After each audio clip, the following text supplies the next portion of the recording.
Act 1. Blue Ocean Pavilion, Chapter 301. Iron.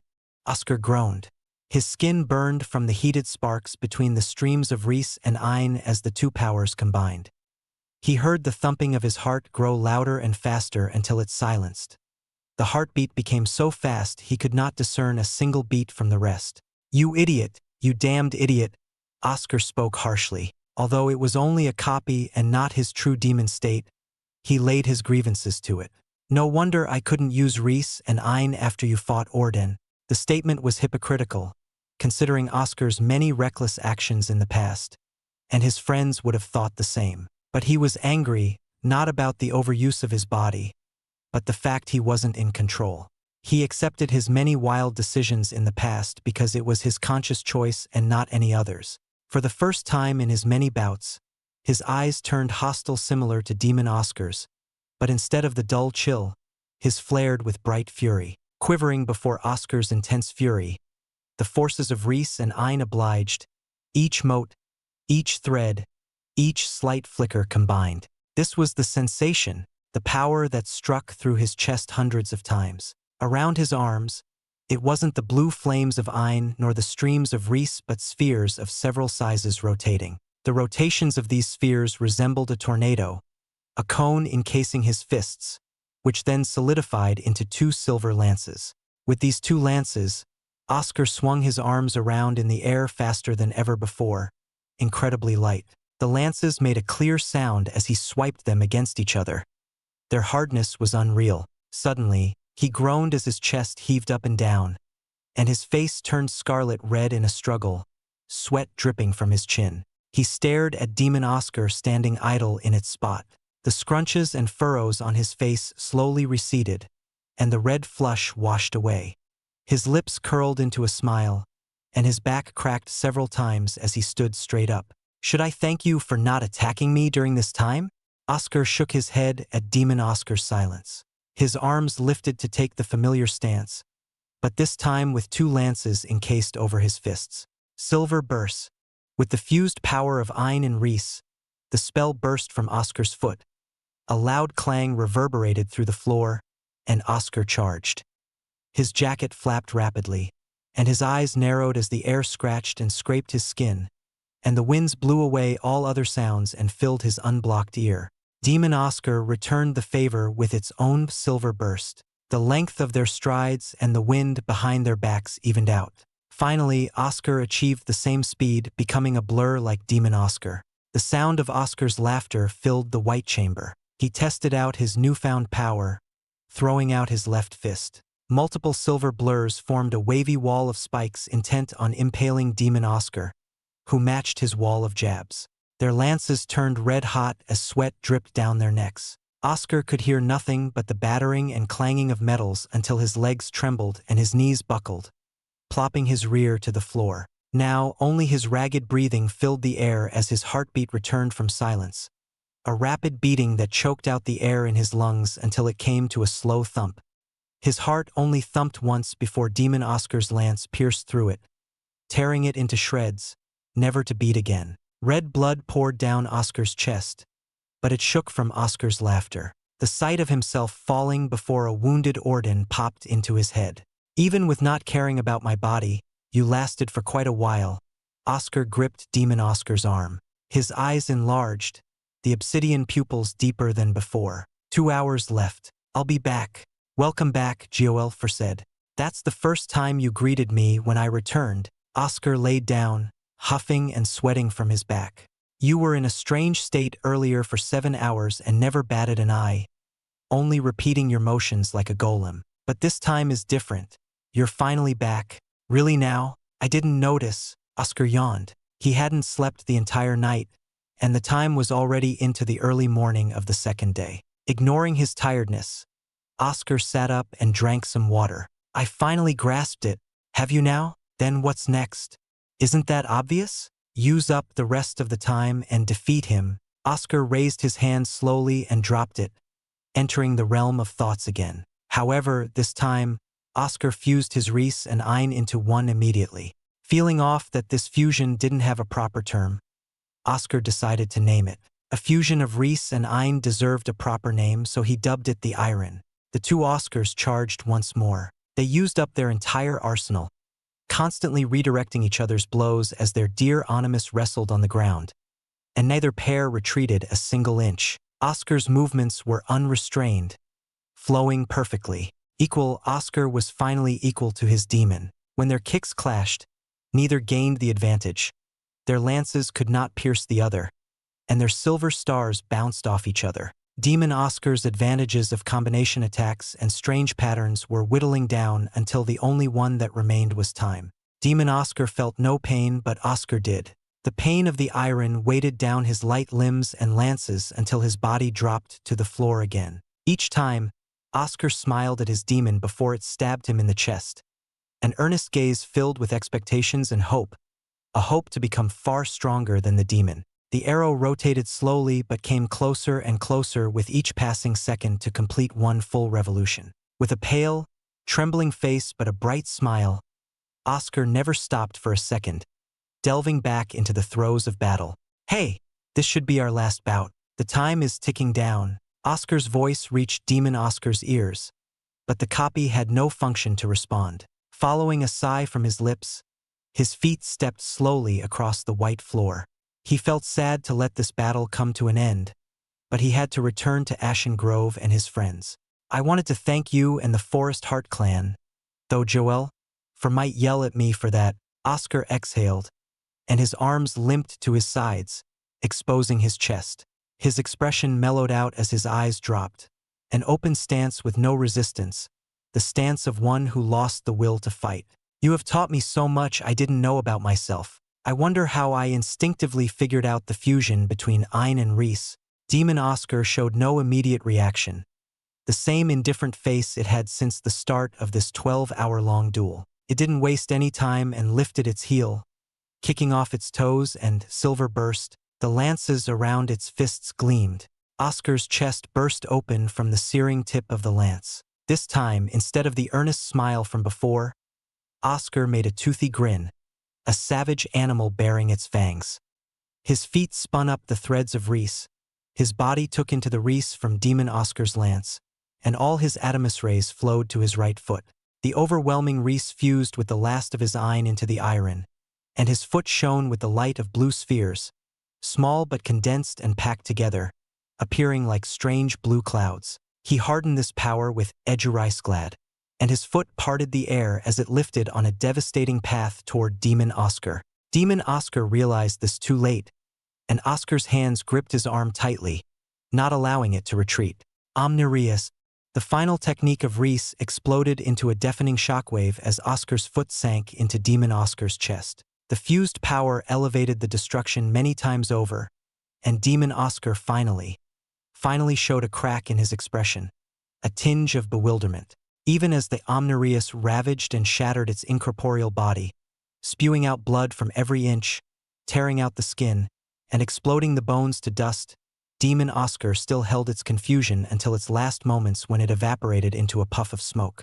"Ha ha!" Oscar's bloodied back fell to the white floor.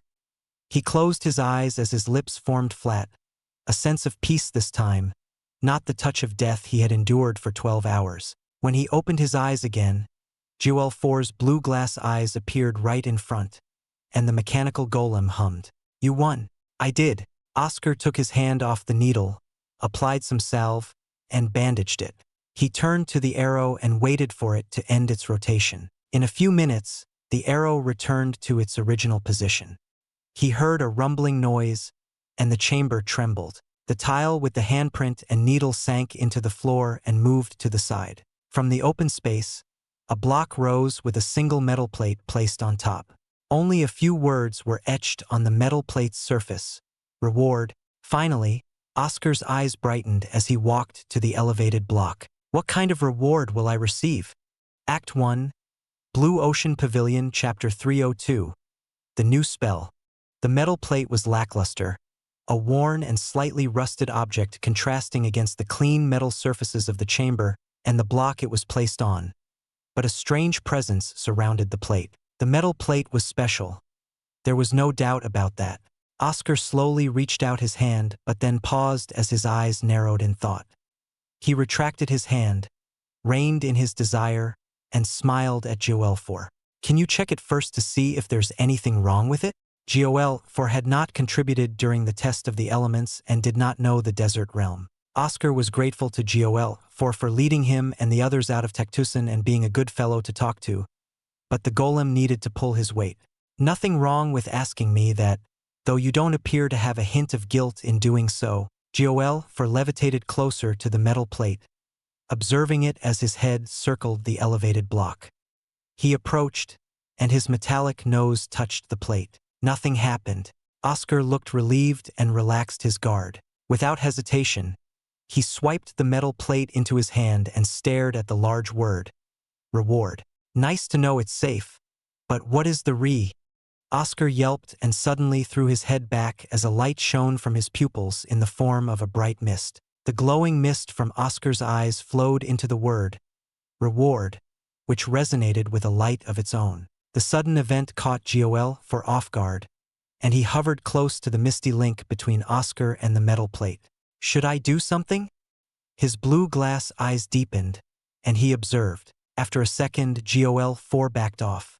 Oh, he realized what was happening to Oscar. What a great reward. The Forest Heart clan may be the hated enemies of the Divine Stone clan, but at least they provided the best rewards. Joel dropped to the floor.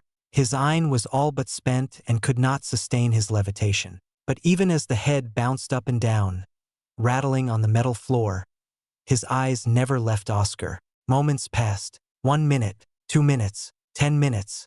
The bright mist began to spread out, severing the link between Oscar and the metal plate and fading away into the air. Following the sound of a single crack, the metal plate split in half before it turned to dust, spilling from Oscar's hands. As for Oscar, his eyes slowly lost the bright light, returning to their normal obsidian pair of eyes curled in delight. What a good reward! His thunderous shout echoed. Oscar swiped the remains of the metal plate from his hands and clenched. So, what spell did you receive? Joel asked from the cold metal floor. The metal plate was not an ordinary item but a spell holder which transferred the details of the spell, imprinting them into the mind of the one who received it. Such spell holders were intricate items that required careful procedure and resources. The pavilion did not use spell holders because of how complicated and wasteful the effort would be for many people when ordinary inscriptions of a spell worked fine for their students. Some smaller powers had their repository of recorded spells and did not have the resources to sustain spell holders. Even powers such as the Alchemist Guild and Fabricator Guild did not use spell holders.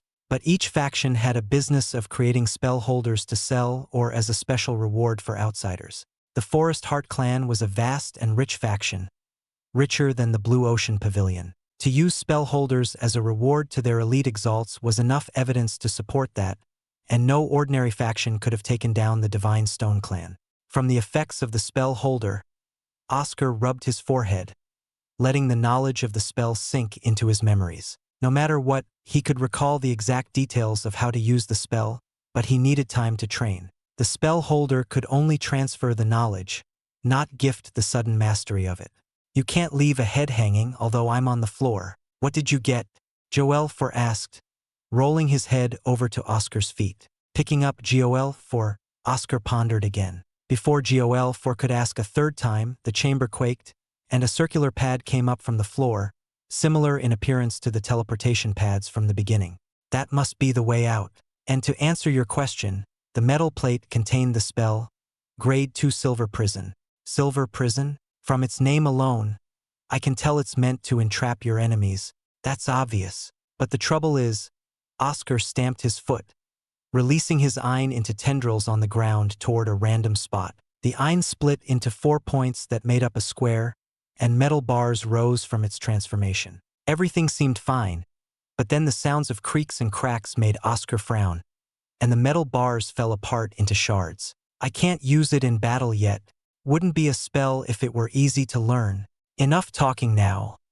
Let's see where this takes me. Oscar leaped onto the circular pad but fell limp to his knees and started to breathe in short, rushed bursts. The sweat on his back from the constant mental battle against Demon Oscar had long since run cold. Oscar shivered uncontrollably as his mind and body finally caught up to him.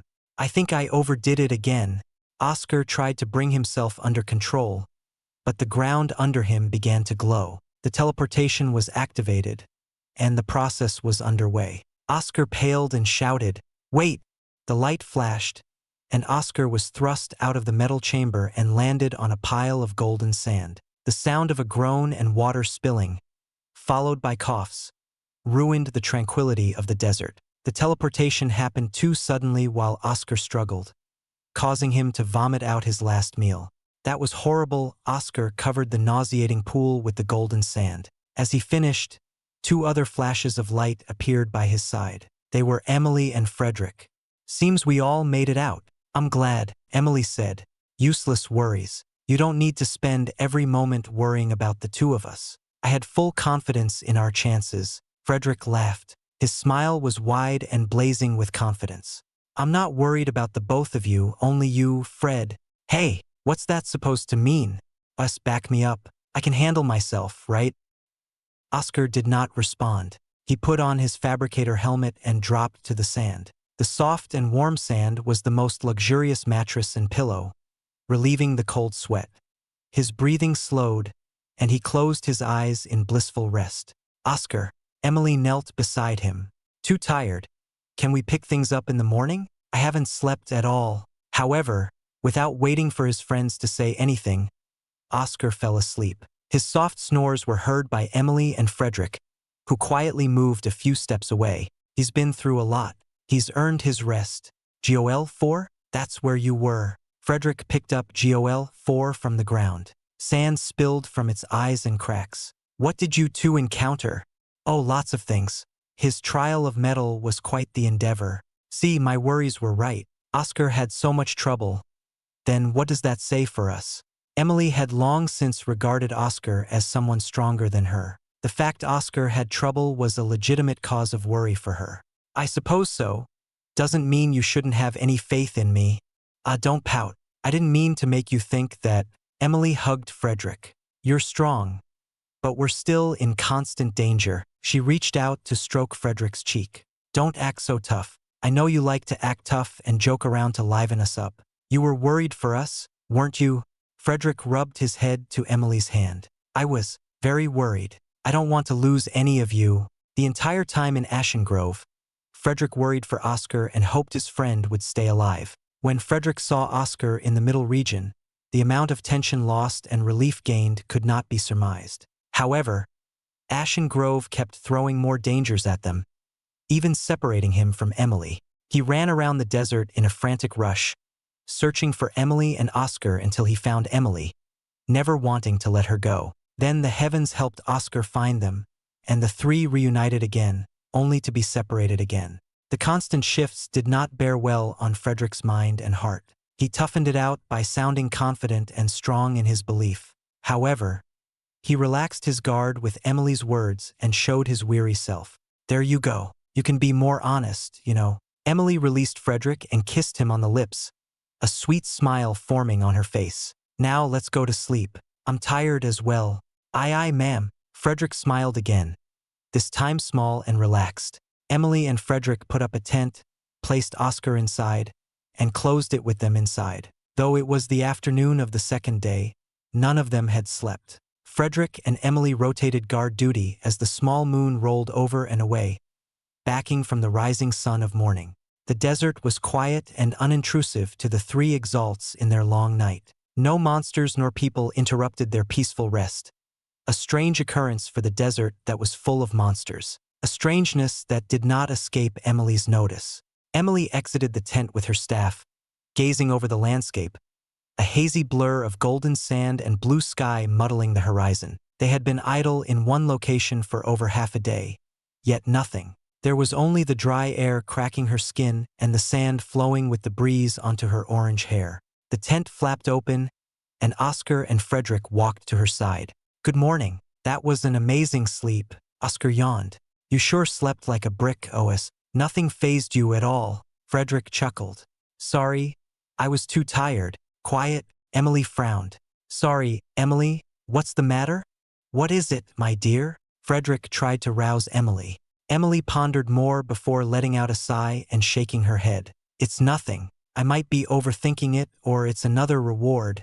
One possible hypothesis Emily had was that the test of the elements teleported them to a safe spot where no harm would come to the people on it. There was no way to confirm it, but her gut feeling and instinct leaned toward that. If you say so, then it's all right. Oscar took off his helmet and turned to Frederick. Before I fell asleep, you asked me about what I did. Out of nowhere, the sand erupted hundreds of feet into the air. A massive column of sand rose, followed by a shockwave that spread, all rumbled like thunder and tossed the sand on the surface. The shockwave reached Oscar and the others, but it did not affect them much, only a slight pushback and discomfort to the eyes and skin from the sand blowing toward them. While Emily and Frederick were protecting their eyes, Oscar had already put on his helmet and saw the column of sand collapse. Large sand falls tumbled down as the column shrank and broke apart, revealing a green structure. The green structure had many large spikes covering its green body and round limb-like protrusions. It was a large cactus and very close to Oscar and the others. Emily's suspicions were right but incomplete. The test of the elements did teleport them to a safe spot, but only because it was in the range of the large cactus tree's territory. No monsters dared to go near the large cactus tree due to the restrictions set forth by the Forest Heart clan. The large cactus tree stood tall, and everyone in the desert saw it, whether they were close or far away. The third day finally set things in motion. Emily, Fred, Oscar clapped his hands together. Shall we have a look? Act 1. Blue Ocean Pavilion Chapter 303. The Battle for the Gold Dew Figs. The cactus tree had an extraordinary height, extending far into the blue sky. The very top looked to stab right into the large rising sun, as many rays of sunlight fluttered and bounced off its long shiny spikes. Not a single part of its large green body lacked a spiky protrusion so sharp that it could easily stab a great shiraka. The large shadow that the cactus tree cast upon the golden desert offered much-needed comfort and relief from the oppressive sun, and the smell of a sweet and refreshing dew filled Oscar's nose. The very flowery scent of the cactus gave one's body a renewed energy. Oscar, Emily, and Frederick walked closer to the cactus tree. They were only several hundred feet away when it erupted from the ground, so there was no need to rush. Their faces were relaxed, and their mood rose as the air got wet and cooler and the scent became stronger. "OS, what spell did you get?" Frederick asked. The reward from the test of the elements was the same for everyone who completed it, a new spell of their particular elemental spark. "I got the Grade 2 Gust Force, a wide spell that releases a fierce wind in all directions. It's just a big explosion." Frederick went first. "That's quite useful for you. If you're caught in a bad situation, you can use it to clear away large numbers of enemies or force them away. Your style isn't suited for long melee battles." Emily nodded in approval of Frederick's spell. Right, but I tried it earlier. The winds backlashed to me and scraped me all over. If only there were a way to instantly get the knack for spells. I don't think anyone in the pavilion would be limited in their number of spells. If that were the case, learning spells is one thing, but mastering them is too much work. That's why we mostly stick to upgrading what we already know and learn new ones if we have the capacity. Oscar responded. "Thanks for the lecture, OS. I dearly needed that right now." Frederick grumbled. "Let a person dream for once. As for your question, I learned the Grade 2 Silver Prison spell. I can create a prison of silver around an enemy." Finally, you've been holding back on learning a spell to impede the enemy. Your basilisk eyes are good, but you need a more surefire way other than staring into their eyes. Emily nodded once again in approval. Oscar and Frederick looked at each other with a mutual understanding. They turned to Emily with inquisitive stares, prying into her soul. Emily saw this and tensed up with a shaky smile. "Emily, you've been talking so much about our shortcomings. What did you receive?" Frederick said in his usual teasing voice and came closer to Emily. "Maybe she received a spell that suited her weaknesses." "Fred," Oscar added to Frederick's teasing. "Pair of idiots," Emily cackled. "I got the Grade 2 Heavy Arena spell. Gravity increases in an area around me, and everyone feels heavier." "Ha! That suits a slowpoke like you," Frederick said. He held his hand to his stomach as he laughed without restraint. Oscar didn't laugh but said, "It is true, however, that you are like a slow turtle. With this spell, you should be able to catch the annoying enemies that run circles around you. After Oscar's honest answer, the conversation turned silent except for Frederick's amused chuckles. Emily smiled widely and clasped her hands around their shoulders, bringing them all together side by side. You're right, I am a slowpoke, but I can still do this. Her voice turned cold, and her hands became so heavy that Oscar and Frederick dropped waist-deep into the sand. She swiped her hands and continued walking while whistling.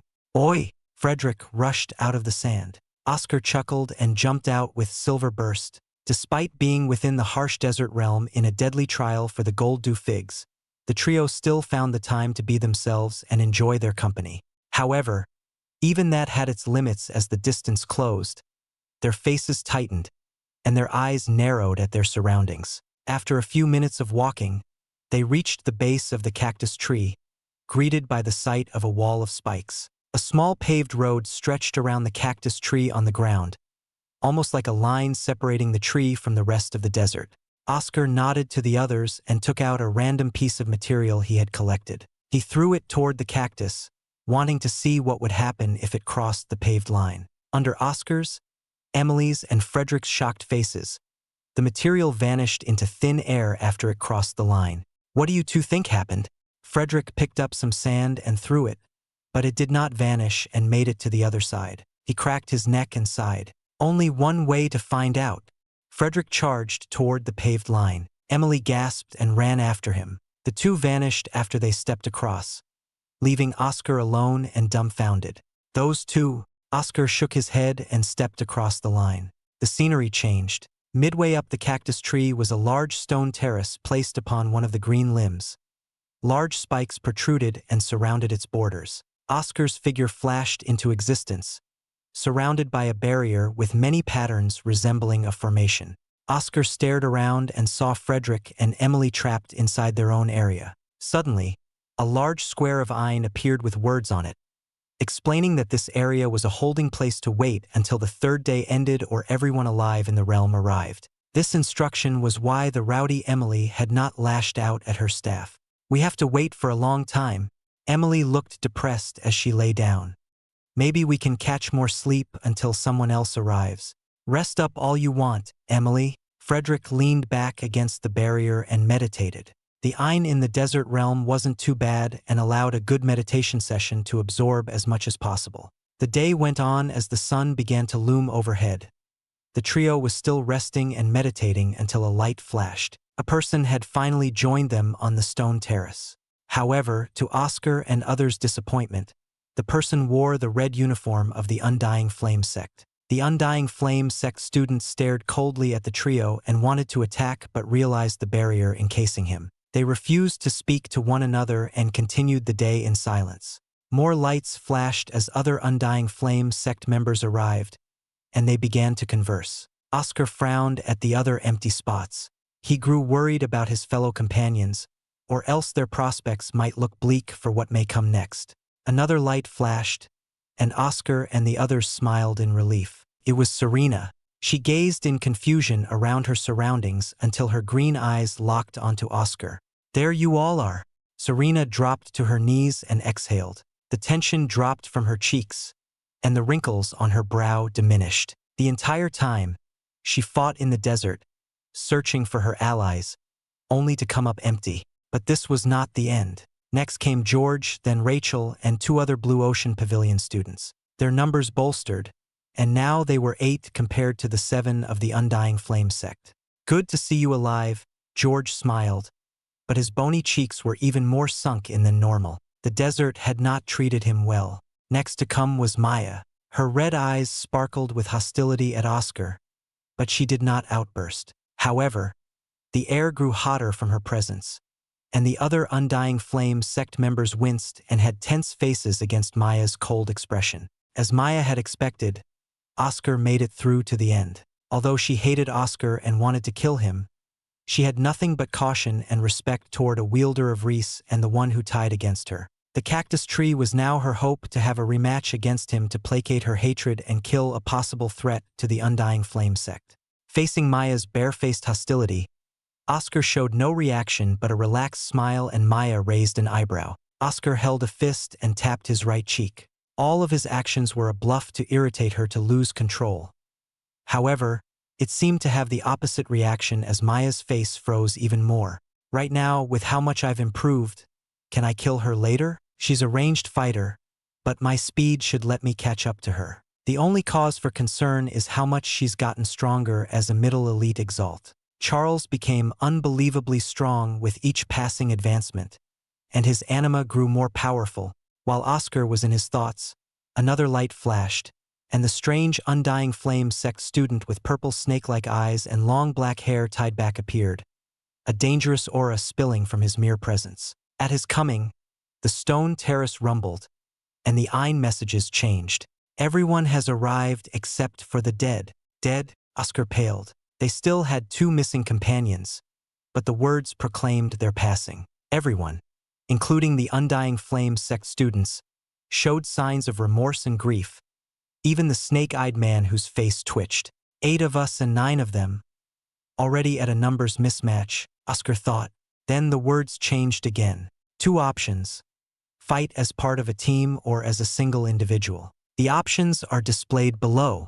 Oscar stared amazingly at the screen of Ein, and he selected the option to fight as a team. No one chose to fight as their own person. Next, the words provided options to allow the people to break up into teams.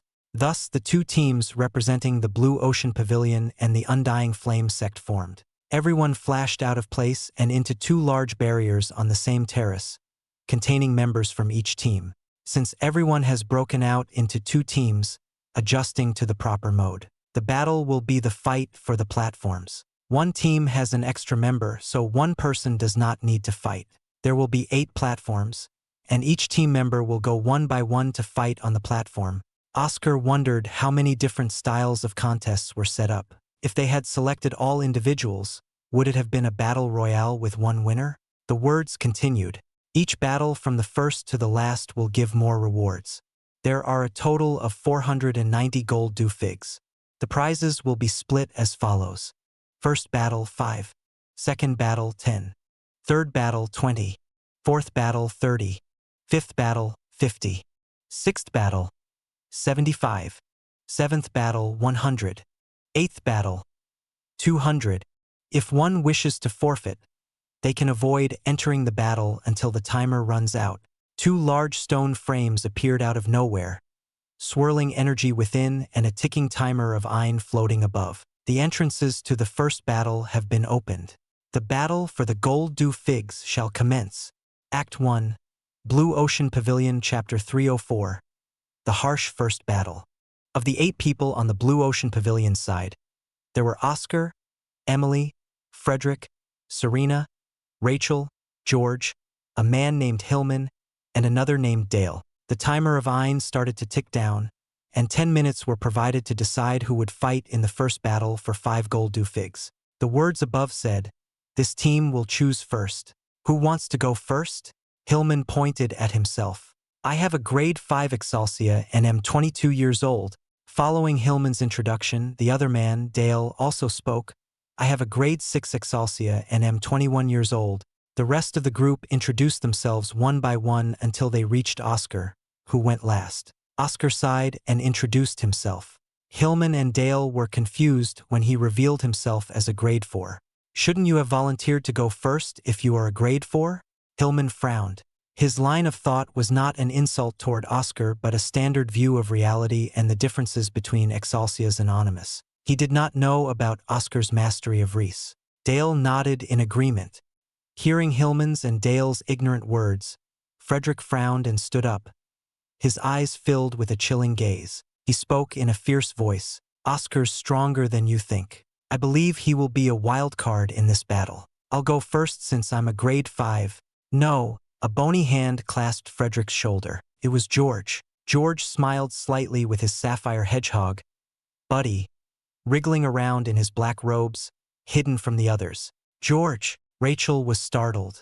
Don't worry, Rachel. It's the first bout for 5 fruits. I doubt the enemy will send one of their heavy hitters. I'm a ranged fighter who fights well with others. In an individual match, I might have trouble, so I should go first. George pushed Frederick aside gently and gave a thumbs up to his team. "Wait for my victory." His lanky body disappeared into the portal, and another large screen of iron projected in front of their group. George could be seen through the screen with his hands free and thick cloak still hiding the sapphire hedgehog. He was surrounded by another barrier to prevent cheap shots. "What do you think about George's chances?" Rachel sharpened her polearm.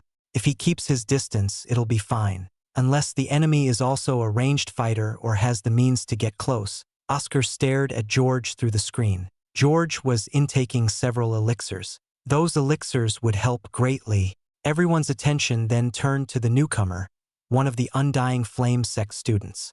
His face was sharp and stern, and his back was straight like a well-sharpened spear. His hand gripped a beautiful golden bow. In a strange twist of fate, the two bowmen had matched against each other, or perhaps they both had the same thought.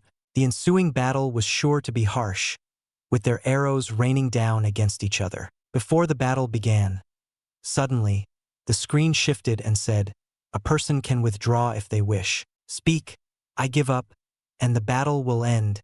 Phew, Rachel seemed relieved. At least with this, her beloved George could survive if things went sour. "It's too early to think so positively." Oscar did not voice his thoughts. The words from the screen were specific in saying they had to speak the words. If someone could not utter the words, perhaps their throats were crushed. Then there was nothing but death waiting for them. "Forget it." Oscar forced out his negativity. He had to show his support and belief in George's victory, just as how George expressed his belief in him. The screen started a countdown of 10 seconds. Once it finished, the barriers restricting George and the other bowmen dispersed. The two leaped back instantly and drew their bows. Their arrows whistled through the air, tapping against each other, flinging away from the center. The first few were testing shots to gauge the other's power, speed, and accuracy. Then the number of arrows suddenly increased due to George and the bowmen summoning their bow onimus, matching each other blow for blow, arrow for arrow.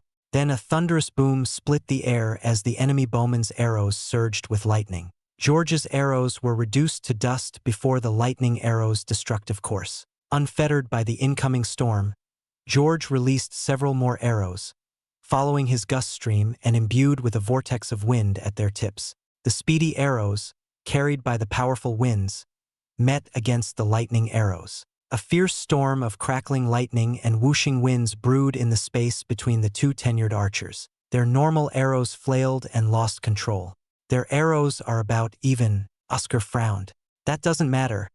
George hasn't used his sapphire hedgehog yet," Frederick said. The battle intensified. The enemy bowmen released 2 arrows in opposite directions. A lightning link coursed from their tips, ever expanding as they drew farther and farther away from each other. The crackling stream of lightning expanded into a massive wall of thunder and closed in on George. George yelled fiercely, shot multiple arrows to weaken the lightning field, and then put up a wind barrier. Despite his best efforts, his body was engulfed in the lightning, inciting Rachel's worried cries. More arrows flew over to end George's paralyzed body. Before they could pierce him, Buddy, the sapphire hedgehog, tore away from George's cloak and spun in the air, a deadly spiked shield against the incoming arrows that did nothing more than be like droplets of rain compared to its sharp hull. George regained his bearings and clicked his tongue in annoyance. He couldn't find a more advantageous way for Buddy to reveal himself. However, the tides changed with Buddy's appearance. The downpour of sharp sapphire quills riding on the coattails of George's wind added to his overwhelming offense. But the enemy was no amateur and masterfully utilized his lightning. One of his arrows deterred several of George's. They're different types of archers. George focuses on accuracy and single precision like a sharpshooter, while this man's arrows are centered on power, well suited for mowing down rows and columns of enemies. Even with Buddy at his side, the lightning is holding up well. Emily gazed in awe at the two masters of different archeries. With all that happening, only normal arrows somehow are making it through. Oscar stared intently at the arrows lodged in George's shoulder and leg and turned to the other with arrows on his arms and legs. But this battle is George's victory. His confidence in George was centered on a single spell that George had not revealed, one that could disrupt anyone and catch them off guard. George took a long quill from Buddy and drew it back. With a sharp exhale, His fingers released the powerful quill filled with iron. The quill poked a hole through the lightning field. Its blue color shone and deepened from the many bright lights coming from the crackling of the lightning. It remained unfazed by the coursing element and shot straight toward the enemy bowman. Dodging it did not work because it suddenly changed directions, and dodging it again failed because it shifted again. The shifting vector spell allowed George to control his arrows and change their directions. The Grade 2 version of the spell allowed a second change in direction, a wonderful spell to catch people off guard and catch the bowman off guard it did. Before the enemy could say the words to give up, the long sapphire quill stabbed into his throat.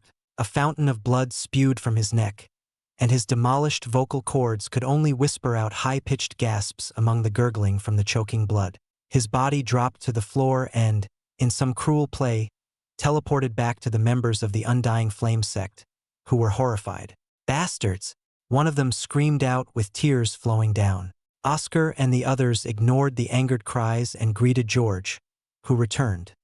His uniform was bloodied, and the several arrows piercing his body began to fade away as they were made from iron. However, with their passing, George's wounds started to bleed more.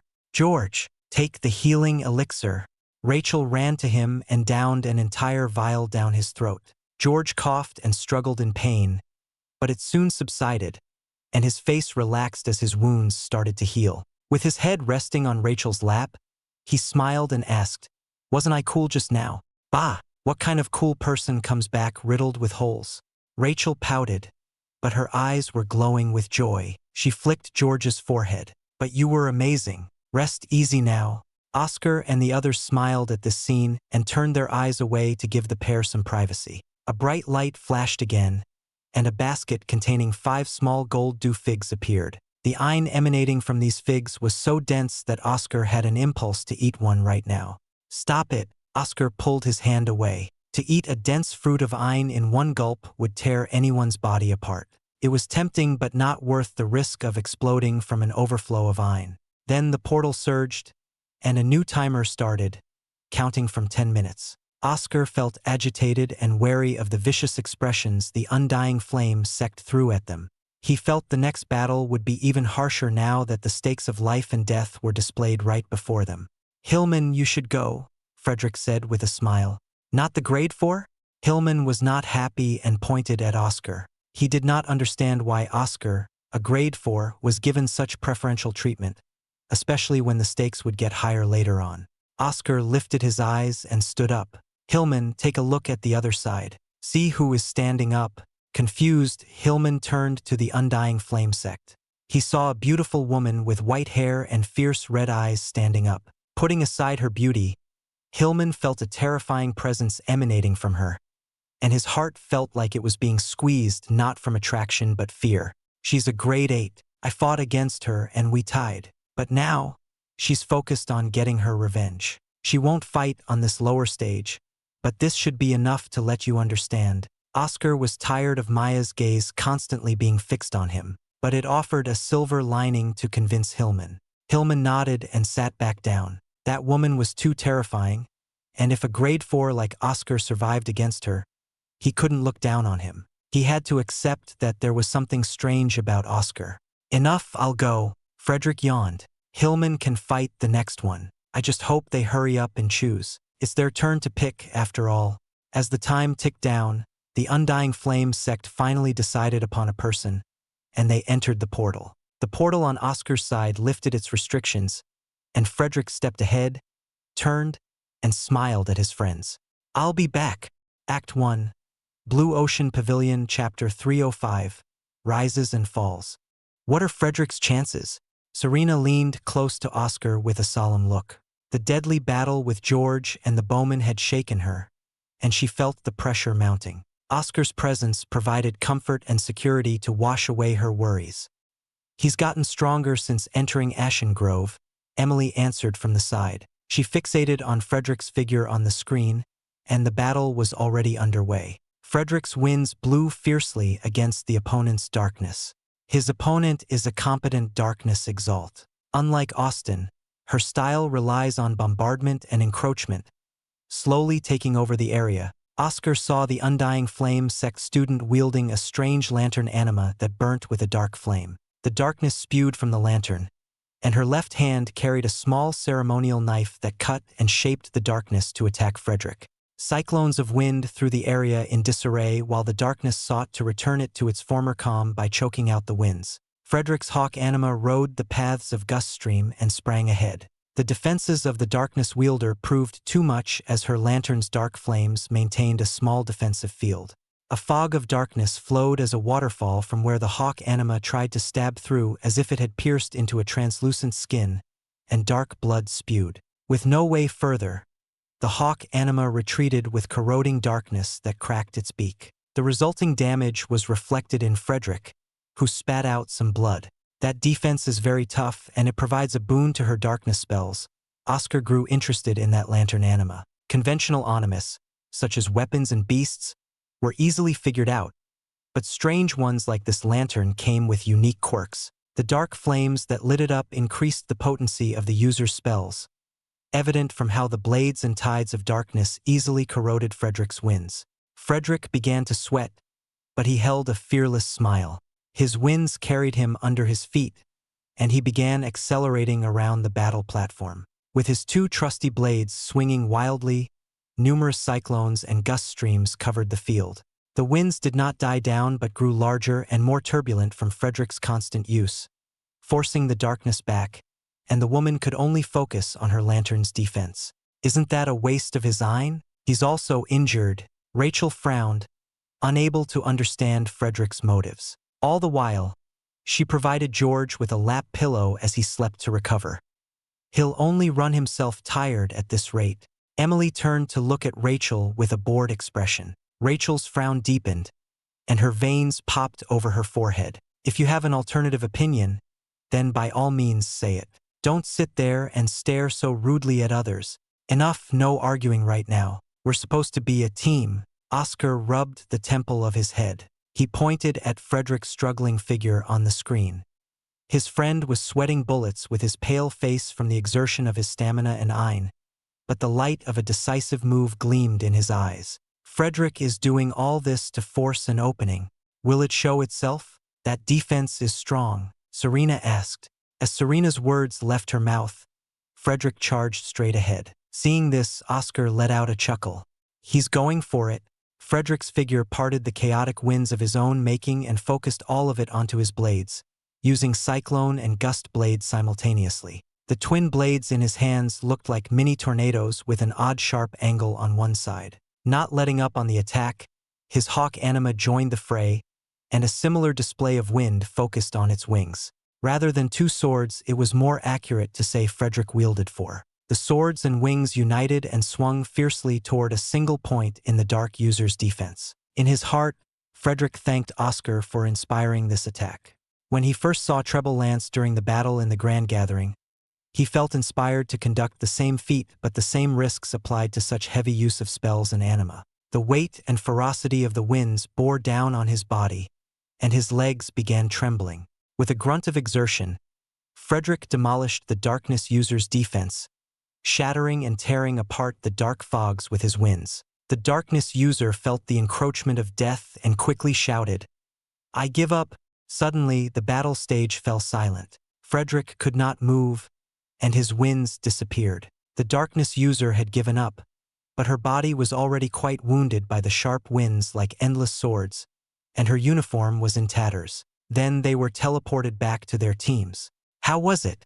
Frederick laughed and staggered on his feet until he plopped right onto Emily, leaning his head on her shoulder. Emily smiled brightly and stroked his head. "Fred, that was too scary, but I believed in you. That was amazing. Well done, Fred. I see you imitated my treble lance. When the hell did you work that out? I didn't see you training in that before." Oscar was surprised and glad for Frederick's growth and victory. "Wanted to find a way to surprise you, but this battle was a good time to reveal it." Frederick hung from Emily's side like a pendulum swaying. Emily chuckled and placed him down on the floor to rest. Although it was a victory, it was clearly hard-fought. Frederick's wounds were deep, and he bled a lot already. His iron was also near exhausted from the large reckless use of his spells. After a healing potion, Frederick rested.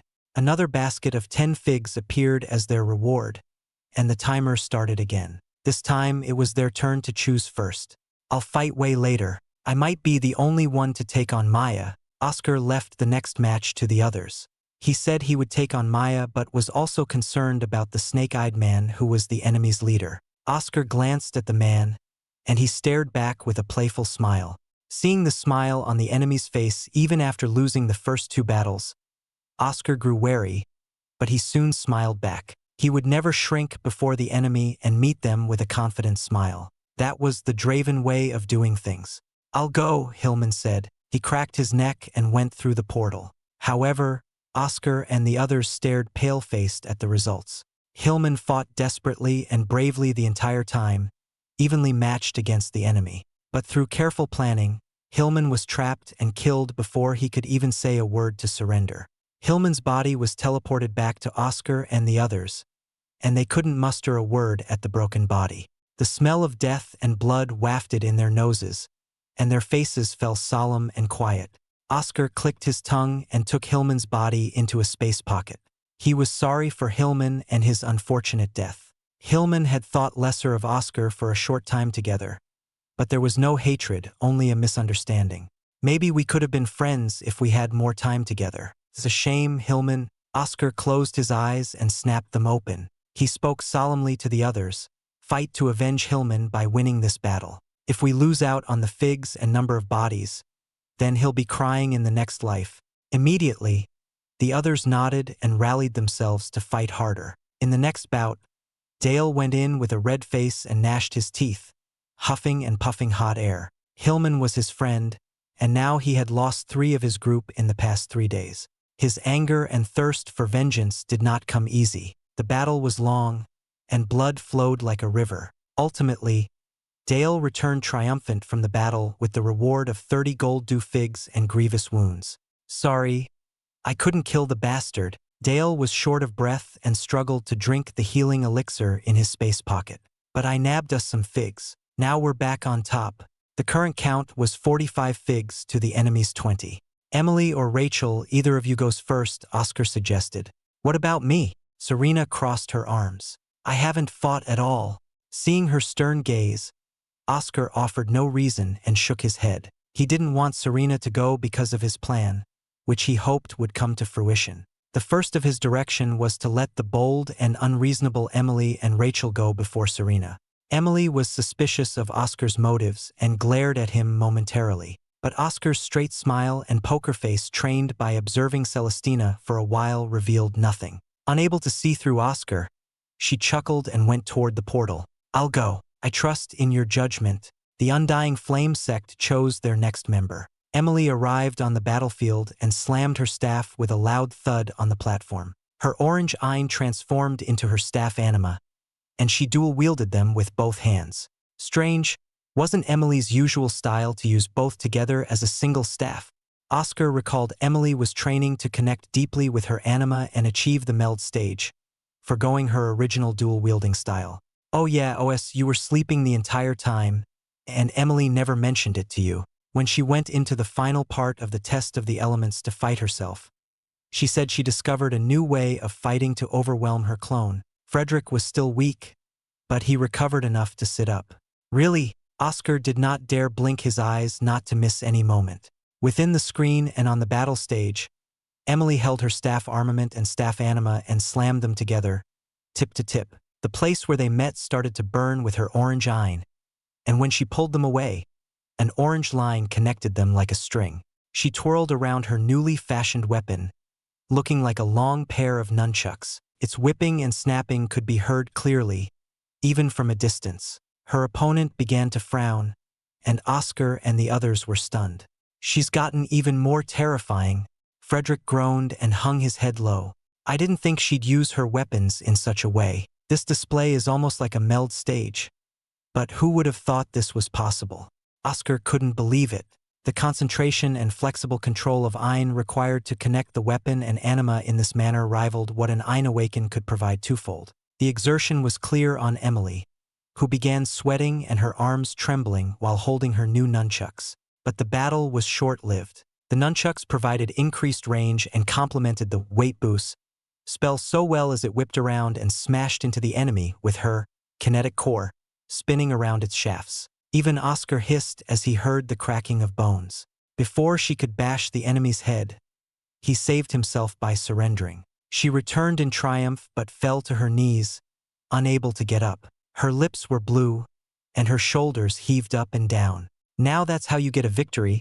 Emily was caught by Frederick, who offered her a towel and wiped her sweaty brow. She smiled and fell asleep as a new basket of figs came, bearing 50 figs. Next to go was Rachel. She fought well and hard, but her enemy was stronger than her with a grade 7 Exaltia. Her face contorted as tears fell from her eyes, but remembering George, she chose to surrender and returned with a dark expression. No one came up to comfort her except for George. He went over and embraced her as they sat on the floor. Out of everyone here, only he had the means to calm her and comfort her. Next is me, right? Serena turned and smiled at Oscar. Oscar nodded, but he had an apologetic look and bowed his head. Sorry, Serena, but if you have to surrender, I am truly sorry for asking this from you. What? Serena was taken aback and bit her lip. Is it because you don't trust me? No, I do trust you, but your remaining 2 opponents are too strong. Maya has become too big of a threat, and the other man is unfathomable. I want you to think about preserving your life first. I care for your safety. Oscar kept apologizing. Serena's face formed a frown and showed signs of struggle, but her shoulders dropped, and she could not help but sigh with a smile. Oscar had said he cared about her, and that was enough for now. Fine, but I want compensation from you later for this. I'm saving your life here. What's there to compensate? Oscar grumbled but decided to agree, not wanting to risk any chances. Serena winked at Oscar and entered the portal. In a shocking move, her opponent was Maya Claude. The beautiful women faced off against each other as the barrier dissipated. I give up, Serena shouted before Maya could even use a spell. Maya dug her nails into her hand at this turn of events, dripping blood onto the stage. She had been turned away from her opportunity to fight Oscar and get payback for her sect. When she returned, she stared at Oscar with bloodshot eyes, knowing he was the reason for the surrender. The count is now 95 figs to their 195. Oscar frowned at the score and waited for the snake-eyed man to enter through the portal. No matter what, he had to win the last match. Finally, he set foot on the battle stage. Across from him was the snake-eyed man. However, when the barrier dissipated, they did not immediately fight. I heard from Miss Claude that you use a strange power called Reese. She described everything she knew about it and how you fought. It's nice to meet you. I am Regis Hyron. Hyron? Oscar recalled reading about this name. Isn't that the family of swordsmen who are said to be the counterparts to the Ravens? Ah, our bitter rivalry. I regret not being born in the same year as Philip Raven, who I hear is a genius of my level. However, you might be a great whetstone before I try against him. Oscar laughed. Am I that easy of a target? Most of your victories against us can be put as ambushes or inexperienced fighters. With the knowledge of your techniques and mastery of the sword, what do I have to fear? Regis sounded confident and took out his curved blade, dual-wielding with his anima of the same type. I would like to say this. Oscar summoned his dear anima. Your knowledge is far too outdated. He thought of Demon Oscar and smiled. I'll be using you, but his body began to shake and his hair lifted. The spheres of iron, the fusion of Reese and Ein, flowed out of his body, floating upward like bubbles until they grew smaller and smaller, fading away like mist. Oscar's eyes snapped wide open, gleaming with a blue glow like a blue moon surrounded by the darkness of night. I'll be going beyond. Instead of a shroud of Ein, it was a shroud of iron, the infinite spheres of iron flowing upward from his body. And shockingly, the iron formed 2 strange protrusions from his forehead. They were not horns but solid blue antlers made of condensed spheres of iron. The air became deathly silent, and everyone stared in awe and shock. Regis, most of all, felt his heart sink and his mind wavering in front of Oscar, who resembled a demon with antlers and emanated a dangerous aura. Each pulse of Oscar's power and each step he took made Regis clench his swords harder and gulp his dry throat. Demon Deer Iron Mantle. Act 1, Blue Ocean Pavilion Chapter 306, The True Power of Iron. After a long day of fighting, the large blazing sun waned, and the dim twilight before night covered the desert. Oscar's figure, wrapped in the continuous stream of iron spheres, with his strange iron antlers protruding from his head, looked closer to an ethereal being rather than a human, a spirit whose eyes gleamed like the moon in the night. When he was almost finished fighting against his demon in the realm of thoughts, Oscar was struck by a thought, an idea. What if he used his Adamus rays with Ein and let the iron be contained in his body? Such a burst of power would surpass anything he had ever done other than the Omnireus. It was merely a radical thought.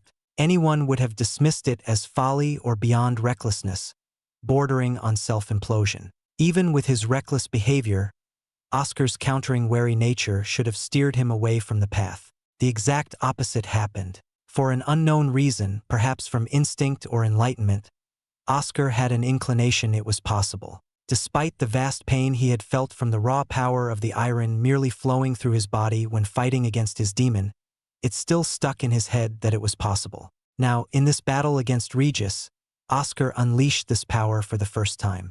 His feet roused the Reese from the sturdy battle stage, and he spread them all over his body for the Adamus rays. As the Reese was about to settle into his carefully crafted muscles, Oscar surged his Ein and fused it with the Reese. No pain. Oscar expected to be racked by pain all over his body or hear his muscles tearing and bones creaking. Instead, his heart stirred with a calm, soothing feeling, and his mind was clear and still as a quiet lake. His body felt light as a feather without the usual heaviness of the Reese contracting his muscles. Not a single bout of pain. His body has never felt this way ever since he learned the Reese. Always, there remained the constant slight discomfort in his heart while in a fight, and his constant training never afforded him much relaxation. But now he felt freed from all those shackles and weights. What are these antlers? Oscar felt the protrusions on his head. He did not know why these antlers were on his head. They felt natural, as though he always had them. The iron flowed everywhere except for the upper part of his chest, which did not contain the Adamus rays. Strangle antlers, a ghostly demon-like appearance, an iron wrapped around like a mantle. Oscar stared at Regis and spoke, "Demon Deer Iron Mantle. That will be the name for this technique. I fought with Philip Raven in the past and lost. Let's see how you compare to him and how I have changed from before." Oscar lifted his finger, and the blue spheres of iron concentrated and combined near his fingertips.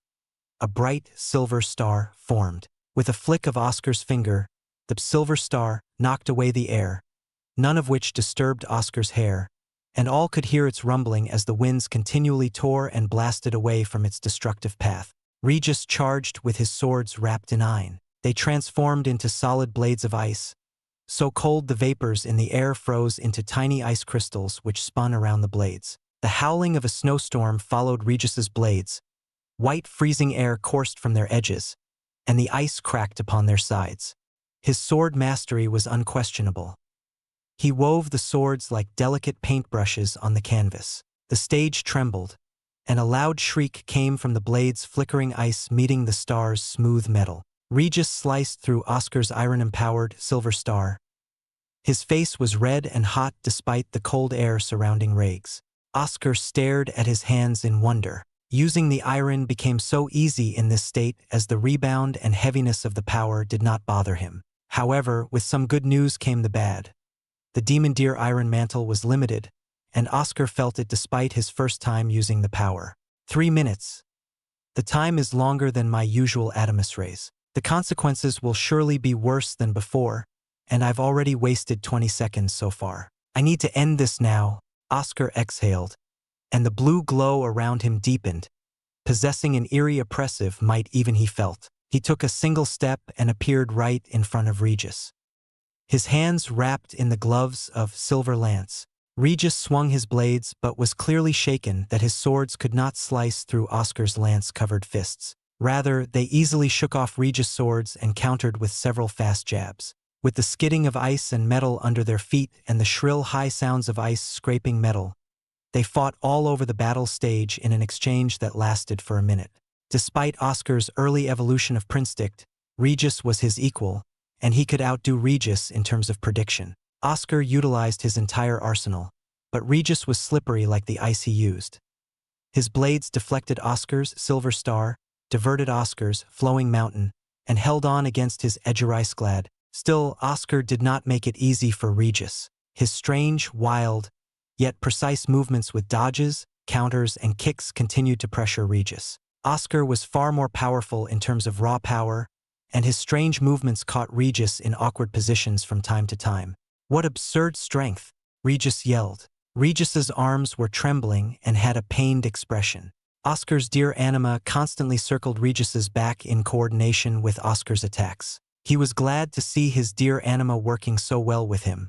1 minute and 40 seconds. Oscar counted down the time. He understood Regis's current level well, a stronger middle elite Exalt than himself, a higher grade anima, and equal prinstinct. The power of his demon deer iron mantle shook him to his heart.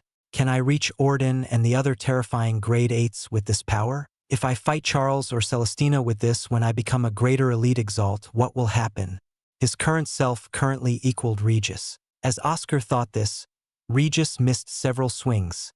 However, a smile formed on the swordsman's face. Blood splurted out from Oscar's mouth, arms, and shoulder.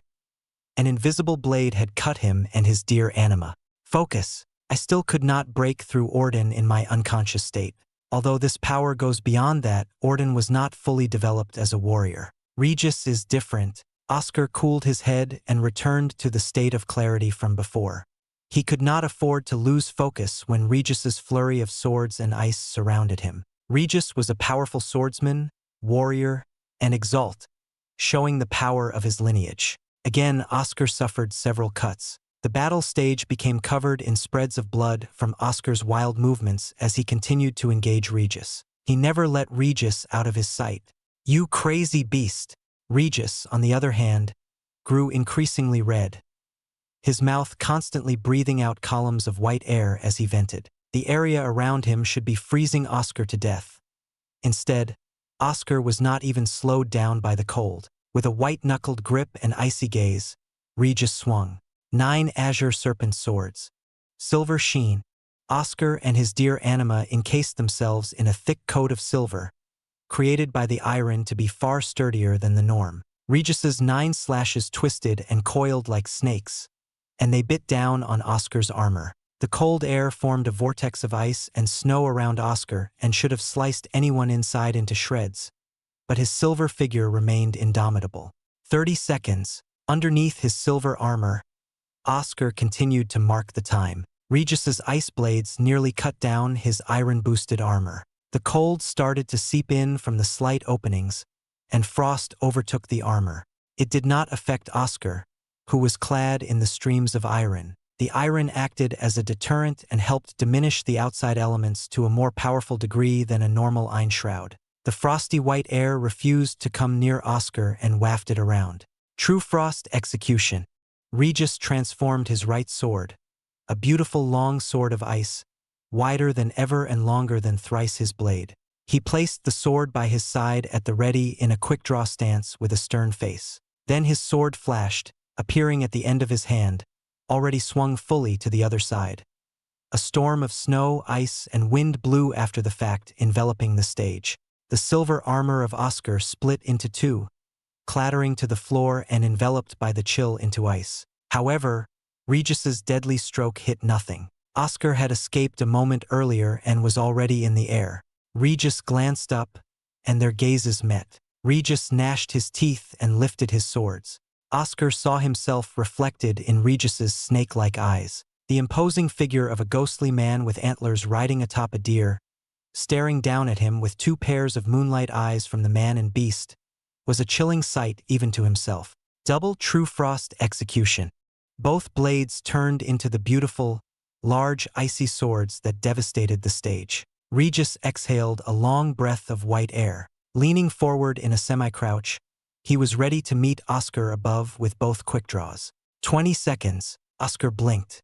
He enlarged the lances on his arms back to normal and formed 2 more on his deer's antlers. The iron around his body glowed brightly under the encroaching night sky. Quartet lance. With a fierce shout from his lungs, Oscar continued downward with his 4 lances. Regis's 2 large, icy swords flashed, bringing the winter storm with them.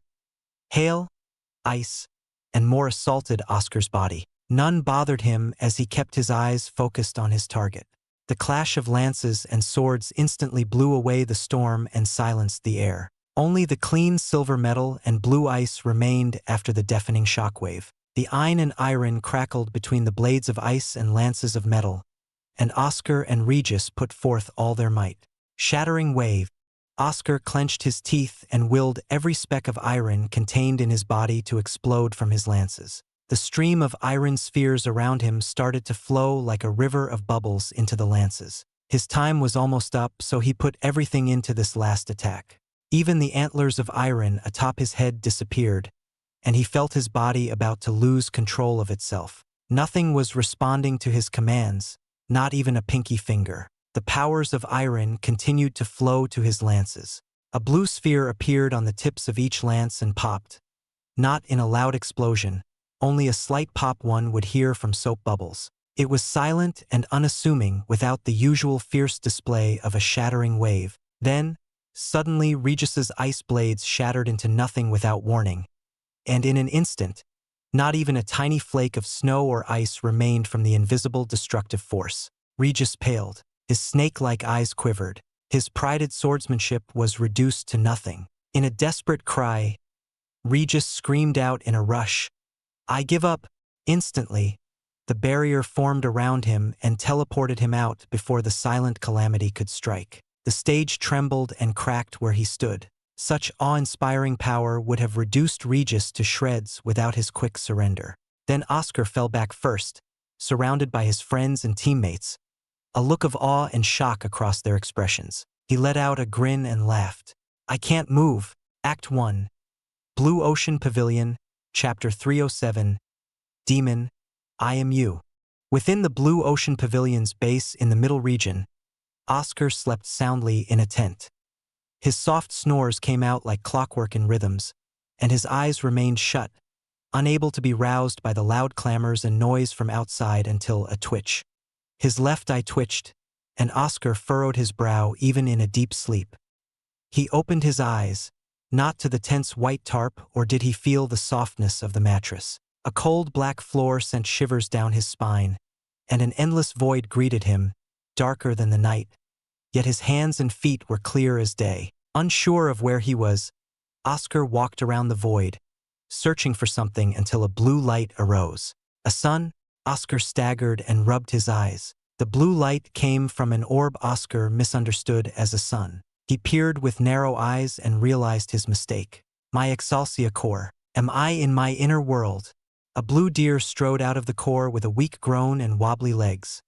It limped toward Oscar with its hazy and dull body, having lost its metallic luster and blue shine. Oscar petted its nudging head and walked by its side toward his core. With each footstep, the blue light receded until he came a foot away from it. It's empty, completely drained. The demon deer iron mantle takes everything. What a horrifying technique. Oscar sat down and rested, using his deer anima's body as a pillow. With a deep exhale, his mind wandered, and he tried to free himself from the inner world. To his disappointment, the same void remained with him and his deer anima as the sole residence. Tap. Oscar turned his head with widened eyes. The sudden sound resembled a footstep, and Oscar stared into the void in disbelief. Only he and his deer anima should be in his inner world, nothing else. Tap. Another footstep echoed in the deep void, and Oscar stood up and willed his deer anima to be ready. He turned to his deer anima to see it was still lying down and exerted his will again. It failed, and his deer anima did not listen. What's going on? Oscar was stunned, startled. All manners of shock and surprise from his wide eyes to his quivering fingers were blatant on his astral body. The anima was his soul and an ever-loyal companion. This inaction was impossible according to all logical sense. Tap, tap, tap. The clear footsteps grew louder, and Oscar stared agape at the void. The stranger finally stepped into view as he slowly peeled away from the darkness. He had obsidian hair and dull black eyes matching the void around him, and his expression was indifferent. You? How is this possible? Oscar recognized the stranger as the copy he fought in the test of the elements and the state he entered when fighting against Orden in Tectusan, the state of power where he unknowingly touched upon iron. You can't be real. After all, you're only my unconscious self, real or not. I am here. Demon Oscar spoke for the first time, a detached tone with no emotion like GOL 4. With calm strides, he passed by the shaken Oscar and petted the dear anima on its head. His face remained indifferent and cold as ever, even though his hands were gentle. When you woke up in this space, I also woke up. This has to be some kind of dream. It's impossible for another me to be inside this place or even exist. Oscar felt a large headache like knives cutting into his brain. If he could throw up, he would have from the wild turn of events. He rubbed his head and sat down near Demon Oscar. The two Oscars locked gazes. Realizing that his impossible copy did not intend to speak first, Oscar frowned and asked, "What do I call you?" "Years ago, when you would sometimes lose consciousness, and I came out, Master called me the Demon State." Demon State? Your expression and brutal style of fighting sure match the term demon. That means Master knew about you all along and never told me. That cursed master of mine, Oscar grumbled. "Do I just call you Demon from now on?" "Your choice." Demon remained stoic. "Where did you come from? Who are you?" "I can't believe that I suddenly have a double or that I have two souls," Oscar still said with shaky eyes of anxiety. He did not believe Demon had come from himself and was sure it somehow wormed its way into his inner world. "Hazy. I first started to think and woke up today. But I have vague memories, almost like dreams." Demon's eyes lowered for the first time. "I think the earliest was after the battle against the Rainbow Ditus when Nicholas died. That was about 4 to 5 years ago. Are you saying you've been with me for that long?" The memories of the mutated Rainbow Ditus and the gory death of Nicholas made Oscar clench his hands with a pale face. He rubbed his forehead again with a tired look. "I still don't believe you. How is it that you suddenly woke up now instead of before?" Demon stared at Oscar with a chilling gaze. "You tell me. I do not know, but—" His hand gripped Oscar's shoulder, and their eyes were but an inch away. "I am you. You are me. We are the same. You can feel it from me as much as I can feel it from you. We are Oscar."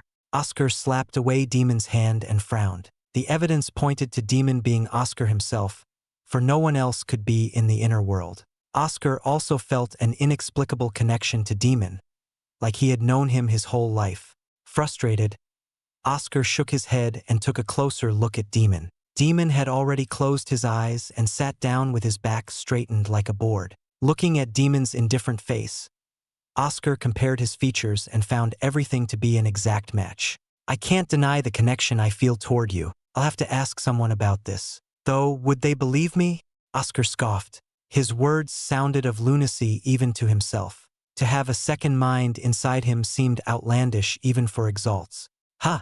A shudder ran through Oscar's astral body, and blue flakes started to tear off his body like embers from a dying flame. He realized he was about to wake up outside and turn to Demon. "We'll discuss this later. I'll be here waiting." Demon opened his eyes and then closed them. Oscar's dear anima grunted and rested by Demon's side.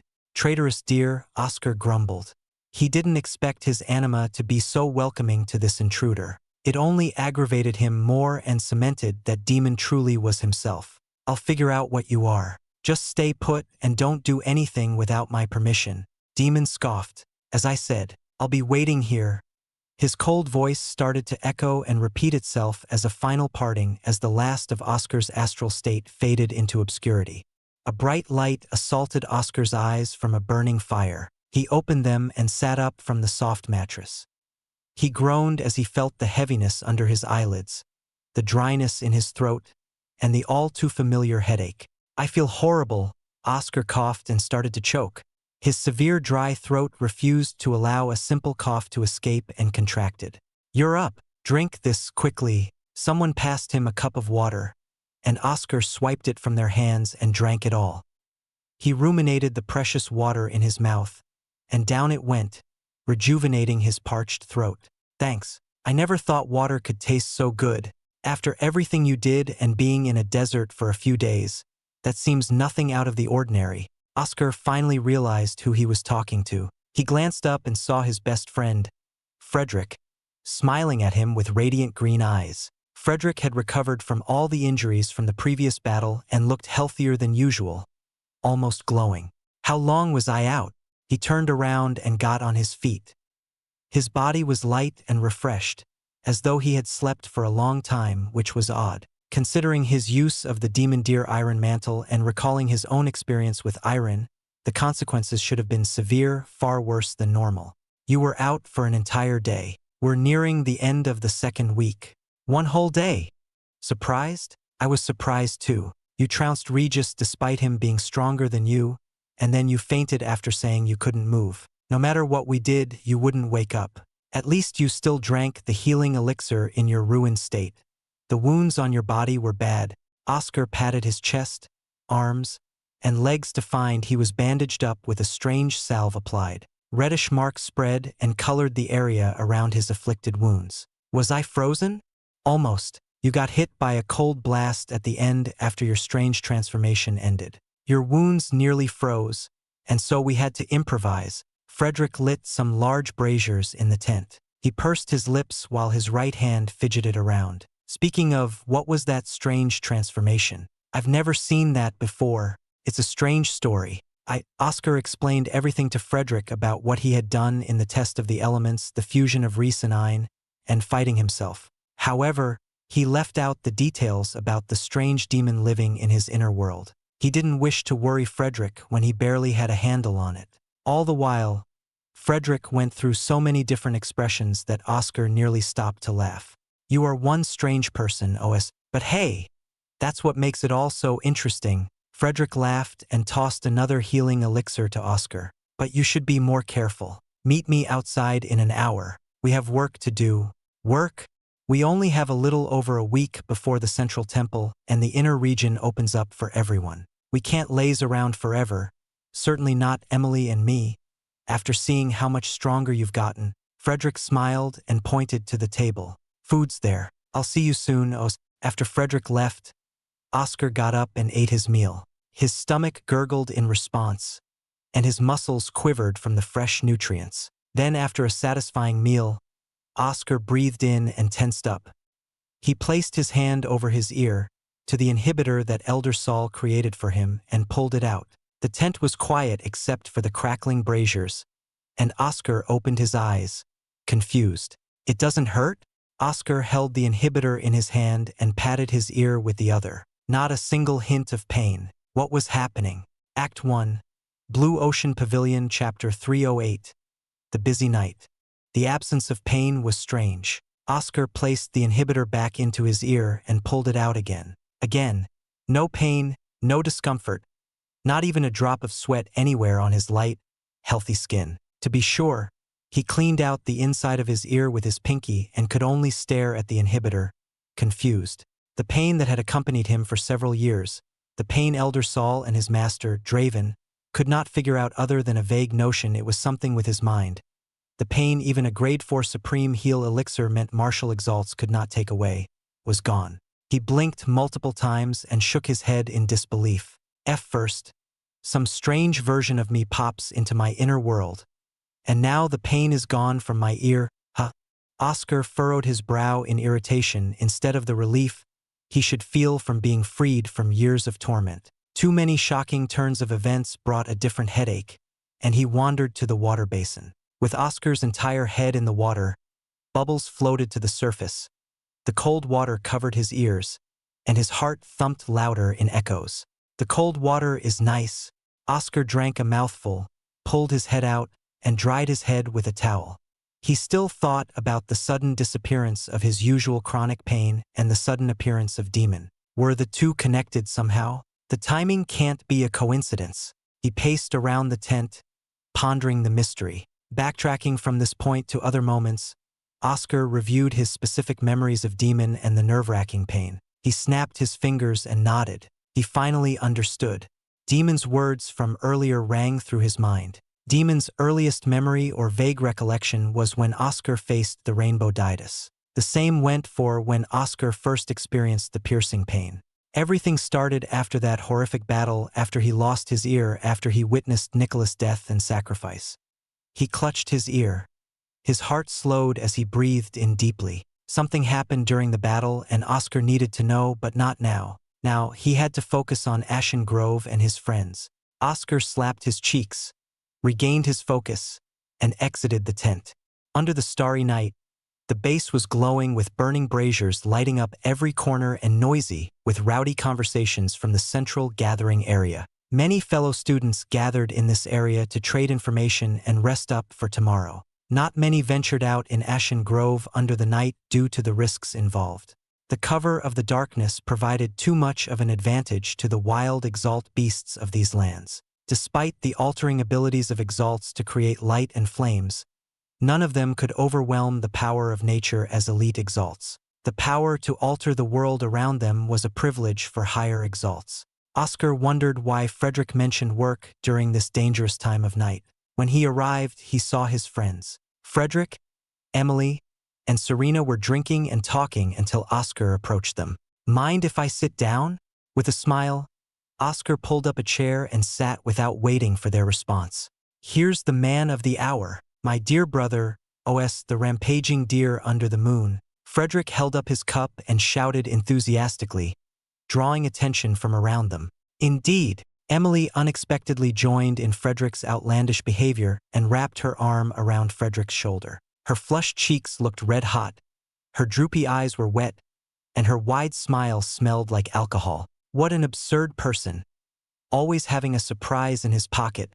The nearby tables and onlookers shook their heads and returned to their own affairs. Oscar laughed and face-bombed. There was no work. Frederick invited him to celebrate their victory and had already started a few pints without him together with Emily, their faces all flushed red with intoxication. "So the work you mentioned doesn't exist, only a celebration? You do recall I don't like to drink alcohol." Oscar reached for a skewer.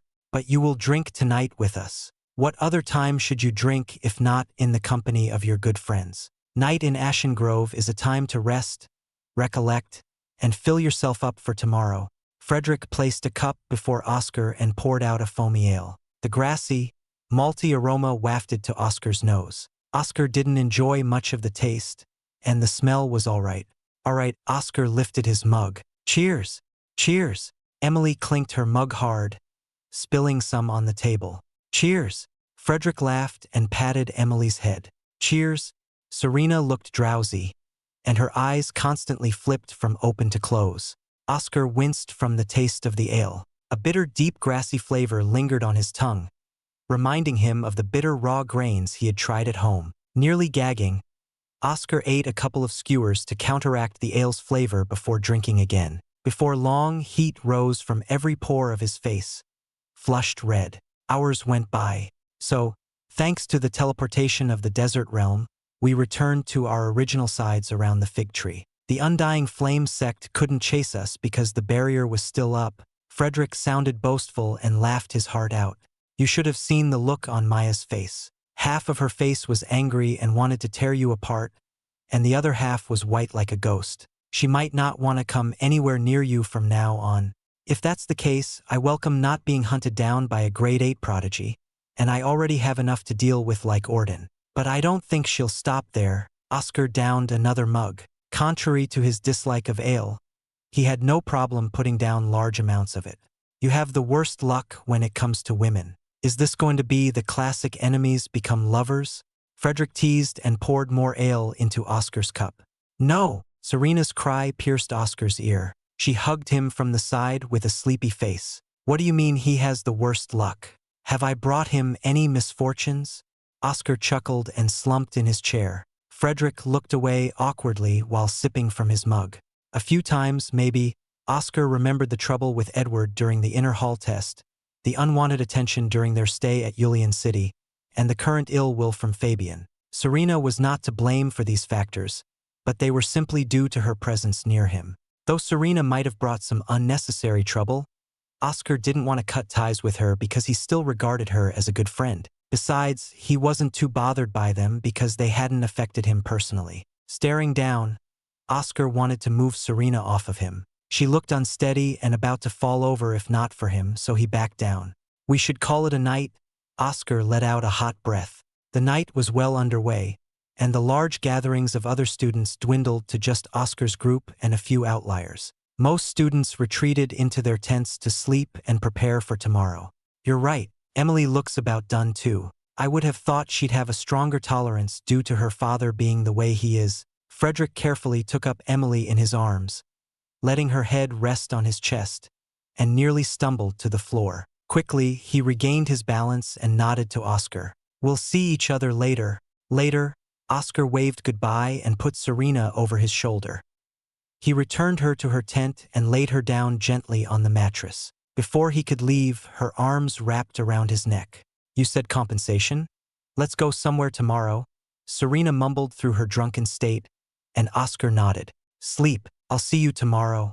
Back in his tent, Oscar cracked his neck several times. The alcohol loosened his tense body, allowing him to relax, and he sat down in a meditative trance with this giddy feeling.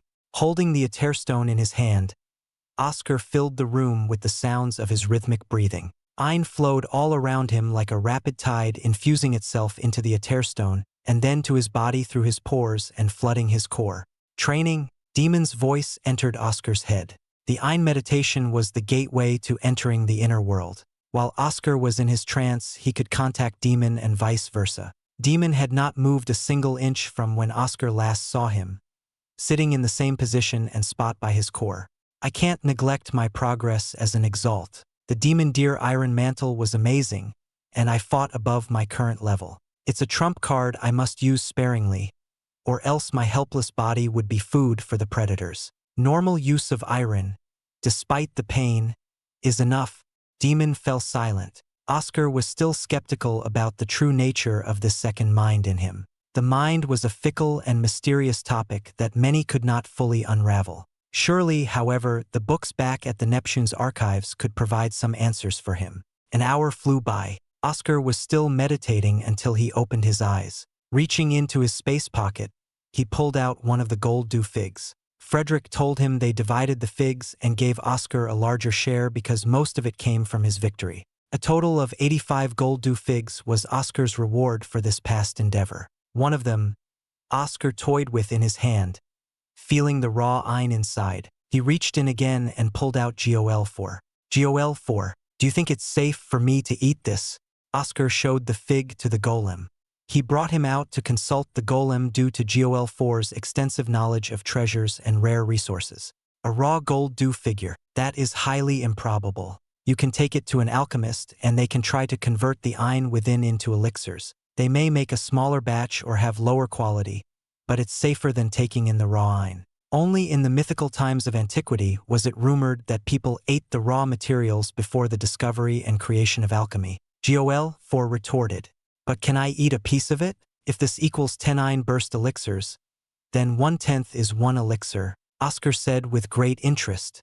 No, not this figure. Once the fruit is split, the Ein within it will spill out. You can't eat a piece and store it for later. The only way would be to eat it whole. However, there's a reason you have to take an Ein in intervals occasionally. Only during an advancement when the core opens up like an exposed dam can you continually absorb Ein without worry. But you know this, don't you? GOL4 spoke plainly. What about the Aether stone? Oscar showed the Aether stone, a teal gem that shone dimly in Oscar's palm. I can convert it into a purer Ein to absorb and integrate into my core more easily. That could work.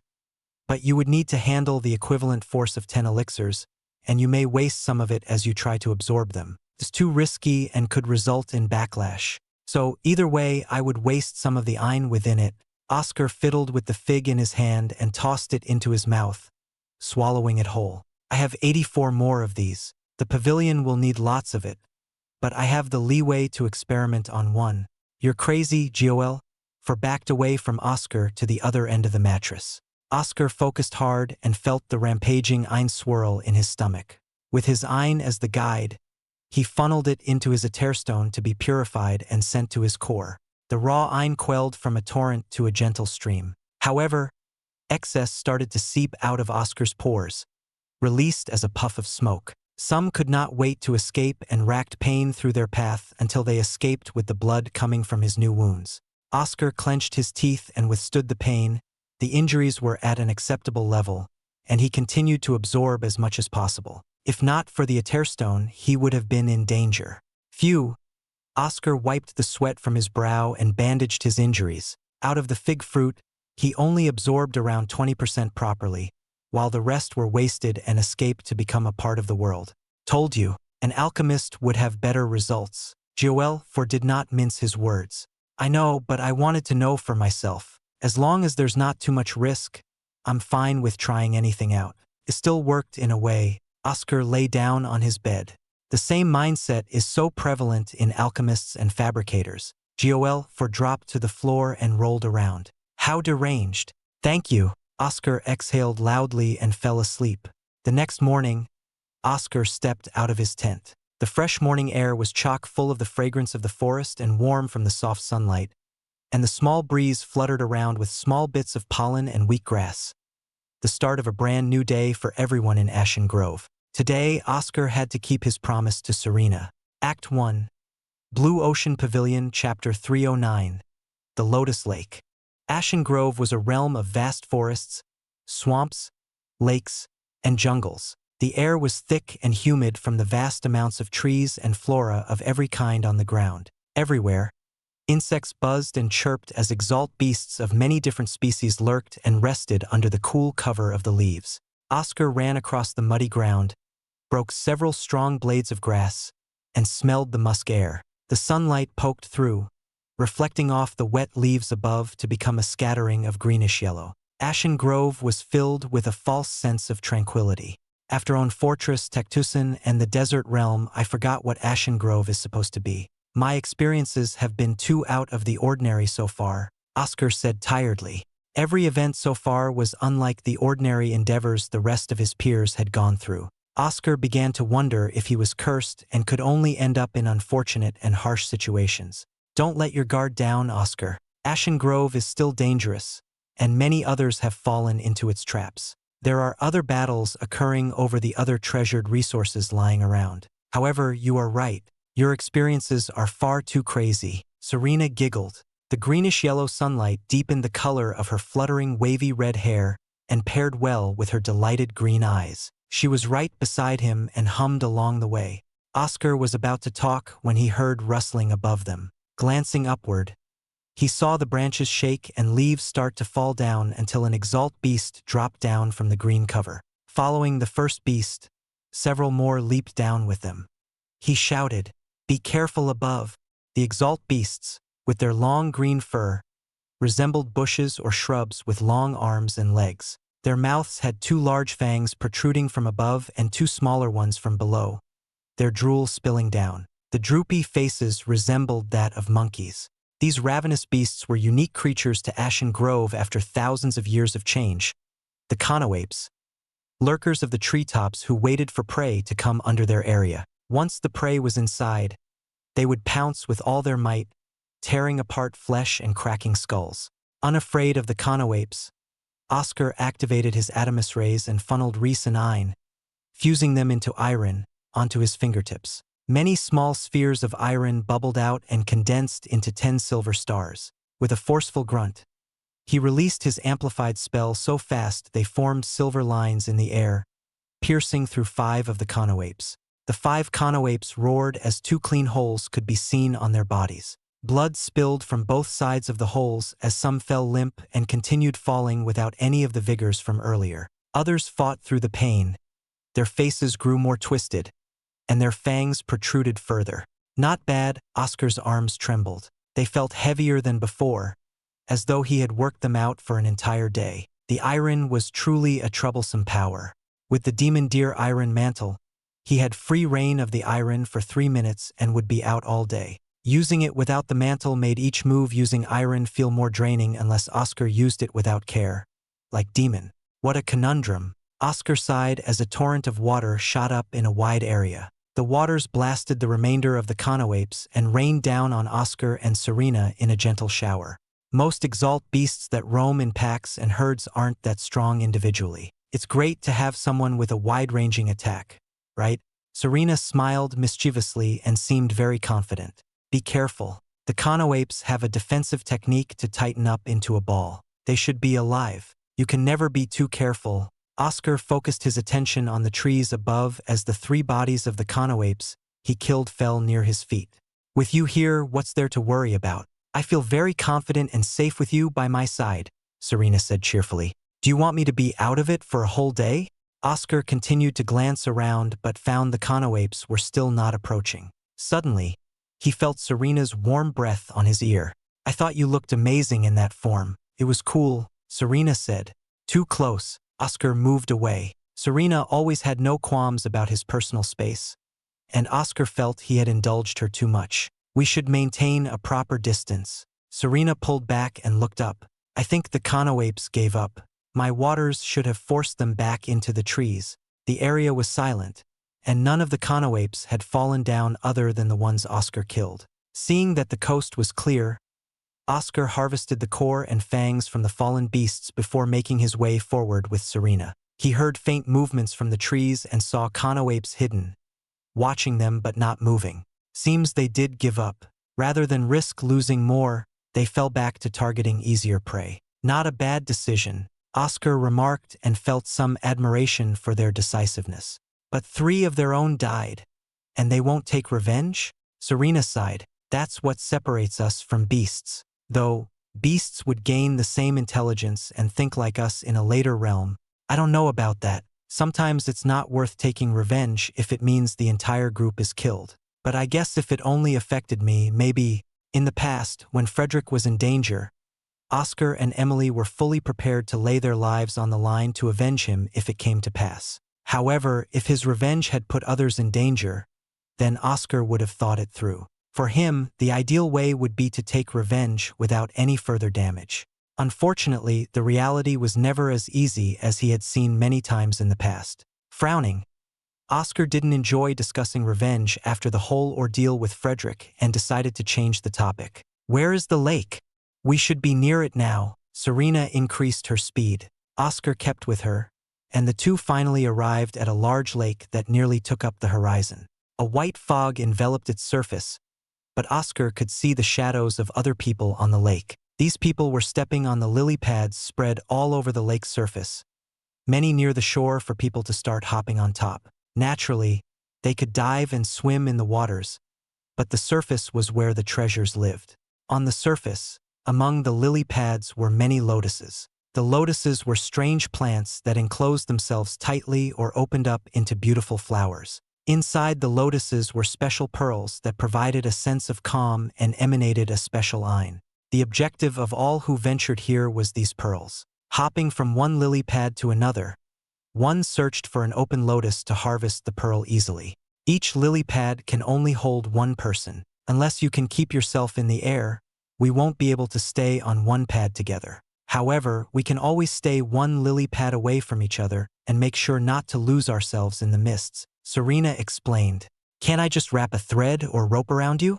Oscar lifted a brow in confusion. No can do. There's an unusual restriction here that somehow knows if you're trying to link up as a group with outside objects and even ein. The moment that happens, the mists get denser around you, and you lose your way back to the shore. Serena shook her head. This piece of information cemented it for Oscar. There was no doubt this lake was another trial set up by the Forest Heart clan. Though Serena told him earlier that it was relatively safer and mostly relied on one's luck to find the lotuses, Oscar knew from experience nothing was ever simple when the Forest Heart clan was involved. Then let's get on it. Oscar leaped onto a lily pad. Waves started around him, but he remained steady. Somehow this thin green leaf was holding him up. Serena got on the one next to him, and they nodded to each other. Look, I got one. Serena held a glowing pearl, rubbing it to her cheek with a satisfied smile. The pearl held a golden glow waning in and out like the light of a lighthouse. Serena stared down at the lotus with her eyes practically sparkling. It's beautiful. I wish I could pluck one and take it home.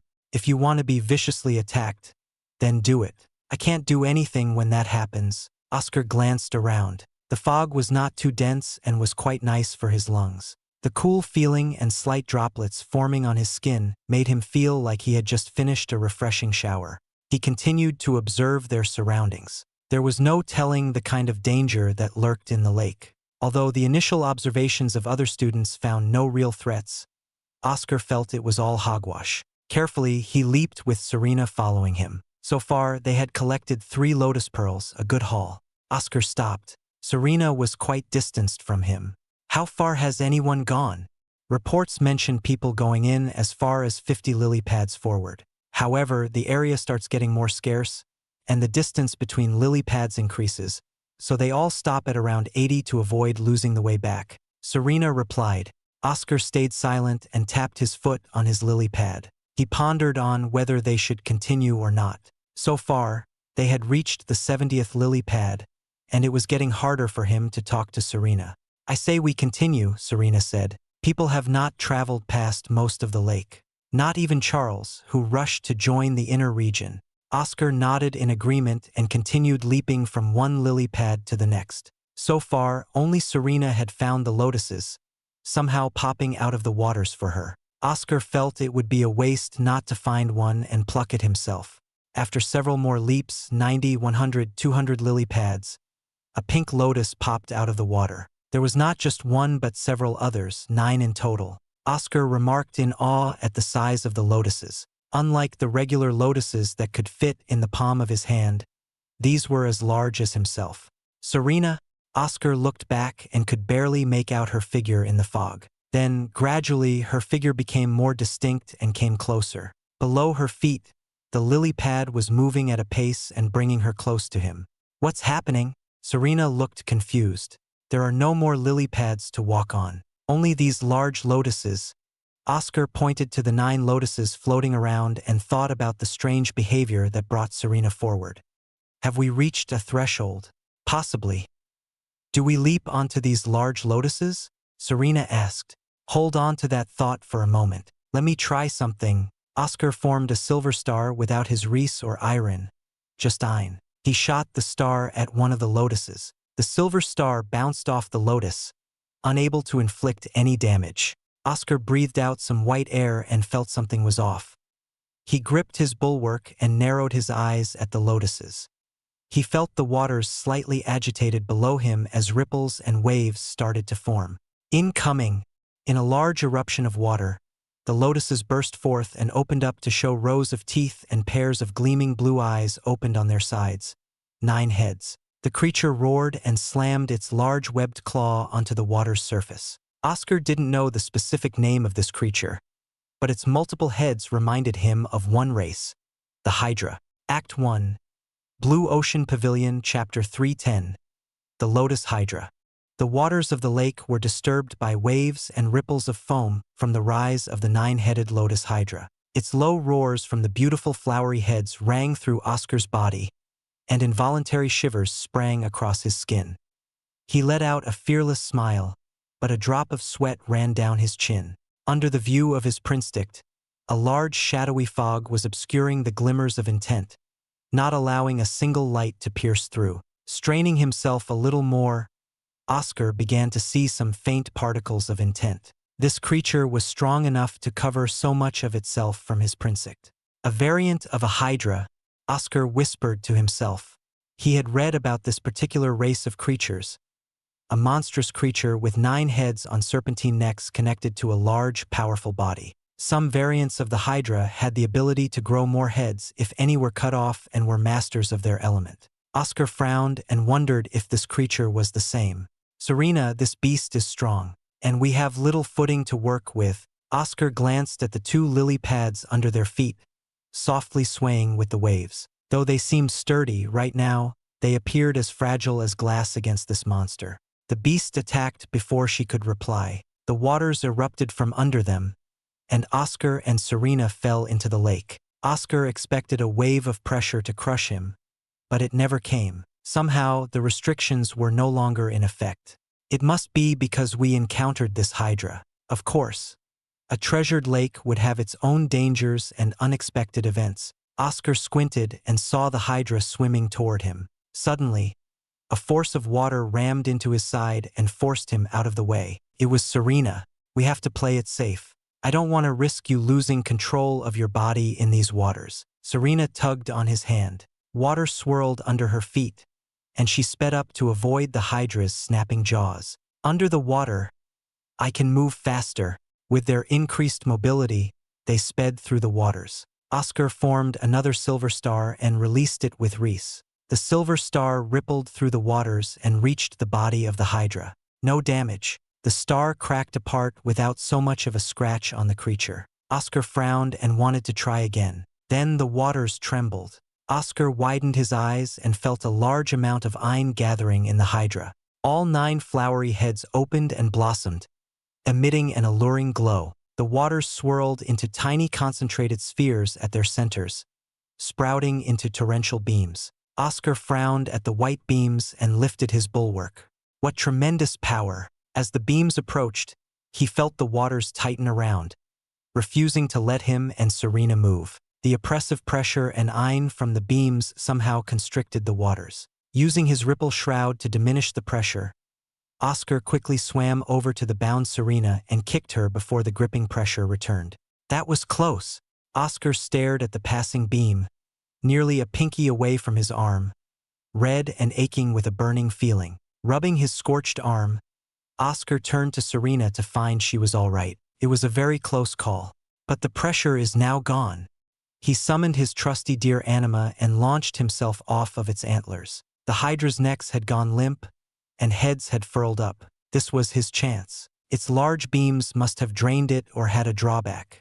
Not wanting to find out if the beast would recover, Oscar invoked the iron. 2 short lances encased his fists, bubbling not with foam but spheres of iron. Oscar grunted from the usual heaviness and pain of iron. Still, he traversed across the waters and reached the beast's chest. Oscar did not waste any more time. His arms moved rapidly through the churning waters, tearing into the Hydra. Its thick hide and hard skin were as he had expected. Even his newly found iron powers needed time to chip away bits of mossy flesh and bark skin. But chip away at them he did. After a short burst, Oscar stabbed into its beating heart. Green blood spilled out, and he heard a loud screech and glanced upward. Above him, Serena's figure whipped around and targeted one of the heads that opened up to the fullest.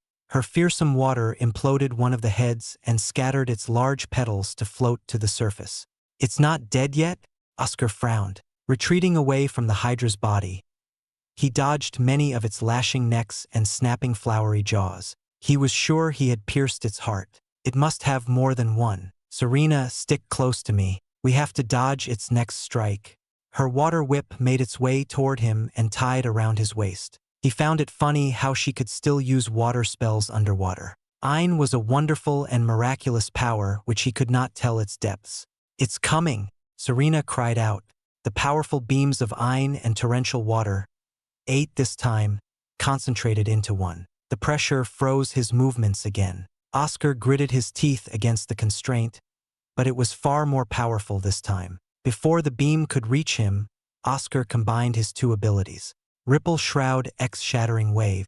The same technique he saw Demon use in the battle against Orden. It worked. The pressure instantly disappeared, and Oscar swam out of the way with Serena. He felt discomfort in his chest, and every inch of his skin ached. A small price to pay for avoiding certain death. The power behind these beams was something he could never handle. This time Serena led the way, and her water whip dragged him along. Oscar let out a stream of bubbles from his mouth as the pain subsided. He started his work on the Hydra's chest once more.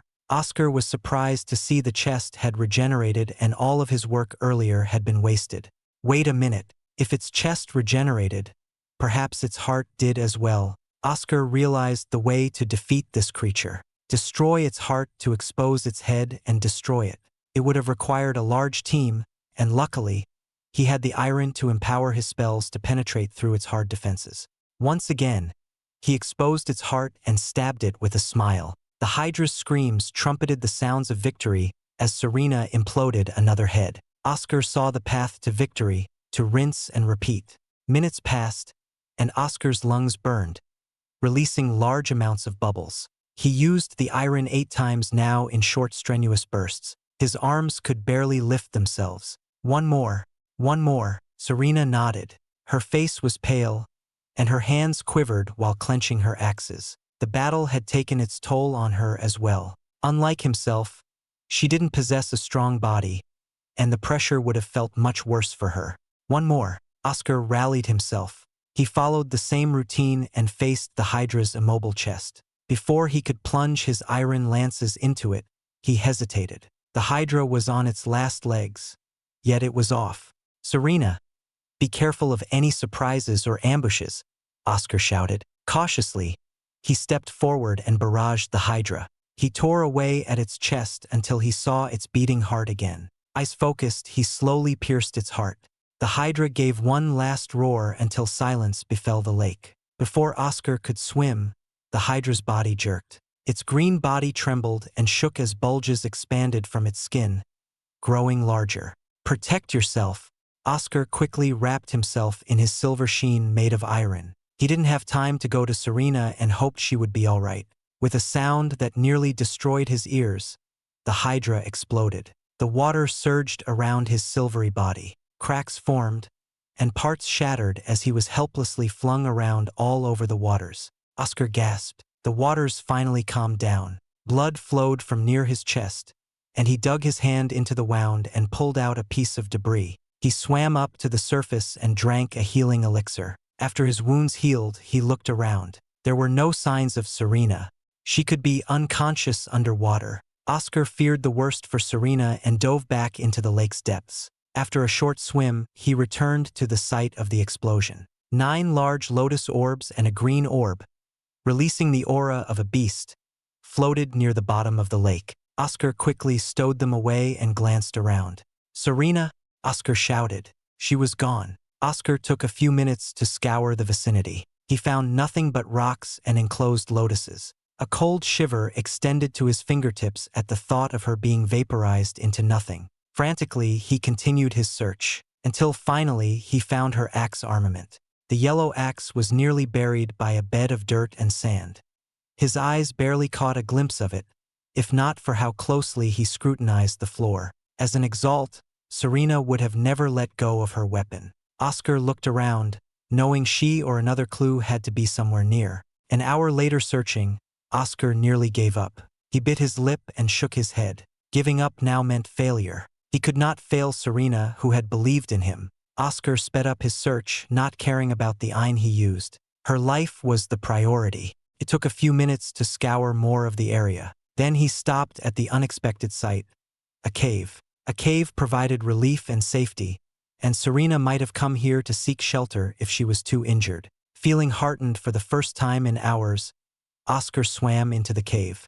As he rose from the waters, he landed on a small beach. He groaned as he stood from the water. Crystals on the rocky walls provided a dim light to show the rest of the area. This place was out of the ordinary. Oscar expected a shallow, small cave, but instead, there was a wide tunnel leading away from the shore.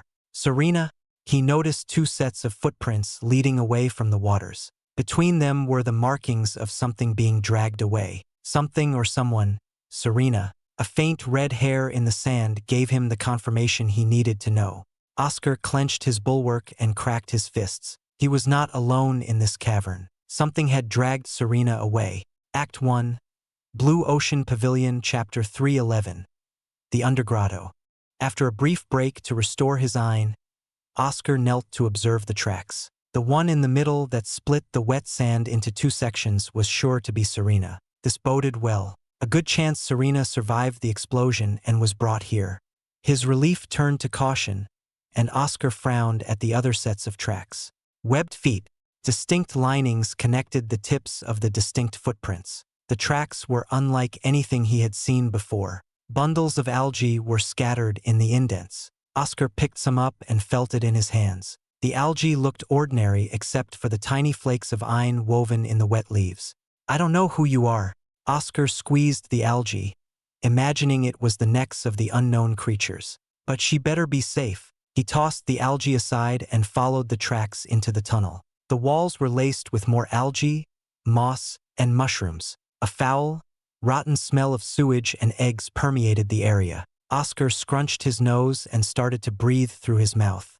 The algae around the tunnels varied in color from purple, blue, red, orange, and more. Some glowed dimly, providing Oscar with the light he needed to navigate through the tunnel. Starting a light with Ein was an easy task, but stealth was needed here. He had to find Serena before attracting unwanted attention to himself. Oscar stepped slowly. The squishy ground and dampness seeping into his toes didn't help to ease his worries. Each squish of his feet was loud as the water was wrung from the moss. Analyzing the area after each step, Oscar moved to the next. Hearing the sound of slithering behind him, Oscar turned around. His heartbeat quickened, afraid of an ambush. His face paled, and his surprised yell caught in his throat. He covered his mouth with his hand, successfully stopping himself from letting out a sound. Behind him was a wall of moss and algae. The wet plants filled the tunnel. The leaves squirmed, wriggled, and twisted. The tunnel was locking him inside. Holding back the urge to attack this wall, Oscar turned back toward the unknown. If the cave wanted him to stay, then he would stay. The exit was a problem for later. Right now, Serena was the priority. "Where are you?"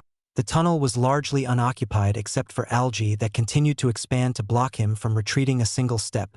No signs of the owners of the strange webbed feet or signs of Serena. With a silent sigh, Oscar pushed onward. Then after a while, he saw something. Another dim glow, like a lantern under the bedsheets. This glow was a mix of red and green. It appeared to come from a chamber below. Stepping up for a closer look, Oscar heard strange chants of a strange tongue, garbled and messy, almost as if the chanters were speaking underwater. Reaching the edge, Oscar glanced down below, and his jaw dropped. A similar scene to the one he saw in Cactus was happening. Circles and circles of strange grove keepers made of algae and moss were kneeling and chanting. The place he arrived at was a circular pathway that overlooked the entire chamber. Not wanting to be noticed, Oscar lowered his body until only his eyes peeped out. This is madness. The grove keepers were once people, but they're strangely well organized. So much can happen in 400 years. Putting down his shock, he glanced at the stone altar in the middle. Whatever it was, it didn't look reassuring. Suddenly, the chanting stopped, replaced by the whimpers of a beast. Holding his breath under his hands, Oscar watched. A large bear was dragged by a group of grove keepers and thrown onto the altar. Bound by vines, the bear could not muster any resistance. One grove keeper raised its hands. It held a golden fong, sharp and long. Without so much a warning, the grove keeper plunged the golden fong into the neck of the bound bear. The weary light from its eyes turned dull as its blood flowed down from the altar. Then the chamber began to shake, and a voice called out. Oscar couldn't breathe. It was only a raspy, wheezing groan, similar to an old man's, but the pressure from that single small sound made him fall to his knees. Sweat beaded down his forehead, and he joined the small raspy wheezes with his own weakened grunts.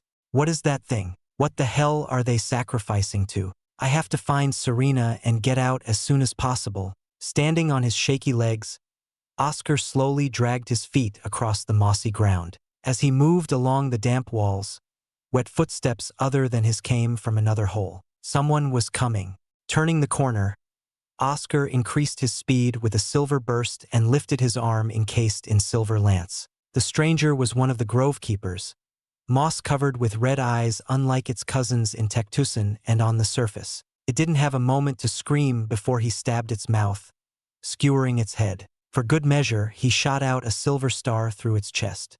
The grove keeper collapsed into a pile of algae and moss, indiscernible from the rest of the room. The room was small. Oscar focused his gaze on a small flat boulder table, a collection of mushrooms on top, and a small makeshift bowl filled with a strange blue liquid. He approached the table, took out a dagger armament he took from a fallen enemy, and poked around the mushrooms. It was shabby and not very advanced, but it was certainly a workshop of some kind. Oscar dipped the dagger into the blue solution, bringing it close to his eyes. What was this, and why was this grove keeper making it? There was nothing else in the room other than the shoddy workshop. Interested in this strange material, Oscar poured some into an empty vial and stored it away. An alchemist can help decipher this thing. Oscar hurried out of the room, and his eyes went wide. A mass of grove keepers stopped and turned to him. Red eyes gleamed everywhere in the dim pathway. All let out a gurgled yell and charged at him. Bad luck? Unfortunate? Oscar's mind threw all idle thoughts out, and he charged back with all his might. His dear anima formed from thin air and slammed into the grove keepers. Their bodies tumbled and broke apart. With the iron flowing into his arms, Oscar unleashed his iron lances. One by one, the grove keepers fell before his power. His body was wet and covered in algae, and his hot breaths became white from the shivering chill rising from their torn corpses. Oscar grunted and forged ahead, destroying as much of the grove keepers in his way. Whips of algae sprouted from the walls and floor. They tied around his wrists and caught his legs. Mustering his reese, Oscar sent out a ripple shroud, shredding apart the weak bindings. He found it hard to breathe. Odd though, he hadn't gone overboard with iron and reese. His chest felt tight, and his lungs grew colder. A slight numbness spread on his fingertips. With short and rushed breaths, Oscar staggered to his feet and covered himself in his iron. The cold abated, and the numbness faded from his hands. His suspicions were correct. The grove keepers released a cold air upon their death that slowly filled the room. Effects similar to the cold air of the tundra realm. Oscar solved the issue for now, but he was still in a pickle. Grove keepers kept swarming him en masse, unaffected by the chill released from their fellow grove keepers' deaths. Sprinting out of the mass, Oscar scanned the area for Serena, quickly entering a room and exiting when he didn't see her. There was nothing, only the endless tide of grove keepers surrounding him. With a single swing, his bulwark tore through 10. Killing them was easy. The problem was 20 more took the fallen 10's place. Oscar cleared his mind and assessed the problem. At this rate, he'd run out of stamina and iron before clearing this place out. How many had he killed so far? It must have reached over 100. He ran a loop around the entire pathway and found nothing. Not a single trace of Serena. With no other option, he leaped down to the wide chamber of the altar. He chuckled and shook his head. Another mass of grove keepers awaited him. Fine, let's see who runs out first. Will you run out of grove keepers, or will I run out of iron? With Ein awaken, he could fight longer. How much longer was the question? With a burst of iron, Oscar gripped his bulwark, and his dear anima grunted. Then an orange ball crashed in front of him. Behind him, to his sides, orange spheres cracked like glass all around him. Out of the broken spheres, orange gas immediately covered his area, and he caught a whiff of it. Horrified, Oscar tried to leap off his dear anima's antlers. Shit! Oscar stumbled to the floor. His dear anima dissipated. One of the grove keepers drank a blue liquid and stretched its hands out, and that was the last thing he saw. The grove keepers dragged Oscar's sleeping body away to another room. In the room were many other people wearing the uniforms of the Blue Ocean Pavilion. Each one was fast asleep and bound by the vines, unable to rouse themselves or break free of their bonds. They communicated in strange, gurgled voices. Their moss-ridden arms lifted Oscar up and brought him to a free space on the wall of vines. The vines creaked and snapped, moving toward Oscar's body. Before they could entangle Oscar, and to the shock of the grove keepers, his eyes snapped open. The grove keepers rushed to contain him, and the vines continued to furl around him.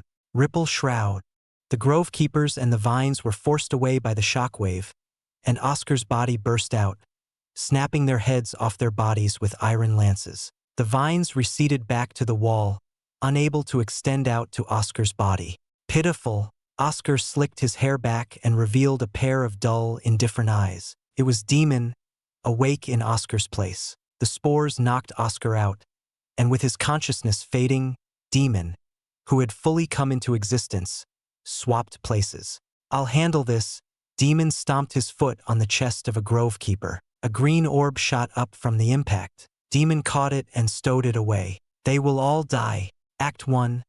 Blue Ocean Pavilion, Chapter 312. Fight for Freedom. The last thing Serena remembered was Oscar's voice shouting for her to take cover and the bloated Hydra exploding. A mix of flames and bubbles filled her vision until a sudden silence and darkness. Then, out of nowhere, she heard something snap, followed by more snaps. Ernest! Serena mumbled the name of her gardener. Everything Ernest cut and pruned plants in the garden, a similar snap would come out. Agitated, Serena groaned and grumbled. Ernest couldn't be here in Ashen Grove. Was she dreaming? Wake up, a voice called out to her. It sounded so familiar, yet she couldn't quite put her finger on whom. The voice resembled someone she knew well. Oscar? No, she thought it was impossible. Rather than the warmth and gentleness she had come to love, there was only a chilling harshness, a cold indifference. Her Oscar would never talk to her in such a dismissive tone. Wake up, the voice remained emotionless. Ah! Serena felt herself drop, falling uncontrollably. She banged her head and knees, hissing in pain. Slowly, her eyes began to open, and a soft light of many colors expanded in her view. The light was comforting, setting her at ease, not too overwhelming. As her eyes recovered, the world around her came into focus. The ground was full of moist dark green plants and moss of several glowing colors. Many broken pieces of vines wrapped her arms. With a shake, most of them fell off her. They felt like tiny wriggling worms squirming on her skin, making her stomach churn. Where am I? Ugh! Assaulted by the rotten smell, Serena gagged and could not breathe. The wriggling vines, her hands covered in a disgusting green mixture, and the horrible smell was too much. Get it together. Someone tugged her arm and forced her to stand up. Oscar. Serena was surprised and smiled at the man with lovable black hair. Her chest felt warm, and she purposely staggered closer to his side, wanting to embrace him. Get off. Confused, Serena snapped her head and glanced closely at Oscar. Earlier, she thought perhaps the change in Oscar's voice was due to her drowsiness and mind still coming to. Now, she was wide awake, and Oscar was still emotionless. The words he spoke and the harshness with which he handled her were unnerving. The man she loved was behaving strangely. His features were the same: black hair, eyes, average yet lovable face, and enticing muscles. They were the same, but she saw a difference. The black eyes were dull and emotionless, and the face was stone cold. Not a single emotion could be seen or felt. Oscar, is this a joke? Why are you behaving like this? Serena grabbed onto his shoulders with her trembling hands. Oscar knocked them away. She felt her heart breaking, and her lips quivered. Oscar had always pulled himself away in a gentle manner. The stinging pain from her hands was the result of his callousness and a lack of care. We don't have time for your foolishness. Free the others who are trapped. You, get to work. Oscar walked to a bundle of vines wrapped into a mound. With his lances, he tore and cut through the many vines, some of which sprang out in an effort to grab onto him, all failing to touch even the hem of his garments. Serena watched in horror as a person fell out of the vines, struggling to breathe and covered in dead vines. The realization struck her at last. She had been held prisoner here like the other poor soul until Oscar came to free them. Putting aside her misgivings about Oscar's current demeanor, Serena summoned her axe anima, chopped through vines like lumber, and freed several others. The prisoners were all Blue Ocean Pavilion students, and she recognized a few from her time in the base, people thought to have been missing. If there were other places like this, then how many people were assumed dead when they were actually alive and held captive? What made her more uncomfortable was the unknown reason for her fellow students being imprisoned. Something was amiss. Serena wanted to know more. After they freed up the rest of the captives, Serena calmed them all down and directed them toward Oscar. Is everyone awake? Oscar's cold voice roused everyone from their stupors. Some were here for a week, while others were more recent. Serena turned to Oscar and listened to what he had to say next. Currently, we are in an underwater cavern full of grove keepers. I don't know what they're planning, but they're sacrificing beasts to the altar in the central chamber. A sacrifice? One of the freed captives paled. Serena paled as well. A sacrifice was not what she wanted to hear after finding out she was held captive. She could have been one of the helpless sacrifices for whatever evil the grove keepers were up to. I went out and faced hundreds of them. They're all weak individually, but there are 12 of us here. If we do it right, we could finish this place off. Oscar's dull eyes sent chills down Serena's spine. It was like an expanding abyss, sucking in all of her joy and delight. Fight them? If there are hundreds, then we should escape as fast as we can. Another captive exclaimed. Everyone here was tired and drained after being trapped for so long. Serena had seen this many times on the faces of the ones who made it back to the base. Unfortunately, there was no safe place to rest in these caverns. The exit I know of is blocked, and we could be led astray outside. Take a healing elixir and get back on your feet. Oscar tossed some elixirs from his space pocket to them. I'll kill every last grove keeper here, with or without any of you. His voice contained a commanding tone laced with threats. Serena shuddered, unable to find a semblance of the Oscar she knew. Then to her feet, a yellow axe plopped to the floor, her armament. That's your weapon. Take it up and follow me. She gulped and knew there was no refusing Oscar's words. She bent over and gripped her axe. With both her axes in her hands, she nodded and stepped forward. The other students drank their healing elixirs and stood up. They all had shaky eyes, but they had made their resolve. Keep an iron shroud up to avoid the chill and be wary of orange spheres. It releases a gas that puts you right to sleep. Besides that, we move as one and kill everything in our path. Oscar went over to a pile of weapons and armor, most likely where the grove keepers piled their spoils from the prisoners. He took up a bright red bulwark and led the charge outside. Serena followed on the edge of his heels. Outside the prison, grove keepers were standing idle, and one was about to scream. Serena threw her axe anima, splitting its head into two. The others stampeded ahead, their eyes bloodshot, and their faces snarled. With Oscar at the helm, the group cleaved through scores of grove keepers. They were doing it. Serena smiled, feeling power surging within her. The grove keepers were nothing before her axes, lighter than before. A renewed clarity washed through her head, allowing her to see much more than before. She grew ecstatic at her improvement after the battle against the Hydra. From her enlarged vision, she spotted several grove keepers holding orange spheres. Orange spheres, she shouted. Suddenly, a blur rushed past her. Oscar hacked and smashed a path through the grove keepers, reaching the ones with the orange spheres. In a single second, they all fell. All the orange spheres cracked on the ground and released a massive gas that caused all the grove keepers on that side to fall down. How reckless! Serena got a water whip ready to drag Oscar out when the gas cleared. But soon, a shadowy figure moved around, stabbing into all of the asleep grove keepers. Huh? Her face twitched, and her eyes widened. Oscar stepped out of the orange gas as though it was nothing. Didn't you say that stuff would put you to sleep?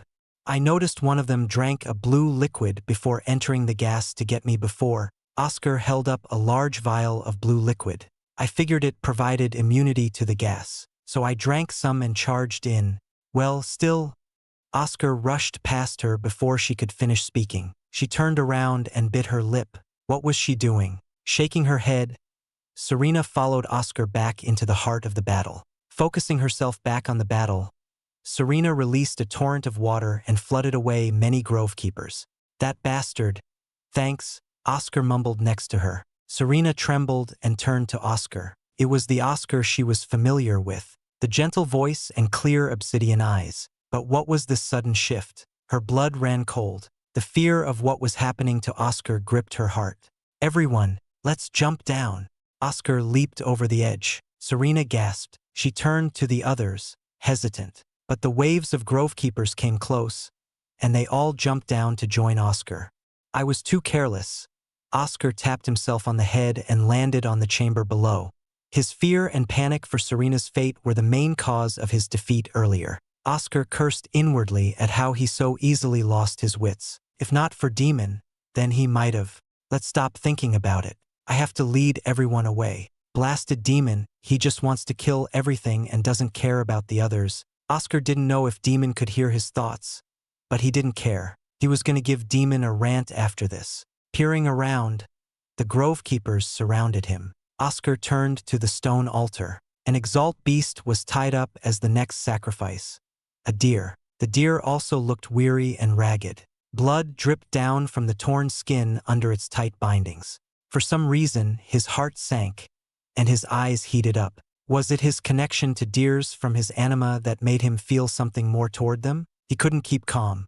The deer grunted and nudged its nose to reach his fingers. It came up short and groaned in pain, unable to free itself from its bindings. The saddened and tortured appearance struck Oscar like a nail to his heart.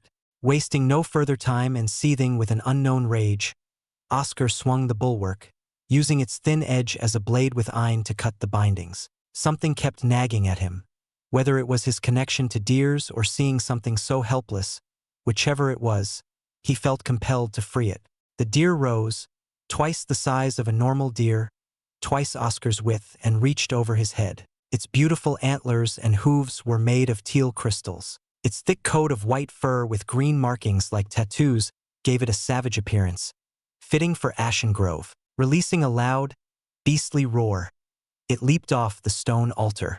Oscar, his deer anima, and the deer charged together into a frontal charge. The deer's crystal antlers pushed away crowds of grove keepers, showcasing the strength of this beast. The other students joined in, and all manners of spells exploded around the chamber. Still, more and more grove keepers sprang up out of nowhere. An icy chill flowed through Oscar's blood. It was inconceivable to see so many grove keepers. We can't continue this. There must be a way to victory. As his mind spiraled around for a chance, he noticed another tunnel and smelled the scent of beasts coming from within. That's it. Oscar sprinted through the tunnel and found tens of Exalt beasts, all tied up. He had no idea if this would work. Right now, it was the only shot he had. With a silver burst increasing his speed, Oscar zipped through all the beasts. The sounds of their bindings snapping apart signaled the freedom of the Exalt beasts. They all got up, roaring and growling, from which Oscar could feel their anger. Oscar smiled and ran out of the tunnel, back to the chamber. The numerous roars grew closer behind him. A mini-beast tide was on its way. Act 1, Blue Ocean Pavilion, Chapter 313. The Great Escape. Oscar ran ahead to rejoin the battle. Piles and mounds of algae, grass, and branches littered the sacrificial chamber, the fallen remains of many grove keepers. In the center, near the stone altar, Serena and the others were fighting and holding on. Seeing their tired faces, Oscar felt the outlook of the current battle was bad. Entering the state of Adamus rays, his muscles flexed and tightened under his clothes. He formed silver lances around his fists using ordinary iron, not iron. There was no need to use iron and tire himself out faster unless a powerful grove keeper like the large ones in Cactus was here. "Keep fighting!" Oscar shouted to his peers in the distance. Then the chamber started to tremble. Screeches, roars, groans, and caws echoed and made everyone and everything pause and turn toward Oscar. Behind him, several Exalt beasts crashed out of their prison, tossing rubble and moss everywhere. Oscar jumped onto his deer anima, and by his side was the deer beast he freed. Leading the charge with the savage beasts behind him, they rampaged around the chamber, crushing, gnawing, biting, clawing, and stomping the grove keepers. The men of moss and algae were helpless before the enraged beasts. Relaxing. "Oscar, where did these beasts come from?" Serena glanced around at the beasts frothing at the mouths. Her breathing slowly recovered from the respite of reinforcements. They were sacrificing beasts to this altar. Luckily, there were some left alive. "Look at them go. We have a good chance now." Oscar got off his deer anima and turned to the others. "Don't attack the beasts. We don't want to make ourselves a target." Everyone nodded. Their eyes darted around at the commotion surrounding the altar. Torn bodies of grove keepers plopped near their feet. With careful aim, they fought not to harm the beasts, aiming for the grove keepers. "How sure are you that these beasts won't attack us?" Serena chopped at nearby grove keepers. Her worry was not unwarranted, and Oscar thought the same. They couldn't trust these beasts that moved on instinct, but at the same time they were not being targeted. For certain, it was strange. The beasts seemed focused on only the grove keepers. They knew who to exact vengeance on. Very fortunate for Oscar and the rest. "Orange spheres, up above," someone shouted. Oscar snapped upward. A scattered cluster of orange spheres was about to rain down on them, so many that the gas would certainly fill the entire place. Oscar reacted quickly, forming several silver stars and aiming for the spheres. The other students and Serena matched him with their spells. As delicate as the orange spheres were, similar to bubbles, the spells destroyed every single one. The sleeping gas that exploded from the orange spheres did not float down. stayed afloat in midair. Seeing the clouds of potent sleeping gas, Oscar turned his attention to the beasts and grove keepers. Just how many were there? Oscar felt short of breath as more grove keepers poured out of their tunnels, crevices, and halls. One of these openings had to be an exit. Oscar hoped to find it. Back when he fought above as demon, he noticed the entrance to the Lotus Lake was completely sealed off as though it had caved in.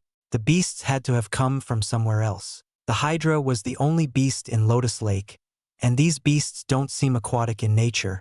As he contemplated the problem and his fellow students fought to help the beasts and deter the orange spheres, the deer beast trotted to his side with a grunt and a breath of hot air. Oscar glanced at the deer beast, a hint of intelligence sparking in its deep gold eyes. It pointed its antlers toward a direction. Oscar turned and saw a small tunnel where grove keepers were streaming out. "That's the way out?" Oscar's words were met with a grunt and stomp from the deer beast. Its actions cried out to trust it. Oscar couldn't help but chuckle and nod. "Everyone, we're getting out of here through that tunnel. Prepare to charge and follow my lead," Oscar shouted to the rest of his peers. They all froze with obvious confusion evident from the frowns on their lips and the furrowed wrinkles on their brows, except Serena, who seemed to be eyeing him in a different way. He ignored the strange gaze she was giving him for now and turned his attention back to the others. "Follow me or stay here. You decide." Not wasting any more time, Oscar sprinted. His lances skewered through several grove keepers, leaving behind a trail of their corpses. His eyes fixated on the tunnel. Hearing several footsteps behind him, his chest felt light with relief. To his sides were his anima and the deer beast. Behind him was Serena, followed by the others. Not a single one wished to stay here. In one fell swoop, they all entered the tunnel. Oscar did as he said he would. He rode atop his deer anima and led from the front. Thanks to the elevated view from atop his deer anima, his eyes narrowed to gaze far into the tunnel of moss, roots, and algae. Grove keepers flowed like blood through veins.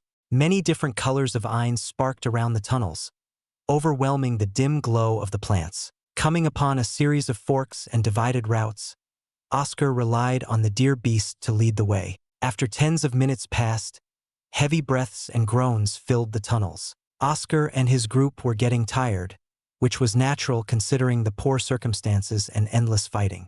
"Damn it," Oscar murmured as he saw a group of grove keepers holding more of the orange spheres. He reached into his space pocket, took out the blue vial, and drank some of it. There was not enough for everyone, so he had to improvise. It appeared he had to improvise a lot today, from the Hydra to this great escape. A bothersome task as always, risking and gambling it all on a slim chance from his improvisation. He sped up and hoped to the heavens this would work. His fist became heavy from the iron building in it, and he unleashed it all in a combination of ripple shroud and shattering wave. The resulting shockwave acted as a moving barrier. His technique imploded the grove keepers and dispersed the sleeping gas to the tunnel walls. The orange gas wafted around with an opening in the middle. Leaping over the lingering orange gas on the floor, Oscar got off his deer anima and breathed in. He tightened his stance and recalled every move he learned from sparring against Demon. As the constant mass of grove keepers approached, Oscar flung several of them away, threw some in the air, and punctured holes with his sharp kicks. There is a constant flow I can maintain from fighting a crowd. Combine that with Demon's free-willed motions, and I'll be able to get through without using as much reese and eyne. Oscar consistently took reese from other grove keepers, chaining it onto the next attack, then to the next and the next. The grove keepers were helpless before his and his group's onslaught. After another few minutes of killing off as many grove keepers in the tunnel, Oscar trembled and laughed weakly. Light. Not the light from the colorful moss and algae, and not the light from everyone's spells. Light that drowned in from a hole, a bed of flowers blooming and basking under its radiant gift. It was the light from outside, from the sun. "We're almost there." Oscar and the others rampaged, gaining more ground and getting closer to their goal. Their feet did not care about the flowers they trampled on as they jumped out. The familiar fluttering breeze tickled his damp skin. The sky was a scattering of orange, yellow, and red. In the distance, the sun could barely be seen over some trees as it set. What a wonderful view! Oscar felt it was a shame it was ruined by the group of grove keepers outside. The sun is setting in this direction, so the base should be this way. Serena knew the base well and could point Oscar and the others in the correct direction. Oscar heard the others groaning but saw smiles on their faces. Some were about to cry but held it in. They weren't free yet. With a final rallying cry, Oscar went headfirst with the deers by his side. The enclosure wasn't perfect, and they escaped shortly. Next to him, the deer beast grunted as if saying farewell. Oscar patted it on its head. "Thank you."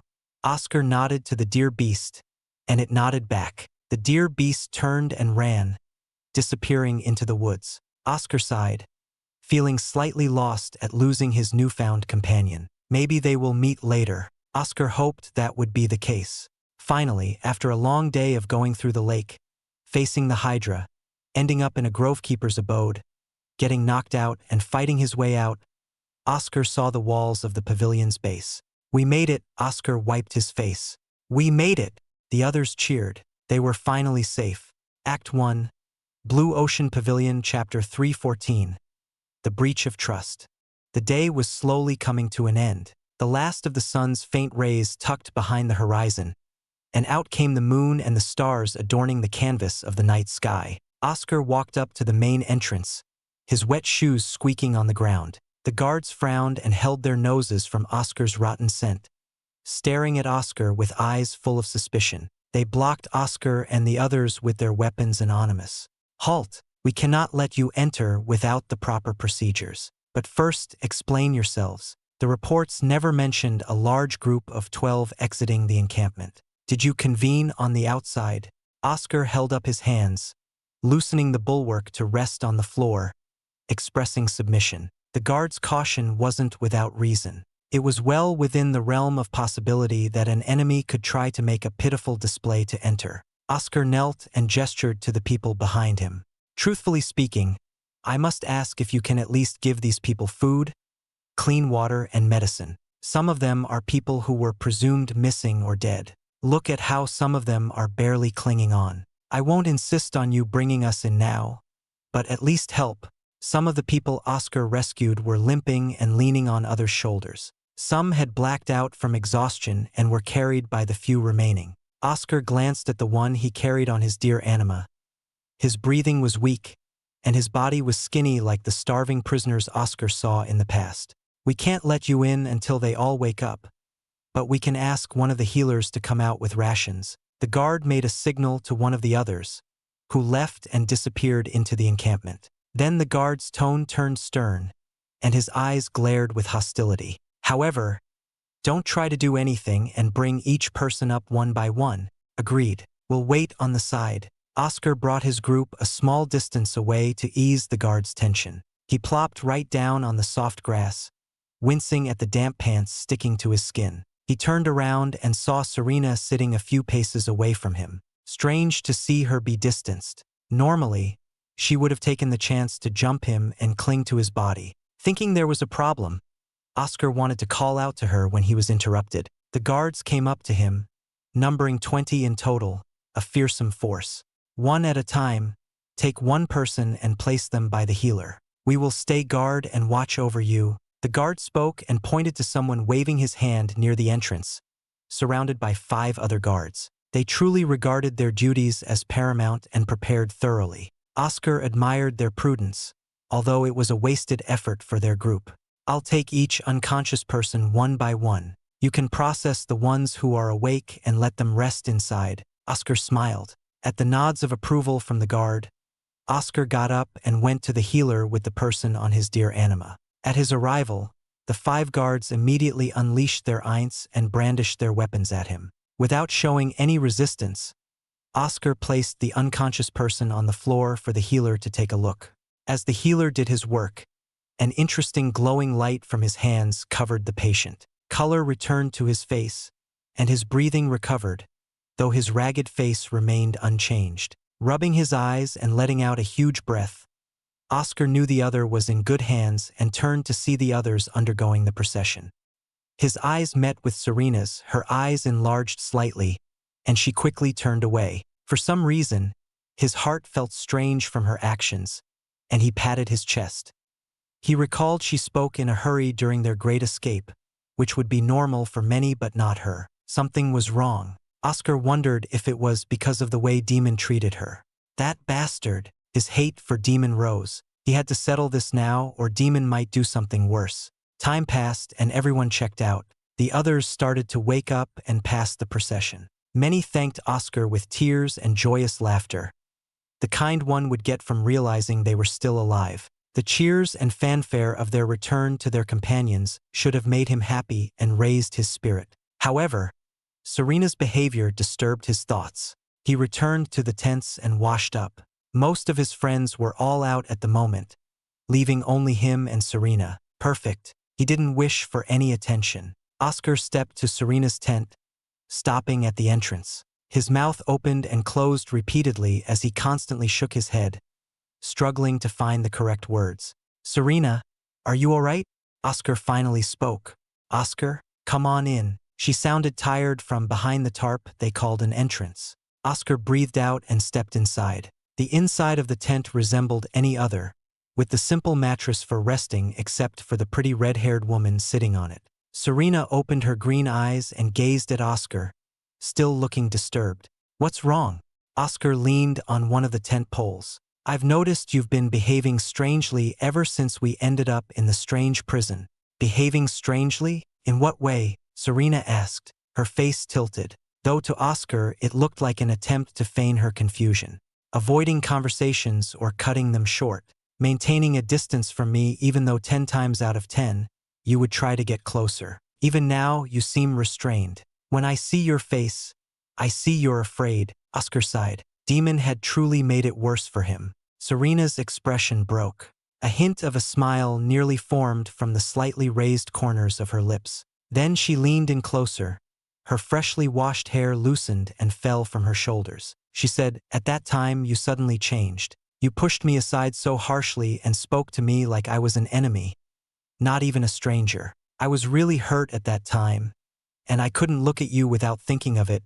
Oscar bowed his head. "I'm sorry for my behavior. That is no way to treat my friend. I hope you can forgive me." "I forgive you." Serena combed her untidy hair. "Can you tell me why you were so strange? It wasn't the way you were, but it was still you. Felt like I was with another person wearing your skin. My body still shivers whenever I think about you in that way." "That?" Oscar fell silent. He didn't tell Frederick about it earlier. Was it wise to tell anyone? He closed his eyes and tensed his brow from the struggle. Should he tell her or not? Demon was a secret he wanted to keep from others as much as possible, even Celestina. It would only create more worry. Not wanting anyone else to have more worries, Oscar sighed and shook his head. "I'm sorry. This problem is for me to deal with. I don't want to lay more worries and stress on you about me." "I'm sorry." He apologized twice. Serena stared blankly at him. Silence fell between the two, and Oscar gulped, not knowing what to say. He could only wait for her response as he gripped his hands, feeling sweat gathering in his palms. After several minutes of silence, Serena sighed and smiled. "It can't be helped. I'm sure you'll find an answer to your problem." Serena giggled. "Thanks." Oscar stopped himself from frowning. Serena's smile and laughter were as fake as one could make it. With her training as a merchant, she had amazing control of her facial expressions, but it failed here. Oscar felt that he had made a mistake, but he stood firm in his decision. With a single nod, he stood up and left the tent. Oscar paused. His steps stopped a few paces away from her tent. The nagging continued to hound his mind. He felt he had wronged her. Smacking himself on the forehead, Oscar continued walking away, not looking back. Right after entering the tent, he dropped to his bed. "Demon!" Oscar shouted in his inner world. Demon and his dear Anima were idle near his blue core. Demon heard Oscar's enraged shout and slowly opened his cold and dark eyes. "Had a safe trip back?" Demon said. "If not for me, you would have been dead." "That doesn't matter."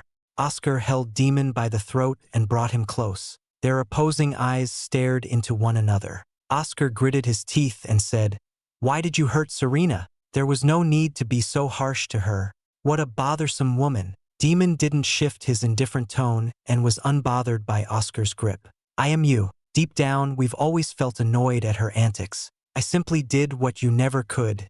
"Ha!" Oscar tightened his grip, but Demon continued to remain stone-faced. "That's no excuse for what you did." Then suddenly Demon gripped Oscar's neck. Oscar's eyes widened from Demon's actions, and he felt Demon's fingers dig into his astral neck, choking out the non-existent air from his windpipes. Demon's actions were erratic, and Oscar didn't expect him to react so strongly. "And you?" Demon moved his head closer. The abyssal eyes never wavered against Oscar's anger. "You had your chance to make it right with her, but you chose not to tell her the truth. I saw everything. Don't tell me you didn't notice how hurt she looked with the fake smile. Where's the excuse for that?" "I am me," Demon interjected. "I act when you can't, but it's all about what we are. Though you didn't need me to hurt Serena another time." Demon let go of Oscar, who released his hand and fell to the dark floor of his inner world. Demon stared coldly at him and went back to his seat by the core. "You call me Demon, but you've done far worse than me. If you don't want me to come out, then be stronger. I swear, I'll find a way to get rid of you." Oscar disappeared from his inner world and woke up. He bit his lip and punched himself in the face, unable to get Demon's words out of his head. Damn it. Time passed in the middle region. Oscar fought tooth and nail against fierce odds to get stronger and to take his mind off of things. Though he went on some missions with Serena, it was never a pair of them but in a larger group. Her behavior seemed normal except for how she no longer clung to Oscar all the time. Frederick had asked him about it once, and Oscar shook his head silently to end the conversation. Frederick never brought it up again. Slowly, the third week passed by. Finally, the day came. Everyone gathered in the encampment, all middle elite exalts from the middle region and the lower elite exalts from the outer region. Their barrier had come undone earlier, and they safely joined their group thanks to help from the others. Oscar stood next to Frederick and Eric. Serena was beside Eric and focused on the front, still awkward around him. The awkwardness between him and Serena never ended, even as the third week passed. He wanted to find a way to resolve this, but now, Oscar had no time to worry about anything else. The time finally came. The central temple was about to open. Act 1, Blue Ocean Pavilion, Chapter 3:15. The Inner Region. Oscar rushed together with the mass crowd of lower and middle elite exalts.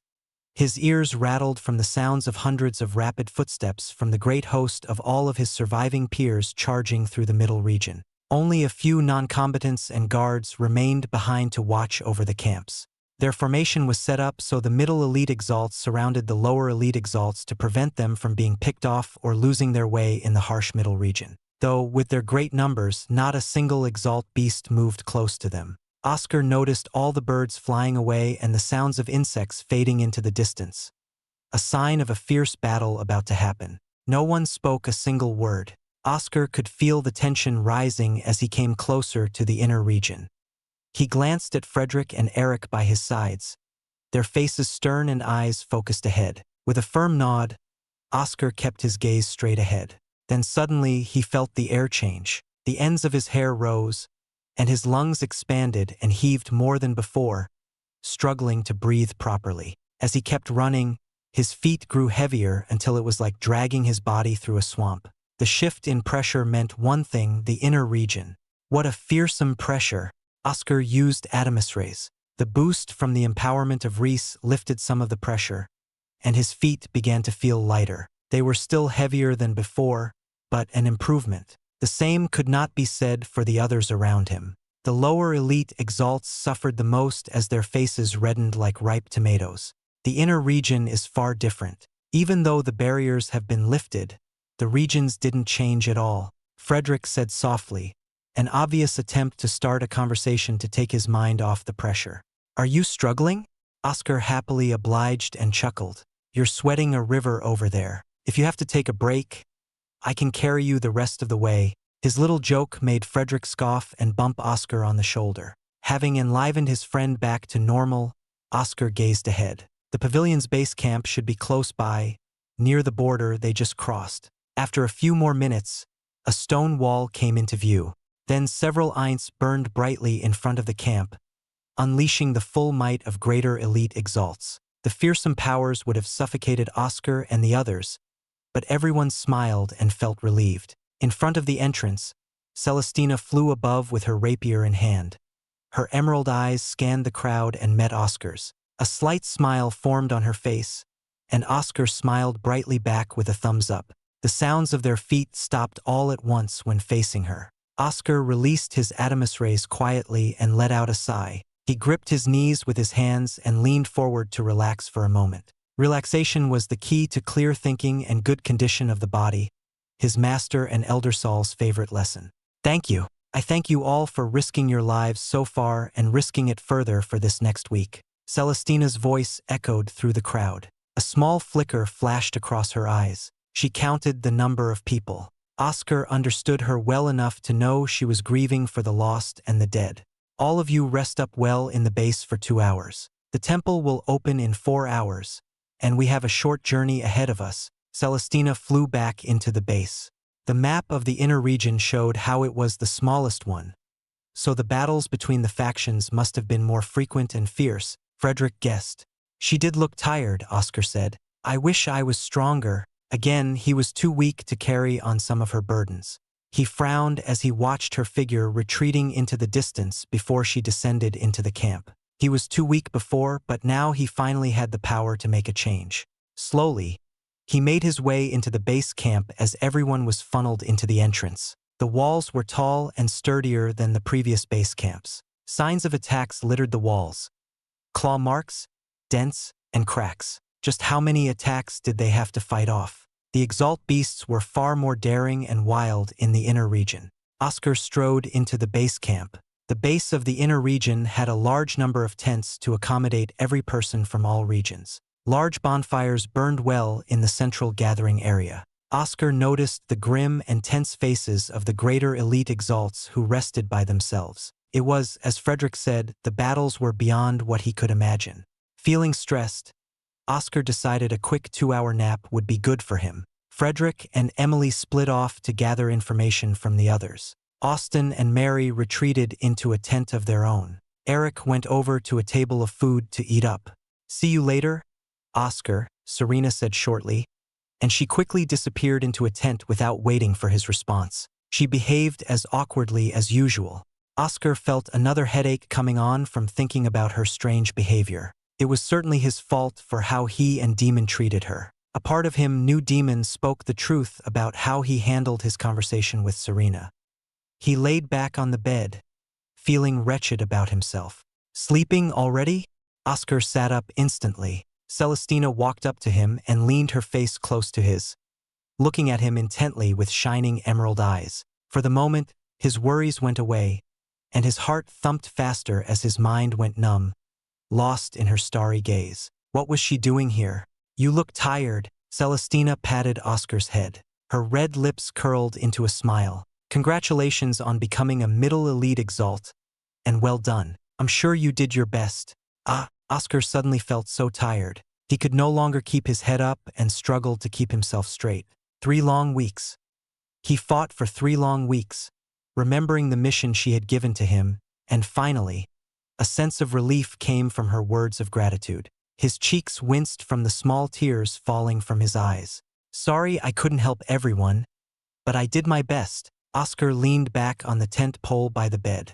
I'm sure you noticed how many were missing. Celestina came close and took out a handkerchief. She wiped his tears and sighed. It must have been hard. I'm sorry for placing such burdens on you. Do you want to tell me about it? At the very least, I should listen to your story. Oscar rubbed his red eyes and exhaled loudly. He informed her about everything from the start with the own fortress. He left out the details about the illusion because it was too embarrassing to say he kissed her illusion many times. For a moment, his eyes gazed at her lips, recalling their softness from the illusion. Snap out of it. Don't make things harder for her right now. Oscar blinked and continued. He told her about the battle with Maya, Tectusan, Orden, the Desert Realm, and the Grove Keepers, leaving out the part about Demon. Celestina remained still and focused on Oscar. She was a very patient listener. And that's all of it, Oscar yawned. Only 10 minutes had passed by, and his body was ready to give in. He felt a gentle push on his forehead. Celestina moved him down to the bed. I never thought you had to go through all of that. Celestina knelt beside Oscar. That would be quite the tale to put on your records. I'm sure the judges will love it. Maybe, Oscar smiled. What about you? Well, first, can I meet GOL4? Celestina asked. Her interest in GOL4's knowledge was natural. The amount of knowledge had saved Oscar on multiple occasions. GOL4 might be helpful to their efforts in the temple. Oscar reached into his space pocket and pulled out GOL4. The golem's glass eyes glimmered with a rising blue light. GOL4 levitated and snapped to Celestina's face with a tilt, a sign of confusion. Oscar, why are you in bed? Who is this fair young maiden? What a nice setting you have here, GOL4 said flatly. GOL4, this is Celestina, the leader and princess of our expedition here. Oscar gestured to Celestina. Hello, GOL4. I heard about you from Oscar. Celestina bowed slightly. Then she lifted her head with narrow eyes and a serious face. How much do you know about the temple? Central Palace. It's the main palace of the Divine Stone clan. I only know what it was like beforehand and not as it is now. Sorry, my fair lady, GOL4 said. GOL4. Don't be so rude, Oscar frowned. Don't worry, for a golem who is thousands of years old, it's natural to see me as some child. However, you can still help. Isn't that right? Celestina reached out for GOL4. However, the golem flew back to Oscar's side.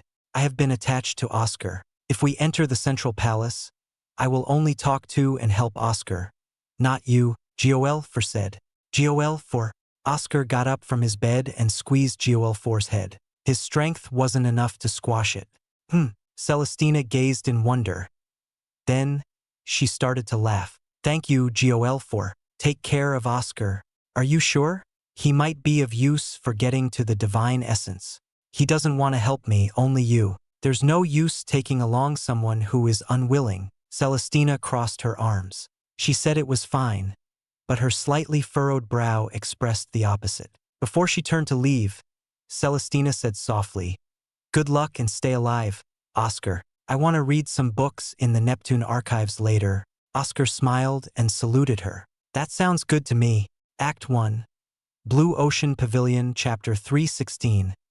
Central Palace of Ashen Grove.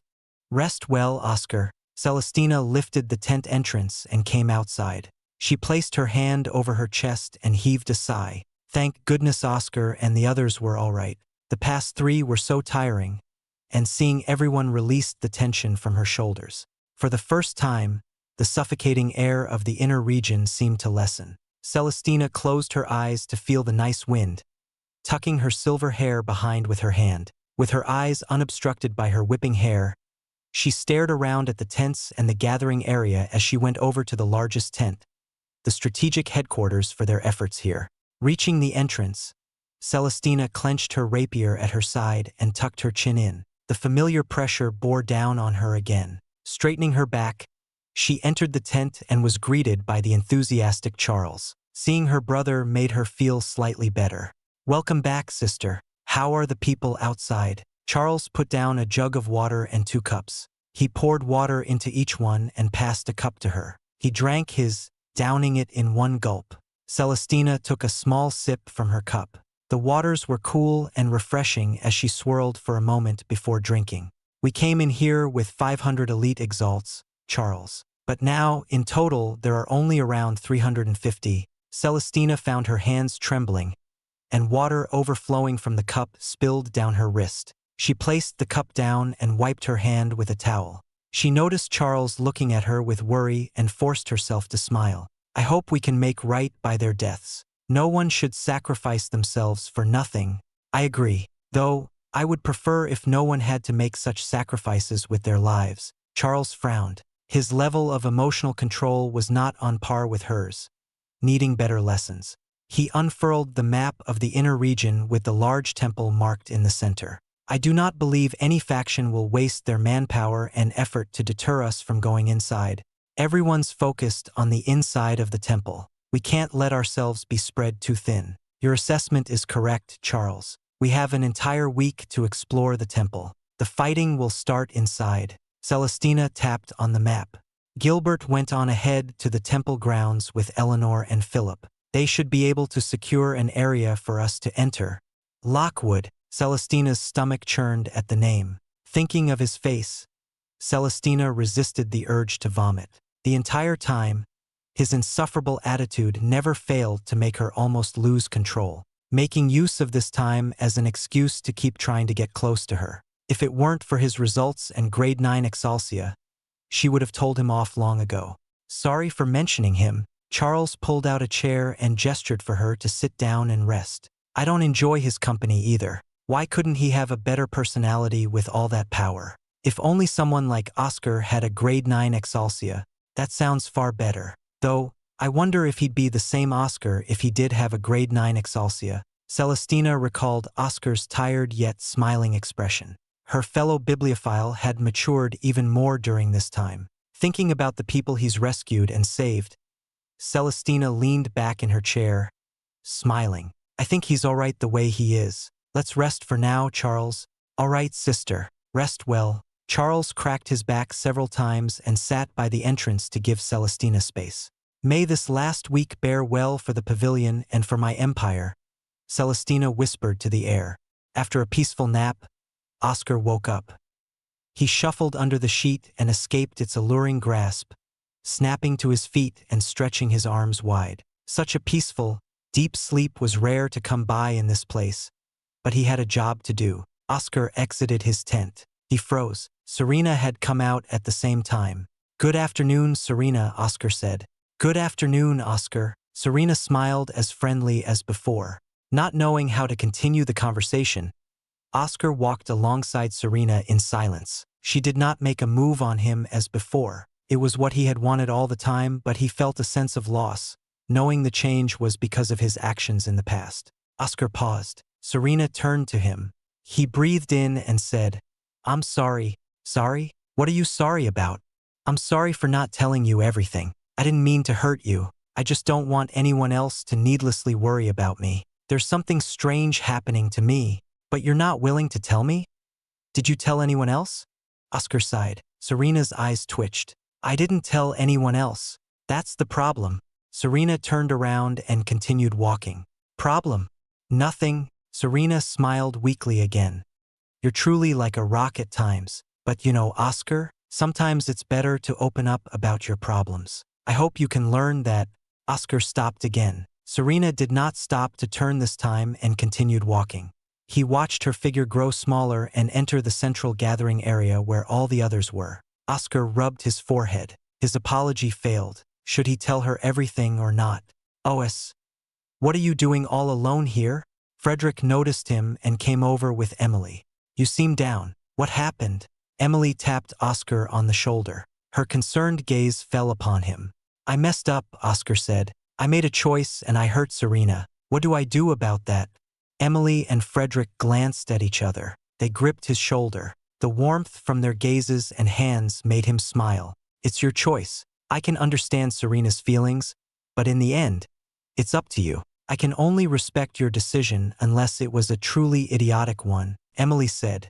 You can take your time to think it over. For now, we have to go join the others, Frederick added in. Oscar nodded and went to the central gathering area. Everyone was gathered here, with the exception of the group sent ahead to the temple. He couldn't find Serena in the crowd. Stowing his thoughts about her aside, Oscar focused on Charles, who stepped up to address everyone. To everyone here, the temple will open in a few hours. From what we know so far, the temple is separated into two parts, the sanctum where the divine essence is located and the outer halls. His voice quieted the crowd.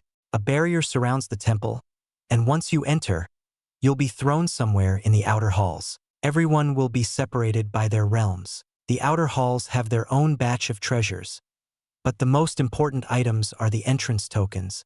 Those with tokens will be allowed to enter and explore the sanctum and join the fight for the divine essence. The battle will be fierce in each realm. Find the tokens and enter the sanctum. Lower, middle, and greater elite exalts will each fight for their share of the tokens. Once you win a token, you'll also be teleported into a random part of the sanctum. The treasures there are also better. But don't forget the main goal is the divine essence. Celestina stepped up and took over from Charles. Everyone, do your best to stay alive. Let's set out and make our families proud. With her rousing words, Celestina leaped to the entrance. The crowd cheered and followed her. They exited the base camp except for a few who remained behind to secure the camp. The mass exodus of elite Exalts shook the grounds of the inner region, and the air was rife with the roars of Exalt beasts retreating away from them. Oscar ran together with Frederick and Emily. For the next 2 hours, he focused and calmed himself, preparing for the great battle. On the horizon, he spotted a large palace surrounded by obelisks wrapped in vines and leaves. The palace easily surpassed the size of Triton Hold, the largest building in the already massive Blue Ocean Pavilion. The ground changed from firm soil to hard paved roads of cobblestone. Hundreds of footsteps clanked louder upon its hard surfaces. Oscar gazed in wonder at the palace of stone. It gave off an immovable presence with its thick walls. Yet it still fell to the might of the Forest Heart clan. How on earth did such a fortress fall? Oscar couldn't imagine the power of such a force to conquer such a palace. He stared at the barricaded entrances and noticed a thin barrier surrounding it along with the person of blue hair and blue eyes, Gilbert Lockwood. To his side, Emily gripped Frederick's hand harder. Frederick smiled and patted her head. "I'm all right," Celestina and Charles were discussing with Gilbert. Oscar could not hear, but he could see their solemn faces except for Gilbert, who had his iconic confident smile, one that instilled a sense of relief in many. To Gilbert's side were Aurora Bellwood and his once childhood friend, Isabella. Whatever, Oscar didn't feel anything toward Isabella anymore. They cut off their friendship years ago. He waited with the others for several minutes. The time felt like it was passing slowly as the tension built. Oscar heard the uneven breathing from people around. Their waiting did not last long. The thin barrier began to pulse in rainbow colors. "Everyone, good fortune to you all," Celestina shouted and passed through the barrier, disappearing into thin air. Oscar rushed in with everyone else. "Good luck and stay alive." Ois, Emily, Frederick hugged his two friends. They shared one last huddle. "Find me on the inside, and don't be reckless." Emily brought their heads close and knocked her foreheads. "Don't die." Oscar smacked his friends on the back. He jumped across the thin barrier. The scenery suddenly changed.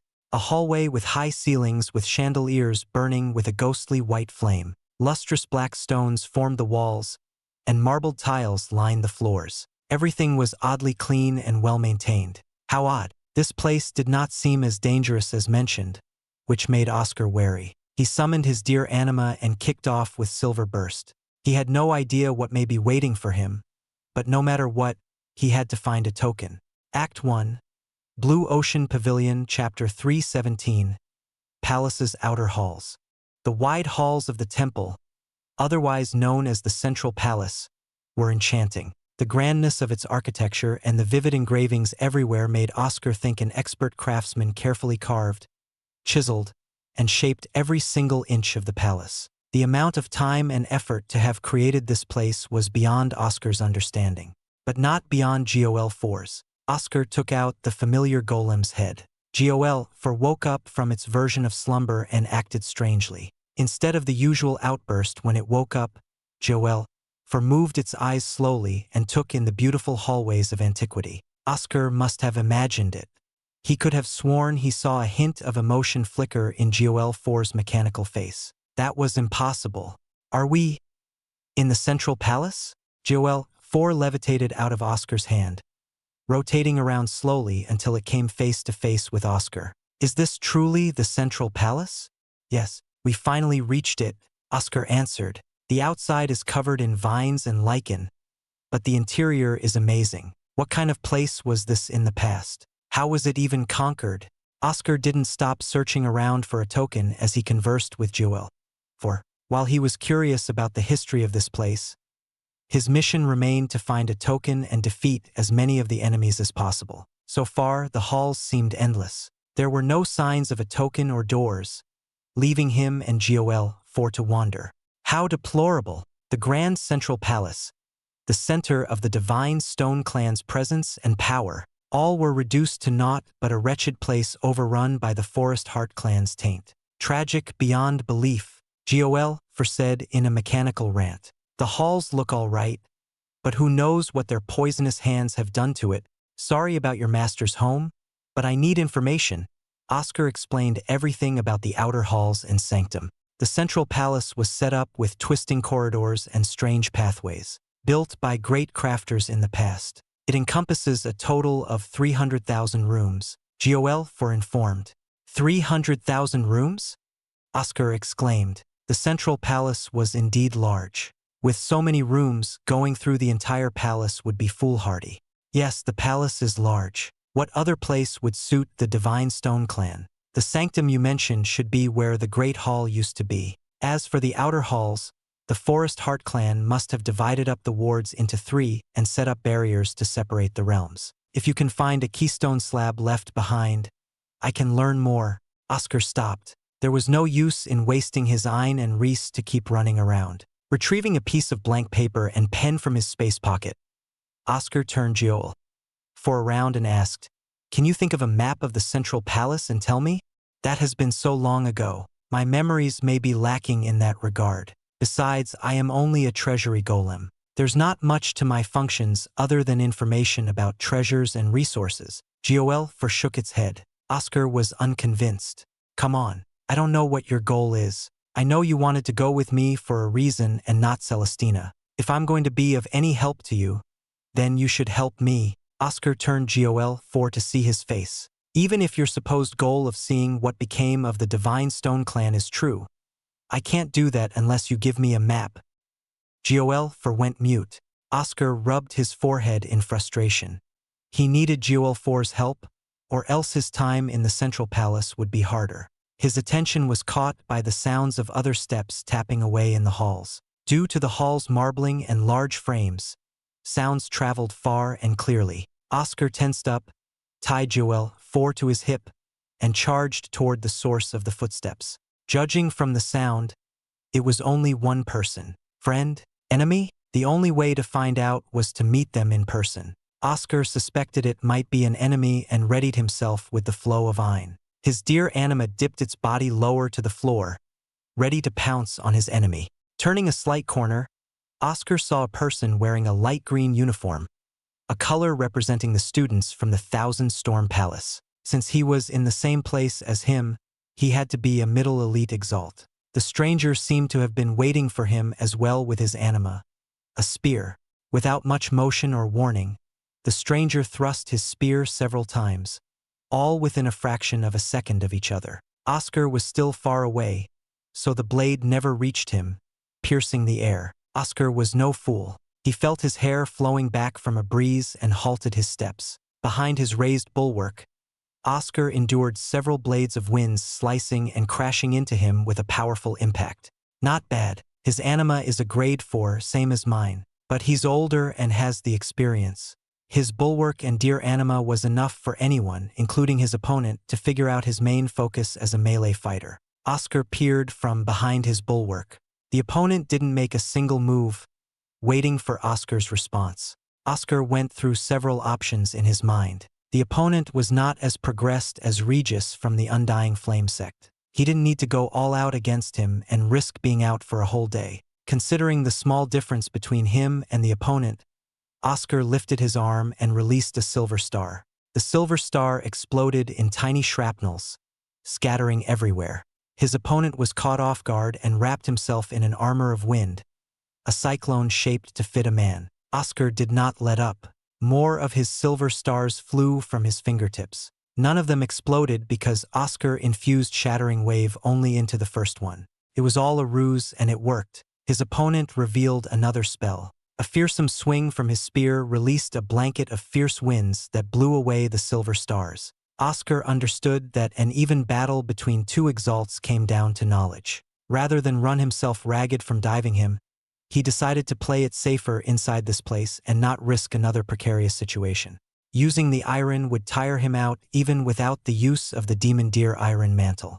Oscar intended to use it only in the most extreme circumstances. Oscar smiled slightly. His opponent had given up on maintaining a distance, charging with a narrowed gaze. Oscar breathed in and strengthened himself with Adamus Rays. He stared intently around his opponent's body. He had seen enough of his opponent's spells, movements, and spear anima. But where was the armament? Or was he a beast tamer like George? As a test, Oscar formed a single silver lance wrapped by his dear anima's antler. He sent his deer anima to lead the charge. A silver burst from its hooves made it a speedy deer, turning into a blue blur. His opponent dodged to the side. Oscar's deer anima stomped and turned at an odd angle to impale the opponent's back.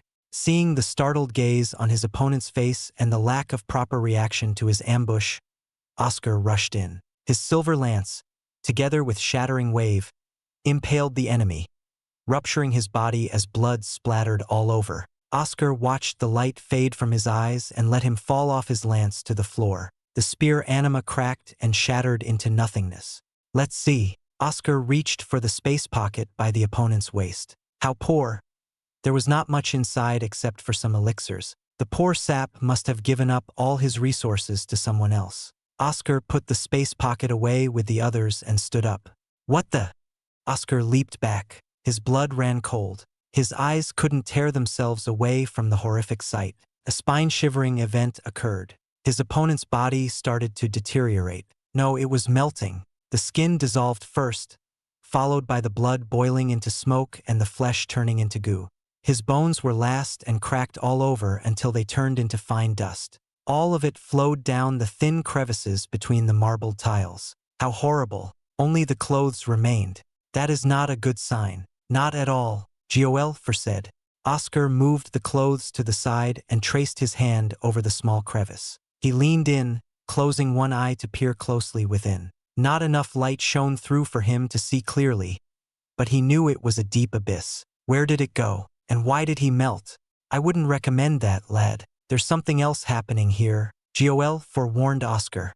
He got back up, tapped his foot over the crevice, and shook his head. Too much was uncertain. It occurred to Oscar that it felt similar to the stone altar of the Grove Keepers. Were the two somehow related? The blood flowed down the altar to some unknown depths, the same as the liquefied remains of this poor student. Something was being fed and feeding on the dead. Snap out of it, lad. Let me help you with that map. Hellfire raised his voice. Oscar turned to Hellfire, startled by the sudden switch. Hellfire, do you know anything about what's happening? The sacrifices at the Grove Keeper's altar and now this. There were other suspicious parts of how the Grove Keepers focused on capturing people and leaving them alive. Do you know anything? No. This time's for real. No. Then why give me a map? Oscar was still wary. Because the situation has changed. Whatever this is, it's not good. I thought we could piece it together as we traveled to make myself more useful and to alleviate your suspicions. But now we're in a rush, Hellfire explained. He blatantly admitted to hiding what he really was.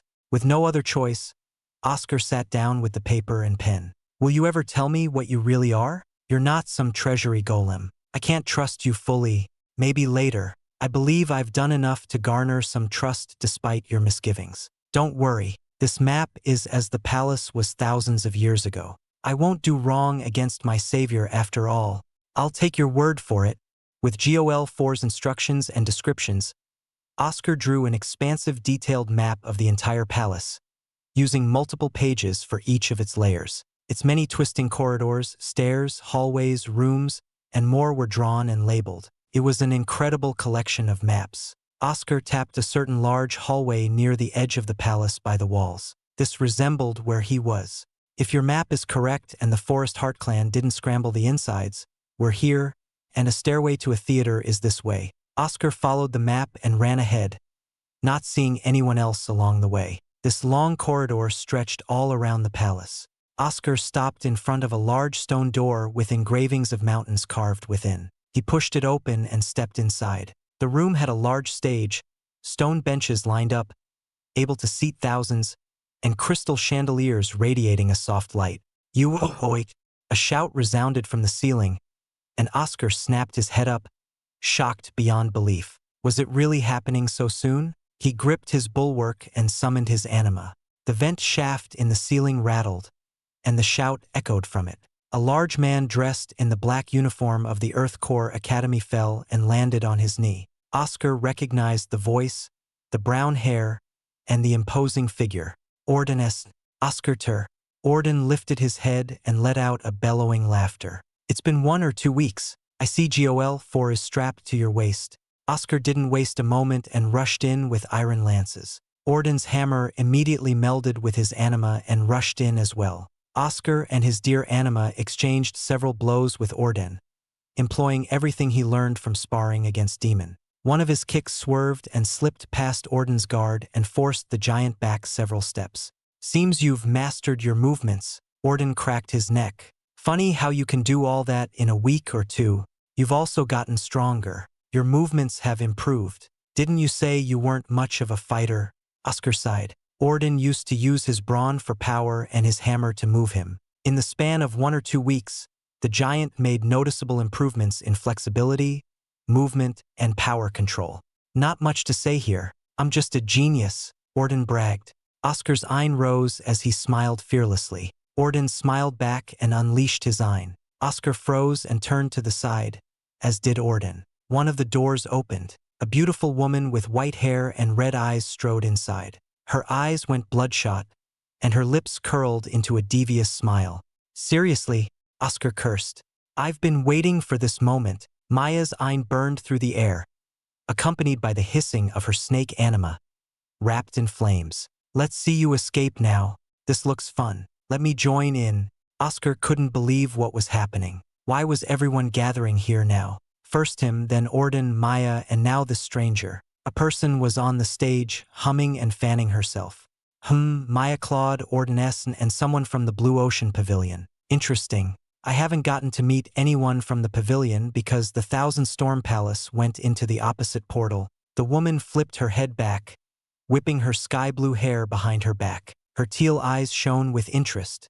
I am Gale Wonder. Nice to meet you. Oscar's gaze went from Maya to Orden to Gale. This was bad. Act 1. Blue Ocean Pavilion, Chapter 318. Gale Wonder's Wind. The entire theater was silent. A four-way standoff was not the ideal start Oscar wished for. He glanced behind him to the door he came from. He noticed Maya had done the same. When their gazes met, she scowled, and Oscar gritted his teeth. The drawn-out silence was broken by Gale.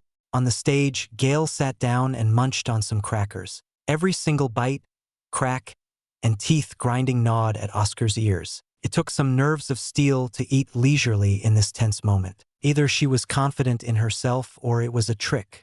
Oscar tightened his guard, focusing on all three of them. Ahem. Gale coughed and sipped some water from a jug. She smiled with her cheeks cupped in her hands, looking like an adorable girl, flapping her legs over the edge. I introduced myself, so shouldn't the rest of you do so? If you want to start over, sure. I'm Gale Wonder, grade 7. Nice to meet you all. Well, I do know of your names except for Bluey over there, but hearing it from the person themselves makes it more personable.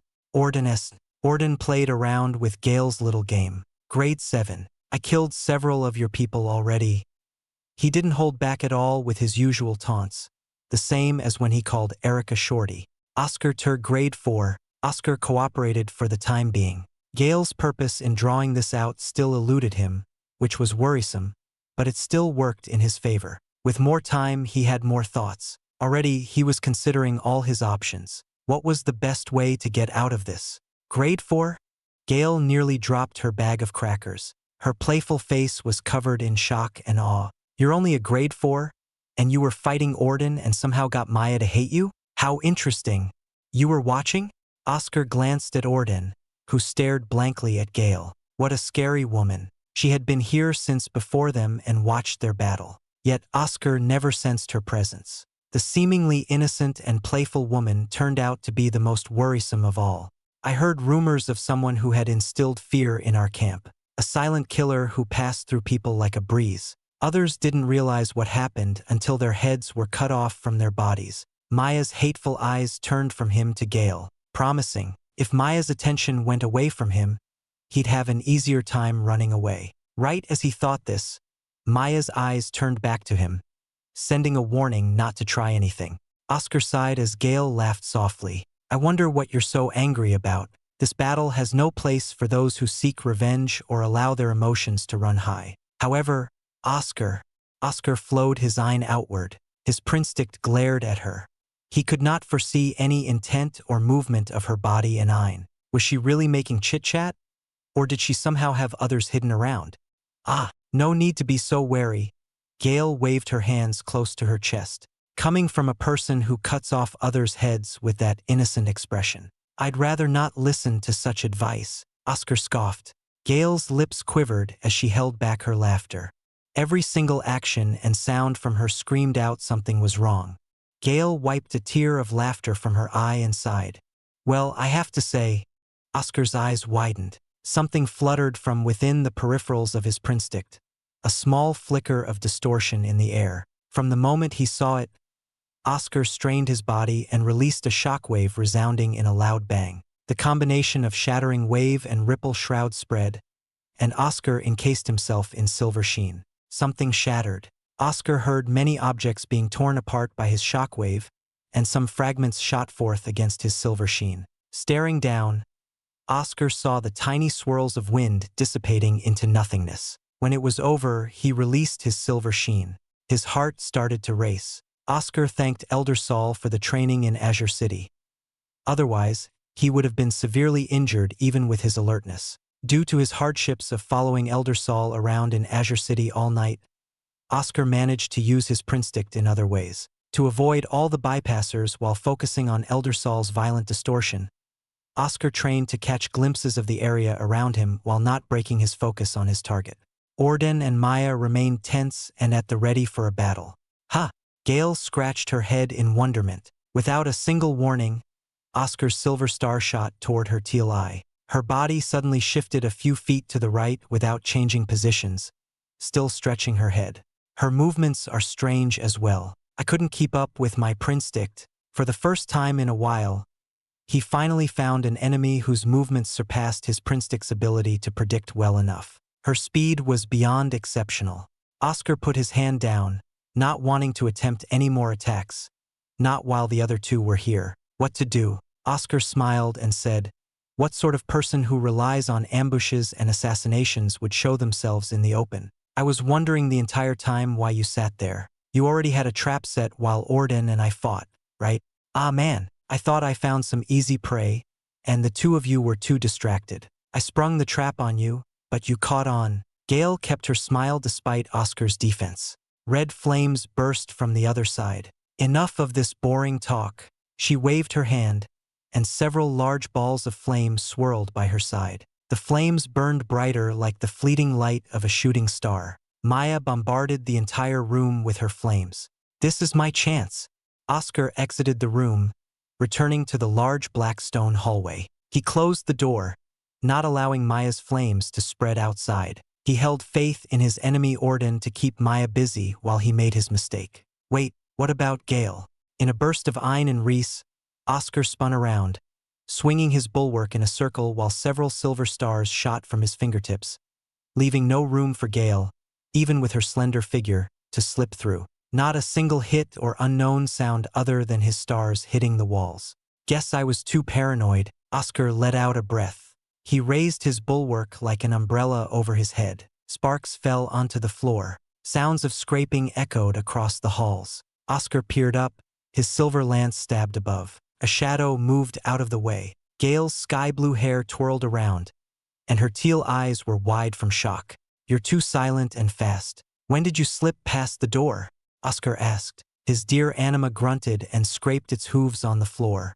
First, you blocked my trap which activated on a timer, and now you deflect my attack from above. Gale still had her innocent smile on. Her body shifted a few feet again, dodging another one of Oscar's silver stars. Oscar smirked. His silver star exploded, and fragments shot toward her.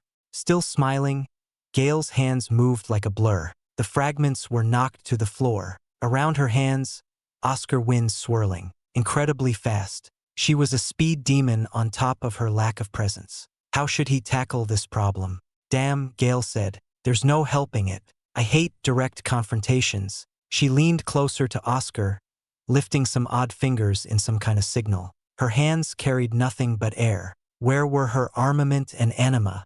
Oscar stared at a small cut on his hand. In the small instant when he deflected her attack, this wound appeared. It should have been impossible. His prinstic saw nothing and only a normal flow of Ein. He knew too little about her capabilities, and time was ticking away. Oscar stepped to the right.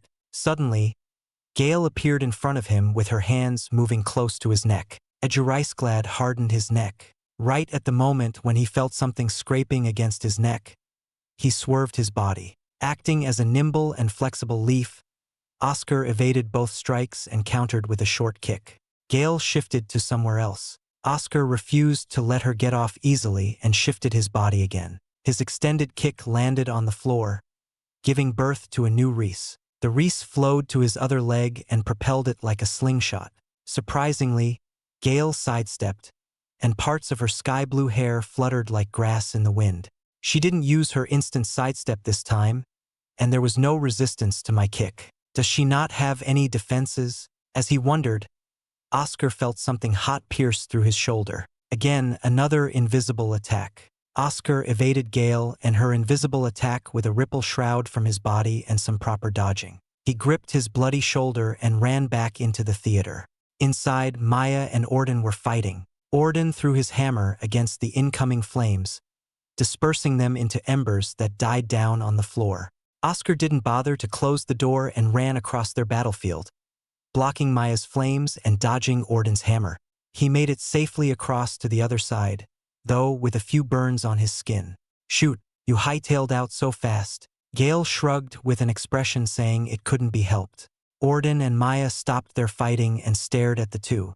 "Oscar, I'm glad you came back. This woman doesn't provide much fun. Can we switch the pairs for now? I take on Oscar and you can take on the blue girl." Orden laughed and turned to Maya. "What kind of idiot are you to suggest that?"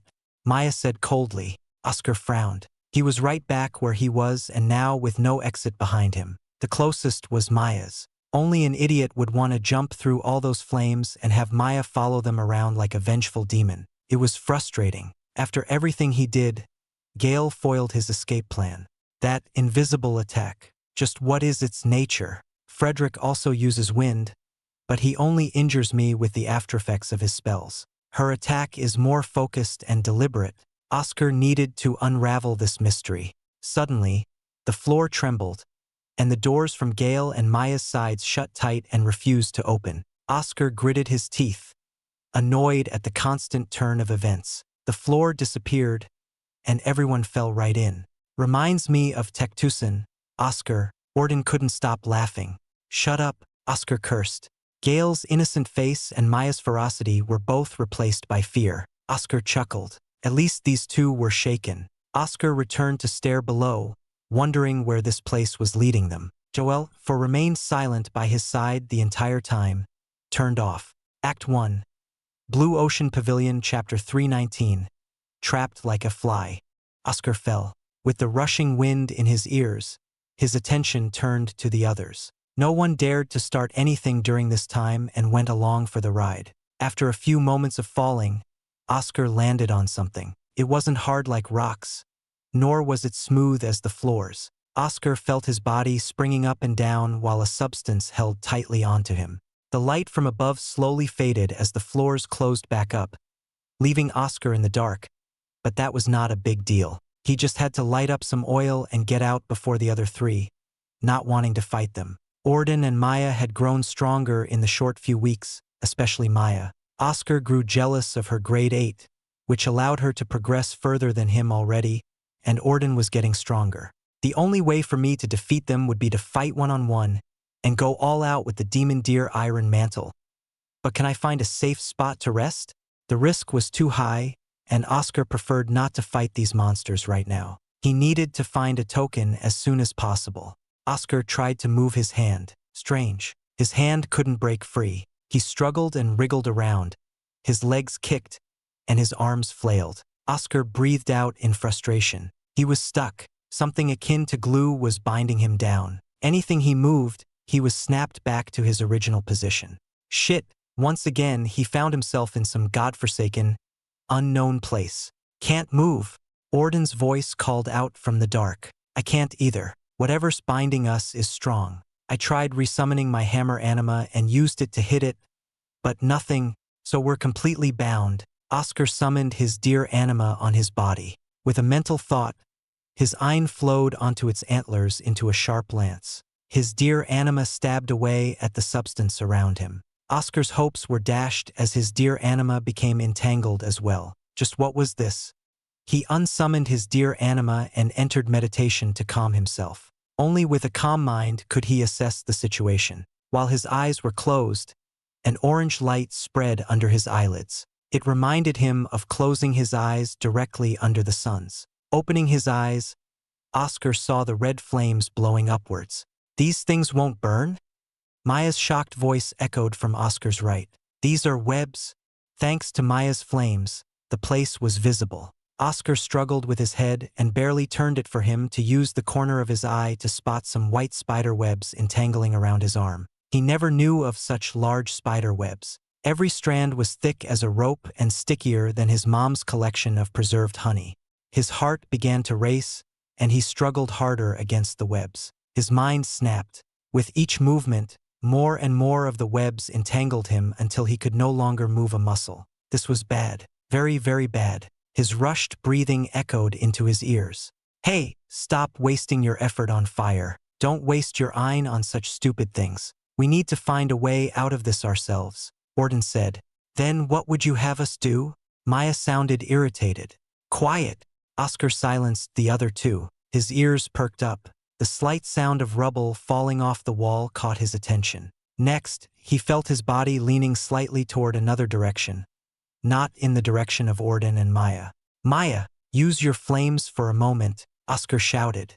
Who do you think you are? Maya's angered shout responded. There's something else with us here. Either let me see it or wait to die, Oscar threatened. His body leaned more. Something heavy was walking on the web. He knew only one creature with the means of creating webs and walking on them, a spider. But just how far was it?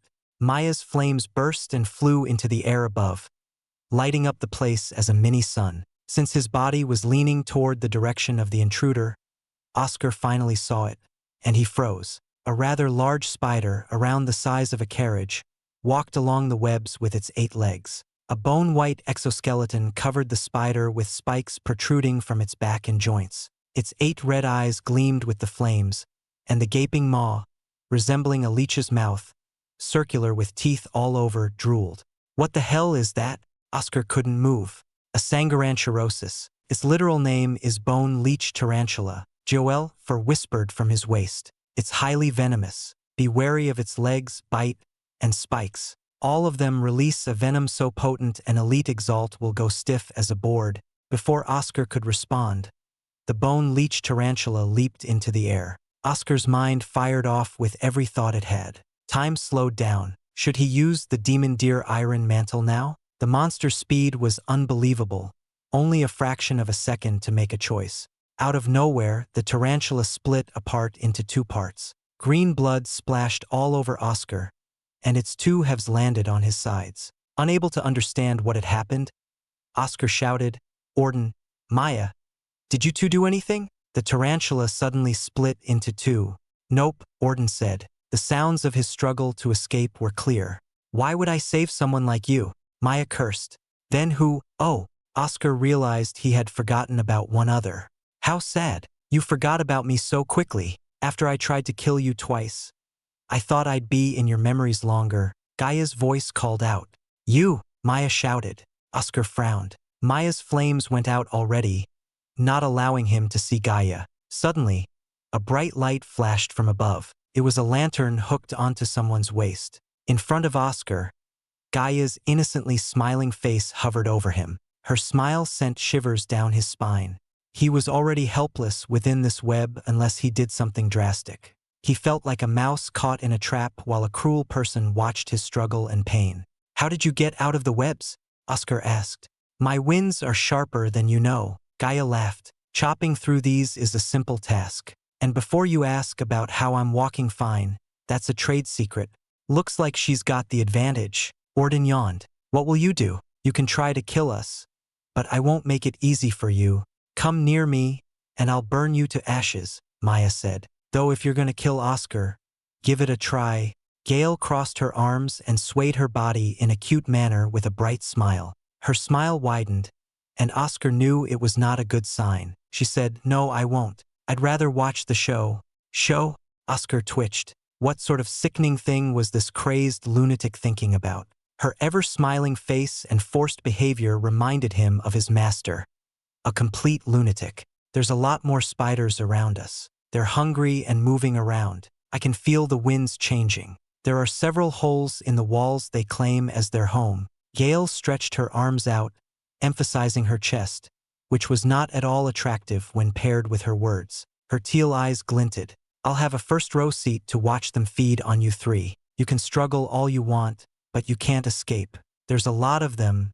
As Gale finished, Oscar heard more rubble falling from the walls, followed by the screeches of their maws and the skittering of many legs. Many more bone-leech tarantulas dropped onto the webs, shaking Oscar and the others around. As a final finisher from this sadistic woman, Gale laughed. I hope to see you all struggle. Gale leaped away. That bitch, Maya shouted. How twisted. Not even wanting to fight straightforwardly, Orden's Ein burst out, reverberating through the air. How about we fight together? Oscar suggested. Gale had pissed him off. He wanted nothing more than to make her pay. The others should feel the same as him. Their collective anger and the dire situation were good catalysts for working together. I'm still going to kill you for what you did to me, but this is more concerning. Maya at least had the sense to agree. I'm going to burn that which later. Another agreement? I'm not opposed to it. But what will we do? Orden said. The two of you have the most ways to deter the spiders without them reaching you. I'll try to make my way toward you, Oscar said. Excuse me. Gale's annoying voice interrupted like a student in a classroom. How will you break out? I'm interested now. Oscar didn't reply. He closed his eyes as the tarantulas drew closer. He wished there was no need for this technique, but what other choice did he have? Oscar twisted and rebounded, taking Reese to enter Adamus Rays. With a painful grunt escaping his lips, Oscar exploded it all out with ripple shroud and shattering wave. He fused the power of iron into it, and it all burst and tore apart the webs around him. His heart thumped loudly, beating his eardrums. His body felt hot as a raspy breath escaped his lungs. The large use of iron strained him too harshly. Thankfully, the results were favorable. He leaped up from his broken bondage of webs and landed on strands of webs. Oscar hoped this would work. His feet were coated in iron and were unaffected by the stickiness of the webs. If his Ein couldn't break free, then the next step iron should fare better. Now then, Oscar gazed around. Maya's flames were burning all the spiders that came near her, and Orden's hammer flew widely and battered down more spiders. Some spiders came near him. Oscar felt nothing toward them and focused his senses. There, Oscar deflected another attack from Gale, who sprinted from behind a cluster of spiders. Their gazes met, not caring about the spiders around them. The spiders were either squished to a pulp or cut apart. How astounding! How did you escape from that? Also, are your feet bubbling? Is that normal? Shut up! Oscar said 2 words and lifted his hands. He was going to kill Gale right here and now. Act 1. Blue Ocean Pavilion, Chapter 320. Against Gale. Gale's never-breaking smile unnerved Oscar. Something must have broken within her to become this deranged and sadistic. Aunt Rosette once said his own master, Draven, underwent a procedure to handle the increasingly life-threatening power of Reese, forever changing his demeanor. Or was she this way from birth? Not making a move? Are you waiting for me? Gale asked. She tiptoed on the webs, jumping from one strand to another. Her green skirt and sky-blue hair fluttered around, appearing like a fairy with the deep, red, vibrant flames burning behind her. Oscar smiled fearlessly, hiding the pain racking his body. Iron, mixed into his shattering wave and ripple shroud, shook his heart like a baby's rattle. Gale's words were only half right. It's not that he wanted to stay still, but that he couldn't move forward while recuperating. Thankfully, our previous encounters made her slightly wary, and her strange nature makes her want to stick and watch. The heaviness and numbness in his body faded away. He regained control of himself and good timing as well. A spider leaped toward him, expanding its maw. Without a glance, Oscar dismembered the spider with his dear anima, keeping his gaze fixed on Gale. Gale disappeared. He used his eyes and print stick to the max and could barely catch even the slightest whiff of her movements. Right? Oscar shifted, facing right. His bulwark scraped against Gale's kick. A hidden knife extending from her toes gleamed red from the flames. Oscar heard the screeching of sharp winds surrounding her foot. This devastating attack revealed Gale's armament, the steel shoes. Gale's kicks stabbed like spears and swung like swords. Oscar's sturdy blocks prevented her attacks from reaching through. She jumped up, kicking downward as though she was running up a stairway. Oscar blocked each deadly blow. When she flipped back to one of the strands, she vanished again with the whistling of the wind. Her sudden disappearance didn't confuse him this time. Oscar had prepared for this.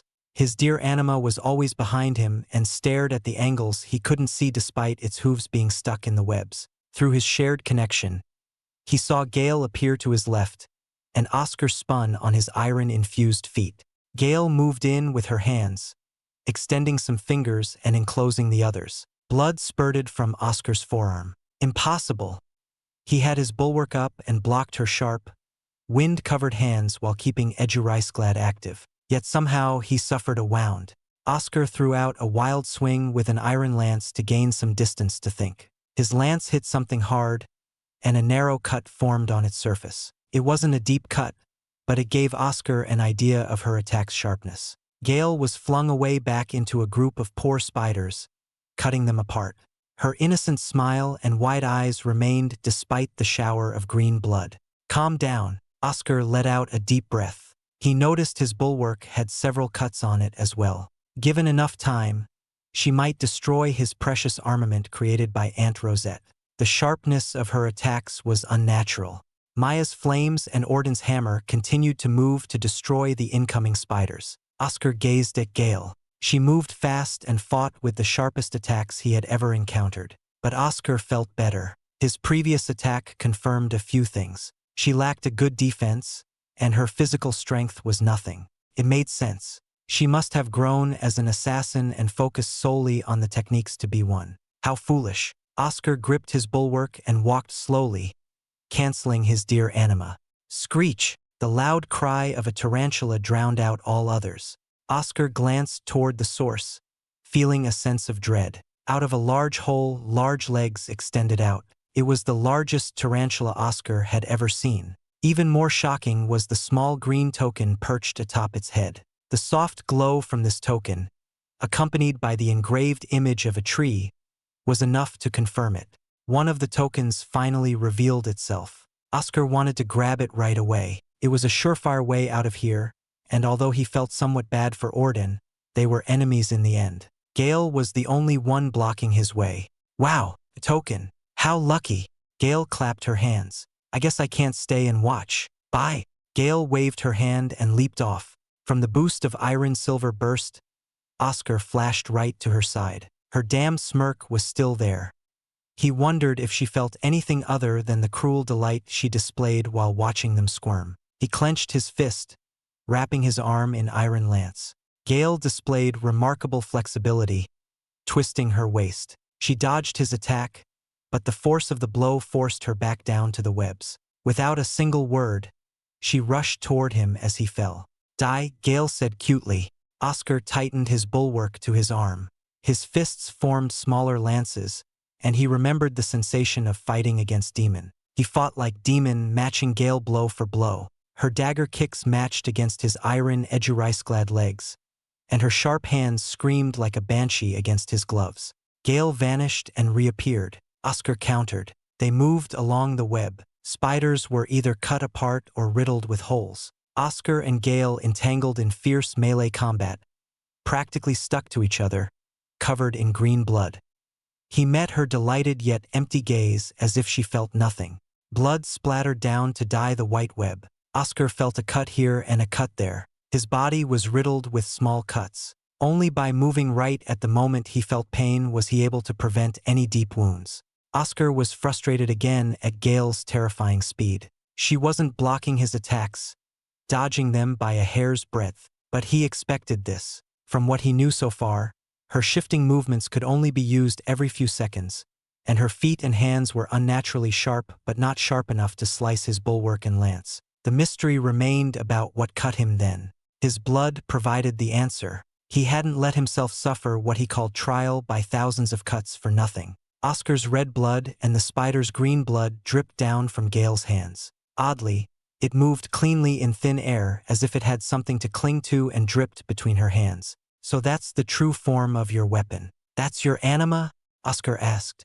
Gale's eyes shifted down to her hands. Oscar saw the mix of blood give form to the weapon she held. It was a strange weapon that resembled a long measuring ruler with sharp tips. The edges coated in blood revealed how sharp they were. It answered the question of why her hands behaved strangely. They were gripping this anima. Not bad, Gale chirped, not bothered by her anima being revealed. So what can a person who can't even hit me do? Her voice was shaky from laughter. Oscar rushed in. Once again, they entered a fierce exchange of sharp blows, ringing through the air. Damn, that large one is moving, Orden shouted. We have to deter it with our spells. Give it your all, you beast, Maya ordered. The tarantula queen moved onto the web. Oscar didn't spare the queen a single glance while fighting against Gale. He left it to Maya and Orden to fight it off. As more and more cuts were carved through his skin, he didn't falter, as the damage was within his limits. Oscar waited under the flurry of wind slashes. He had only one chance. Gale's laughter echoed out as her attacks gleamed in the darkness. Oscar charged his prinstick, eyeing one final chance. He let out a jab. Gale, in her usual smile, shifted away. Oscar felt relieved she didn't change her attitude. A person like her was too predictable and easy to manipulate. Oscar turned his cut-ridden body. He saw the last visages of Gale's next move, finally catching up to her. With a single step, he placed himself open to her stab in an awkward position. As her blade pierced through his skin, Oscar felt the area heating up like a scalding flame was searing into him. Boldly, he clenched his muscles with all the force of Adamus rays, not allowing her anima to hit his organs. You think you're fast? And you're probably correct. But if it's for an instant, I can surpass you with all that I have. Every fiber of his muscles, from the tip of his toes to his fingers, exploded with power. For a single instant, he swung from his awkward stance. Her right arm flew off from the elbow down as Oscar tore it off. The arm fell onto the web, entangled more and more as it sprung up and down. Ha! Gale's smile quivered as sweat beaded down her forehead. Despite her best attempts to hold up her innocent expression, cracks broke out. She unsummoned her anima, leaving a void in Oscar's body, and leaped back. Oscar saw her shaky remaining hand clutch around the afflicted right arm, holding back the blood flowing down. Her smile widened into a twisted, crazed smile with wide eyes of shrunk teal pupils. He regretted being unable to kill her, but his range for that speed was about a few inches. With this, you've lost half your advantage. Try wielding your anima like before with one hand. Oscar chuckled. The screech of the queen grew louder as it suffered more burns and hits from Orden's hammer. You are fun, Gale cackled. Her smiling face sent more chills, and his heart sank. It was the most unpleasant, depraved face he had ever seen. He could not deny Gale was beautiful, but this was a horrific sight. Try escaping now, Oscar rushed in. Gale smiled with an open mouth. Tears and cuts formed on her legs right before she vanished. Oscar only caught her direction and gazed at the queen tarantula. Gale grabbed onto the token. If you survive this, let's play some more. A green light swallowed Gale, and she vanished into nothingness, leaving only the remnants of her laughter. She still had something like that? Oscar drank a healing elixir to heal his wounds. Out of nowhere, the queen moved toward him. Oscar groaned. There was no other choice as he was too tired to deal with this after fighting against Gale. His body glowed brightly. Spheres streamed from his body and formed antlers atop his head. Demon Deer Iron Mantle. Act 1. Blue Ocean Pavilion, Chapter 321. The Queen Tarantula. I didn't want to use this.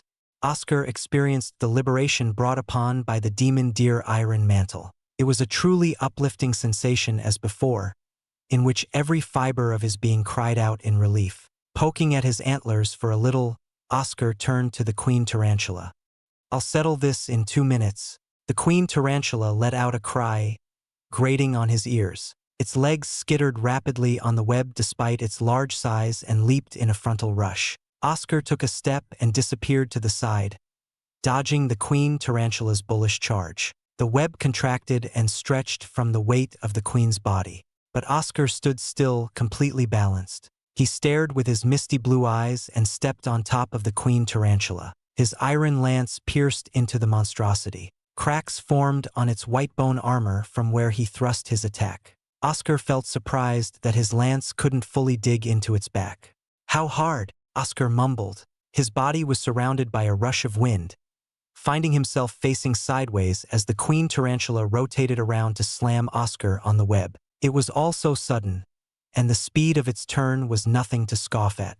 As her hair flickered wildly, Oscar allowed the queen tarantula to continue, clinging onto its back. He could jump off and escape if he pleased. The queen tarantula's efforts were a waste. When his body was close to the web, Oscar spun, placed one leg on a strand, and breathed in. All of his might flowed into his other foot, kicking the back of the queen. He hadn't tested how much more powerful he had gotten in this state in terms of pure strength. This battle was an ideal test. To his shock, his kick lifted the queen tarantula away from its descent, opposing the mountain that was its weight. Oscar couldn't help but smile at his remarkable strength. "I'm not done yet." Only a minute and 40 remained. Oscar knew very well he needed another minute to escape from this place or remain down here with who knows what. The queen tarantula screamed, and it launched itself into the air, bouncing around the walls of the pit. Oscar's eyes followed the path of the queen, barely able to catch its movements with his prinstick until it sped up even more. Feeling a burst of heat behind him, Oscar turned to find several flames approaching to engulf him. "Are you serious? Right now?" He smacked away the flames, not a bother to his empowered form. Maya somehow freed herself from her prison of webs, breathing heavily. She must have tired herself out after a long battle. Oscar immediately dodged a hammer aiming for his head. "Are the two of you idiots? What is the meaning of this?" Oscar glanced at Orden. "I would have expected this from someone like Maya. Not you, Orden. I just wanted to play a joke." But Orden glanced up. "That doesn't look like one. She's getting faster with each bounce. For such a large spider, she fights quite unconventionally. Meanwhile, the two of us can't move. Our feet are stuck." "Hey, a joke? I have to kill the two of you right now," Maya said coldly. "One with the meld and another with some strange form. For the sake of the undying flame sect, I have to make sure you're both buried here. Revenge on Oscar is a nice bonus." The queen tarantula was still building up speed from above. The walls started to cave in around them, and Oscar winced at Maya's focused expression, with flames sprouting around her like a demoness of fire. Oscar admired her willingness to stay on task and to put her own life on the line for the sake of her faction. "I'm not interested." Oscar had already wasted enough time with these two and summoned his dear anima. Maya's flames appeared before him, and his skin dried from the heat. He was saved by Orden's hammer, which parted the flames. "This bastard!" Maya shouted.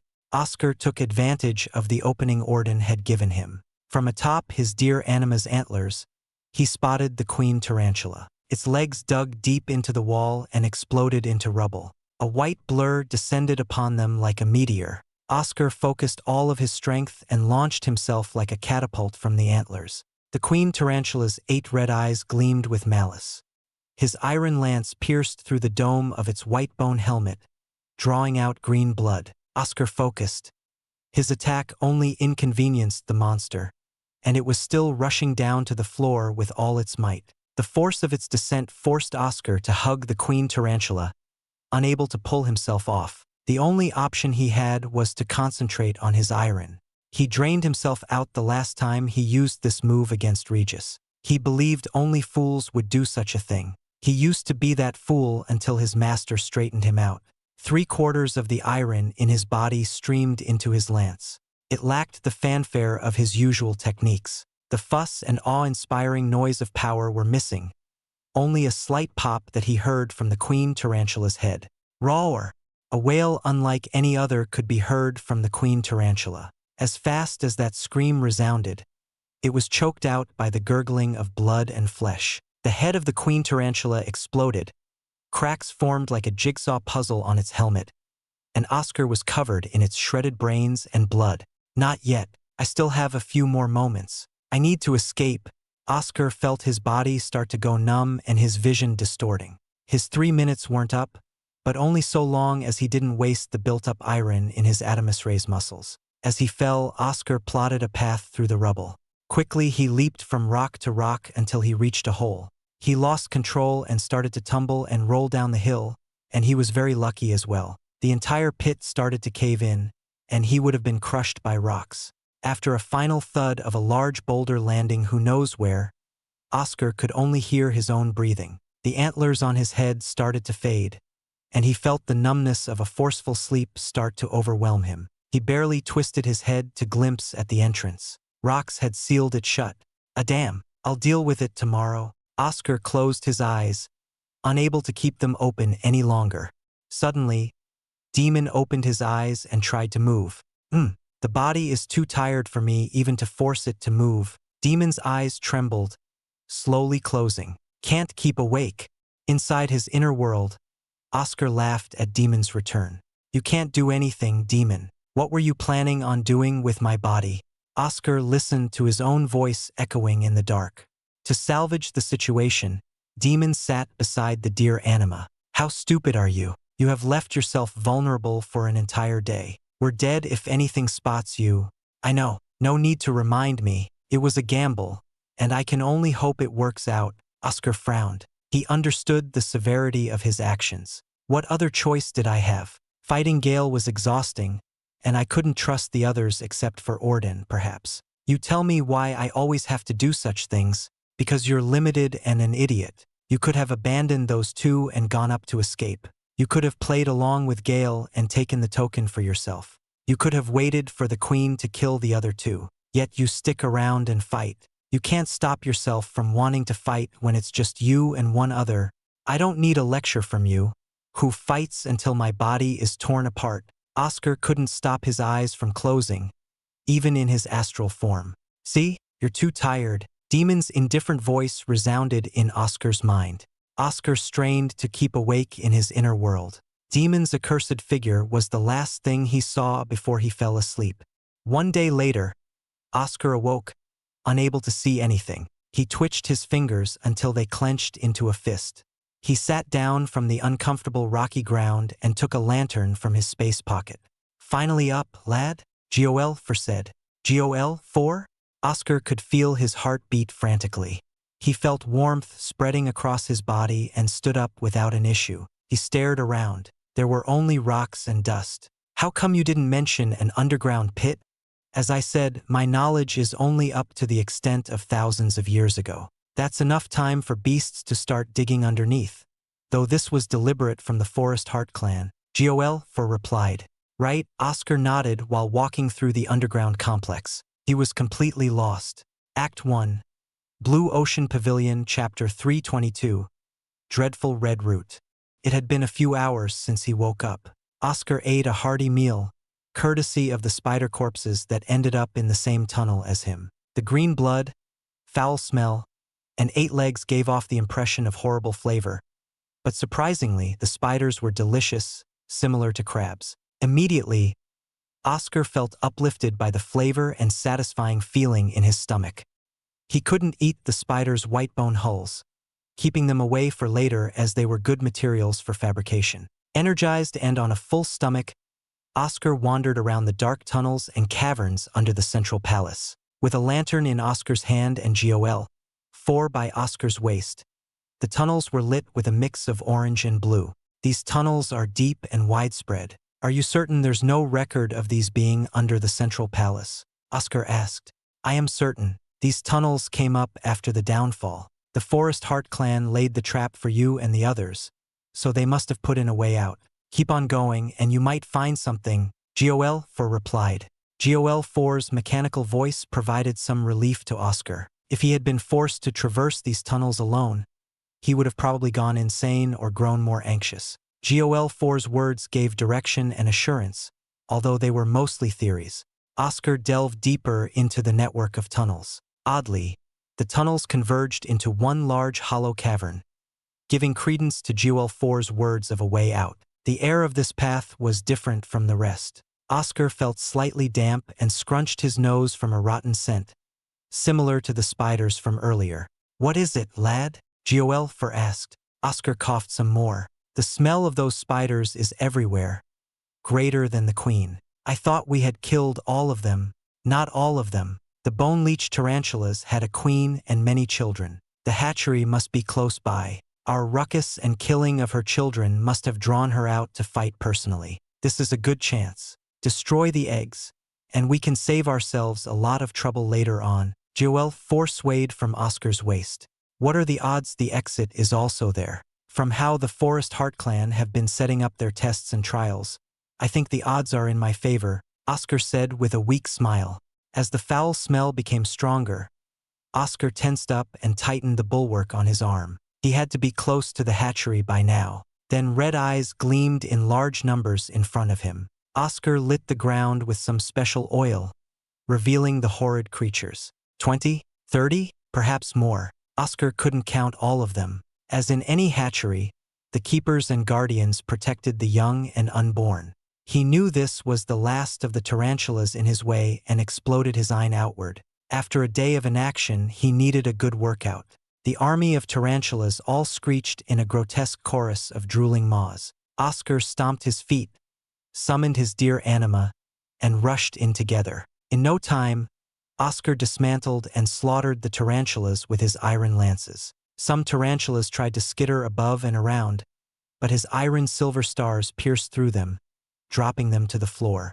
He smiled. A rush of heat welled up from his chest, and his muscles trembled in joy as he continued to fight. Corpses and torn limbs of the tarantulas littered the ground as he breathed out in the sensation of victory. However, the enjoyment of the battle died down as Oscar looked back once at the fallen tarantulas. Oscar entered past the guardians who failed their duty, feeling some pity for their struggle and failure despite their best efforts. One day he might be just like them unless he became stronger. He had to become stronger. We're here. Oscar sprayed some more oil around, lighting up a hollow chamber. Many eggs around the size of his fist were resting on beds of silky webs. Oscar saw many tiny spiders skittering away from him. Oscar breathed out in exhaustion. He felt tired and a little sad about what he had to do. I'm not a fan of doing this, but it has to be done. Oscar circled the hollow chamber and splashed oil around on the eggs. Loud pops never ceased as the eggs burst from the extreme heat. The tiny spiders were drawn to the flames like moths and died in self-immolation. What a terrible sight. Oscar sat on a boulder, watching the flames engulf the hatchery. He understood they were beasts and it was either him or them, but he never killed the babies and eggs. Fighting or killing in this way against those who can't fight is horrible, Oscar mumbled. It's either you or them. If a beast came to a village, do you think it'll care the way you do? At least you're left with no choice, whereas the beast does it without much thought. Hellfire levitated off Oscar's waist, reflecting the orange glow of the flames. The screeches of the baby tarantulas continued to echo as they burned to a crisp. Oscar understood Hellfire's meaning and said, "That's true. But hearing and seeing this doesn't make it any less depressing." Weak, Demon's voice resounded in his head. Oscar leaped up in shock. "You can talk to me while I'm awake? I figured it out. It seems I'm growing into more abilities and powers as time passes. Never mind me. Who cares if they can't fight? An enemy is an enemy. Kill them without remorse, even if it's a child." Demon spoke as if it were the easiest thing to do in the world, sending chills into Oscar's heart. "Shut up. I don't need you to poison my mind. I'm afraid I'll become more like you." Oscar gritted his teeth. "You are me, and I am you. You were happy enough to kill their parents and protectors. Are you feeling bad for the ones you killed? That's sophistry. Don't try to convince yourself that you have no choice and you feel awful for what you do. Screw off," Oscar shouted. "What's wrong, lad?" Hellfire tilted his head. Oscar wiped the beads of sweat from his brow. However, his hands were covered in a cold sweat which added to the mess. "It's all right. I'm fine. If you're hallucinating, I suggest getting another rest," Hellfire said. "I said I'm fine. Really, let's keep moving. Everything's been burned down." Oscar smacked his head, hoping Demon wouldn't intrude again. Oscar glanced over the chamber. There was not a single spot hidden, thanks to the flames burning brightly. He paused at a strange sight. What was it? Oscar drew closer, squinting his eyes to get a better look. Then he felt immense pressure, causing his knees to buckle. A feeling of death and hopelessness filled the depths of his heart. Oscar clutched his chest, unable to control his breathing. Oscar remembered this feeling. Back in the sacrificial chamber of the Grove Keepers, Oscar felt the same terrifying presence when the Grove Keepers sacrificed the bear. They awoke something and it stirred. Now he felt it here. Focusing his eyes, Oscar stomped closer to the source and found it. A large root protruded out of the rocks. It was deep red and firmly grasped onto the floor. He should have realized the obvious. The tarantulas had not laid a single egg nor spun a web near it. What the hell is this root? Oscar pointed Gol4's head toward it. It's the same feeling from the sacrificial chamber. It easily exceeds an elite Exalt's power. Didn't you say it was impossible with the realm's laws? It should be. Even the forest hearts had degraded from the laws to the point of being weak enough to be destroyed by you. This stumps common sense. Gol4 fixed its gaze on the red root. Unless, the divine essence you mentioned. The divine essence? Oscar was confused for a moment. Then he realized Gol4's meaning. A thunderous boom resounding in his head. Can the divine essence allow a creature to progress beyond the restrictions? Yes, the divine essence is an object beyond all others, favored by the heavens. Can't grow anymore due to the lack of resources in this realm and is dormant. But a creature near it may have been slowly absorbing the Ein it leaks. The divine essence's Ein countered the restrictions, meaning there is a creature that may be a knight Exalt or martial Exalt. Honestly, it all sounded so far-fetched to him. If not for the red root in front of him and the miraculous powers of the divine essence, he would have thrown it aside as a fool's theory. Oscar dared not to touch the red root, afraid of sparking a response. No, this one should only be a lower knight Exalt. Even the divine essence has limits in this realm. As I said, it can't grow further in Ashen Grove by itself, and its leaking Ein is only enough for the beast to break the barrier between elite and knight Exalt, and an advancement needs far more than it can gather from the dormant divine essence at the moment. Oscar finished Gol4's words. Yes, though it's probably at the peak of the lower knight Exalt realm. I tread carefully around it, Gol4 warned. No need to remind me of that. Oscar needed to find a token immediately. He had to warn Celestina and the others about the potential threat, or else everyone would be massacred. He wasn't sure if even Gilbert could hold back the creature. Slowly, Oscar backed away from the red root and moved on. After a few minutes of searching, he finally found an opening up above. These Forest Heart clan members were truly harsh. Oscar gripped the chamber walls and climbed up. He curled his body to enter a small hole. Here we are. Oscar reached the end of the hole and tapped it. It rang with a metallic clang. Exerting some strength, Oscar punched the metal lid off and closed his eyes from the sudden brightness. He climbed out of the hole, peering around a new room. Large tapestries lined the walls, depicting a large forest, to which Gol4 scoffed mechanically. Several tables were neatly placed with nothing on them except for the smooth luster of carved stone. Oscar went excitedly to the several chests placed on the tables. He got a good haul of armaments, beast cores, materials, and elixirs. Oscar put away his goods with a smile. Sure enough, the central palace was a treasure trove. Where am I? Oscar took out the maps drawn under Gol4's instructions and tried to find his place. He found his room with Gol4's help and several minutes of searching. Now I just need to find a damn token and get out of here, or find a stone slab for me to gain information from, Gol4 added. If we find one.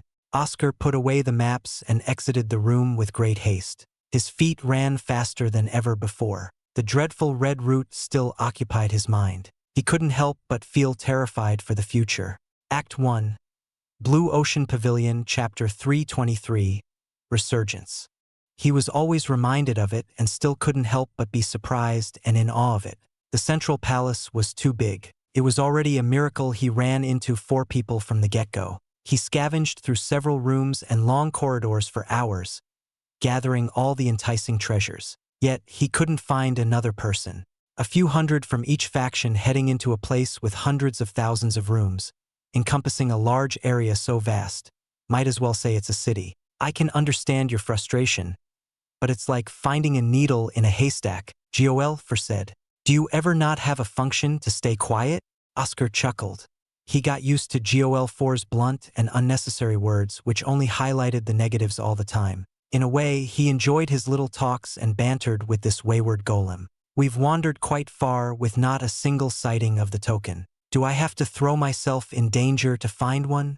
Perhaps. The previous token on top of the Queen Tarantula's head is strong evidence of such. Gol4 responded. Again, not the time to say such things. Oscar turned the corner to another section of the hallway, spotting someone in the distance. The stranger wore the pavilion's clothes, a deep blue uniform. Oscar stared deeply at the stranger, realizing it was Fabian, the person he had run into when he first arrived at the base of the middle region, the one who was attracted to Serena. Should he approach him?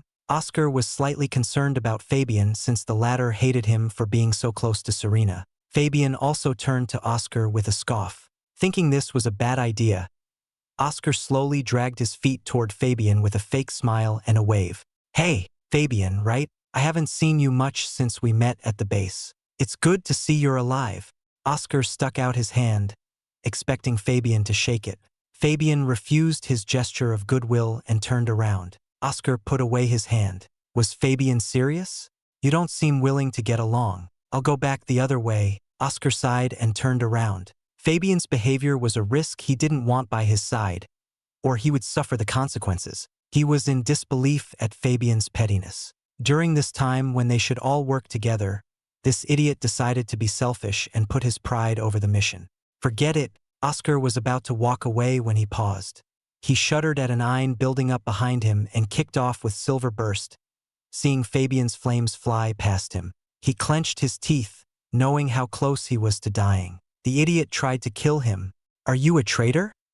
Oscar shouted, angered by Fabian's ambush. Out of nowhere, several vials of unknown elixirs broke near his feet, exploding into gas. Oscar felt a haze over his mind.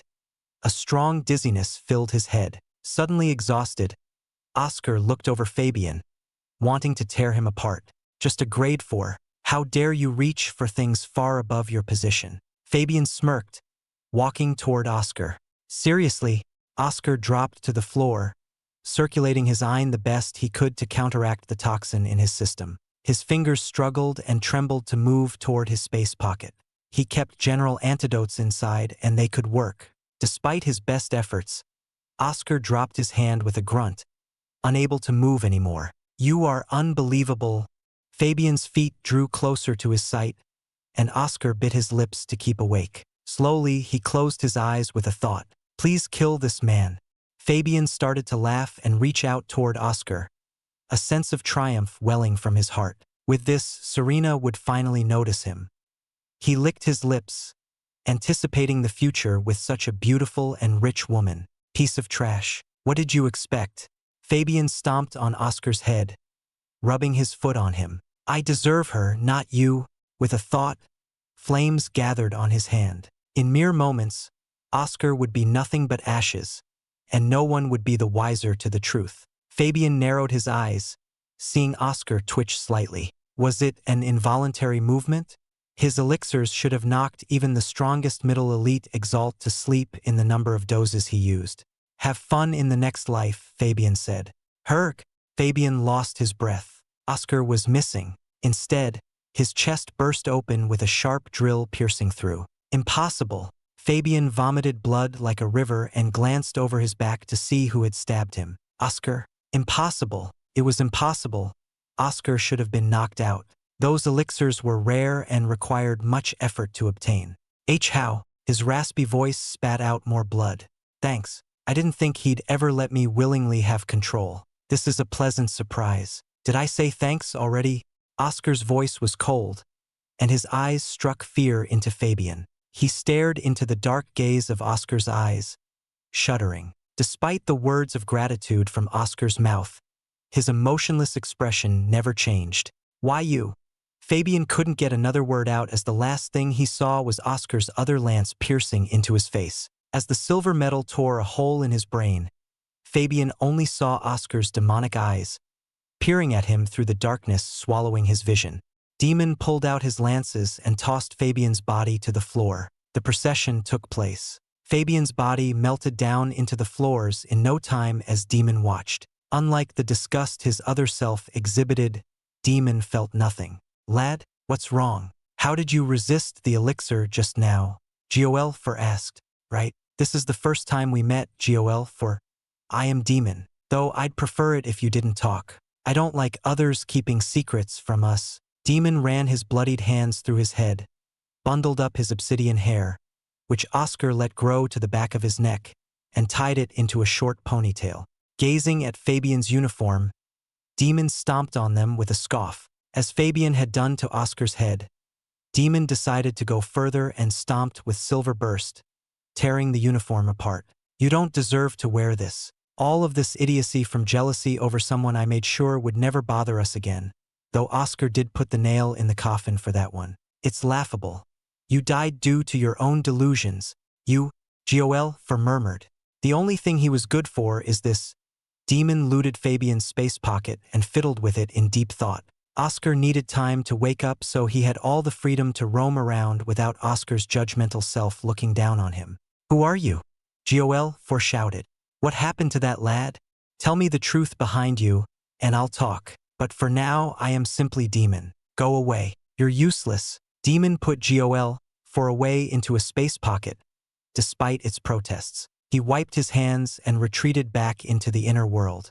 In there, Oscar's astral body was still, eyes closed in a deep sleep. Taking the general antidote would only force his awakening sooner. "I should let it run its course naturally." He breathed out slowly and moved forward with a pair of chilly eyes. "I should make the most of the time." Act 1. Blue Ocean Pavilion, Chapter 324. Welcome to Hellfire. "It doesn't taste like anything." Demon chewed on the cooked steak held in his hand, dripping the grease from his hand onto the floor. An hour into his freedom on the outside, his stomach started to grumble, signaling the signs of hunger. So, he cooked up a heaping pile of steaks according to the amount Oscar typically ate. Oscar eats this happily like an idiot, but it doesn't taste like anything. How strange. Don't you think so? Demon turned to his right, where two people were lying on the cold floor. Puddles of blood expanded underneath them, and they let out painful, weak groans that grew quieter with each passing second. Hunger is such an inconvenience. Though I can't feel it, it's a necessary part of living. He wiped his hands of the grease, noticing a cut on the back of his hand. Somehow these two recently advanced middle elite exalts managed to wound him. Did he slip up somewhere? His movements should have been perfect. Demon bandaged his hand, gripping it tightly. Neither a sting nor ache came from the wound. Demon approached the two who were still bleeding out, dirtying his shoes with their blood. After looting their space pockets, Demon didn't bother to stick around to watch the process of them melting, although the scene would be interesting to watch. Nevertheless, he had other priorities to attend to. Oscar's will was his own, and he couldn't let anything stand in the way of achieving them. He had to find a token and help Oscar's friends if necessary. Now, where was the token? When Oscar ran into the room, it started something, dropping everyone into the tarantula nest. For certain, the rooms contained the way forward. Which of these rooms has the best chance of containing a token? Demon glanced over Hellfire's map, gazing over the hundreds of drawn rooms. None of the rooms could be ignored, not even the bathrooms. Any one of these rooms could be the winner. Here we are. At the other end of this corridor was a large door. According to the map, the doors led to a series of stairs to go upstairs. If the maps were correct, he'd end up in the living quarters for servants. Demon put away the map. Hellfire wasn't trustworthy, in Demon's opinion. Demon thought of Oscar's idiotic and relaxed face at times. He knew Oscar had concerns but still held some trust in the mechanical head when he shouldn't. Trusting a mysterious head from a supposed plundered vault was the height of folly. His past achievements didn't matter. What mattered was the secrets it withheld from them. No matter what, he wouldn't let Oscar be tricked by a ruined golem or anyone else. Same for the woman, Serena. Demon ran faster to reach the door as he continued pondering. He felt she was far too intrusive and troublesome for Oscar. It was only natural to stop it before he came into harm because of it. Enough of useless thoughts. Demon exhaled and kicked open the large door. Instead of the spiraling stairs, which the map indicated, he entered a small room around the size of a closet. A single person could barely fit inside. The mechanical head was incorrect, and Demon wanted to leave. He couldn't. Strange. His feet were stuck to the floor. An unnatural force forced him immobile. Demon stared around with an icy gaze. He tried to turn his head with all his might, popping several veins around his neck. The large entrance closed with a loud clutter. A click sounded in the tight closet. The floor. Demon felt the floor lowering itself. The marbled wall of the closet moved up until only a rocky wall remained. A few minutes later, Demon crossed his arms and exhaled. Hot air filled his lungs, and sweat beaded down his face. Where was he being taken? The rising temperatures reminded Demon of a memory, Oscar's memory. A memory from years ago when Oscar took the inner hall promotion exam. Right? Demon finished glancing through Oscar's memories. Most likely, a deep underground magma chamber awaited him. Another click entered Demon's ear, and he lifted his head. He no longer felt the floor dropping. Demon lifted his foot one by one, regaining his control. Instantly, he entered the Adamus rays, not wanting to get caught off guard and without proper preparations. Turning around, Demon faced a new set of soot-covered doors, similar to the ones Oscar went through in the foundry. Reaching out his hand, his skin dried instantly, an intense heat that would run him dry in moments. Luckily, Oscar was a fabricator. Demon changed into the fabricator uniform, hiding his face and affiliation under it. With a sigh, he opened the soot-covered doors. Heat waves rushed in and covered Demon, raising the temperature further. Even with the fabricator uniform, Demon found putting up a thin iron shroud necessary to lessen the heat. Under his helmet, Demon gazed indifferently at his destination. A vast underground expanse of rising pillars of magma and rivers of lava expanded endlessly underground. It was an ocean of red that far eclipsed the one in the inner hall promotion exam in front of Demon. Demon moved closer, scrutinizing the strange platforms in the lava. Perfect squares of white like the ones on the chessboards lined neatly into a series of pathways and forks, all starting from a single square by Demon's door. Strange runic symbols patterned the squares, filled with intent. Demon stepped onto the square, similar in size to the platforms used for the grand gathering.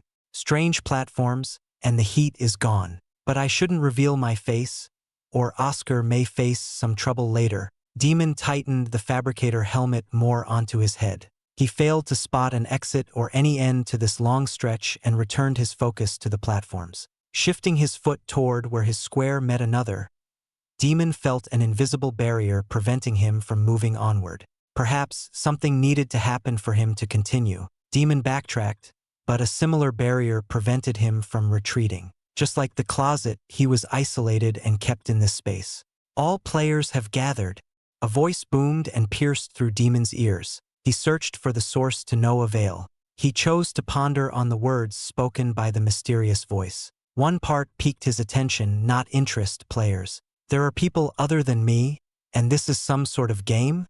There are 16 individuals in total, and you can check the status of everyone and the map by saying status. Status, Demon spoke instantly. A bright, glowing square of iron and light materialized out of thin air. On it, Demon saw a large network of squares all linked up, resembling a series of roads. He saw many red dots on certain squares, all around the edges of the map, including a single blue one. The reds are your enemies, and blue is you. The voice answered Demon's questions. The rules are to traverse the pathways and arrive at the designated exit. Failure to do so will result in ejection or death. The platforms you go on will contain a surprise or not. Demon sat down in a meditative pose, absorbing as much iron as possible while listening. Every second was important in becoming stronger and entering his best condition to kill his enemies. Unlike Oscar, he wouldn't let themselves enter another sticky situation.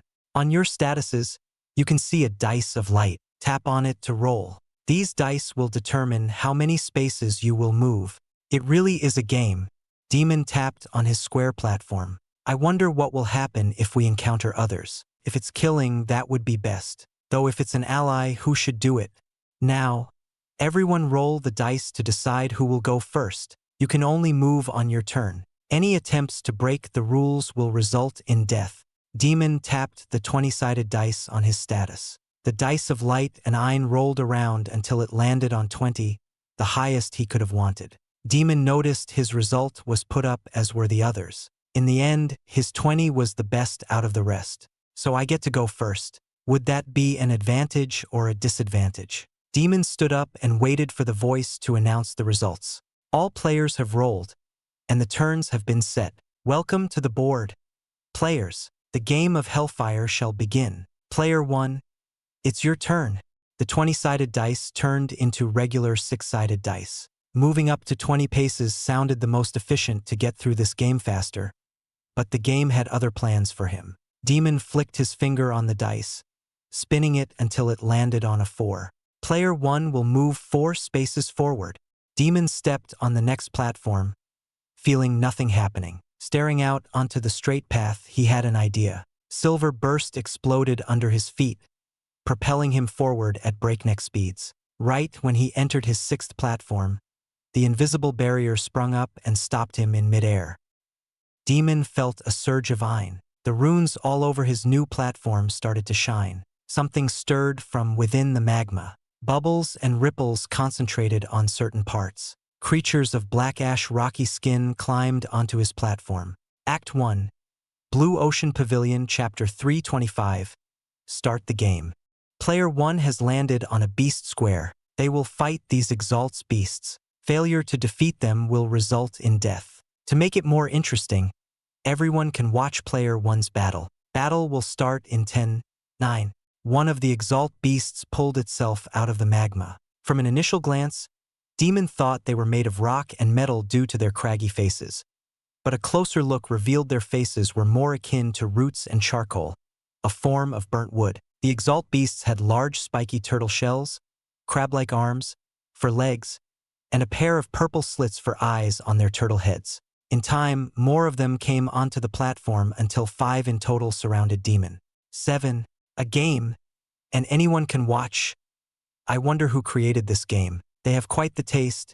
Demon didn't care about the creatures climbing onto his platform. A cursory glance was enough to gauge their power. None of the beasts were a serious threat.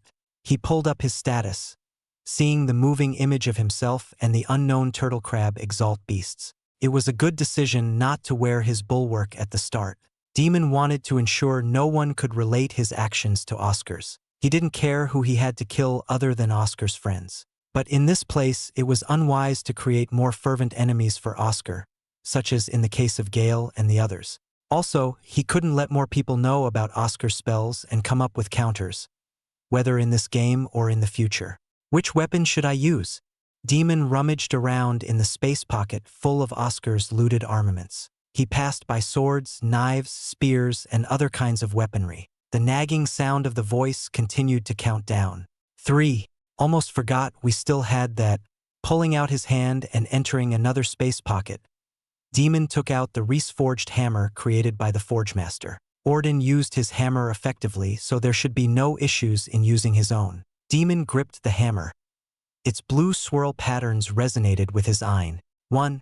Ein flowing from the runes immobilized the turtle crabs the entire time until the countdown finally struck 0. The runes powered down, fading back into mere etchings on stone. The turtle crabs croaked and groaned, stomping their heavy round feet on the platform while clacking their claws. These are only the starting squares. I assume the battles will get more intense as the game progresses. Demon lifted his hammer, swinging it around to get used to its weight.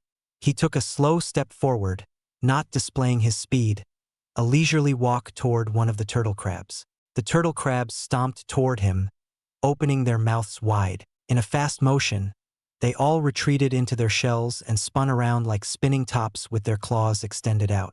Demon watched, unimpressed at this display. When he took another step, the spinning, spiky shells targeted him, flinging themselves through the air to impale him. From Demon's eyes, the spinning shells spun so fast the rocky spikes appeared to have blended together in a smooth ball. Undeterred, Demon continued to walk as the shells spun toward him. He kicked up the Reese from his feet, fused it into his Ein, and flowed it all into the hammer. Oscar complained endlessly about the heaviness and pain it racked through his body. Demon felt none of that. He gripped his hammer with 2 hands. The destructive wake of his swing flung the turtle crabs into the magma, invisible barriers, and stone platform. Many yelped, their shells and claws shattered into pieces, exposing the pale flesh underneath. Demon stomped on one head, crushing its brain and skull and showing his brutality to the other players.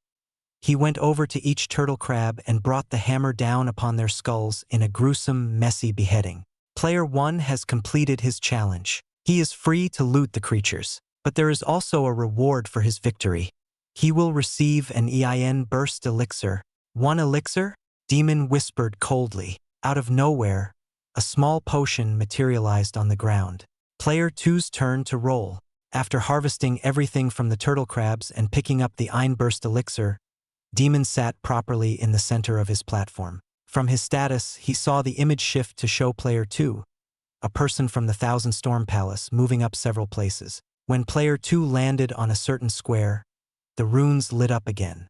Player 2 must withstand the bombardment of EIN for 5 minutes. Bright spheres of EIN rained down on Player 2. It wasn't of any element, only raw, powerful EIN collected and focused. Demon turned off his status, not interested in how people would perform in the earlier stages. The board was tremendously large. He had ample time and opportunities to watch the others later.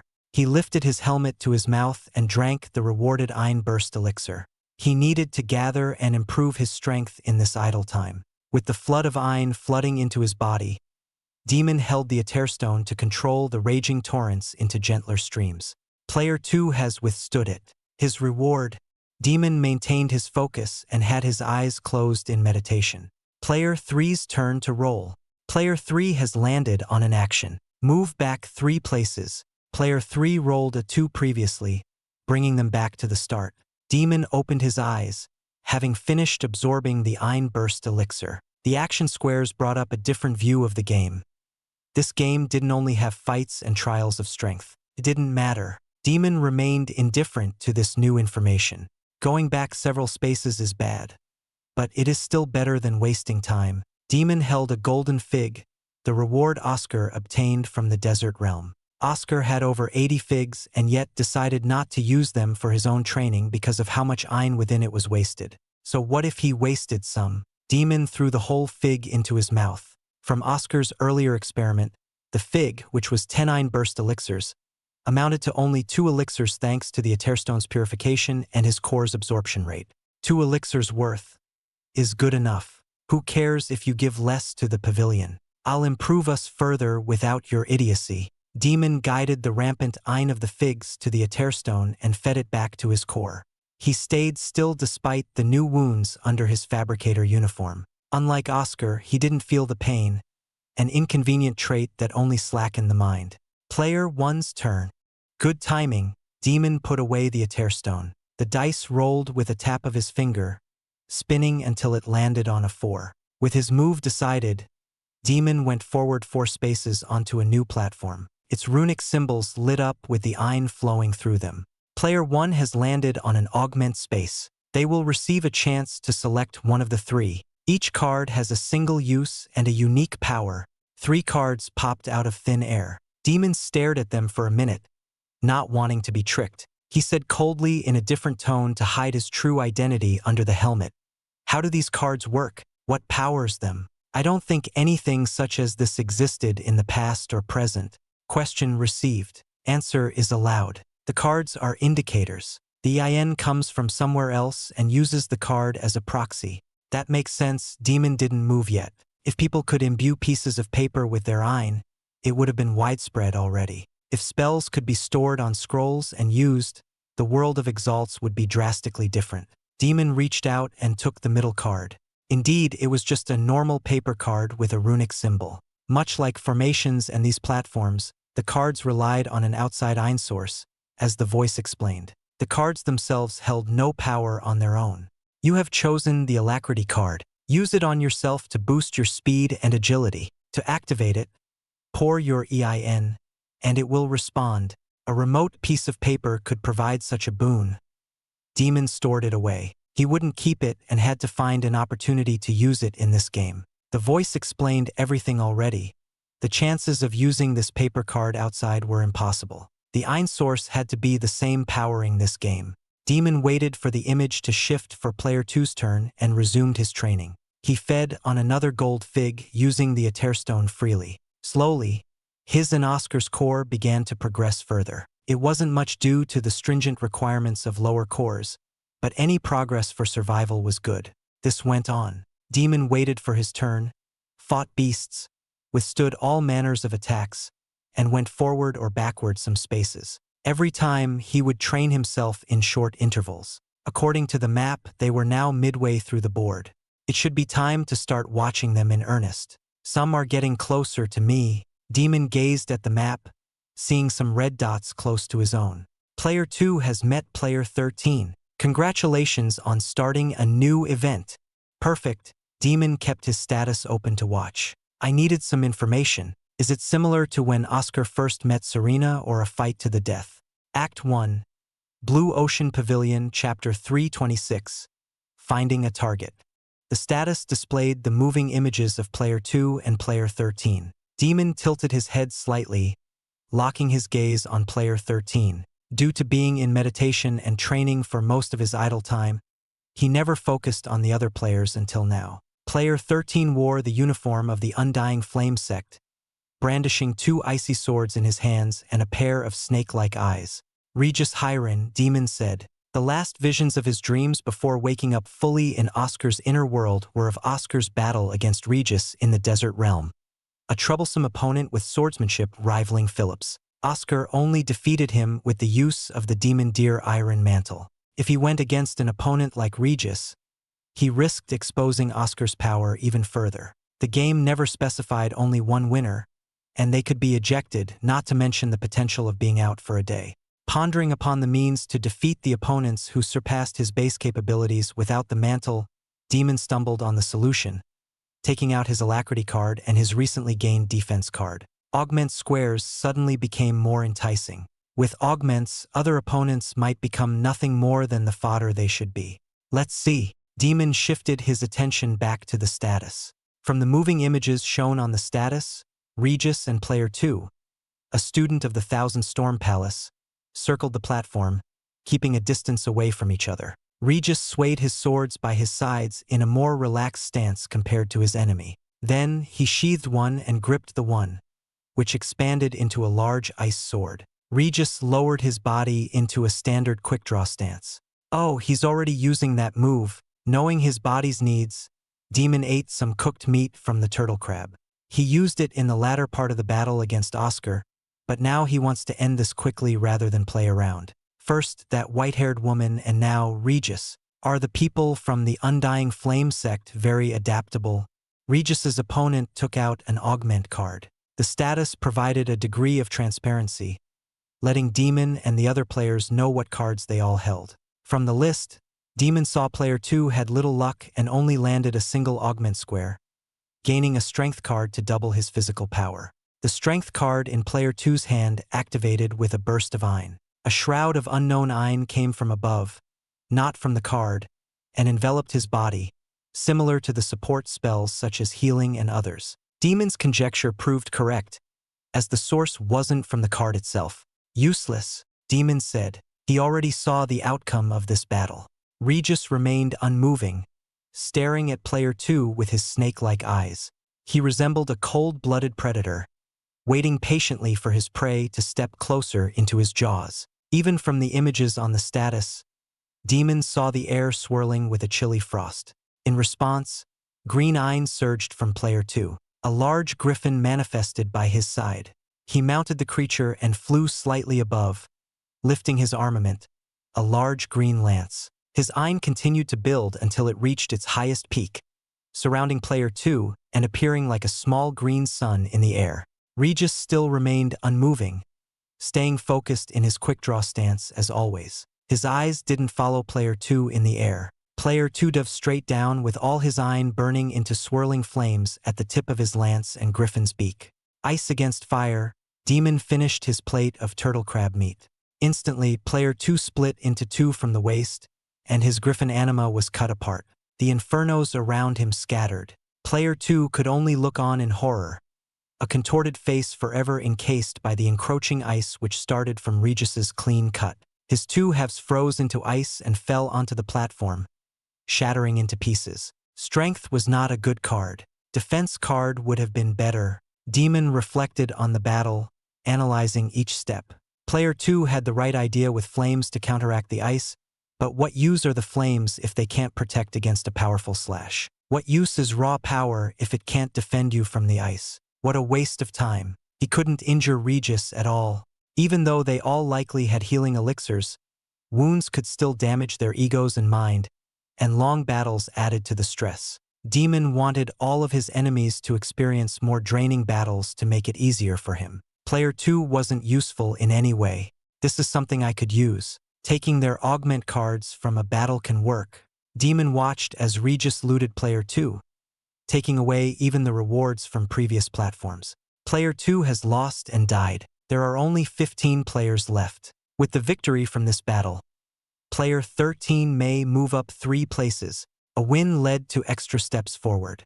Demon knew the board and current dynamic would change drastically from this information. The other players surely would go out of their way to get to others and fight for the loot of augments and advanced steps equivalent to having another turn.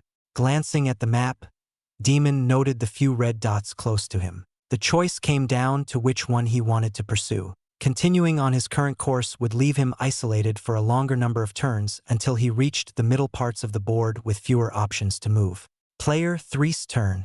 Demon watched each player closely, gazing with his indifferent eyes and carefully analyzing every person. Some people were from the Blue Ocean Pavilion, fighting fiercely in the images. Luckily, none of them were Oscar's friends. Demon wondered how Oscar would feel seeing this. Player 1's turn. Please roll. Without hesitation, Demon didn't waste a second rolling the dice. It landed on a 5, a good roll. After moving forward 3 spaces, Demon reached a 3-way fork. The map indicated no shortcomings in choosing any one of the 3. Each had around the same number of spaces toward the center. The difference was which person he wanted to fight against. One was closer to him than the other. Demon went along the right pathway, approaching the person of opportunity. Upon Demon's last step on the 5th platform, Ein burst from below, and a large shadowy monster without any tangible form moved like smoke. Demon felt the oddity and activated Eliran Breaker. What a farce. If he didn't have this, the illusion monster would have knocked him around endlessly while others watched him stay still in the real world. Through the Eliran Breaker, 3 beating hearts revealed themselves from within the monster. An illusion can be powerful, but it's not enough. Demon saw through the essence of the illusion and walked casually to the monster. Its shadowy blades and tendrils impaled and strangled him. Demon showed no reaction under his fabricator helmet, unable to feel the pain of the wounds. With a show of force, Demon continued walking at a slow pace. The monster lessened its hold as its 2 red slits widened. Demon threw a silver star at one of its beating hearts. It broke apart and faded away. Even though it's an illusion, there are ways to escape. These wounds show I'm in an illusion world. Demon ignored the grievous wounds on his body. And the way out is your hearts. Demon shot 2 more into the shadowy monster, destroying its 2 remaining hearts. The monster growled and screeched before fading away like its 3 hearts. Nothing but Demon remained. Rivers of magma sped up, the platform turned to dust, and the air swirled until the world collapsed. Opening his eyes, Demon awoke to the real world. He sat down and meditated.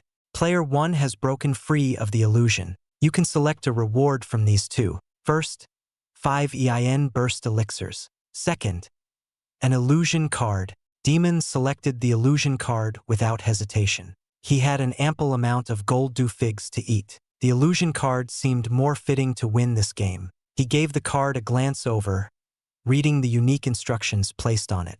Creates an outside illusion of an object, spell, or person of your choosing. Demon whispered.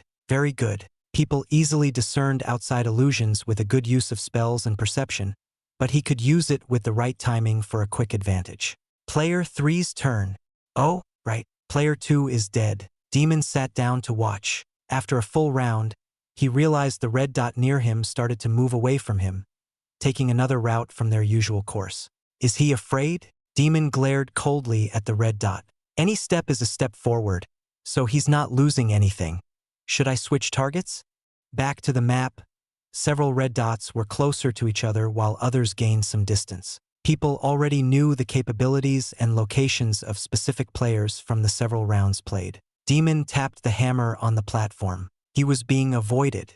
Too bad. You have no choice but to go to Regis or me. You can choose either one. Demon located Regis on the other side of his target.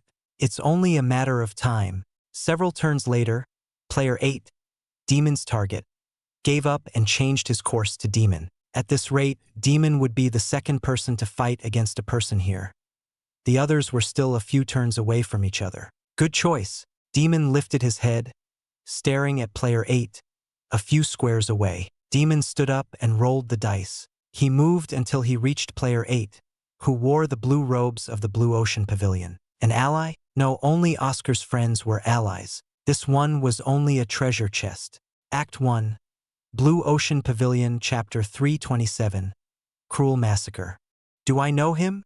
Demon rolled the dice, obtaining enough moves to reach player 8. Player 8's face looked familiar. He wasn't a friend of Oscar's, yet something stuck out.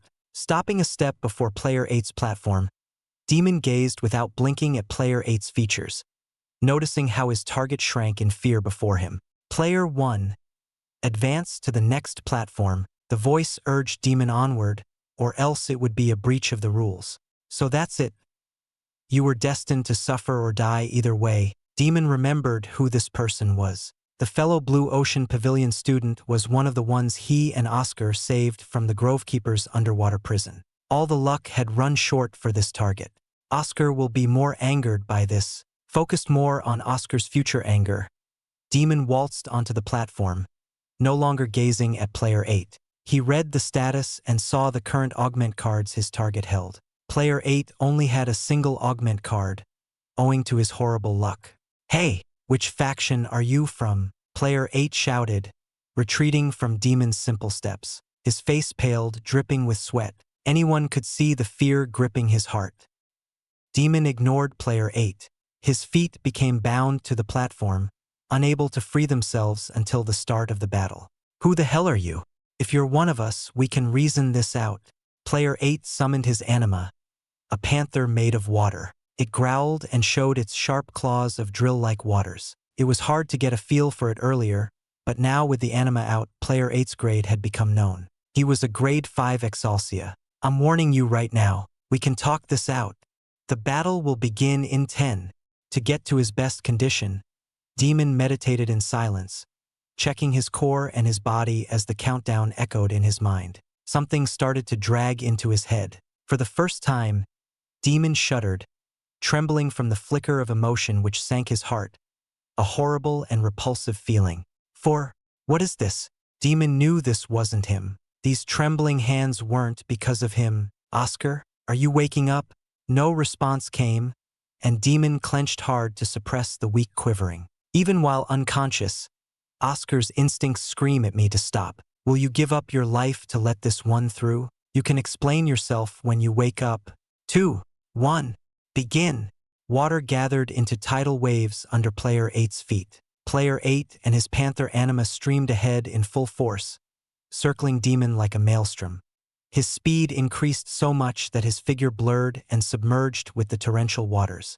Demon finally suppressed Oscar's lingering thoughts, not bothering to follow player 8's movements. He knew player 8 worked with the assumption of how slowly he moved during his previous bouts against monsters, a deception of a slow and powerful fighting style similar to Orden's. With a single iron step, he caught up to player 8, bursting through the heavy, torrential waters which would have torn him apart if not for the heavy shroud of iron. Bastard! Player 8 swung his spear, controlling the waters with his will. Tides and maelstrom moved like snakes, slithering around with focus toward Demon. His use of his waters instead of the spear displayed how fearful he was of close combat against Demon. Instead, the panther anima rode the tides to attack from anywhere. Demon tensed up, not from caution. Muscles trembled and released a ripple shroud of iron. Regis should be watching right now, but Demon didn't care, knowing his ripple shroud wouldn't expose Oscar. Player 8 gaped with jaws wide at how his powerful waves scattered apart into a gentle shower, and his panther anima suffered slight injuries. Rushing in with iron-empowered feet, Demon circled behind Player 8, swinging his hammer with all of his might. As expected, his Reese-forged hammer, made to handle Reese and Ein, easily carried the iron. Player 8 had little choice, only able to barely turn his head in time to see the hammer lodge itself into his waist. Bones broke, flesh tore, and blood exploded out. Player 8's agonized cries never stopped. Annoying Demon. Rubbing his ears through the helmet, Demon pulled out his hammer, sending chunks of the spine out. No, don't. Player 8's screams continued despite losing blood from his waist and spine being torn apart. Wanting to stop the annoying noise, Demon raised his hammer and slammed down with all of his strength. Player 8's head popped like a bubble, covering Demon in his blood splatters and gunks of the brain. Unable to see through his black glass visor, now covered in blood, he tried to wipe it off. However, his blood-soaked hands were incapable of doing so. It wasn't a problem at all. He checked his status through some gaps while still covered in blood, confirming the angle of the image. He turned to the side so his face would face everyone watching. Raising his thumb, Demon motioned across his neck. He wanted them to be afraid even more. With the cruel way he killed Player 8, everyone else should start becoming warier and slip up from fear. It didn't matter if things turned out differently. He had to kill Player 8 anyway, so he might as well try to gain more benefits from it. Player 1 is the winner. He will advance 3 steps in addition to his leftover 1 step after a 10-minute break. The game has some sense. Though I don't really need it, Demon looted Player 8, dipping his knees in the pool of blood. He gained a single augment card for an overlaying illusion. Unlike the copy illusion card, this one described its uses as changing an object or person into the image of another. This will be useful with the copy. Demon dragged Player 8's body and tossed it into the magma. The red depths swallowed the body, burning it into ash and leaving only black smoke which faded. Demon watched the entire process of the body burning, thinking only of how Oscar would feel. After 10 minutes, Demon was allowed to continue and decided to go 4 steps away from Regis, wanting to leave their battle for later. His new platform shone brightly, similar to a teleportation formation. If it was teleportation, Demon wondered if he could get close to another person. Player 1 has landed on the teleport square, a rare one. He will get to choose to teleport to another player's location and fight them. Perfect. Who should I go for next? Demon pulled up the status, glancing at the other red dots. He noted Regis was to his right, and even further right was another easy mark. Demon pointed to the red dot on the map. I want to go here. Confirmed. Teleportation starting in 10. When the countdown ended, the Ein enveloped Demon, pulling him through space. Demon landed on a new platform. Please, someone shouted with a whimper. A woman wearing the black uniform of the Earth Corps Academy bowed her head to the floor, trembling and crying. She shook her head and said, "Please." Demon gazed at the fearful woman, knowing his scare tactic had worked to a remarkable degree of success. Her confidence was gone. He didn't say anything. To respond to the other would only lessen the effect. The woman lifted her head, eyes red as tears streamed down her cheeks. She would be considered beautiful if not for the teary mess on her face. To her shock, the countdown had already begun. She cried more, having lost the will to fight. She pulled at her hair and screamed, "Why me? Why me? I don't want to be in this anymore. Please let me leave." Her begging and groveling to the unknown voice controlling the game garnered no response. Only the countdown continued, and Demon had enough of hearing her wails. She wiped her face and stared at Demon before averting her eyes away and nearly vomiting. Demon remembered Player 8's blood and brains were still scattered on his fabricator uniform. Seeing her lose her bearings from seeing it wasn't a surprise. "Monster? What kind of sickening monster are you?" The woman palmed her face and knelt, whispering a little song to herself. Demon paid no attention, only focusing on the countdown. "Begin!" Demon moved instantly. Before his hammer reached her, he heard a part of her song. "Feel better in the morrow." Her soft voice whispered, her head crushed like a fruit. Demon wondered what sort of song she was singing to herself. Instead of fighting for her life, she gave up and sang. Her will was lacking. In this palace, she should have hardened herself for the reality of death. Demon looted her space pocket and tossed her into the magma. By this point, the others should be fearing him more. Several turns later, Demon's plan came to fruition.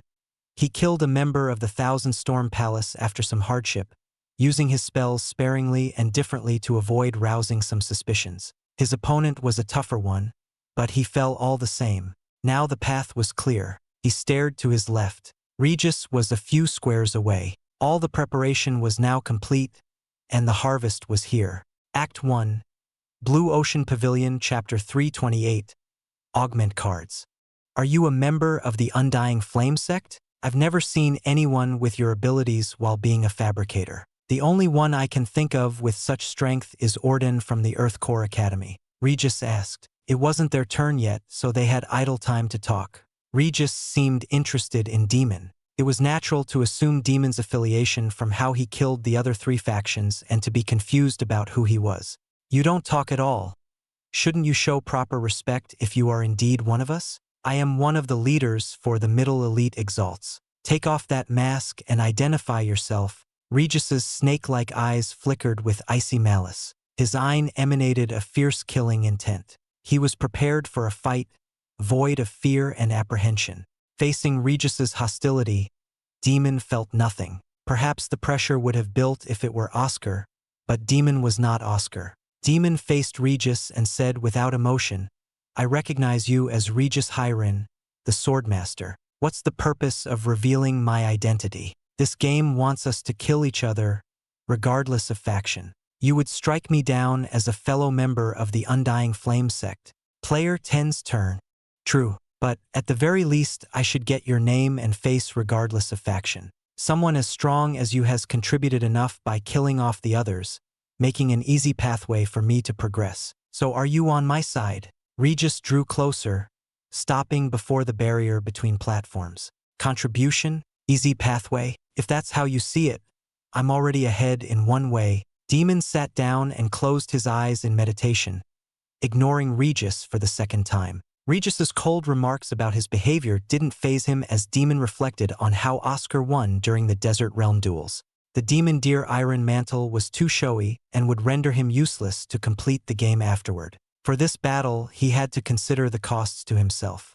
Regis's power had grown since the last time Oscar fought him. Demon needed every second more to absorb the Ein and train. The risks of fighting against Regis were far too high. Player 11's turn. Neither paid attention to the other players. Regis continued to watch Demon, and Demon delved deeper into meditation. The other players had no more uses. A few squares away was the end goal. A square platform with a flag hoisted as a beacon in the Red Sea of magma and death. Player 12's turn. Everything had gone as Demon wanted. He became the last wall, blocking Regis's path to the exit. Thanks to the unexpected teleport square, his plan went smoothly and accelerated. Reaching into his pocket, Demon felt the thin augment cards, preparing for the moment of battle. Player 13's turn. Finally, the time had come.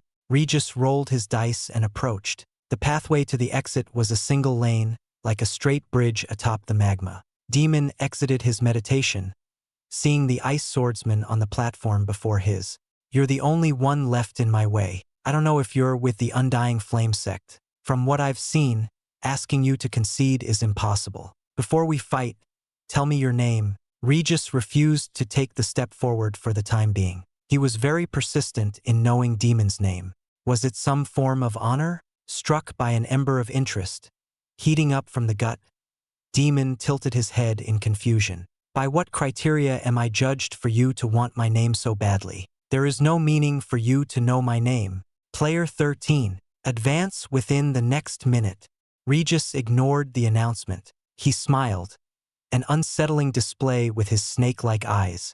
We might be enemies, but as a swordsman, I must remember the names of those I think of as strong. There are some I've come to remember during my time here. The most notable is someone who came from nowhere. Oh, what was their name? Demon asked. He had an inkling of Regis's answer. Some bastard from the Blue Ocean Pavilion. He's only a grade 4. I was hoping to meet him and fight again. Regis sighed. The timer was ticking down, forcing him to move onto Demon's platform. It's odd. You give off a similar feeling. You're not him, but there's something about you. He's quite perceptive. I should be drastically different from Oscar, but he still feels a similarity. I wonder in what ways we're similar, Demon thought as he got to his feet, clenching his hammer. The countdown to the start of the battle began, and Regis assumed his familiar quick-draw stance. This time, he did so with both blades extending into long ice swords. Begin! At the signal, Demon stayed where he was, not rushing in or slowly walking toward Regis. He knew Regis's range from all previous battles, including Oscar's. If he stepped forward, the frigid temperatures would assail him, followed by Regis's instant quick-draw swords. Then let's prepare. Demon took out his various augment cards. Alacrity, defense, strength, copy, and overlay, holding them between his left fingers. At this time, Regis followed suit and activated his arguments for sharpness and strength. Regis' face shuddered as Demon didn't use his augments. They had no time limit, but Regis had been tricked into using his augments while Demon had the leeway to pick and choose during the battle. Everything's gone according to plan. All that's left is to kill him. Demon entered Regis's range with a forceful stomp, wanting to unnerve or stress Regis. Unfortunately, Regis showed no reaction after his initial shock, clenching his blades to the point of bleeding. Demon understood Regis's thoughts. Yes, this battle would be settled in an instant. Either he or Regis would die when he decides to attack for real. Demon gripped his hammer and lowered his stance, imitating the crouching start of a beast. He felt the freezing air threaten to turn his body into a block of ice if he relaxed his eye. With a scraping of his feet, Demon sprinted, readying to bash Regis's head into a bloody pulp like the others. A blue, icy gleam entered his peripheral. Regis released his first blade, sending the platform into a harsher chill. Demon kept an eye on this with his prinstick, unable to see its path because it was the anima, not the armament. Alacrity. Right before the sword could reach him, Demon activated his first augment card, ducking below the incredibly sharpness-empowered sword. The freezing iron around the blade failed to do anything to his unfeeling body. With one quick draw done, the other released at the opportune moment. The second quick draw released to slice Demon as he was in an awkward position due to his dodging. Even with the burst of alacrity, he couldn't make up for horrible footing. But it wasn't worth worrying about. Demon activated 2 more augment cards, defense and strength. The shrieks of ice and iron pierced through Demon's ear as his hammer, infused with iron, deflected Regis's second quick draw. With a single final step, Demon cleared the distance between him and Regis. Finally, he reached close range. His victory, however, wasn't secured. Regis's competency in swords made him a fearsome foe to fight evenly against Demon Deer Iron Mantle. Your iron is stronger than mine, but I'm using iron combined with the augments. I should have evened the scales with this. Demon bashed his hammer repeatedly, clashing and clanging against a pair of icy blades. The boost of alacrity made his swings light, the increase of strength boosted his reese, and the defense diminished some of the brutal icy air. Every piece had been gathered. However, Regis's swordsmanship was still unbreakable, leaving shallow cuts which froze instantly on Demon. Demon followed Regis with his prinstick, exchanging blow for blow. Hammer stuck against sword. He lost count of how many times he heard ice ringing and dull metal clunking. All of this within a few seconds. Where is it? Where is your anima? This weapon isn't the anima. What about your spells? Don't tell me you're holding back because of some idiocy. Regis unleashed his arsenal of Hydran sword techniques. His slashes formed into serpents of frost, intent on biting their prey to death. Steel Prison. Oscar hadn't mastered this spell yet, and Demon didn't either. However, it worked enough to contain the serpents for the moment and to obscure Regis's vision before crumbling apart on its own. Demon used Silver Burst. His speed went beyond the norm with the boost of alacrity. Shit! Regis couldn't keep his prinstick on the enemy due to the weak beams of steel that encased him. He wondered what this crazed madman was thinking. His respected enemy still had 2 cards left to play, the overlay and copy. What could the fabricator do with those?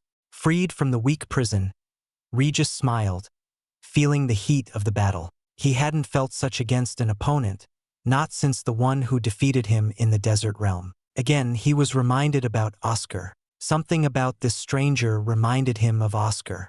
Their fighting styles are different. They use different armaments, though their elements are the same, which isn't a lot to go on. Regis scanned the area, searching for his enemy. Realizing he couldn't find him, Regis buckled his knees and focused his eye behind him. His 2 swords hit something. Regis turned to see the fabricator fall back. A large frozen cut across his chest, nearly splitting him in 2. Regis smiled and shouted, "I commend you. Nice trick." He turned with an improvised quick-draw stance. Seeing another fabricator, Regis swung his 2 blades, and the fabricator was cut twice. He clicked his tongue at how none severed his enemy's body, only inflicting more deep frozen wounds. It was enough. You dodged well, however, you're done. Let me put you to rest. Be grateful to fall before my swords. Regis truly respected his adversary to have pushed him to this extent, although with the boost of augments. Suddenly, he heard a sound to his right, shocked at the 3rd fabricator. What? His hands moved fast and sliced the 3rd fabricator apart. His heart sank, and his mind thundered with alarm as it dissipated. Was this one the copy? Then that means the other 2 arg. The first one was me. An evil whisper came from behind. Regis wanted to move. He had to move, but his timing couldn't be worse off after already attacking. Felt too slow. First, his back stung. Then a searing pain followed into his lungs and heart. And finally, a silver tip protruded out of his chest. It was over. Thanks for being the fool, Demon said. Why you took my attack? Regis's words were messy, warped through the blood flooding his throat, but still understandable. How can you get up from such a wound? Pain is foreign to me. Next time, make sure to sever the body before moving on. Although I never gave you a chance to do so, Demon withdrew the silver lance. Showing it once to the audience wasn't an issue. He rubbed the long frozen wound across his chest. This will take some time to heal. What was the overlay and what was the copy? How can the second one be hurt? Regis asked pleadingly, wanting to know the reason for his defeat. My anima. I overlaid an illusion of myself on the anima and used the copy for the 3rd. I acted as a distraction for the first to let your guard down and to make you believe I couldn't be the first one. Demon explained as his dear anima, disguised as himself, disappeared. Now, take your knowledge in peace. Regis fell to the floor, staring up at Demon. His eyes widened. The feeling of that lance. Why you realized it? Too late. Demon didn't give Regis another chance to say anything and crushed his head with the hammer. Another gruesome kill to add to his list. Demon looted Regis, taking away his prized sword. Player 1 has won. He can advance 3 more steps. 3 steps. Demon struggled to his feet, sensing his body couldn't keep up. The wounds were too great, slowing him down. Despite the advantages of feeling nothing, he couldn't go beyond what the body would fail to do. The battle against Regis required him to use everything and sacrifice much self-harm to win. How would you have done it, Oscar? The augment card for overlay from the slain Blue Ocean Pavilion member was the difference that made this match. Even with the full force of iron and spells, would you have won without the mantle? Forcing himself, limping across the platforms, Demon reached the exit platform. He won this game. Act 1. Blue Ocean Pavilion, Chapter 329. Inner Sanctum. Demon dropped to his knees. The frozen wounds inflicted on him by Regis had finally sapped the remainder of his strength, especially the large wound across his chest. Drinking a healing elixir, Demon made sure to keep as much of his face hidden, lifting his helmet to expose his lips. Healing iron from the elixir did its job and patched up Demon's wounds. However, the deeper wounds, such as the one across his chest, remained as scars. He would need a grade 4 healing elixir like the one Elder Saul gave him a long time ago. Player 1 has reached the exit. He is the winner. All other survivors will be teleported out. Red dots, representing the other players, began to disappear from the map on the status. Demon relaxed on the stage as a wellspring of Ein burst from the exit platform. Instead of teleporting him, the Ein teleported in a small green token with a tree engraved. Congratulations to Player 1 for receiving the Sanctum token. You can take as much as you need to rest before taking in the token. Having the chance to rest, Demon got out of his fabricator uniform, applying salves and bandages to the healed wounds just in case. Bloodstains covered his body, which he cleaned with a towel. After thoroughly cleaning, Demon wore the pavilion's uniform, adjusting his tied-up hair to Oscar's normal appearance. I should allow the body to sleep. Oscar should be waking up much later. Demon predicted Oscar would wake up on the 4th day, leaving him ample time to heal and rest. He laid back and closed his eyes, returning to the inner world. Oscar's sleeping astral body was still idle near the core. Fabian's multiple elixirs had done their work well. Well then, we wait. Demon sat next to the dear anima. Oscar felt his throat was dry and swallowed what little moisture remained. He struggled to open his eyes. A hot red light irritated them, forcing them closed. Soothing heat relaxed his body, lulling him back to sleep. Oscar didn't know what was going on. Where am I? Oscar heard his raspy voice, unable to think clearly. The haze over his mind slowly cleared up, and he finally opened his eyes wide to see an unfamiliar ceiling. Then he remembered what had happened. Fabian ambushed him and put him to sleep with some powerful elixirs, and he desperately asked Demon to take over. Demon, what did you do? Oscar's voice was strained. He sat up, seeing the vast ocean of magma and arrays of square platforms. Feeling a sharp pain in his chest, Oscar noticed the many bandages wrapped on his body, shocked at the extent of the wounds. Memories flooded his mind, starting when Demon first awoke. Oscar clenched his head with both hands, gritting his teeth. Demon killed Fabian and ended up in a strange board game. As the memories continued, Oscar saw the many things Demon had done. You bastard! Oscar shouted, clenching his bleeding fists before slamming them on the square platform. He had never felt so angry in his life. How could Demon do such a horrible thing? He closed his eyes, barely able to enter his inner world due to how frustrated he was. Oscar charged straight for Demon's seated figure, eyes closed in indifference. Demon's undisturbed appearance infuriated Oscar more. He clenched Demon's neck and held him, wanting to crush his neck. How dare you? Oscar's enraged shout echoed endlessly, looping back and forth. He dug his astral nails into Demon's neck. There are lines you shouldn't cross. He was one of us, you bastard. Get out of my body. I refuse to share a single moment more with you. I expected this. Demon sounded as calm as ever. His lack of resistance compared to before was alarming. Demon's cold, dark eyes glanced down at Oscar.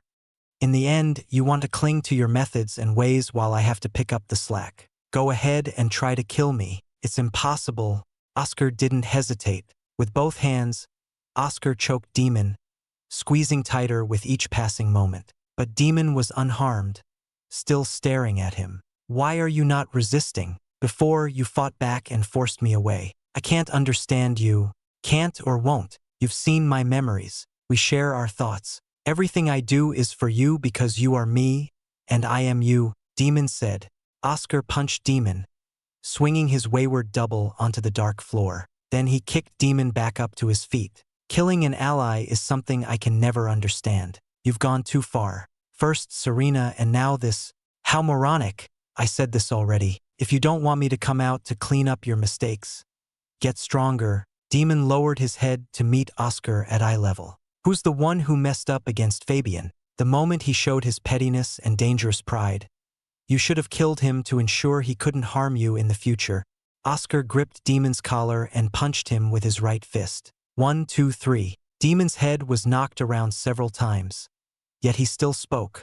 His attack shook you for a moment. Your mind became distracted by how someone could behave in such a manner. If you had focused on killing him right after with your Ein at the ready, you wouldn't have succumbed to the elixirs. I had to kill him for you. How many times had Oscar rammed his fist into Demon's face? Demon's calm and indifferent words, containing not a hint of agitation, unnerved Oscar. What the hell was Demon? Yes, I killed that ally of ours. But would you have let him kill you? No, perhaps you would have looked for an alternative a different way, but the game never allowed it, as seen with the woman. In the end, your choice would be the same as mine. The difference is I could care less about some random stranger. Don't twist the facts. You knew who he was before you targeted him. You purposely targeted him when you could have targeted anyone else. Oscar shouted, holding his punch back. He was the closest, and his overlay card won us the game. But you are right. I did target him, knowing he was one of us. Demon responded. Volcanic anger rushed into Oscar's head. His fist cracked against Demon's nose. Oscar breathed heavily, even in his astral form. Demon's turned head snapped forward, returning to face Oscar. Rather than blaming me, you should feel lucky it wasn't anyone we actually knew. If someone like Frederick were participating, I would have avoided him for your sake. But if it were inevitable, I would kill Frederick for us to move on. Demon's eyes widened, and a chilling abyss lay within them. I'd rather die than let you do that. Oscar let go of Demon, disgusted at his words. I'll never let you take control ever again. Then, you are an idiot. Demon cracked his neck. I hope for your sanity that there never comes a time when you need to kill one of your friends. Or you can be you and leave all the hard decisions to me. Anything else that hinders us is a rope to be cut off. You can hate me all you want afterward. Know this, I fight for you to ensure your survival. Demon's words had always been blatantly frank and true to himself. However, for the first time, Oscar felt Demon had said something with a flicker of emotion, a steeled determination. Oscar was taken aback and went silent. Demon went up and clasped Oscar's shoulder. But if you truly never want me to show myself, get stronger and more alert. I'm fine with staying in this inner world forever without surfacing. That means you're still alive on the outside. Oscar exited his inner world. His stomach churned, and his hands went pale. A sense of nausea swept over his body, and he went to the edge and vomited into the magma. Groaning from the tightness in his chest, Oscar lay down on the cold platform. The foul taste lingered in his mouth. The figure of the one Demon killed stayed in his thoughts. Thinking about how Demon cruelly crushed his ally's head, Oscar vomited again, repeating the process until he fell asleep. His sleep was the respite he wished for. The gruesome scene continued to haunt him as a nightmare. Many hours later, Oscar woke up in a cold sweat, seeing the hot magma below. He had fallen asleep with his head hunched over the edge. Wiping the drool from his mouth, Oscar flinched and stumbled back, staring at his hand in horror. He knew Demon cleaned them before, so why was there blood all over them? He blinked once to regain composure. Now the hands were clean, not a speck of blood on them. Closing his eyes again, he saw the helpless victim begging and crying for his life. I'm sorry, it's my fault. Oscar went before the green token, still floating and glowing in midair. When he reached his hand out to grab it, Oscar saw blood all over it.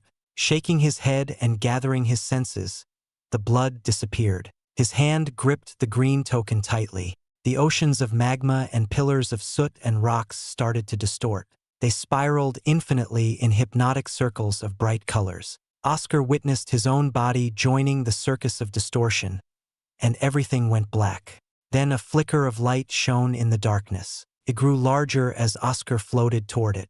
A strong force was pulling him, drawing him into its radiance. Oscar became enveloped by the light, and as it cleared, he found himself in a white crystal room with stained glass windows depicting mountains and caverns. GOL-4. Oscar took out GOL-4 from his space pocket. You rude brat. Who do you think you— Oh, it's you, lad. What happened earlier? How did you change so suddenly?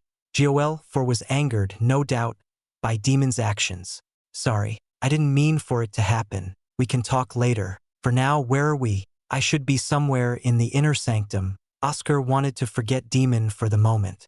He hoped to find a solution from his master or Elder Saul. All right then, let's see. GOL-4 dropped his questions and started to peer around the room. This must be one of the meditation rooms. These are great locations for one to train. I imagine your pavilion has rooms like this reserved for their elders and favored students. Look at the artistry of the windows. Truly a marvel to behold. A meditation room. Oscar took out the drawn map of the inner sanctum. According to the map, A series of meditation rooms were scattered all over the edges of the sanctum. I can't exactly pinpoint it here. We're on the 5th day, lad. I recommend training for as long as possible in this room until the end. The battle for the divine essence is not something you should include yourself in. Joel wanted Oscar to steer away from trouble. Didn't you want to find another stone slab for you to gain knowledge? Oscar put away the map and stood up. Besides, everyone has a part to play. I may not be able to fight directly in the battle, but I can still help out. Oscar latched Joel onto his belt and stepped out of the meditation room. The inner sanctum was truly a wondrous place. Crystal trees lined the hallways as large arches led to many paths. A river of lava steamed and hissed along the edges of the halls. Gazing to his right, Oscar exhaled in exasperation, wishing he had stayed in the room for a little longer.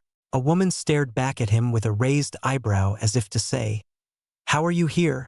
Her scarlet hair lazily rested down her back, and her deep, ruby eyes shone with power. It was Isabella. Act 1, Blue Ocean Pavilion, Chapter 330. A horrible duo. Oscar hadn't seen Isabella in a long time face to face. Rarely had he gotten even a glimpse of her because of how much he had actively avoided Gilbert.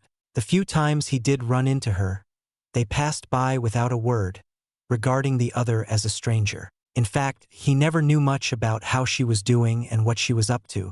Her life and her actions no longer mattered to him since the time they met in the inner hall to sever their faint relationship for good. Isabella had grown much since that time. A few years added a more mature look to her beauty. He still heard many rumors about her beauty and the jealous sentiment toward Gilbert through the grapevines. Of course, Isabella made it to the inner sanctum. The powers of a greater elite Exalt in Grade 8 were near the top of everyone in Ashen Grove. It would be strange if she didn't make it by now. Oscar tensed up slowly. His previous encounter with Fabian made him wary of anyone who might have some slight against him, intentional or not. Isabella may be cut from the same cloth as the saying went. In Oscar's mind, she had already fallen so far by casting off her father, Carlson. A horrible and unexpected outburst from her was well within reason. Oscar poked Joel at his side, signaling him not to speak. He couldn't trust Isabella. "Hey," Oscar said. His voice was similar in tone to Joel 4's, monotone and lacking emotion. "Hey," Isabella responded in her dull tone. She shared Oscar's lack of enthusiasm for this unexpected meeting. Her eyes narrowed, and her face fell as she sighed. "I never expected you would climb all the way here.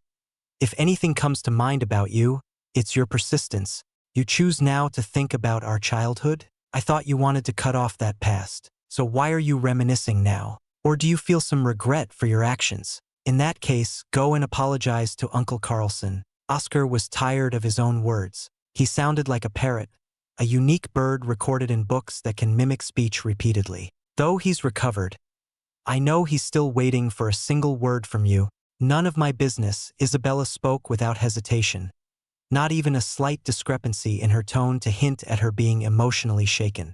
Thought so. Oscar wasn't as bothered as in the past. He had long since come to terms with Isabella's detached behavior. Kicking up a storm over it seemed pointless. Oscar glanced behind Isabella, seeing nothing there. "I don't want anything to do with you, but circumstances suggest we work together for now. What makes you think I need your help? It seems you're the one trying to cling to me for help. Since the princess isn't here for you to ride her coattails, you decide to come for me." Isabella scoffed and walked with her head held high. "You can follow me if you want to, but I won't be doing you any favors. Kill her if you find the chance." Demon's cold voice resounded in Oscar's head. "Her existence is nothing but trouble for you, and she's annoying.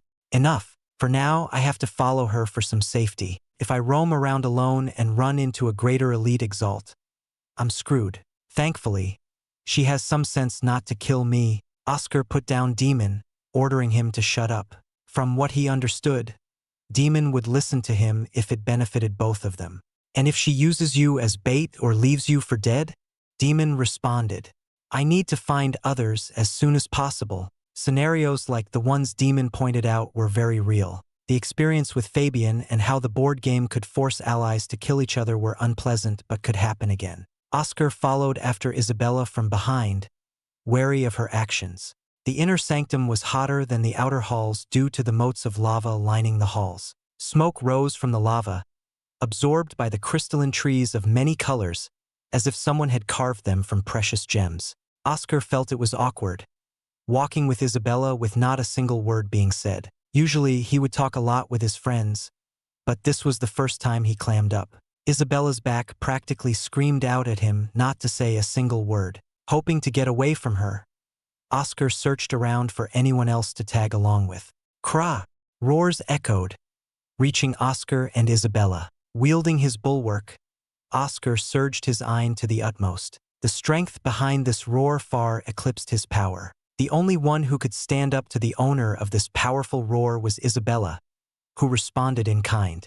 Scarlet Ein flowed from her body, setting her ablaze.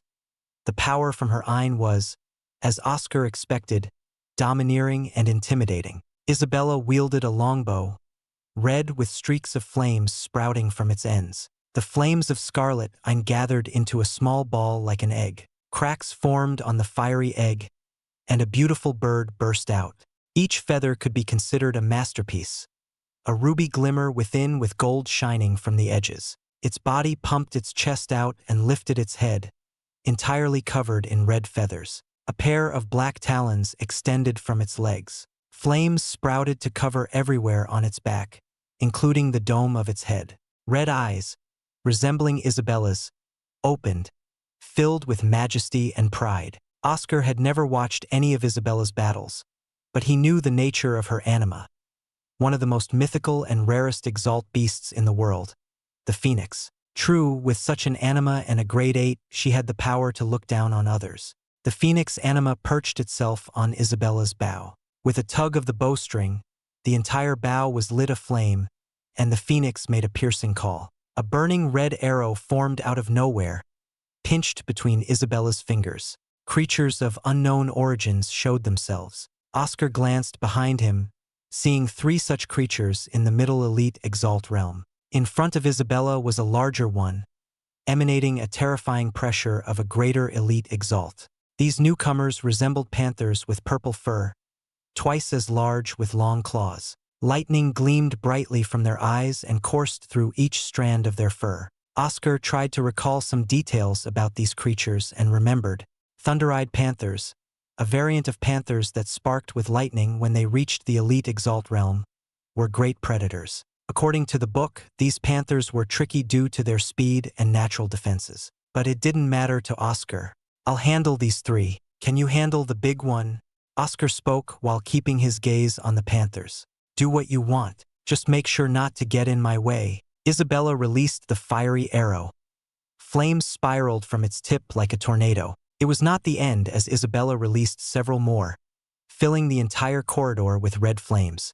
The power behind these flames could burn him in an instant. Oscar wanted to watch more, not because of admiration but to see how greater elite Exalts truly fought.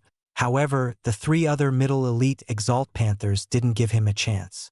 Thunder clapped, followed by streaks of lightning. The panthers moved within the lightning, reaching incredible speeds. Even with his prinstict breaking past their beast eidolons, Oscar lost track of them, relying on his instincts to sense them instead. The lighting of the panthers coiled and vanished, only to reappear somewhere else.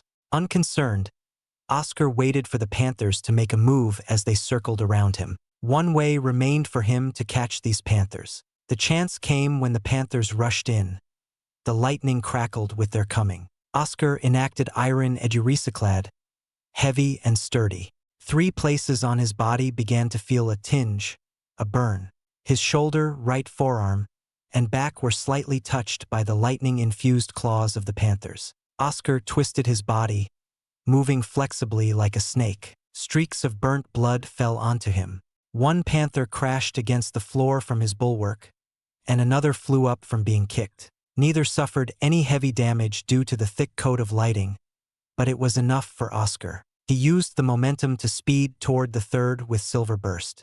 Lightning defense? His iron lances made a mockery of their prided lightning, breaking through without issue. The 3rd panther was riddled from Oscar's onslaught and became a bloody mess full of holes. The other two panthers recovered from the blunt blow to their bodies and growled at seeing their dead companion.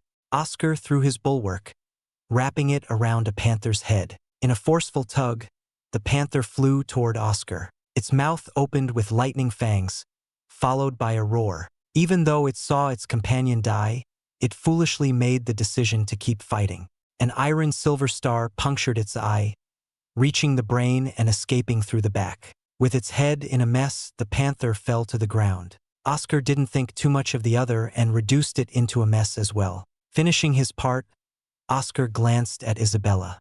Her enemy, the larger panther, had several burns so bad the flesh smelled like charcoal. In an aggressive move, it charged straight ahead with its lightning. However, Isabella released an arrow scorched black. The panther split into two, revealing a black, burnt mess of flesh in between. She turned to him with a hint of shock. "You won against the three? I thought you would have died.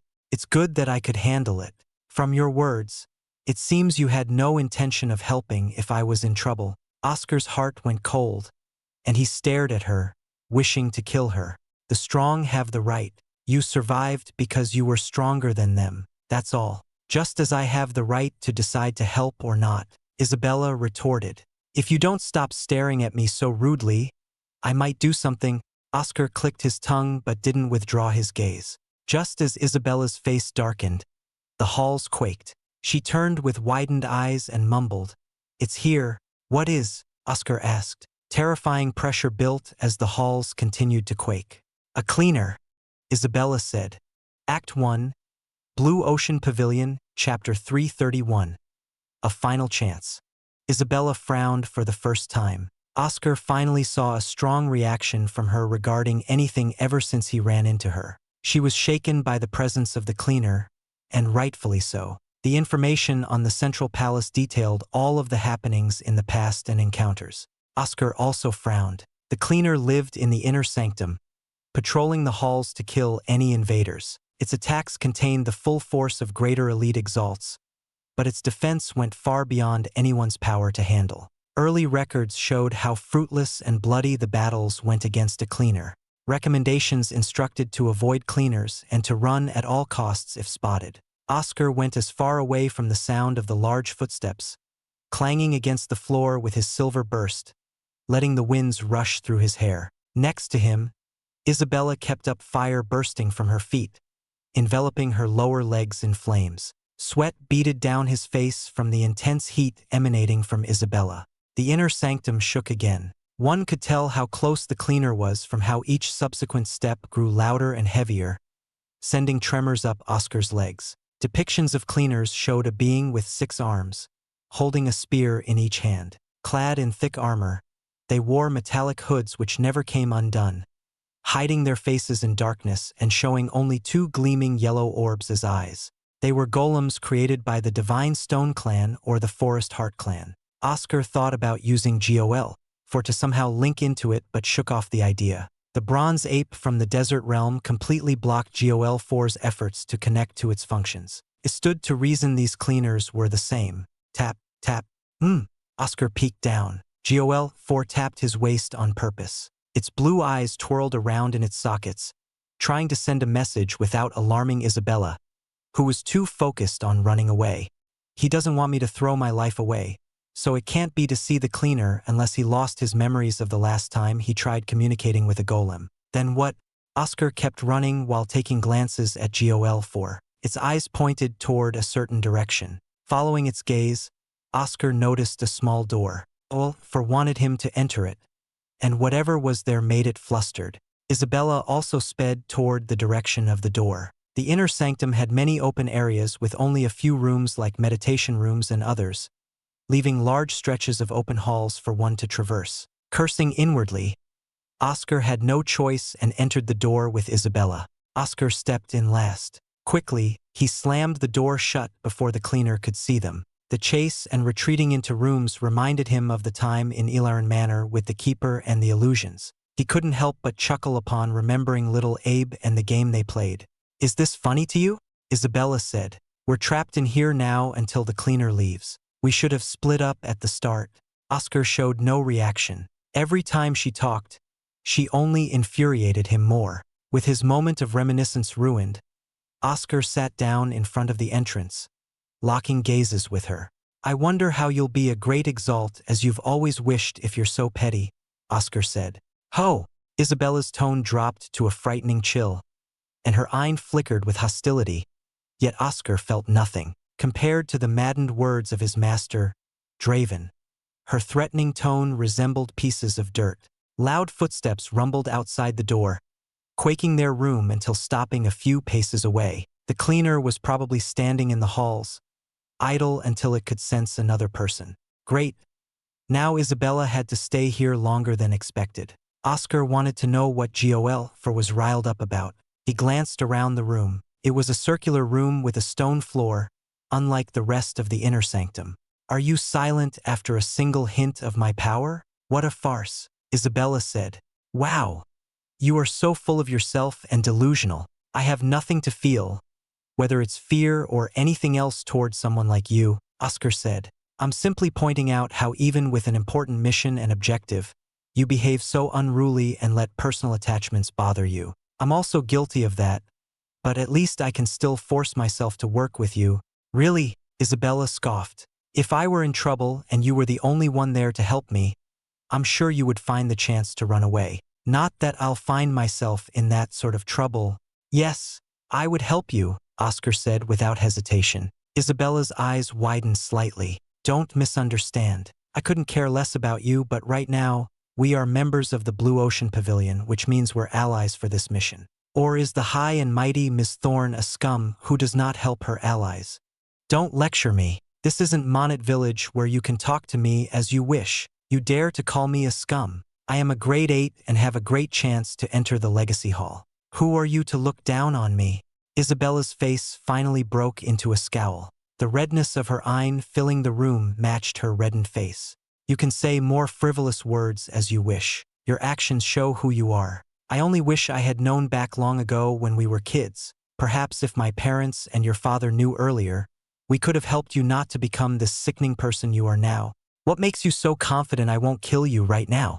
Isabella's eye formed into flames. Fire wrapped around her body, raising the temperature. Her red eyes gleamed from within the inferno. "No one will suspect the death of a middle elite Exalt with a lower grade. Let me take over. While I agree with your words, you don't have the means to back it up," Demon whispered from within. "Shut up. I don't need you. Not now and not ever." Oscar forced Demon away from the edges of his mind and let out a dry breath. "Do it," Oscar stated. Joel tapped his waist again as if screaming in confusion. "You think I won't?" Isabella shouted. Her foot stomped on the stone floor, releasing a wave of flames that didn't reach Oscar. "By all means, go ahead. If you kill me, you'll only prove me right. Sure, Exalts fight and kill each other all the time, but we still have a sense of camaraderie. Excluding a few petty and dishonorable individuals," Oscar laughed. "Funny. I ran into quite some interesting people. Though they were enemies and tried to kill me, they all had something which guided their principles. Although Maya hated him, he saw how she burned with a vengeance for her fallen peers and loyalty to her undying flame sect. Orden may have conflicted against his allies, but only to uphold an agreement already made, and Oscar suspected Orden wouldn't kill his own people. So kill me. I want to see how a person who gets so angered by words from a mere grade for who she abandoned will become a great Exalt." Isabella fell silent. Her flames still burned wildly. Isabella's pride was great and dangerous. No one would willingly poke and taunt a dangerous beast unless one had a death wish. However, Oscar knew it was different for him. Her pride cut off her bonds to her past, and now her pride was the only thing holding her back from killing him. Initially, Oscar was fearful she would lose control and kill him, but after some more talks, he knew she would never do it. Her idea of a great Exalt was one who stood above others, not stooping down to what a lower person like him thought of as scum. "If you're truly a great Exalt, no one, not even me, will dare to say anything against you because there will be no need to say those words." Oscar pictured Celestina and how everyone looked up to her as an amazing Exalt, not only because of her royal blood but also due to her actions and power. "So will you silence me and have my words forever bother you for the rest of your life? Or rise above and make me eat my own words?" I still think she's a threat. Why are you helping this witch? She could continue to self-destruct on her own. Demon whispered. I don't know. Maybe this is a final bid to see whether or not she could change. It's none of my business what she does anyway. In this way, Oscar feared nothing. If she decided to kill him, her mind would forever be agitated by this and affect her future as an Exalt. And he was right by the entrance to escape quickly. If not, then perhaps Isabella could start anew and see the wrongness of her actions. Searing flames flickered and faded back into Isabella, the first of a good sign. The second came when the large footsteps of the cleaner resumed, going away. They were safe now. Move, Isabella ordered. I don't want anything else to do with you. Don't follow me. You're on your own. Her red eyes narrowed. Fine, if that's what you want. Oscar stepped outside first, not trusting her to backpedal on her words. Isabella refused to glance at him and ran off into the distance. That was dangerous, lad, Joel foreshouted. Oscar returned to the room and leaned on the wall, wiping the sweat from his brow. She chose to stick to her pride and spared me to cling to her warped ideal. How ridiculous. I thought maybe she'd reflect. Ignore her. How many people have I seen over the years? How many geniuses and prodigies have passed through the great thresholds only to waste away with nothing? She is just one of many. Joel rambled on. Stop. I don't want to talk about it anymore. You wanted me to come to this room. Now that she's gone, tell me. Oscar unstrapped Joel, allowing him to levitate around the room. Joel hovered over to the center of the circular room. Its blue eyes gleamed brighter as an unusual eye surrounded it. The room shook as a stone slab appeared out of nowhere. This is one of the keystones. With this I can remember. Joel landed on the stone. I pulsed around the two objects. Reaching his hand out, Oscar felt a strong repulsion forcing him back. Oscar frowned and lifted his bulwark. Was Joel an enemy or an ally? Act 1. Blue Ocean Pavilion, Chapter 332. Joel's true nature. Blinding light filled the room. Unable to hold up, Oscar closed his eyes and prepared for the worst, putting up silver sheen. He thought it was odd. The last time Joel connected to a stone slab in Cactusan, the effects weren't as drastic right now. Was it the significance of the location? Joel Oscar shouted from within his silver shell. Respond. What is going on? Joel's behavior was always strange. That, combined with the dismissive words whenever Oscar tried to pry for the truth, firmly stuck in the back of his mind. He didn't know whether he could continue to trust Joel after this. Joel's mechanical voice resounded from within the light. What? You what? Oscar shouted. A powerful shockwave forced him back, crashing him against the wall. His silver sheen prevented any injuries, but the force continued to repel him. Stuck in the middle of the wall, Oscar figured any movements were pointless and let himself be. I remember. Joel's voice changed. The mechanical, cold tone broke away, replaced by a young, enthusiastic voice, one of an adult. The light grew stronger to the point it even seeped through the silver sheen, flooding Oscar's eyelids. I remember it all. Everything. This is my purpose. Shit. Oscar canceled his silver sheen. Muscles tensed everywhere as he gritted his teeth. Joel's words sounded very dangerous, and Oscar needed to get away. The light faded as he thought of using the demon deer iron mantle. Oscar fell straight to the floor. I remember it all, lad. Joel spoke in a lively tone. Excitement and laughter sprang within his voice. Joel had changed completely, though he was still a golem head. With a glow, Joel hovered over to Oscar. Thank you for everything, Oscar. Do not be afraid of how I am now. I am still your ally and will always be repaying my debt to you. Joel's words, now filled with the normal tones of emotion, sounded full of dedication and gratitude. Hearing the shift, Oscar became warier and stepped toward the entrance in case of a surprise. Joel stopped and hovered back to the middle with a sigh.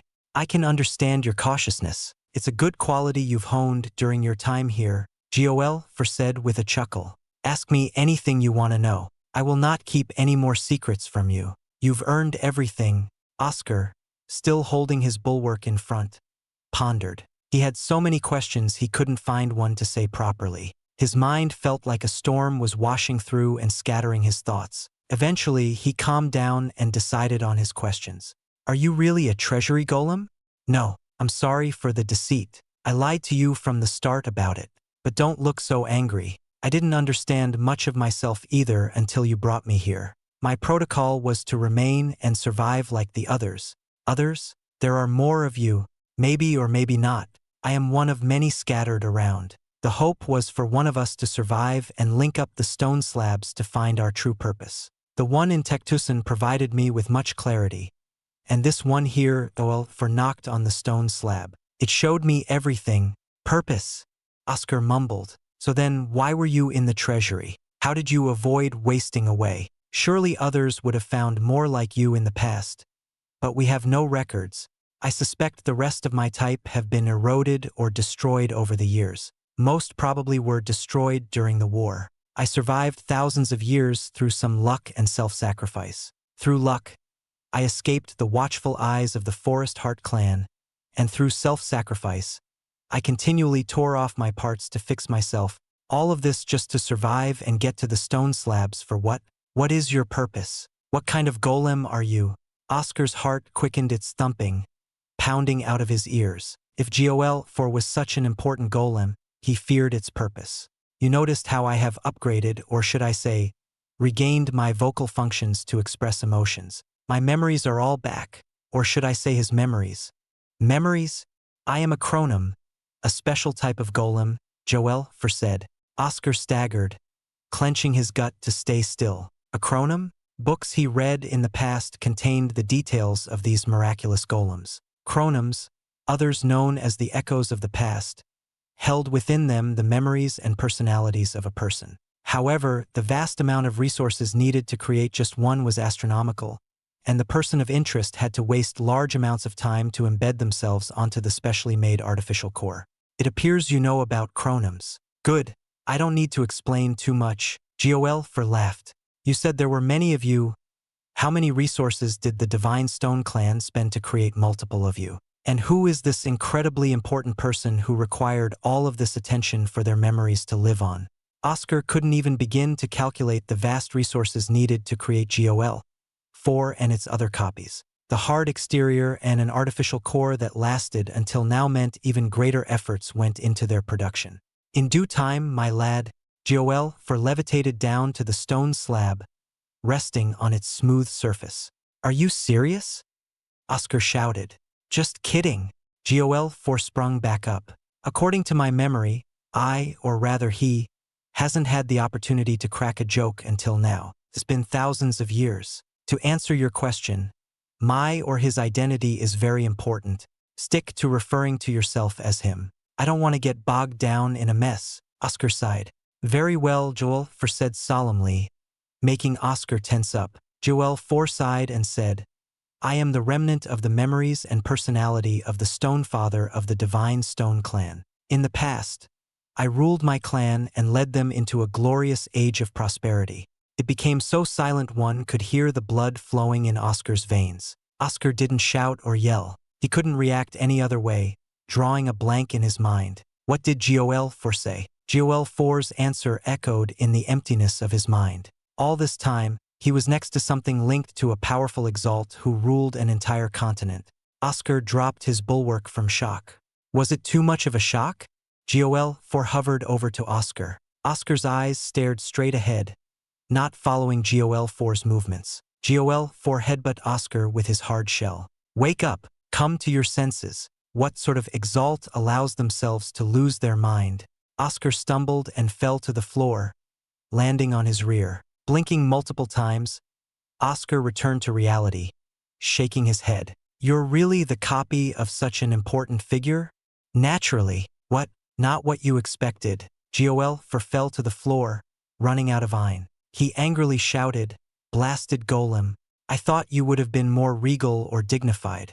I think your previous self, without all the memories, suited your position better. Oscar picked up Duel though you were slowly slipping after the Cactus stone slab. Why did you need the stone slabs to recover yourself?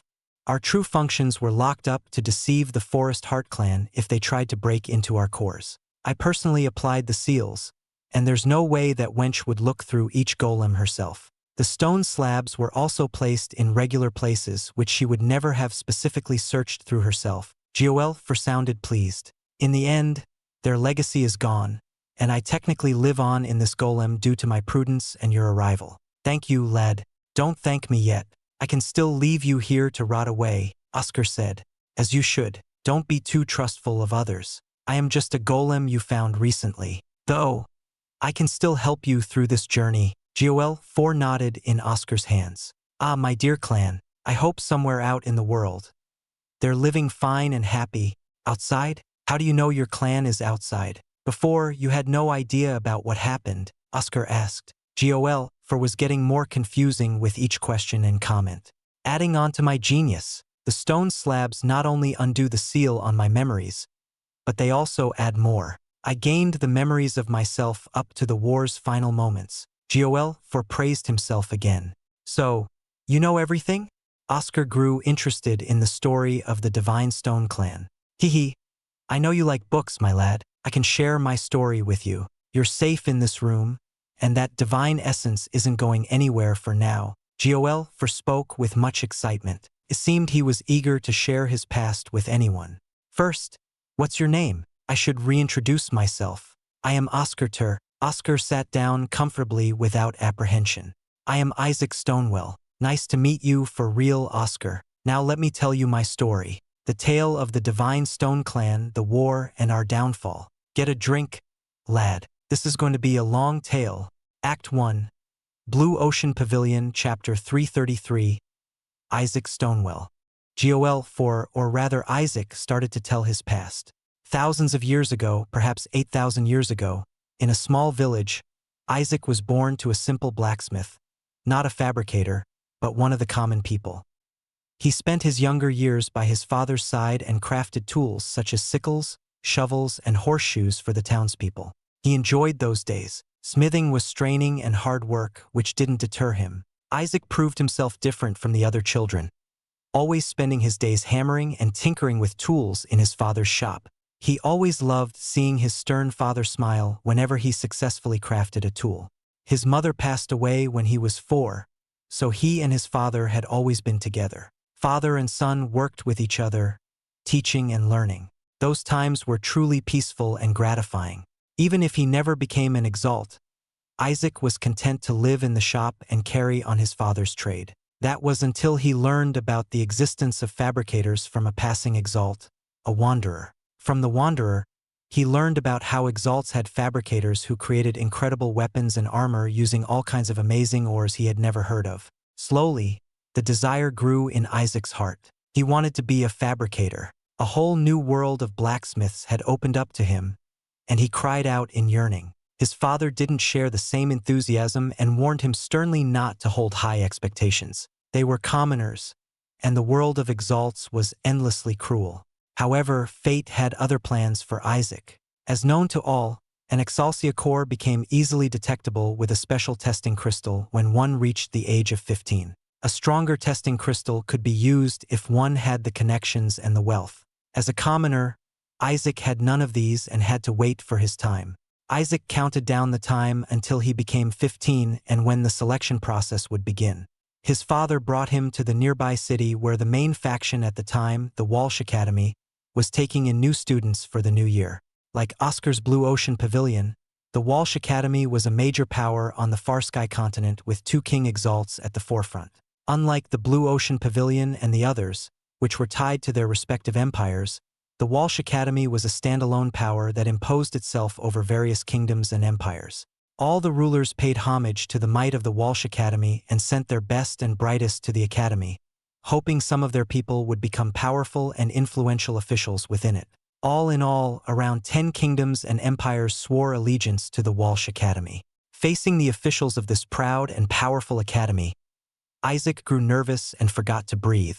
He hoped within his heart that he would be accepted and become a fabricator. He wasn't prepared for what came next when he placed his hand on the testing crystal. No one was ready for it. The testing crystal shone with the fiercest light anyone had ever seen that day, a brilliant silver gleam representing only one thing. Isaac was a grade 8 Exalxia, one of the highest prodigies since grade 9s were too rare. The faces of the officials could only be described as lost in awe and shock. Like falling down a hole only to land on a mountain of gold. Isaac couldn't believe it. No one could believe it. A commoner with no pedigree from a line of ordinary blacksmiths possessed the core that would ignite jealousy even in the royals. After a heartfelt farewell to his father, Isaac traveled with the officials and other new students, arriving at the Walsh Academy after a few days. Over those days, everyone fawned over him, which made him uncomfortable since all he had known was his father's roughness. To make the most of it, Isaac asked about fabricators and received many answers pointing to how they were expert craftsmen. Isaac wished the airship would go faster to see the great forges and anvils he had heard of. The Walsh Academy was unlike any place he had ever been to. Rather than say it was a simple academy, it was a sprawling metropolis of all manners of spires, palaces, and houses. All of the new students were greeted with fanfare and with welcoming arms. Of course, Isaac couldn't just get to the fabricators first. He needed to awaken his core, an easy task with his grade 8 Xianxia. To his relief, his anima formed into the shape of a hammer, the most popular for potential fabricators. With the hammer in hand, Isaac rushed to the fabricator district of the Walsh Academy, a section filled with flames, smoke, and the sounds of hammers. The first times he worked with the roaring furnaces, hammered on ores he had never seen, and processed materials from beasts, Isaac felt the happiest he had ever been. His progression as an Exalt was quick and without issues, thanks to his determined mind and talent. His skills as a fabricator grew, and he became one of the best young fabricators in the academy. People gathered around him as Isaac continued to become more influential. Others wanted his armaments. Isaac never stopped working, giving his all to every armament he created. He led the Walsh Academy's fabricators to victory against their bitter rivals, the Skyfall Pavilion, a rival faction that ruled over the other half of the continent. Indeed, Isaac's life became full of victories and accolades. Everywhere he turned, people stared with respect and awe. Royals and nobles sent him many requests for engagement and marriage to create ties to him and his bright future. Isaac decided not to accept the engagements, wanting to forge his own future. A very, very strange choice to make when before the end of his life, he had a harem of 20 wives and sired many children. He started the Divine Stone clan from his promiscuous desires, marrying many of his female companions he met and grew close with, but that's too far ahead. Back to his days at the academy, his life continued from the meager apprentice Exalt to an elite, and finally a knight Exalt in which he had a revelation. He grew tired of creating armament after armament. It was still endearing work but slowly lost its charm unless he had newer materials and ores. Within this slump, he found his new passion, golems. Golems required much work from both fabricators and alchemists.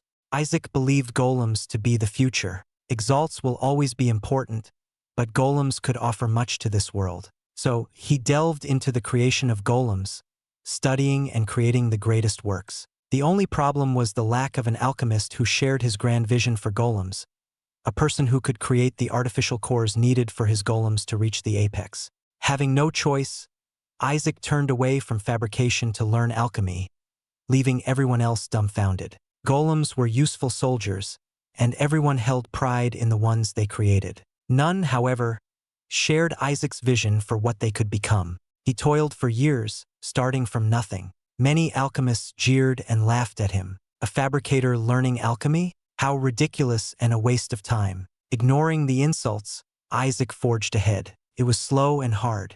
Years seemed to become an eternity as Isaac learned and grew. Finally, he emerged as a fine alchemist, specializing in the artificial cores needed for golems. When he became a martial Exalt, Isaac created his greatest work, the chronom. History books may have etched out his name, but his creations lived on. The chronom became a revolutionary golem in which the ancestors could pass down their teachings and continue to support the Walsh Academy, though the resources to create one would drain several empires. After all of this, Isaac finally reached the King Exalt realm, becoming one of the leaders of the Walsh Academy. He created armies of golems to help the Walsh Academy in their war against the Skyfall Pavilion. His fighting abilities were not weak. He strode into battle with his hammer and led his golems to break through their defenses. With his achievements, Isaac became the head dean of the Walsh Academy, renaming it the Divine Stone Clan. His numerous children held high offices in various kingdoms, marrying into their royal families to form ties. Thus, the Divine Stone Clan became the sole power of the continent. Throughout the years, he never stopped working on his golems, refining them and making them more potent and varied. His wonderful creations caught the eyes of outside powers who wanted his secrets. Isaac didn't hoard the schematics, selling them to others. This was his golem revolution. Spreading his teachings and ideals everywhere around the world was his victory, though he kept the most important ones to himself. His Divine Stone Clan had become more powerful, and he enjoyed his life together with his rather large family. Isaac looked at all he had done with satisfaction. Leaving his Divine Stone Clan behind, Isaac entered seclusion to go beyond the King Exalt realm. The Primaire realm awaited him. Act 1. Blue Ocean Pavilion, Chapter 334. Structure. Hold on a moment. Oscar interrupted Joel 4's recounting of Isaac's past. What is it? I was getting into the good part, Joel 4 said. Oscar leaned in closer to Joel 4, his eyes shining with wonder. In the past, someone told him something existed beyond the King Exalt realm, but he didn't know much about it. Now, for the first time, he finally learned its name, the Primaire. The word made Oscar smile. Knowing the world had so much more to it he didn't know. What is the Primaire realm? Why have I never heard of it? Oscar asked. I'm not surprised you don't know because its existence is beyond your level. And the Farsky continent no longer has a Primaire, judging from what you told me about the current state of affairs. The other continents are pretty far away. Joel 4 hummed in thought. His blue eyes focused as his head began to float again. Primaire. No one knows how many are truly out there, but the main consensus has always been there are very few. They are the apex who stand at the top of our world. Talos. It is a big leap across the chasm. King Exalts have an increased lifespan of 500 years when they advance. But a Primaire can live for 5,000 years. 5,000 years. Overcome by the magnitude of this reveal, Oscar nearly lost his balance while sitting on the floor. King Exalts, like the Pavilion Master, was the subject of awe and worship for many people, including himself. Then what were the Primaires? Oscar failed to grasp or imagine the scale of their power. Wait, if they live for so long and are the most powerful, why haven't they conquered everything? One Primaire should be able to rule the entire continent like you. Oscar realized how fragile the existence of his home and school became before these enigmatic figures. Just because a Primaire is so powerful doesn't mean they'll conquer everything, at least not in the normal sense, Joel 4 responded. Not in a normal way? Oscar mumbled. Just like how the Walsh Academy and my Divine Stone Clan had several empires, kingdoms, and other factions under our influence, they must rule over smaller factions without direct intervention. Your 4 empires are most likely under the sway of one or multiple Primaires. Oscar gave Joel 4 an incredulous expression of confusion, unable to understand. Joel 4 laughed at Oscar's dumbfoundedness. Your home probably pays tribute to a Primaire power. My reach only extended to a single large continent, but some Primaires I knew in my time held sway over several. After my downfall and the Forest Heart clan's strange disappearance, the other Primaires must have discussed how to handle this continent. They work together? Darn it, this was supposed to be my story. Instead, I have to give a whole history lesson, though it's not known to the common populace. Well, Joel 4 let out a non-existent breath of frustration. Long ago, in ancient times, a group of Primaires banded together to bring order and structure to the savage world. They became known as the Primal Council. How were they able to form a council? The endless bloodshed of the previous era gave rise to Primaires who were sick of the wars. They banded together to enact rules to which they adhered. They will use every method possible to avoid direct wars with each other. However, they also understood fighting and war were a natural part of Exalt's, no people as a whole. I'd prefer if everyone didn't have to fight, Oscar sighed. A most admirable yearning, one the Primal Council knew to be impossible. So, they set up mock wars between each other with great contests and events. But the critical part is they allow the factions under them to fight wars, knowing it will satisfy the desire for battle and give rise to more powerful exalts. The brewing conflict between your home and the other three factions is acceptable to the Primal Council. How did that help to lessen the wars? Also, what's preventing one from disrupting the order?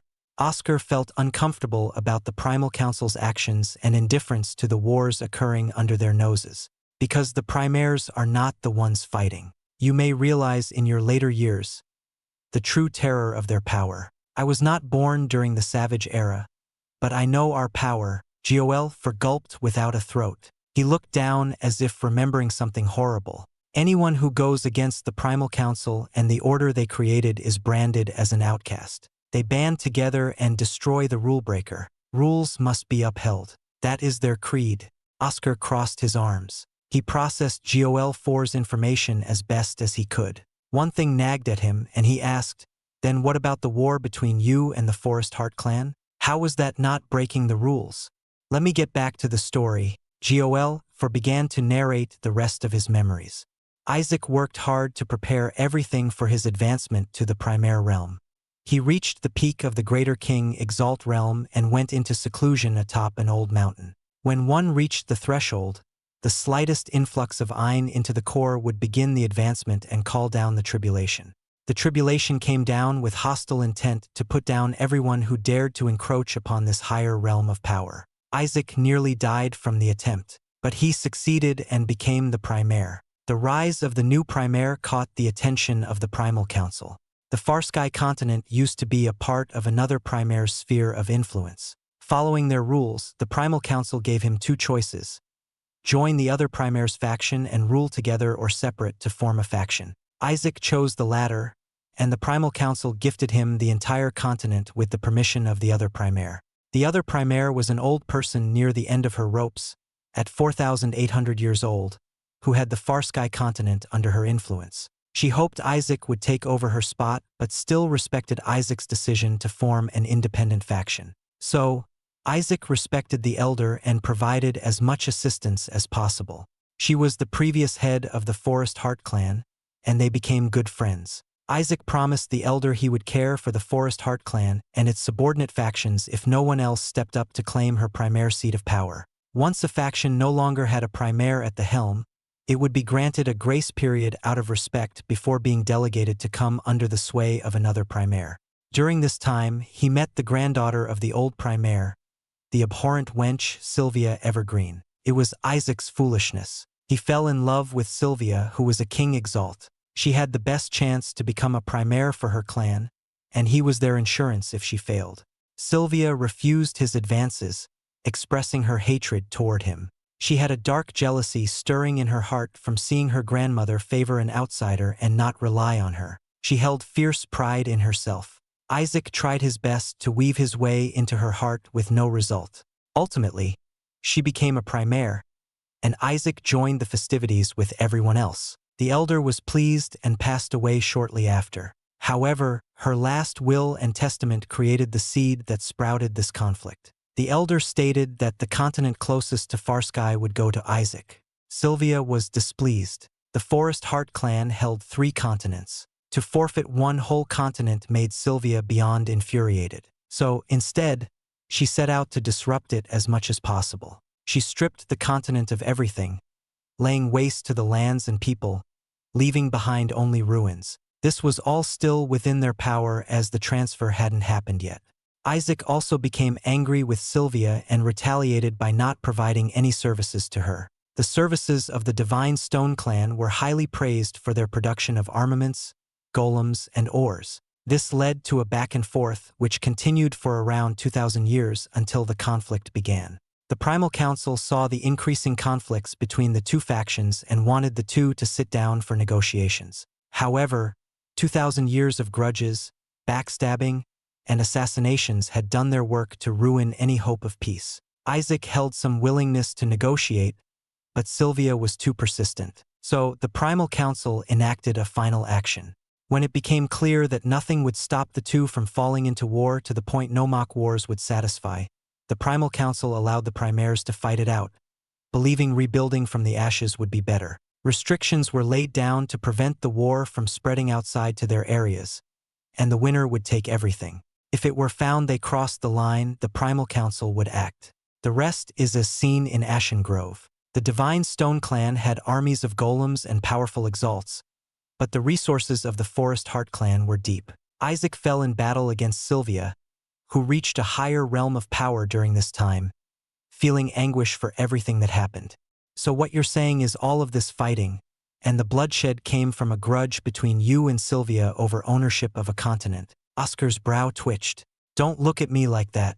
Even without my interference, Sylvia's greed and desire for power would have put her at odds with another. Now that I remember Isaac's past, the most likely result was Sylvia being hunted down by the forces of the Primal Council. Duel talked in a low voice, a strange mix of hatred and sorrow which confused Oscar. She slaughtered your clan, and you still seem sad? Oscar asked. Isaac's memories go to the last moments of the war and what he felt. He still loved her despite everything that happened between them. Duel shook his head. I can't expect you to understand. It is quite a foolish mindset. But love can do that. Duel, to be honest, that's beyond stupid. That doesn't sound at all like love but rather obsession. Oscar held nothing back. Oh, how about your precious princess? What if she decides to betray you or cast you aside? What if she hurts your friends? Would you suddenly lose your infatuation? Or will you continue to hold onto the flickering embers of hope she might turn around? Oscar felt a surge of electricity burst in his mind. He thought of someone who had experienced such events. Serena. She had been so clingy and passionate toward him, yet he hurt her more than once. His actions were irreversible and perhaps, finally, made her lose her love. If Celestina did the same to him, how would he respond? What would he do? Oscar believed in Celestina, but Serena did the same for him, only to end up hurt by him. Absurd. Did he really have so little faith in Celestina? You can stew over that for a while. Your relationships seem so complicated. It would be easier just to marry both of them and be done with it. Duel scoffed. I don't like that. My father always said he's only one man with one heart to give. How could he split it up like rations to numerous others when they all deserve his all? Oscar stood up and dusted off his pants. Oh, you're one of those types. I won't convince you of anything. Now can I ask this? Duel raised his voice. Duel 4 of the Chronom series and a replica of Isaac Stonewell, offer my services to Oscar Tur. Will you take this rusty head in? Oscar laughed, picking up Duel 4 and strapping him to his waist. Was it ever an option? You told me everything. Truthfully? Who knows? But I choose to believe in you. All right, lad, let's get out there and raise some hell in the Central Palace. I used to live here. Duel seemed excited and eager.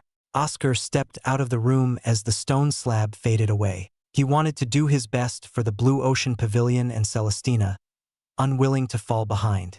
Act 1, Blue Ocean Pavilion, Chapter 335, Running into Others.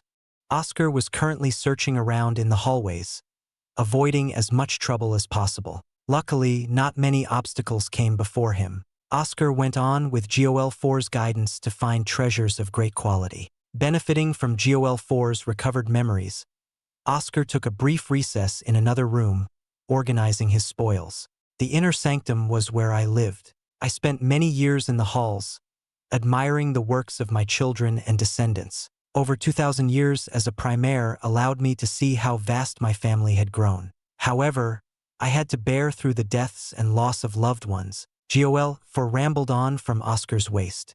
Maybe part of the reason you were so infatuated with Sylvia is she had the means to be by your side for those long years. Did none of your wives or other children have the potential? Oscar split everything into designated space pockets for each category. Since the space pockets were limited to 500 pounds, he needed to spill some items over to extras. Indeed, having someone to accompany me through the lonely years would have been ideal. However, Sylvia went too far. As for my family, we've had many prodigies and geniuses, yet the barrier to the primaire stumped all. Why do you think I always said it didn't matter if one was a prodigy? How many of them have I seen become unable to advance? Duel helped Oscar organize the items by pushing with his head.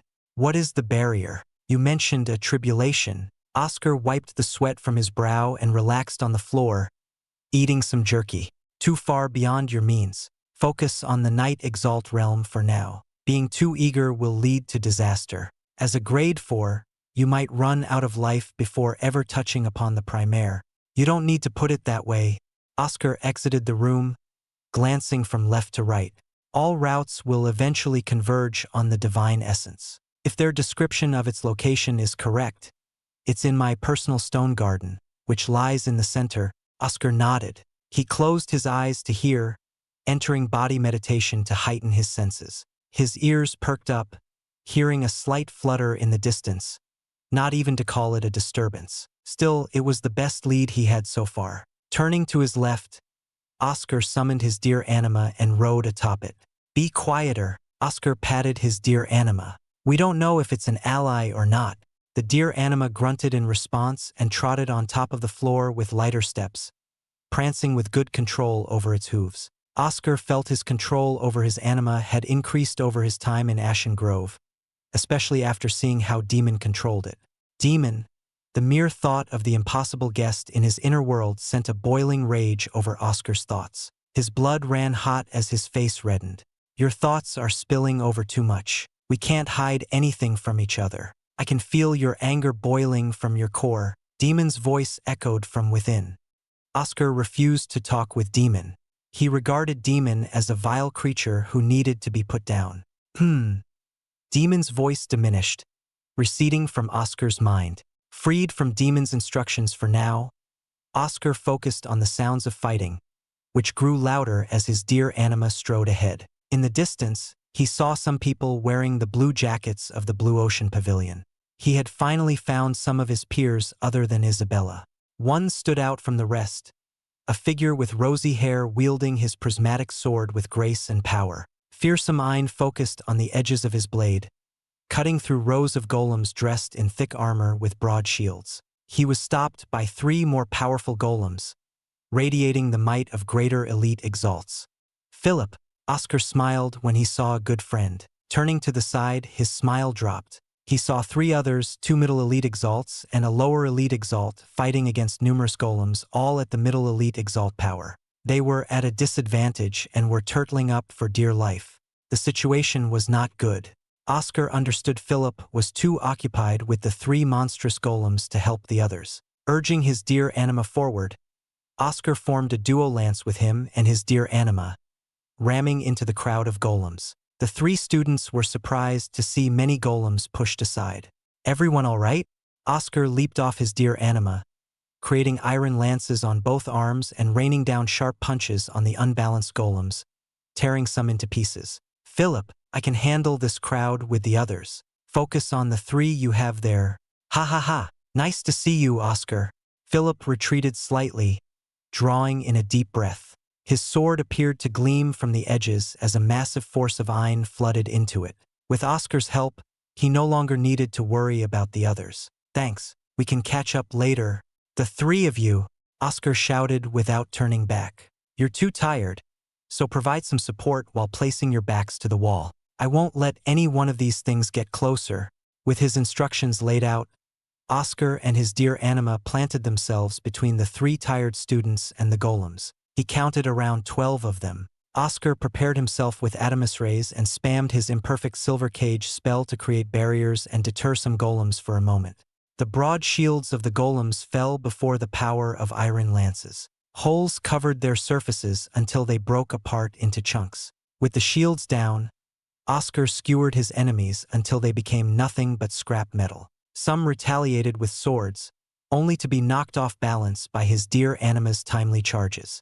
As for the ones who managed to get through those, they were greeted with long-ranged spells from the 3 others standing behind Oscar. The golems were helpless before Oscar's sheer might and the assistance of his allies. With a final kick to the temple of one of the golems, Oscar crushed the head into pieces. Iron Edge Iceglad took its offense and defense to newer heights. Oscar didn't revel in the victory. Philip was still in combat against the 2 remaining golems.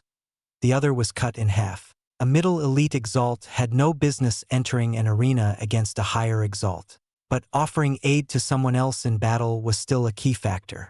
Oscar formed an iron silver star and released it, sending it on a destructive course toward one of the golems. The golem lifted its shield, blocking the iron-silver star, which hit with a thunderous boom. Indeed, his attacks only inconvenienced the higher opponent, but they offered a chance. The slight opening created by Oscar's interference was everything Philip needed. Philip took advantage of the timing and swung his sword in a full circle, vertical. One of the golems suffered a wild spiral of slashes.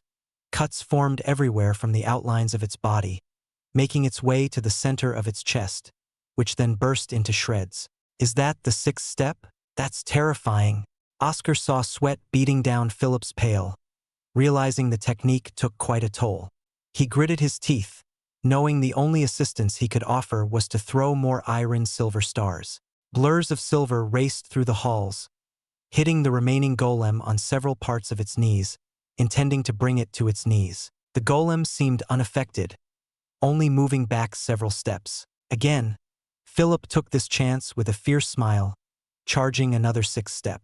The last golem fell apart into pieces, and Philip held himself up with his sword. He started to stagger around until Oscar came up and held him by the shoulder. I can see why you never used that, Oscar chuckled. You took down 3 of those. That's an incredible feat, says the one who took down more than 10. I haven't seen you for a month, yet you've gotten far stronger than before. Philip gasped for air, and Oscar helped him take a healing elixir. With a grunt, Philip nudged Oscar to turn to the others.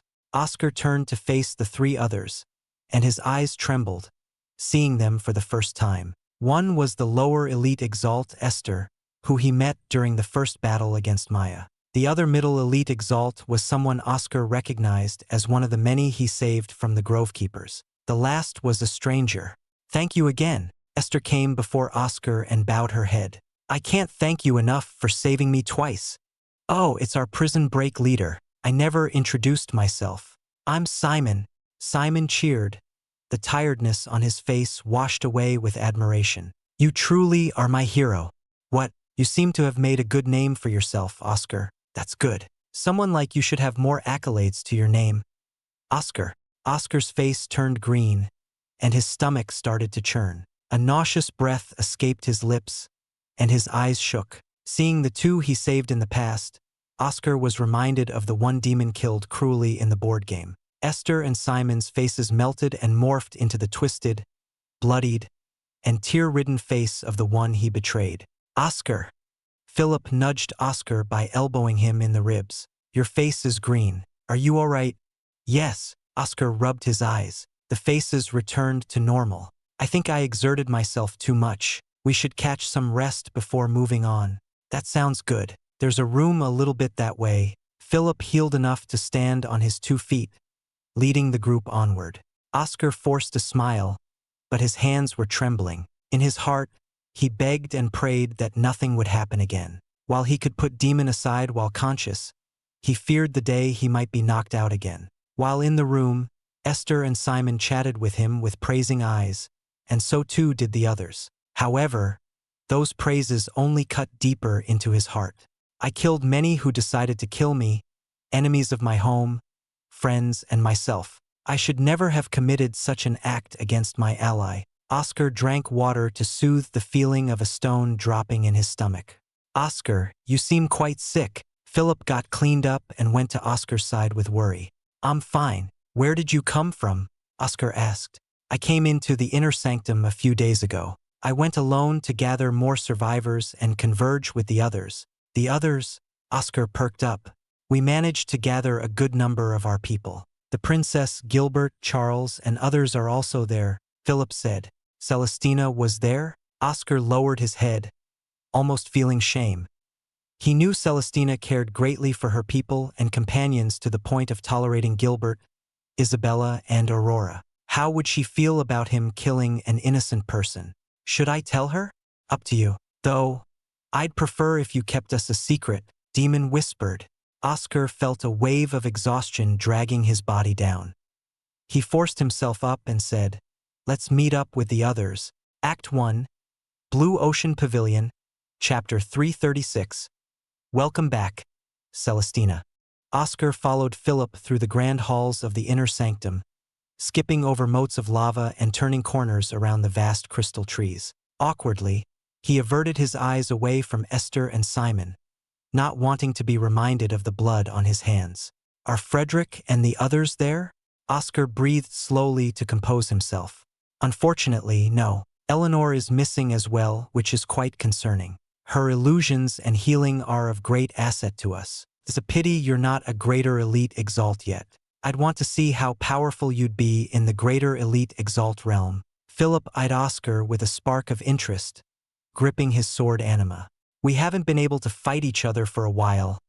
Not since you kept advancing. Oscar scratched his cheek, feeling the fighting intent rising from Philip's gaze. Oh, before. I fought the swordsmen of the Hydra family. Those bastards. Philip bared his teeth almost as if he had fangs, and his eyes went bloodshot. I pulsed dangerously from Philip's body. Philip's expression returned to normal with a scoff. I heard he's dead now. Dead? Where did you hear that from? Oscar's eyes widened. His heart sank, feeling a numbness spreading out from his chest. Was he exposed? One of the people we found told us about how he entered a strange board game trial in the lava chamber. He described the other players, and I knew one was Regis Hydra. Philip explained as they sped up, fighting their way past other beasts, a trivial task to their combined might. A board game. That sounds interesting. Oscar forced another smile as sweat ran down his back. He told me the one who killed Regis was a man in a fabricator uniform, wielding a hammer. The odd thing is he killed a person from every faction, so there's no telling who he truly is and which faction he belongs to.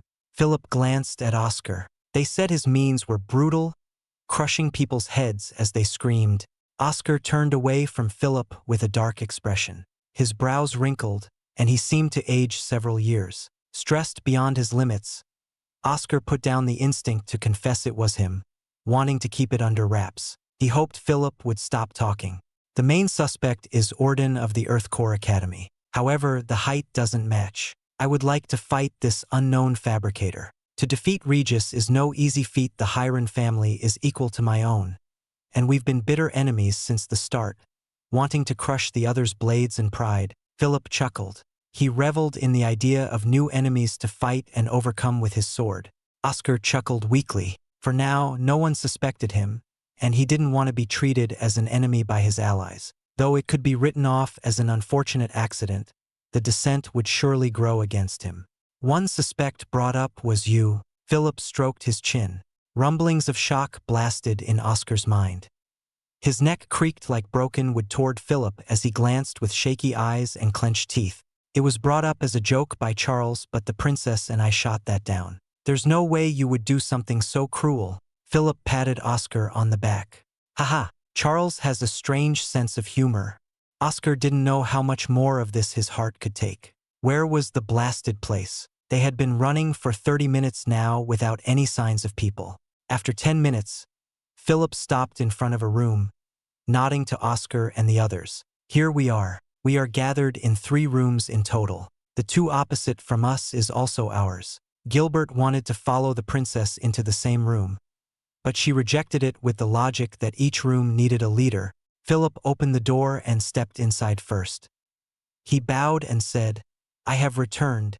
Welcome back, Philip. Did anything good happen out there? You have a sly smile on your face. Celestina's lively voice came from the room, bringing Oscar into a strange state of anxiety and relaxation. I did. I found 4 others who made it to the inner sanctum. I hope you are pleased with this. Philip stepped aside, allowing Oscar and the others to enter the room. When Oscar stepped inside, he stared at Celestina, whose eyes enlarged slightly. Her lips curled ever so slightly into a real smile, not the usual royal smile she gave to everyone. Oscar smiled and bowed.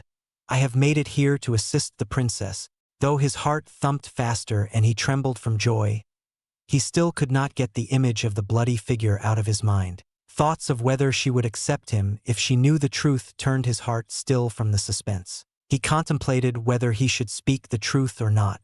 Very good. Charles is out at the moment with some others. You all can take a break here with everyone else. The stone garden of the divine essence is still locked away until the final day, and we need to make a final push later today. Celestina stared around. It's a shame these rooms are mostly empty. I would have offered a chair to you all, There's no need for that, princess. We are more than comfortable in a safe place like this. May I ask how we are progressing? Philip asked. Celestina pointed at the map of the inner sanctum they had so far. We've been slowly progressing. I sent Lockwood out to secure some more rooms closer to the garden. However, we're still in the dark about much of the area. We've only been in this place twice in the past in increments of hundreds of years. Oscar raised his hand. I have a complete map of the area. It may be outdated due to the changes in the palace, but it's a good start.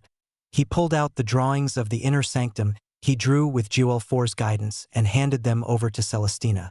Celestina's emerald eyes glinted as she exclaimed, "Amazing! These will be amazingly good for us. Thanks. I wonder how you came across these maps." Hearing her slight tease, Oscar chuckled and scratched his head. "I got lucky and came across some etchings and recorded them. How fortunate you are." Celestina smiled, but her eyes narrowed, staring at Duel 4 on Oscar's waist. She passed the maps to someone else in the room and told them to review the maps with what they knew. Oscar retreated to the side of the room and sat down to meditate. He wanted to clear his head of all useless thoughts. He had to focus on the divine essence, nothing else. Oscar felt his body growing lighter and more relaxed as his mind wandered into the void filled with motes of iron. With his mind and body prepared, Oscar wandered out of the room, saying he would find other survivors if he could. Frederick and the others could be out there, lost and maybe dead. Oscar feared the worst.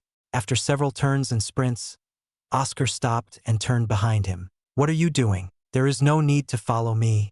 As your fellow bibliophile, we should stick together for some time." Celestina turned around the corner, revealing herself with a rapier in hand, tapping it on the floor. "It's been a while since we've had a good while with each other. I'm beginning to miss my friend. Shouldn't you be in the room, leading the others?" Oscar wanted to avoid Celestina for now. He didn't know how to face her after what Demon did.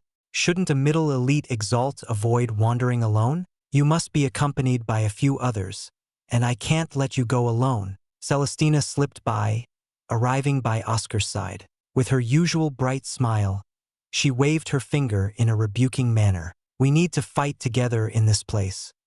Oscar sighed. He couldn't argue against her forceful manner. "Do what you please." A woo! Howls reached Oscar and Celestina, who covered their ears. The howls had a dizzying effect on his mind, but Oscar surged his eye and bit his tongue from fear of Demon's repossession. He couldn't allow that, not in front of Celestina. Snarls and scrapes followed the howls. Across the hall, a pack of wolves gazed with malice toward Oscar and Celestina. They were strange beasts made of gnarled winter branches with dead leaves falling down their withered husks. 2 wolves were at the helm, emanating the power of greater elite exalts. Oscar activated his prinstick, unable to pierce through their beast eidolons. Celestina summoned her dragon anima, which roared a shockwave of pressure. Oscar nearly buckled down from the heavy pressure she gave off. "Oscar, take care of the ones in the back. I'll take on the 2 in the front." Celestina smiled as the wolves descended upon them. Oscar swerved behind with his dear anima and unleashed a fearsome ripple shroud to force some away. Celestina locked herself into combat with the larger wolves, stabbing several large blades of light into one and bombarding the other with her starfall.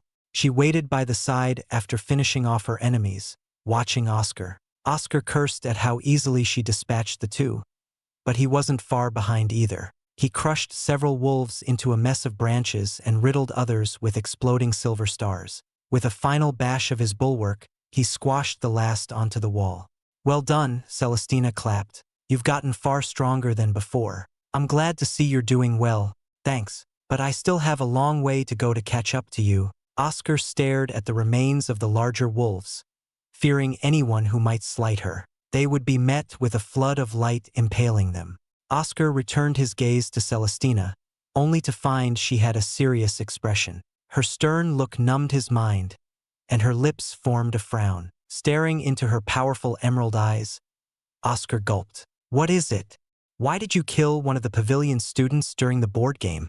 "What?" Oscar forced out a single word. His posture stiffened, feeling disorientated from her sudden question.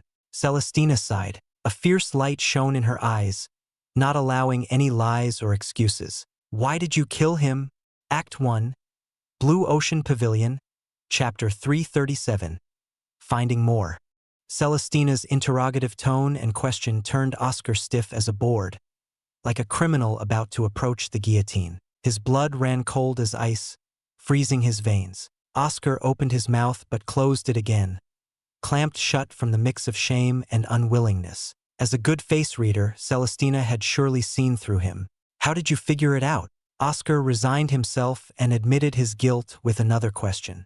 Celestina sheathed her rapier, unsummoned her dragon anima, and crossed her arms. All actions showed her unwillingness to hurt him, but Oscar only felt worse, seeing how much she trusted him. Yet he broke that trust. Demon was his responsibility, and Demon killed the innocent with Oscar's hands. As Demon always said, he was Oscar and Oscar was him. When the board game Survivor described the unknown fabricator who wielded a hammer with incredible strength, I immediately thought of you. Celestina drew closer to Oscar. Their description of the hammer matched yours. I remember those blue swirls. However, I shot down Charles's joke before it could sow any doubt in you. Celestina stopped a foot from Oscar, looming over him with a regal presence. An authoritative and regal pressure spilled over to suppress Oscar. He lost his breath, struggling to say a word. Right now, she changed from Celestina, his fellow book reader, to Princess Celestina Lover-Dragner, the will of the brilliant Drake Empire. I wanted to ask you myself. I believe in you. My eyes never failed to see through a person, and I know you're not someone who would kill their ally without a good cause. But the descriptions and your reaction confirmed everything. Celestina leaned closer, a fierce gaze from her emerald eyes. So what happened? Was it a conflict, a traitor, or something else? It fell to Oscar to answer. His face fell in shame. The hallways turned silent, with the last echoes of Celestina's voice fading. He lifted his head toward the high ceiling, wishing to fly away. With a sigh, he faced forward, matching her gaze.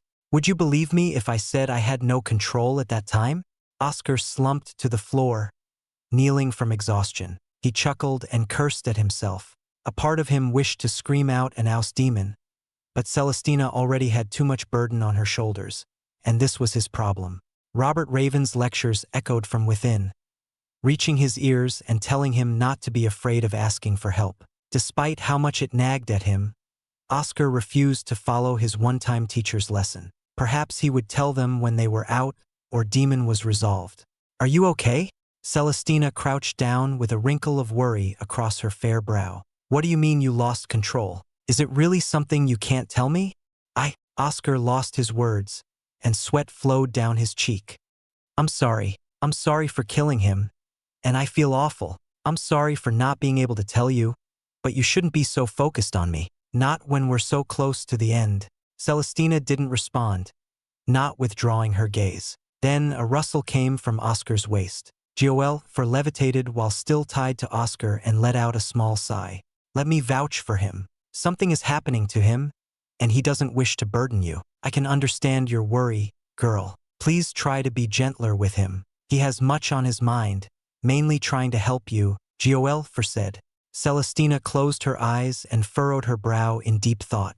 After a short few seconds, she exhaled as the usual gentle warmth came from her eyes. Oscar lost the tension from his shoulders. One look from her was enough to let him know it was all right. I won't force you to tell. I can tell you didn't mean to do it on purpose, and you regret it. Celestina reached out her hand and patted his head gently in a consoling manner. Her slight smile seemed so clear in these well-lit halls. Take as much time as you need and tell me when you're ready. Though I'd prefer it if I didn't have to wait too long. Oscar laughed, slight tears welling up from the corners of his eyes. Wiping them off with his sleeves, Oscar felt light and relaxed, like he had just walked through a gentle shower. Celestina stood up, extending her hand to Oscar, and he gladly took it. With the topic of Demon kept away, Oscar told Celestina about everything he had been through. For some reason, Joel chimed in, retelling the story of his past and his identity. I can't believe this.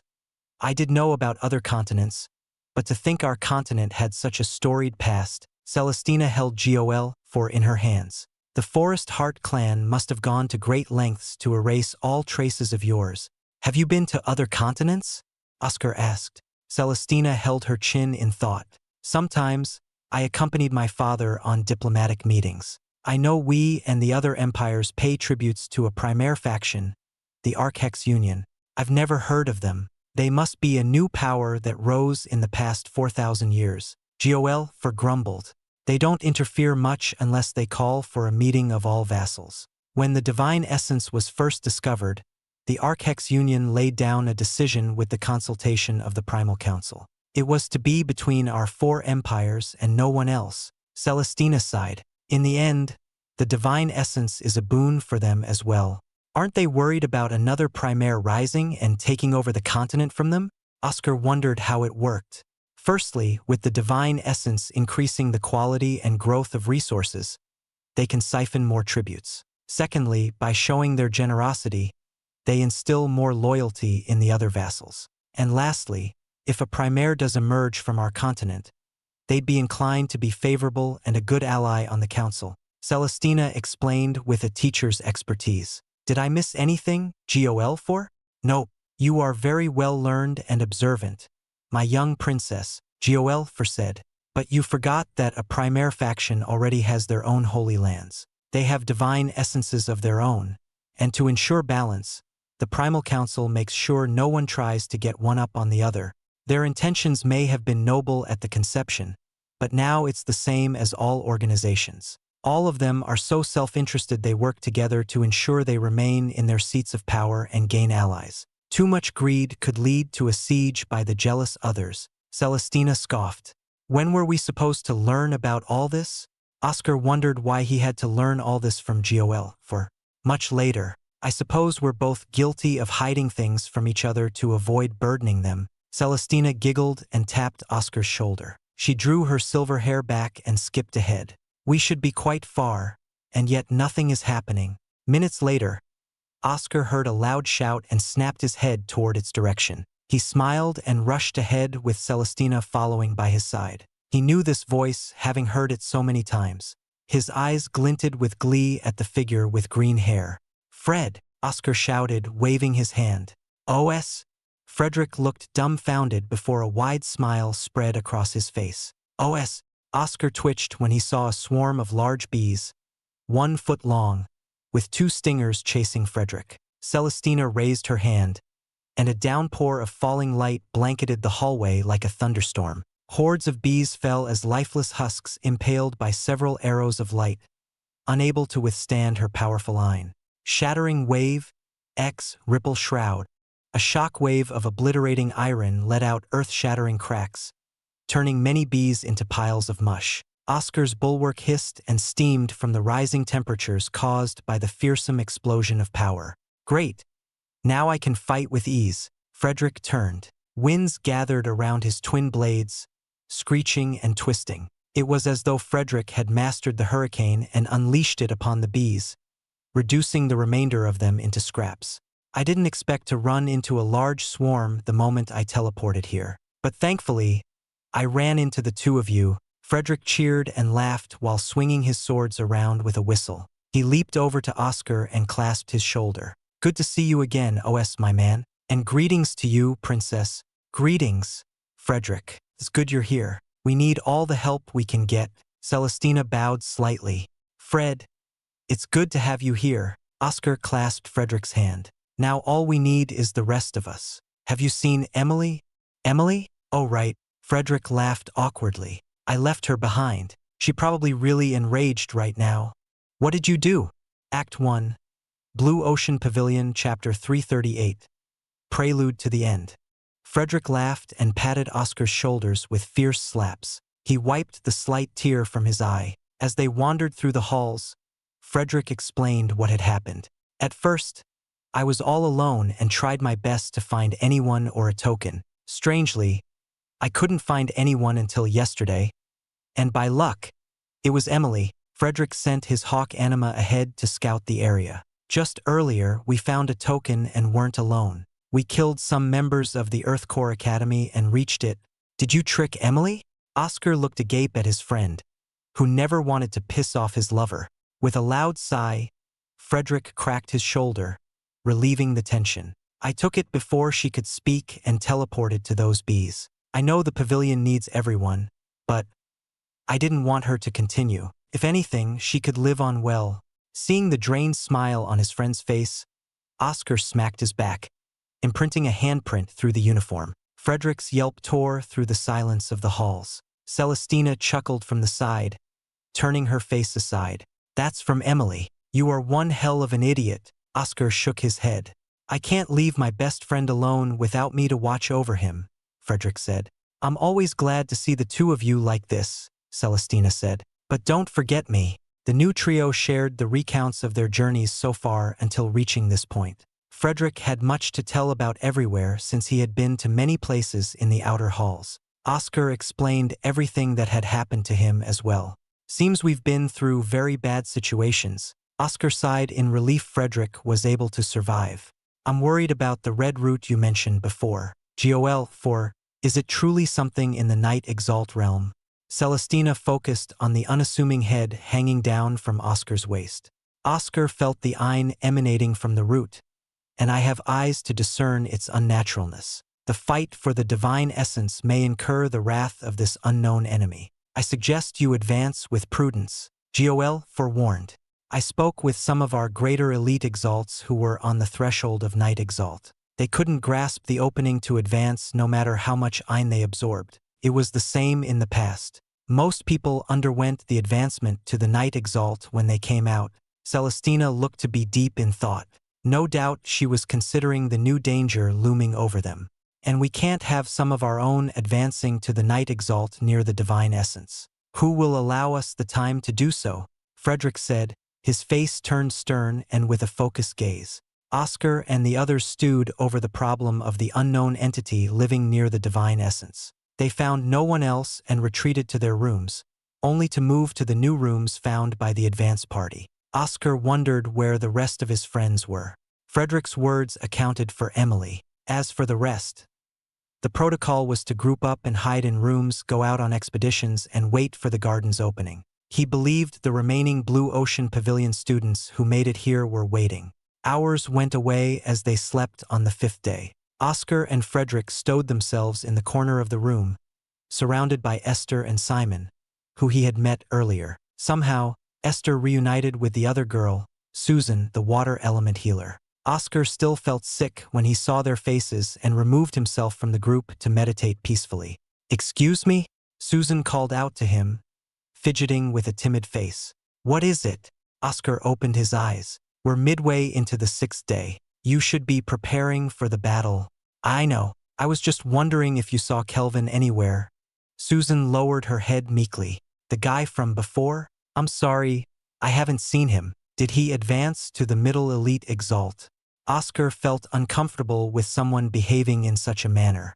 "No, we're not that talented to advance so fast. We barely reached elite Exalt when we had to leave for Ashen Grove." Susan sighed and hugged her knees. "Can we even help in this battle? I know the princess said we all matter, but compared to everyone here."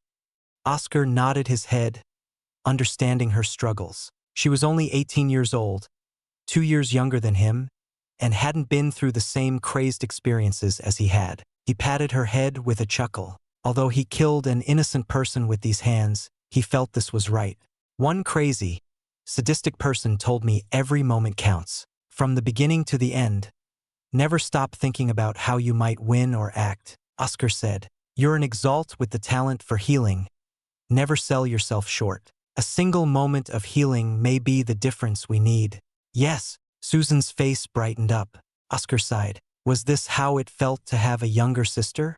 He only knew the lessons taught to him by his master, Draven, Elder Saul, and Robert Raven. He wondered how those three were doing. "So, then relax or meditate. A strange old man gave me that advice. It's not useful to stress about the battle. We only need to step in and give it our all." Oscar retreated to his meditation. Susan nodded and meditated nearby. Deep inside the inner world, Oscar approached Demon. Their gaze pierced through each other, one filled with clear resolution and the other with muddied savagery. Oscar sat down and petted his dear anima. "You know why I'm here?" Oscar's voice echoed in the deep darkness. "Do you think I would agree when our life is at stake?" Demon narrowed his eyes. Are you resigned to your weakness? To come bargaining with me? This is a battle. Who knows what might happen? I only want to be prepared for the worst. If you ever take control, don't harm anyone on our side. Oscar faded away from the inner world without waiting for Demon's answer. Oddly, Demon never replied in his mind. Truly, Demon knew his thoughts well. I don't know if you'll agree, but I'll take your silence as a yes for now. Oscar waited for the 6th day to pass, gathering his strength. At nighttime, according to the clock, Celestina gathered everyone in the room at nighttime, including Gilbert and the others. Oscar glanced at Isabella briefly before they both turned away with indifferent faces. Frederick closed his eyes to avoid seeing Gilbert. The stone garden will open tomorrow. Once we get the divine essence, all forces are to retreat out and make their way to the teleport pads we discovered. Celestina pointed to the marks on the large map hung from the wall. Where did we get such a detailed map? Aurora asked, her pink hair moving from her head to gaze upon the map. This is amazing. All thanks to our fellow peer, Oscar Tur. He found an old map while exploring the outer halls and relayed the information to us. Some parts may be incorrect due to how the inner sanctum has changed. Celestina seemed indifferent while praising Oscar, but Oscar shivered from the message she sent with her gaze. It's about time you earned some achievements and reputation. Celestina's gaze said as much. Oscar chuckled weakly and bowed before all the cheers and praises around him. Particularly, Frederick smacked him on the back of his head to ease the tension he felt from all the gazes. Esther, Susan, and Simon cheered the loudest while Philip smiled from his corner. He didn't spare a glance toward Isabella, not caring about her reaction. His eyes locked with Gilbert's blue eyes, feeling the confidence and majesty reflected in them. Oscar breathed out and turned his gaze away without being bothered. Maybe this time Gilbert recognized him. In any case, there's more alarming news.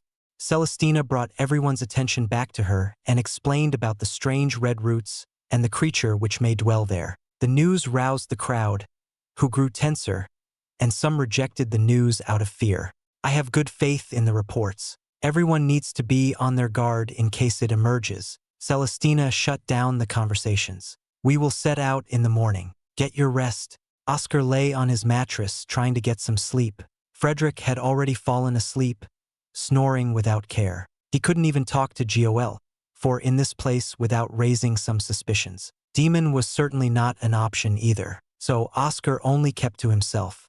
The next morning, Oscar joined the others, exiting the room and awaiting Celestina's call to move out. At the forefront, her radiant figure nodded to the rest and ran ahead.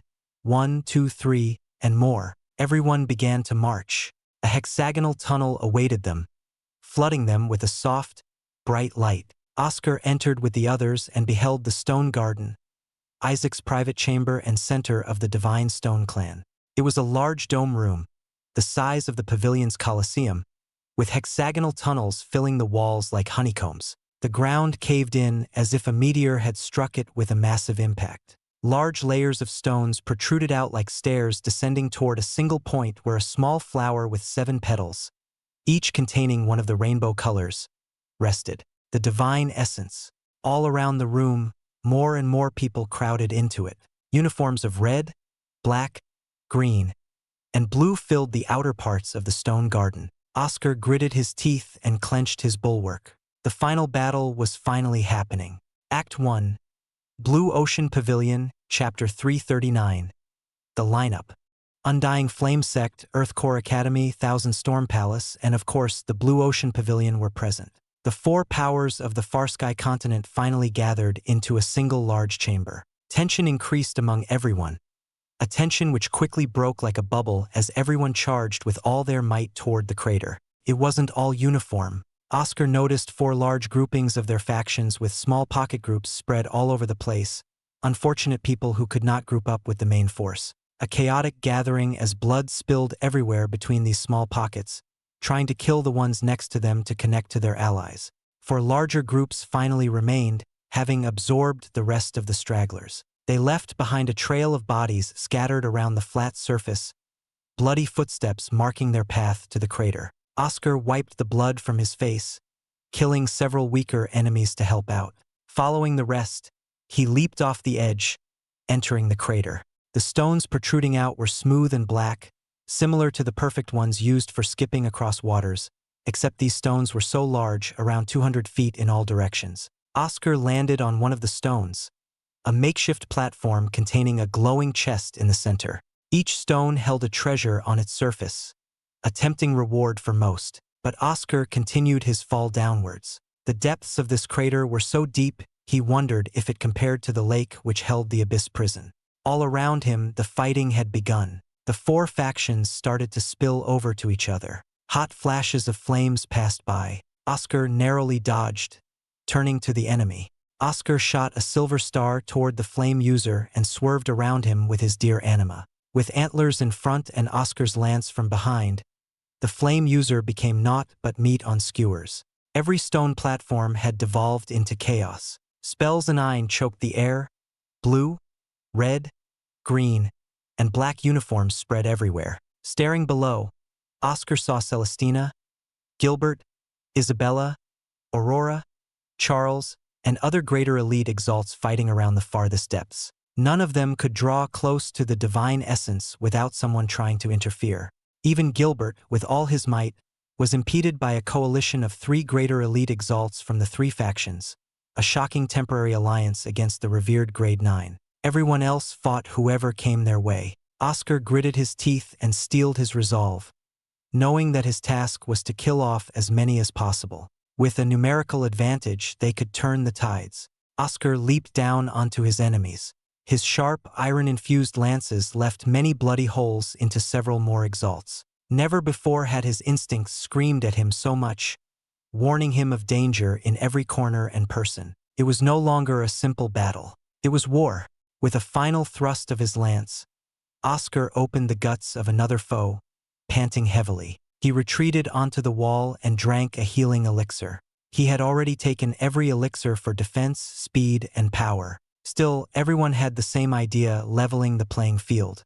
As the healing elixir worked its magic, Oscar widened his eyes and twisted his body, seeing the wall beside him tremble from a powerful impact. He frowned deeply at the hammer, which suddenly shot up to the side. Oscar raised his bulwark, punching out against the hammer. The resulting shockwave silenced the air between him and the perpetrator. Oscar watched as the hammer returned to its owner, Orden Essen. "Are you serious?" Oscar felt his hands grow numb. Orden's 20 multiplied attacks were as hard to deal with as usual. He released an exhausted breath. "I had a feeling I'd be up against you, Orden. All the greater elite exalts are currently down there, leaving the job up to us. I'm the only one who can handle your rampage here." Orden didn't have his usual hearty smile. Like Oscar, he also understood the severity of the battle. Orden raised his hammer, and his iron flowed dangerously. "I have to kill you here." Oscar returned Orden's killing gaze with his own. He strapped the bulwark to the forearm again and took up a stance. Without a word, Oscar bolted ahead with iron-silver lances, allowing his dear anima to circle to Orden's back. The ground quaked as stone spikes erected from its surface, not a bother to Oscar. Iron-silver lances reduced the spikes into mere rubble. Oscar reached Orden, who gave off a vicious look. Oscar went into a rapid barrage of straight punches to test out Orden. Orden seemed to have learned well into the art of fighting. This time, his stance was tight and movements quick, using weight boost multiplied at the last instant before contact. A truly admirable control. Whenever Oscar tried to outdo Orden with his prince-stick predictions or make a move with his anima, Orden responded with his melded hammer moving for him. The hulking behemoth became a more competent and frightening fighter. Oscar cursed at how Orden could progress so much in the past few weeks. Oscar used the flow of Orden's blow to retaliate with a spinning kick clad in iron edgerisklad. Yet Orden moved swiftly, unfit for his size, knocking the kick from the side. Their fierce melee continued as the powerful echoes boomed from their collision. Hammer bashed against the bulwark. Kicks and punches cracked stone fists. "Were you holding back when we fought in the theater?" Oscar shouted. The only other way was to shake or distract Orden with his words. He used a single treble lance with his dear anima from a close range. His group of lances mashed against Orden's hammer. Oscar felt the foreboding of something fierce and realized the power behind the hammer had increased. Quickly, He retreated away as several cuts formed on his skin. The edge of Iceglad prevented any further damage, but it was nearly broken. His meld hammer usually does 20 multiplied. 25 was his limit, but what was this? I felt thirsty just now. Oscar stared at his cut-ridden arms, feeling his bones ringing from the seismic echoes. You're not the only one who's been improving. Orden coughed out blood. With a fearless, stone face, Orden pounded his chest. Though 30 is a tad too straining. It's enough against you. Show me that form you used against Queen Tarantula. Afraid I can't. Oscar faced his bulwark toward Orden. This battle grew far too troublesome. His arms grew heavy from using iron, and his adamus rays was reaching its limit. Orden's stomps grew louder as he approached Oscar. I know there's a limit to your temporary boost. Sorry, but I can't let you recover. Orden swung his hammer with his back arched. A wide swing came from above. Oscar smiled and took on the full force of the hammer. His knees nearly gave in and his organs shook. Powerful reese flowed into Oscar from the hammer, a rampaging power that tore into him. Within a single heartbeat, Oscar gathered and released the remnants of his own reese. Omnirius 20%. Oscar's burning kick landed on Orden's quickly formed stone tower. His dear anima followed along as the stone tower collapsed. Orden, now exposed, stamped his hammer onto Oscar's kick. The power of Omnirius was incredible. The raw power forced Orden back and broke his guard even at 20%. In a single charge, the deer anima brandished its antlers, intent on piercing through Orden's chest. However, Orden moved his arm in time. The antlers impaled through his forearm. Orden seemed in pain as he gripped Oscar's deer anima and threw it across, slamming it into the wall. Oscar spat out blood due to his anima being damaged and the aftereffects of Omnirius. His ears started to blank out, unable to hear anything but the loud, rapid thumpings of his heart. Drawing in a deep breath, Oscar strode ahead. His Omnirius had too much risk, like the demon deer iron mantle. But, unlike the mantle, he learned more control over Omnirius output. It still hurts too much. Oscar gripped his chest over his heart. Nice one. Orden tightened the muscles on his arm, plugging up the spilling blood. With a stern look, he faced Oscar. You are a fun opponent. It's a shame one of us has to die. We all fight for our homes. There's no need for sentiments here. Though I do enjoy this. Oscar roused his eye. Then, he noticed something odd. A slight, unnatural crawling feeling on his skin. Felt similar to a breeze. Oscar activated his silver sheen and cracked himself out of it. However, a stabbing pain came from his shoulder. Oscar gritted his teeth and used a ripple shroud with a shattering wave, bringing his adamus rays to an end. He tumbled and rolled around on the floor, clutching his bloodied shoulder. Is that Gale Wonder? Oscar paled from the loss of blood, quickly searing the wound shut. There was no time to use a healing elixir. Ah, that's a shame. Gale came into view. Her blue hair fluttered lazily like a breeze, and her teal eyes shone in delight with her wide smile. Her lost arm had been replaced by a long blade embedded into the flesh. That's quite sinister, Oscar sighed. I thought you learned your lesson earlier. Or do you want me to take another arm? You're so funny. Gale laughed. Well, now, there are two people I have to keep here. Orden seemed ready for any attacks, keeping his hammer close. Then, he threw his hammer to the side. Shit! Oscar realized why and leaped out as a flaming whip scorched the ground he was on. He placed his back on the wall and stared at the newcomer. To think we'd end up here. I wanted to go down further, but all of you were quite vigilant. Maya dodged the hammer on its return path to Orden. This brute has more senses than I thought. Gale tapped her foot on the stone. How should we split this? Neither of us wants the other to go down, but we all have something in common. What? Orden, Oscar, and Maya spoke in unison, eyeing each other cautiously. We all want to kill him. Gale pointed at Oscar and clapped her hand against the blade. Let's kill him first, and then we can decide everything else. Agreed, Maya said without hesitation, creating a tidal wave of fire with her snake anima swimming in it. Gale shifted ahead to Oscar's side, swinging her invisible blade. Her wide smile appeared quite creepy. With his back against the wall, literally and figuratively, Oscar thought this was the time to use his mantle. However, A tidal wave of water extinguished the hot flames, and sharp blades of winds forced Gale to retreat. "Why are you always in trouble, Ois?" "He's unlucky." Oscar felt relieved and laughed. To his sides were Frederick and Serena wielding their dual weapons. "Thanks for the help. Can't leave my friend hanging like this." Frederick laughed and charged ahead at Gale, who never lost her smile. "Oscar, I'm still mad at you," Serena scoffed and said with a cold gaze. "That's why I want to hear the entire truth after this. I won't take no for an answer." "Huh, fine." Oscar stood up, cracking his back. "I'm sorry for making you feel like I didn't care about you. I promise to tell you everything when it's all over." "That's what I wanted to hear." Serena returned to her bright smile. "You fell for the act. I'll be waiting for you later. Just a mere grade 7. Do you think you can match up against me?" Maya became covered in flames as her snake anima twirled around her. "Right, we were supposed to fight before." Serena swung her axes around. "Do you think I'm an idiot?"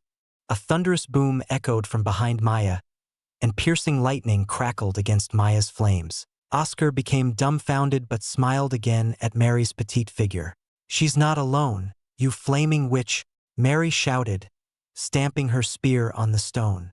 On the other side, Oscar saw tendrils of darkness latch onto Gale, who severed them without a wasted second. Behind her, a dark figure swung his daggers, cutting off a few strands of blue hair. "To think I'd fight together with you again." Austin sighed, flipping around his daggers mesmerizingly to confuse his enemies. "Nice backup." Frederick wiped off a sweat. Both battles had become 2-on-1, leaving only one enemy left. Oscar gathered himself and stepped toward the taller Orden. "No more interruptions." Oscar raised his bulwark. "Finally, I got tired of waiting." Orden cracked his neck, an expectant smile across his face. His bulwark clashed against the hammer. The stone platform trembled from their exchange. Act 1, Blue Ocean Pavilion, Chapter 340. Against Orden again. Oscar deflected Orden's hammer, his bones creaking from the reverberations of iron emanating from the blunt weapon.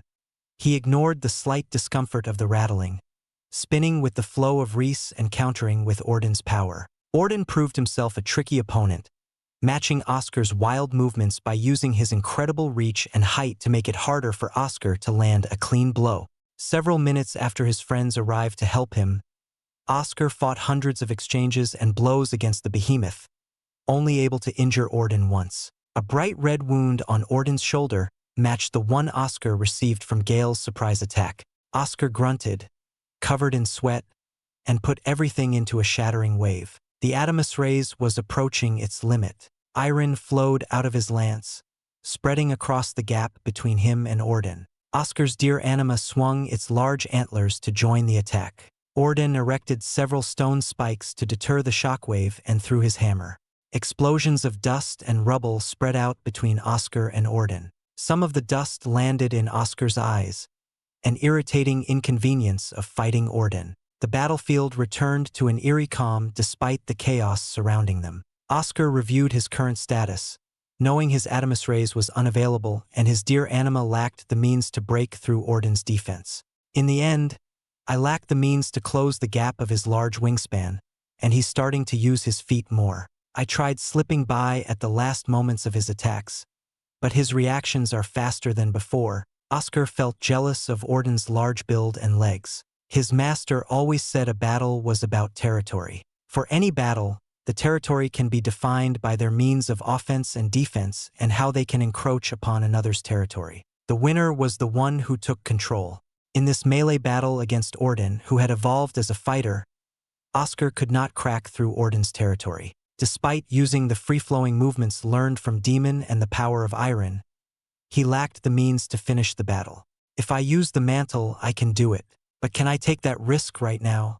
Oscar thought as Orden stepped in, not allowing him to catch a breath or wait for his Adamus rays to recover. Ducking below a powerful swing, Oscar felt the cold shadow growing above him and spun on his feet, dodging another fearsome strike.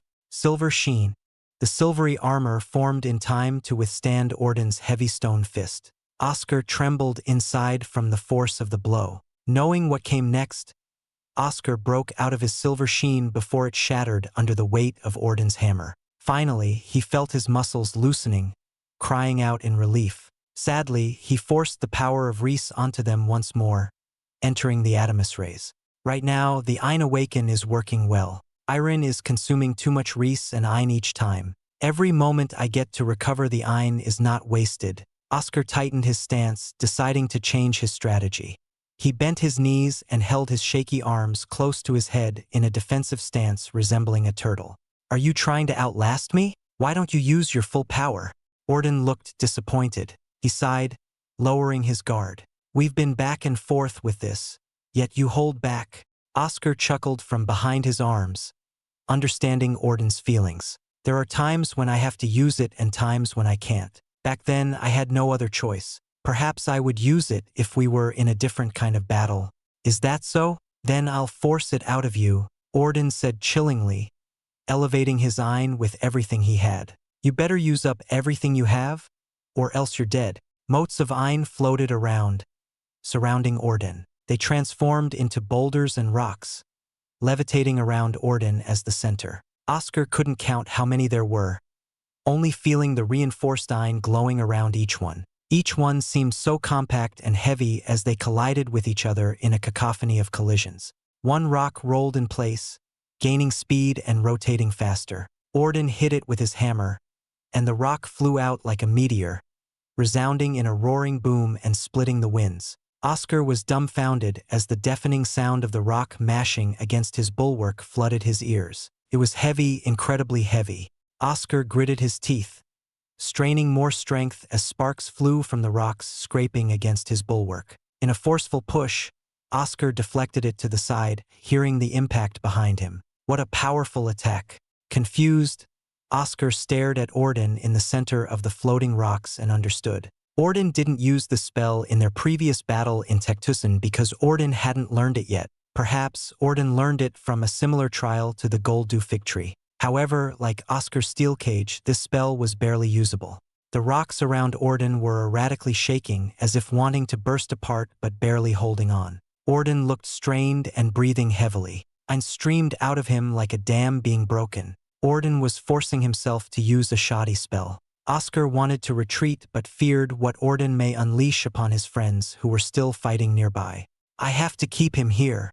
Oscar set up several steel cages to keep the larger boulders in place. It was useless as the boulders burst out with ease, but it wasn't entirely pointless because cracks formed on the rock's surfaces. The rocks were not invincible. Several spun and flew out on their own. Orden whacked a few more, charging them with the force of his hammer. Oscar rode atop his deer anima and charged with everything he had. His deer anima swung its antlers wrapped around silver lances while he did the same with his lances. The quartet lances pierced through the flying rocks, shattering them into pieces. Oscar bled under his lances, and red droplets dripped from his forearms. Cracks formed even on his iron-silver lances, demonstrating the fierceness of Orden's power. Undeterred by the weight of iron and the pain built from the constant battering of Orden's power, Oscar stormed ahead, finally reaching his rival. Orden smiled, placing his hammer down by his waist. All the rocks flew into a single point, battering, crashing, and destroying each other. Resembling a refinement process, the heavy rocks all fused, casting off the excess and melding into one. Orden swung the single rock around with his hammer and brought it before Oscar. An earthquake in physical form. Oscar could only describe it as such. The moment this unreal piece of earth landed on his combination of quartet lance, he felt his arm breaking. Not wanting to risk losing it all, Oscar took in as much of the overflowing Reese and rebounded it. Omnireus 80%. The stone platform quaked. Winds rushed back into the center of the conflict after being blown away from the ensuing shockwave. Frederick, Austin, Mary, Serena, Gail, and Maya gazed toward Oscar and Orden. Don't worry, everyone. I'm still alive, Oscar gasped, dropping to one knee. His left arm was broken, his bone protruding from a mess of flesh. His heart never stopped beating like a mad drum, shaking his delicate internal organs with each pulse. He would have been knocked out if he had used the full 100%. Not bad. Orden leaned forward on unsteady legs. His body was riddled with cuts and tears. Several fingers were broken, unnaturally twisted. Still, with a smile, Orden roared in laughter, somehow still filled with vitality. Can you even move, Oscar? Or are you finally going to use it? Oscar breathed out and gripped his left arm. He forced it back into place, hearing a loud crack and his own yelp of pain. He took a stance, knowing the only way was to use his demon deer iron mantle. In the end, Orden survived everything Oscar threw at him. He learned and became stronger after that battle in Tectusan. What a monster! Oscar was about to use his final technique when a cool, refreshing sensation swept across his body. He glanced around to find a glimmering water washing away the dried blood and dust. The cuts on his skin began to close, and his broken left arm healed slightly. "This healing?" Oscar said. "I'm here." Everyone snapped their eyes to the nervous girl who arrived on their stone platform. It was Susan. She quivered before the dangerous eyes of the terrifying scions of the Undying Flame Sect, Earth Core Academy, and Thousand Storm Palace. Gripping her bejeweled staff, Susan used her spells and healed up the wounds of the others. "I can't recover the Ein, but I can stop the pain and help your wounds," Susan shouted. "Hold on. How the hell did she get down here?" Orden looked confused. Oscar was also confused and glanced up. The battles raged above and below them with no end in sight. In no way would a weak person like Susan be able to travel down to these depths without some mishap. Another person landed on the stone platform. She had splotches of blood on her uniform and face. Her orange eyes gleamed dangerously despite her ragged appearance. "Emily?" Frederick spoke in a mix of fear and confusion.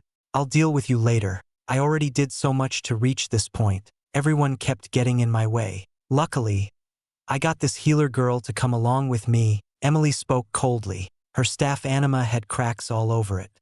"It's Susan, and I'm doing what I can do best." Susan nodded. "Haha, I like this one." Emily smiled at Susna before suddenly moving. She rushed toward Orden, linking her staff anima and armament into makeshift nunchucks. It whipped out with kinetic core rotating around its ends. Orden blocked the tremendous blow. The two Earth warriors faced each other with brutal desires to destroy. Oscar breathed out in relief. What a timely reinforcement. Act 1, Blue Ocean Pavilion, Chapter 341. A single moment. Emily and Orden knocked each other away. She held her two staffs with quivering fingers, staring at Orden solemnly. "That's some otherworldly physical power. No wonder he managed to match you with your Reese," Emily said as Susan's healing water cleaned her. "I was about to use everything I had and hoped for the best. Your arrival is truly a godsend." Oscar spat out some blood, remnants of his internal injuries.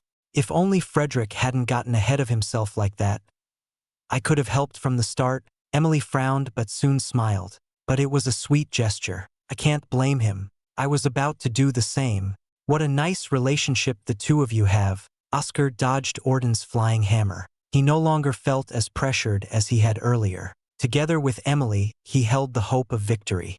"If you could tear down your self-imposed boundaries, you would have been like us." Emily rushed in against Orden, snapping her linked staves. They whistled as they pounded on Orden, and her ragged breathing grew heavier with each whip.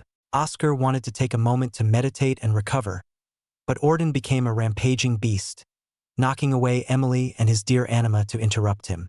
"I won't fall. I am Ordeness and you bastards."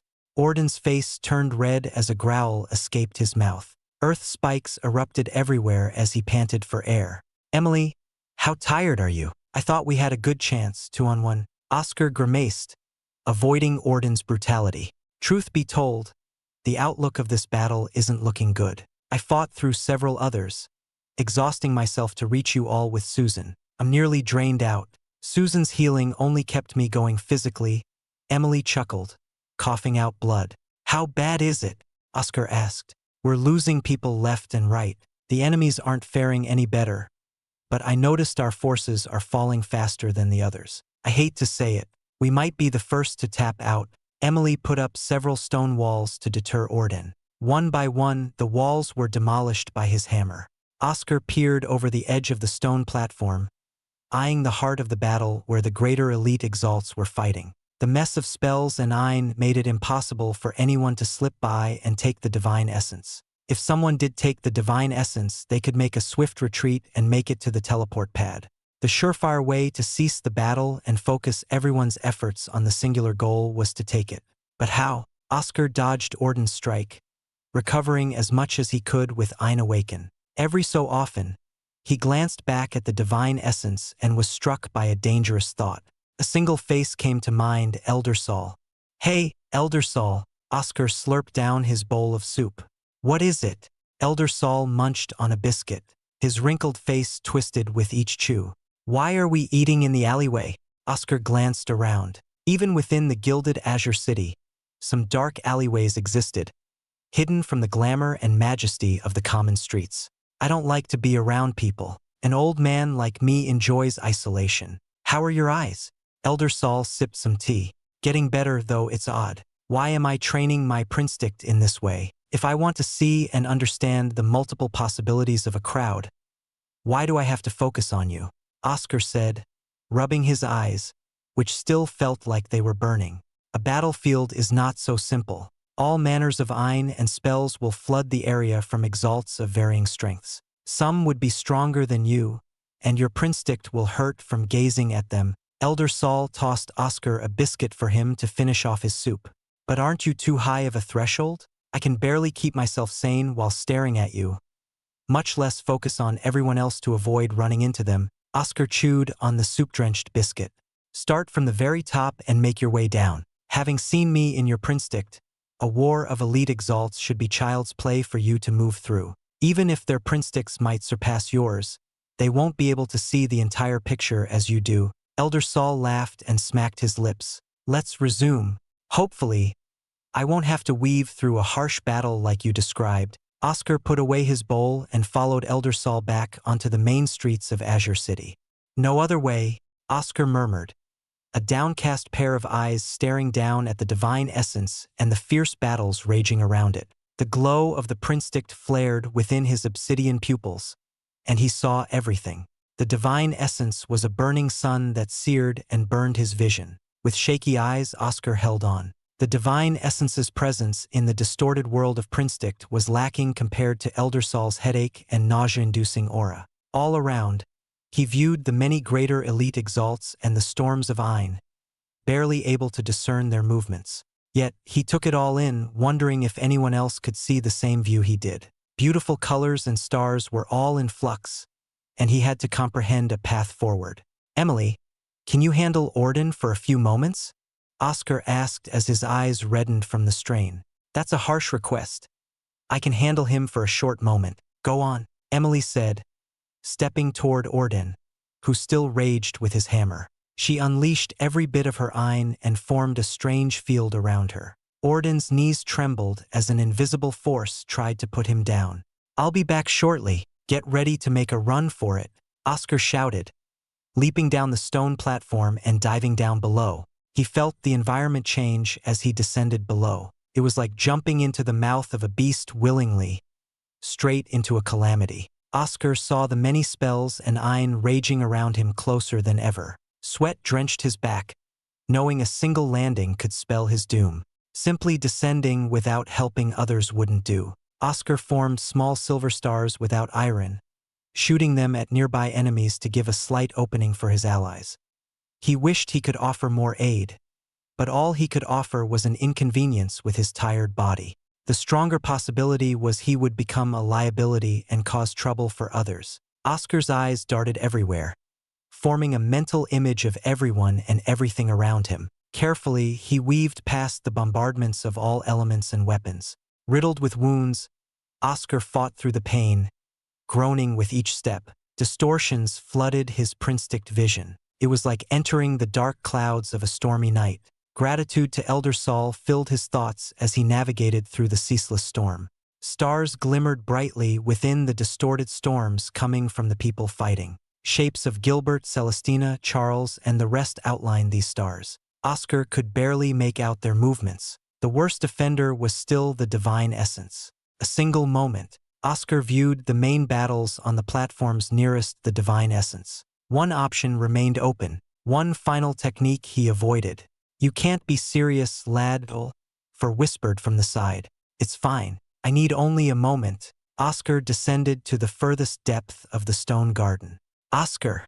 Celestina shouted, confused at Oscar's sudden appearance. Her enemy tried to take advantage of the opening to no avail. Celestina regained her composure, countering with endless blades of light and dragon's breath. Radiant lights scattered everywhere like fireflies in the night. Celestina leaned on her dragon anima, and her expression grew colder against her foe wielding a two-pointed wide spear. Growls resounded from the beast anima with a lion's face, scorpion's tail, and bat wings, a chimera. Get ready to make a move, Oscar said, passing by Celestina. The divine essence's holy presence permeated like an invisible mist. Oscar breathed in, relishing the holy air of the divine essence. Everyone from foes to allies noticed him, and the full pressure of every greater elite Exalt weighed down on him. Good. Oscar winced but smiled. His one moment was fast approaching. Everyone started to ignore him, only sending offshoots of spells against him. His powers as a middle elite Exalt had put him under their attention. Oscar viewed everything from his prinstict, seeing the pathways to take. Some were prudent enough to deter his path forward if he managed to get further ahead. He charged up every hint of Reese and Ein he could muster. Blue antlers of spherical iron protruded from his forehead, and his body became wrapped in the same. Everyone's prinsticks must have shown Oscar's possible paths forward. However, they misjudged his strength. The demon deer iron mantle gave Oscar the strength to overcome their predictions for an instant. Oscar sidestepped, ducked, and weaved, unafraid of the overwhelming Ein which would kill him from a single hit. The impact of the powerful spells blew Oscar forward, and he reached the divine essence. He reached his hand and snatched the divine essence from the ground, pulling it up by the roots. Once it was fully grown, its roots would take hold and never be upended, but right now Oscar could take it. What? Everyone shouted. 3 minutes. Oscar counted down his time limit of demon deer iron mantle. He jumped off his deer anima's antlers, heading toward Celestina. Her lips trembled until they formed a bright smile, and she moved to him. Lad, take that small petal on the side. It's an excess that has great uses and can be extracted.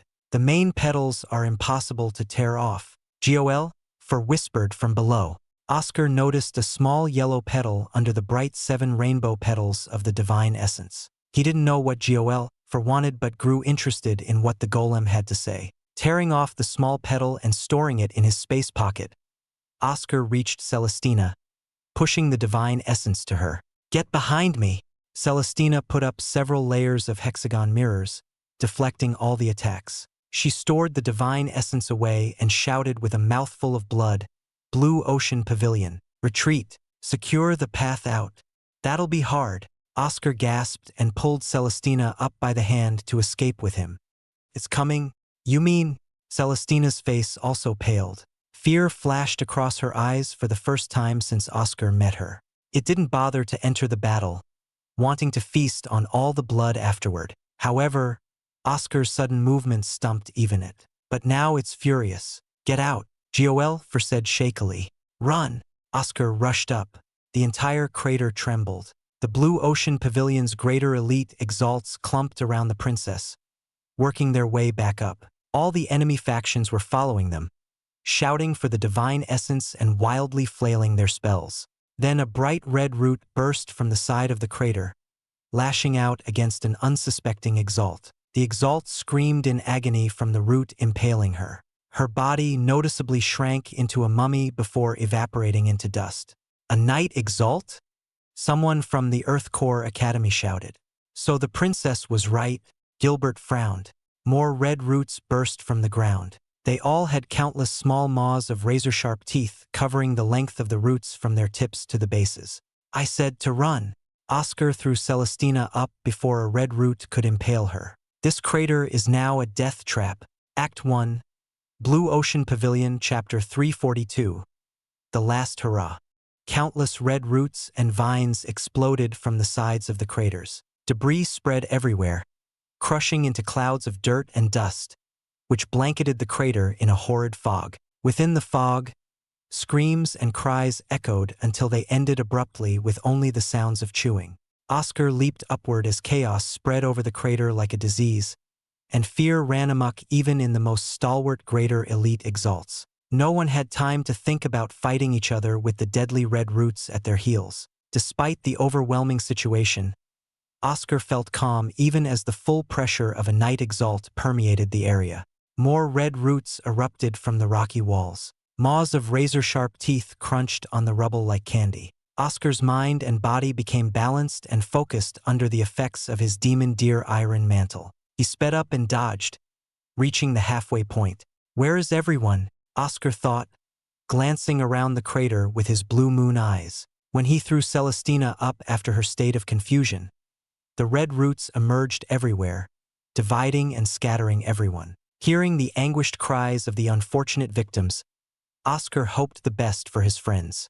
Suddenly, all the roots and vines stopped lashing and eating, remaining still and allowing people time to escape. All the maws opened wide and groaned, acting as a soft chorus. Following up, a new voice joined the bloody harmony, a bellowing cry that Oscar had heard before in the Grovekeeper's sacrificial chamber. Damn! Oscar tried to keep moving, but the power behind the final voice was as oppressive as before. His legs felt uncomfortable, like walking through a swamp. Even his demon deer iron mantle couldn't help against the effects. Just a few more. Straining his body, Oscar leaped up, landing on shaky legs. He had only a few more stones to climb. The trembling increased as the crater started to shake violently, making Oscar nearly slip off the edge. A hand reached out and caught him. Got you, Frederick shouted with a pale face. Why am I always saving you from a cliff? Focus up, OS. We're getting out of here. Where's everyone else? Oscar asked, seeing the wretched state of his best friend. Frederick's body had several cuts, some very deep, shoddily seared shut by fire. Gale hadn't lost her mastery of wind and blades, even with a missing arm. We all got scattered after these red roots started to attack. I don't know where everyone else is, but I waited for you, Frederick said as he jumped up. You should have ran. I'd feel bad if you died because of me, Oscar said solemnly. Says the one who's worse off than me. Do you not feel pain in that form? Frederick patted Oscar on the back and revealed a hand full of blood. Oh, when did that happen? Oscar coughed and spat out blood. Looking down, he noticed a bright red blood patch near his stomach. He took a healing elixir and drank it, but the wounds were so severe they required more attention. It happened when you rushed in to grab the divine essence. You dodged them, but the residual powers still tore into your body. Hellfire explained. Oscar seared his stomach wound shut with a grunt. Let's hurry up out of here. The red roots started to stir again, and a sickening smell filled the room. Strong stenches of blood, even more than before, and rot became an ocean, drowning everyone in it. From the very center of the crater at its lowest point, something emerged. A ball? That was Oscar's first impression. A bright red ball with vines and roots extending from its surface lifted off the ground. For large mouths writhed around until settling into place, having long, thin teeth. Gigigigi. A ghastly laughter came from the disgusting mouths. 8 smaller maws opened up above each larger mouth on every side. For faces gazed in every direction, with 32 eyes in total. Oscar and Frederick were close to the surface and escaped the crater, hearing the bone-chilling screams of those lagging behind. Red roots also emerged on the surface, trying to cut off their escape. As they entered the hallways through one of the hexagonal entrances, Oscar took out the map to find the closest teleport pad. Astounding! I never knew such a creature could exist. Oh, my poor stone garden. The years had not been kind to you, allowing such a monster to make you into its home. Joel, cried from Oscar's waist, lamenting over the loss of his favorite place. Not the time for this, Joel, for Oscar glanced behind, seeing the red roots giving chase from the stone chamber. Hot splashes of lava spilled over from the moats, nearly melting Oscar, erupting into large molten pillars. Dripping off the lava, the molten pillars revealed more red roots. The floor became uneasy as mounds formed erratically. Tiles clattered and shattered into a mess. The walls started to collapse as cracks spread like a raging fire. From the tiny openings, Red roots started to burst from the floor and walls, leaving behind only destruction in their wake. 1 minute 30 seconds. Oscar took Frederick by the hand and dragged his friend with him. Frederick's gust steps complemented his silver burst. His speed helped to avoid the destruction of the palace for now. My palace, Hellfire screamed. How can this be? I suppose you can't avoid the deterioration of materials over time. Moreover, this creature must have been building pressure from behind the walls and underneath the floors for hundreds of years. Anything will bend over to pressure over time. Shut up, Oscar and Frederick shouted. Sweat covered their faces. Oscar was in worse shape.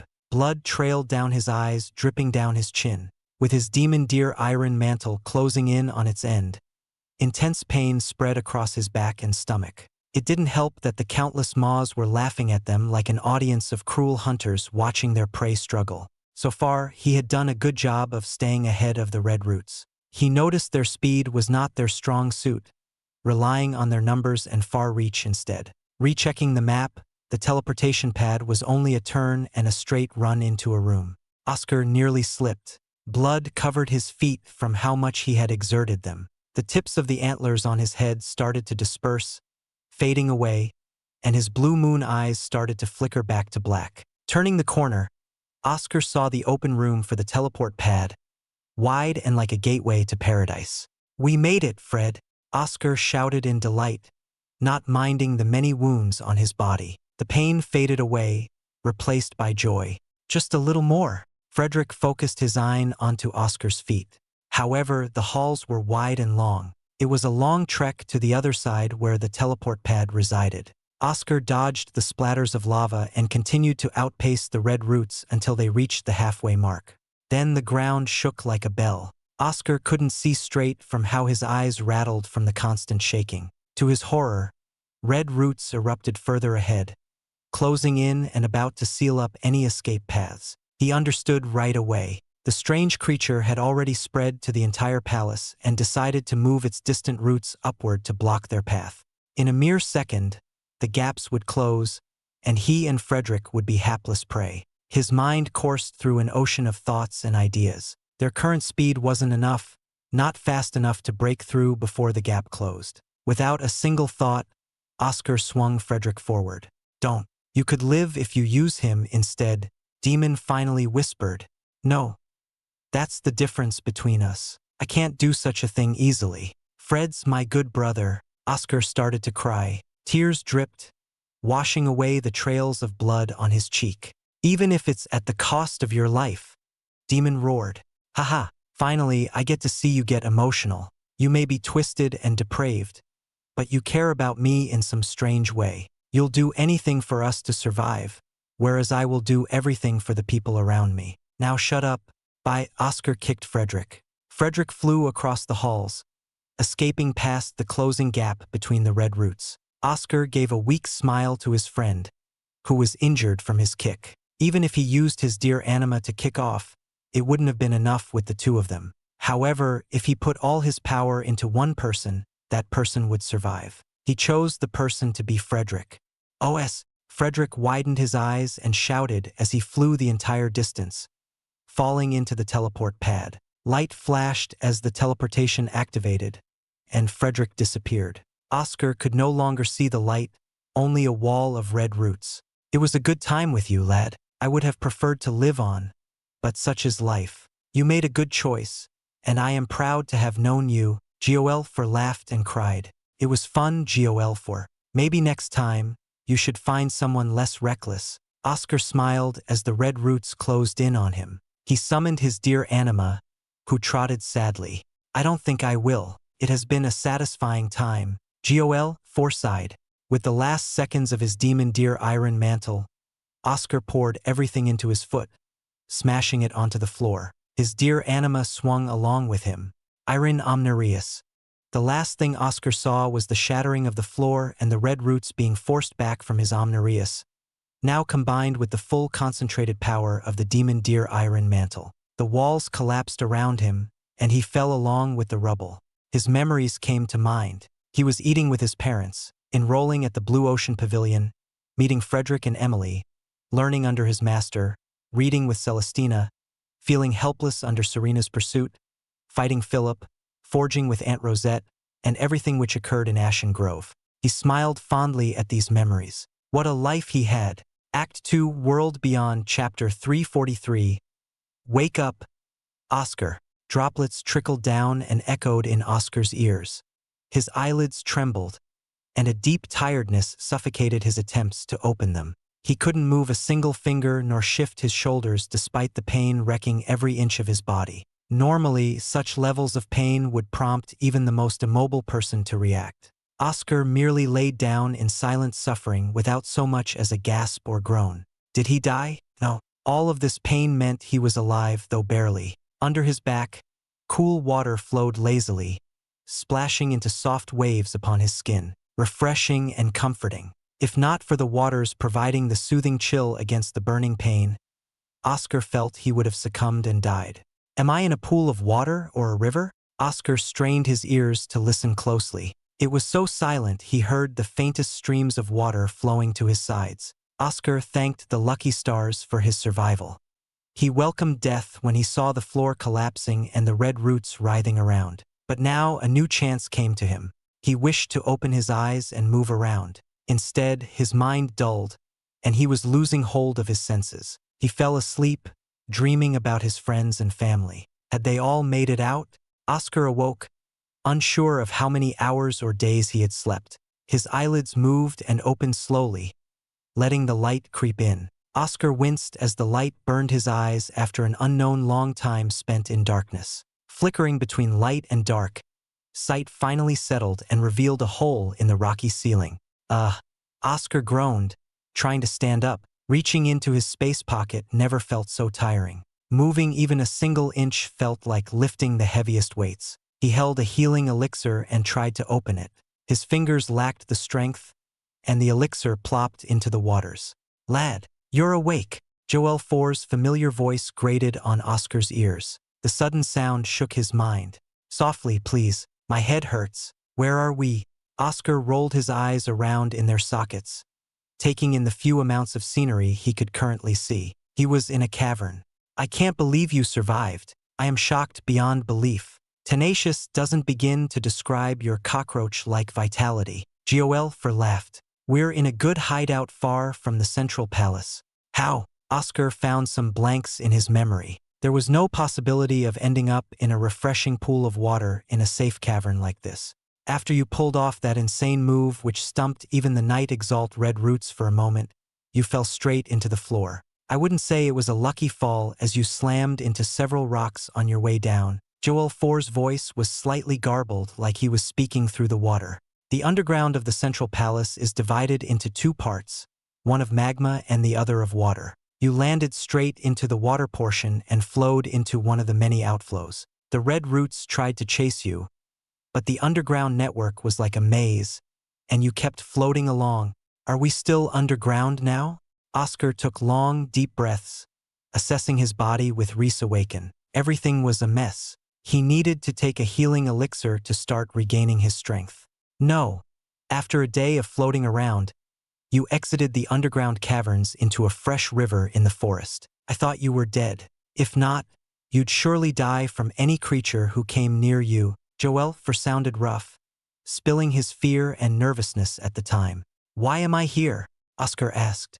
As I said, you're one goddamn lucky lad. A creature did come to find you, and it brought you here. The waters in this place have a slight healing factor, which has kept a hold on the slight flicker of life in you. A creature?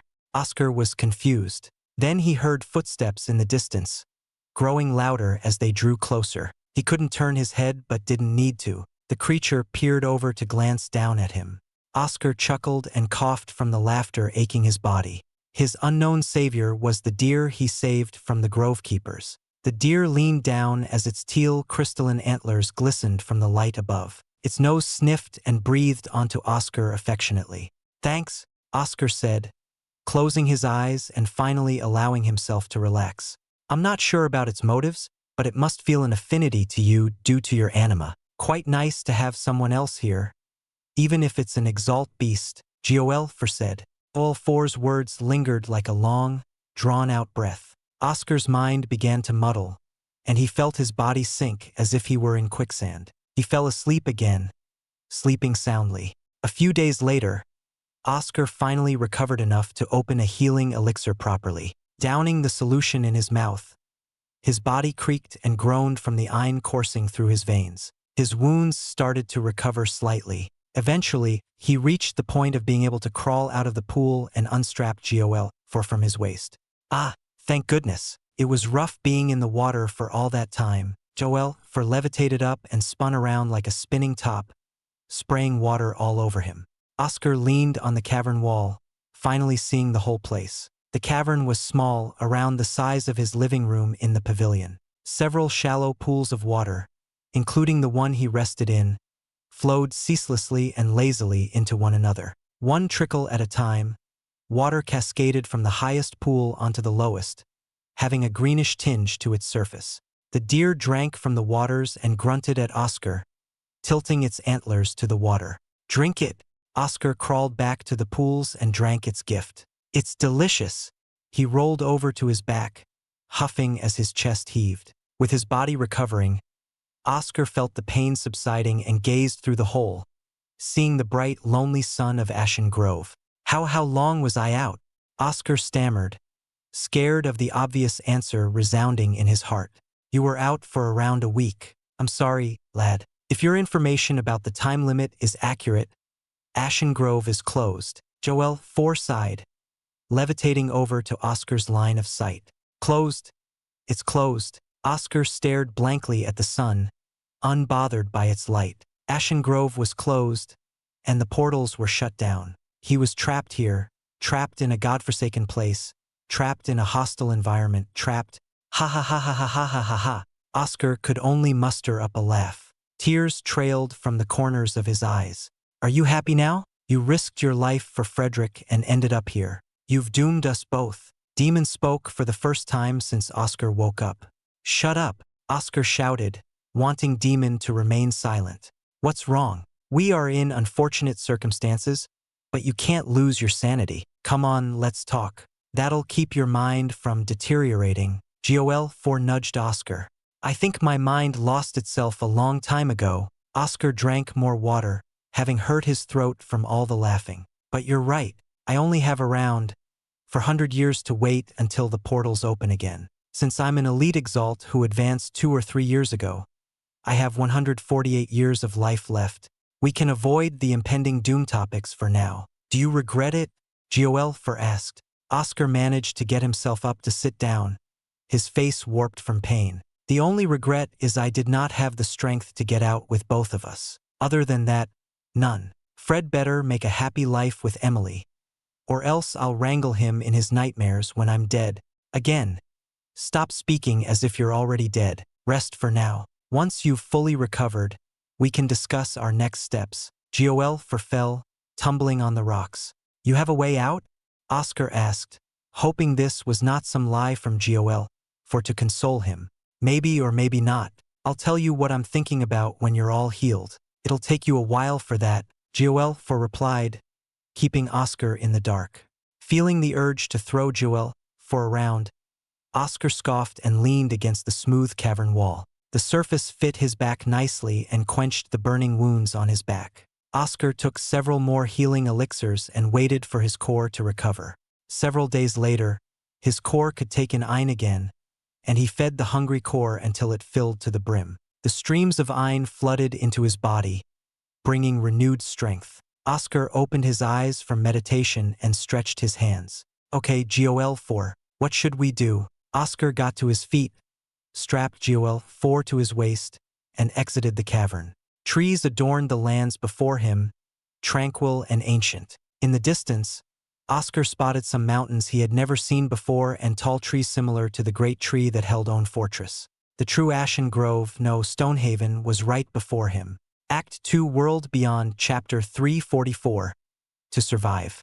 I can't confirm whether we have a way out or not. The only things I can give are options and suggestions. It's a long shot, but if we make it to one of the 4 portals, I can attempt to start it up again. Joel floated around while linked to Oscar's waist, peering into the vast forests around him. "It won't be easy." The unknown laws scramble the realm when it is time to open and divide up the beasts by realm. Now that that's gone, we're in a hostile land, Oscar said, scrutinizing his surroundings. The deer grunted and came beside Oscar.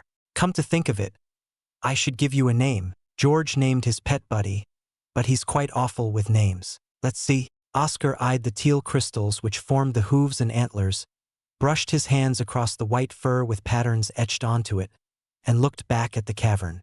How about Erden? You seem fond of caverns, and your crystals resemble the ones I can dig from the dirt. More importantly, my last name, Tur, also means earth. Oscar patted Erden on the head. Erden groaned and licked Oscar's cheeks like a dog, except as a deer with a lengthy tongue, making Oscar into a saliva-ridden mess. Oscar gagged from the grassy, rotten smell of its breath. Okay, you can stop that. Oscar wiped himself with a towel from his space pocket. Not that bad of a name, is it? I wonder if you'll let me ride on you in return. Erden didn't respond, staying still and yawning. Oscar approached Erden and pulled himself up. Erden's back was warm, stable, and comfortable. Oscar smiled and patted Erden on the back with gratitude. Only one problem. He didn't know how to ride Erden. His dear anima was simply himself, so the task was simple. Erden remained still even after Oscar got on top of it. Oscar tried many times he remembered from when he rode his horses back home. He yelled, kicked lightly on its sides, leaned forward, and more. Despite his best attempts, Erden never listened, only moving when it wanted to. Forget it, Oscar got off. I'll have to teach it later. For now, GOL, 4. Can you give me a full map of Stonehaven? The sun is on its descent. We should pick things up in the morning. I'll tell you in the cave. GOL, 4 tried to tug Oscar back into the cavern. Oscar noticed the sun was halfway down, closer to the horizon. Fearing the terrors of a fully open ashen grove at night, Oscar followed GOL 4's advice, retreating into the cavern. In mere moments, a roaring flame illuminated the cavern. Smoke floated up and escaped through the hole in the ceiling, a great natural chimney. Large amounts of meat sizzled and released a savory aroma. Oscar gulped and smacked his lips, seeing the meat cooking in flames. He hadn't eaten all week and was starving. While waiting for the meat to cook, he jotted down GOL 4's explanations and descriptions of Stonehaven, creating a large map.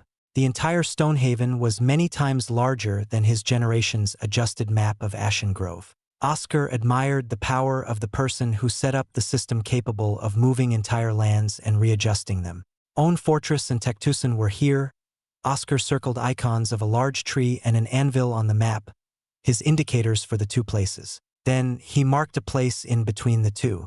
Our portal was here, but we could be wrong. The portal might be a separate area readjusted every time.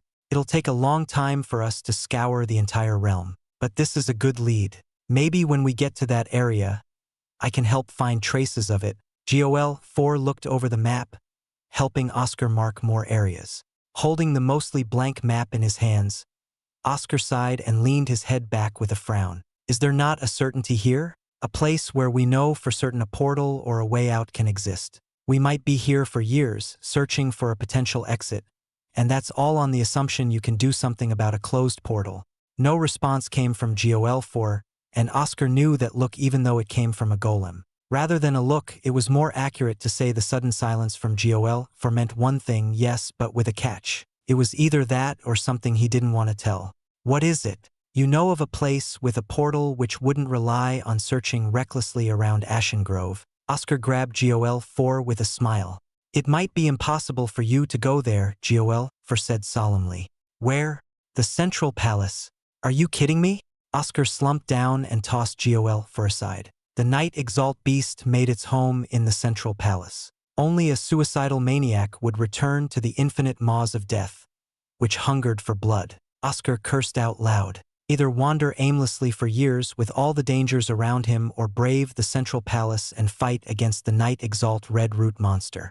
Ah, screw this. Oscar roused himself from his depressive thoughts by eating the cooked meat. After freeing his stomach from its week-long starvation, Oscar sighed in satisfaction and felt better. To pass the time in the night, he took out his several space pockets, one from the pavilion and the others looted from people. He unloaded all the treasures, armaments, resources, and elixirs he accumulated over his month in Ashen Grove. Organizing them individually, Oscar stopped and held a small yellow petal between his fingers, losing his senses from the overwhelming Ein. What is the purpose of having this? Oscar held the petal to Goel for. Yes, the excess from the divine essence. If it truly grew, it would be a part that could be harvested and processed for various uses. Still, you can feel the power within it. I'm unsure what we can use it for, but it's better if you have it, Goel for explained. Oscar nodded and tucked the petal away into the space pocket. He finished organizing everything else and took a full catalog. With such a great haul and his contribution to capturing the divine essence, he would have surely been rewarded well by the pavilion. However, he was stuck in this horrible place. What about Master, his parents, his friends, and others? Noticing how his thoughts were turning back to a stupor, Oscar snapped out of it and put everything back into his space pockets. He glanced at his left arm with a frown and searched the cavern, finding nothing. "Where's my shield?" Oscar asked. "That shattered into pieces," Goel 4 responded. "What? When you fell, it slammed hard onto the rocks and even took one of the blows of the red roots. It cracked all over and fell off your arm," Goel 4 said quickly. Oscar felt like nothing had gone his way since waking up. He hissed and tensed his hands against each other.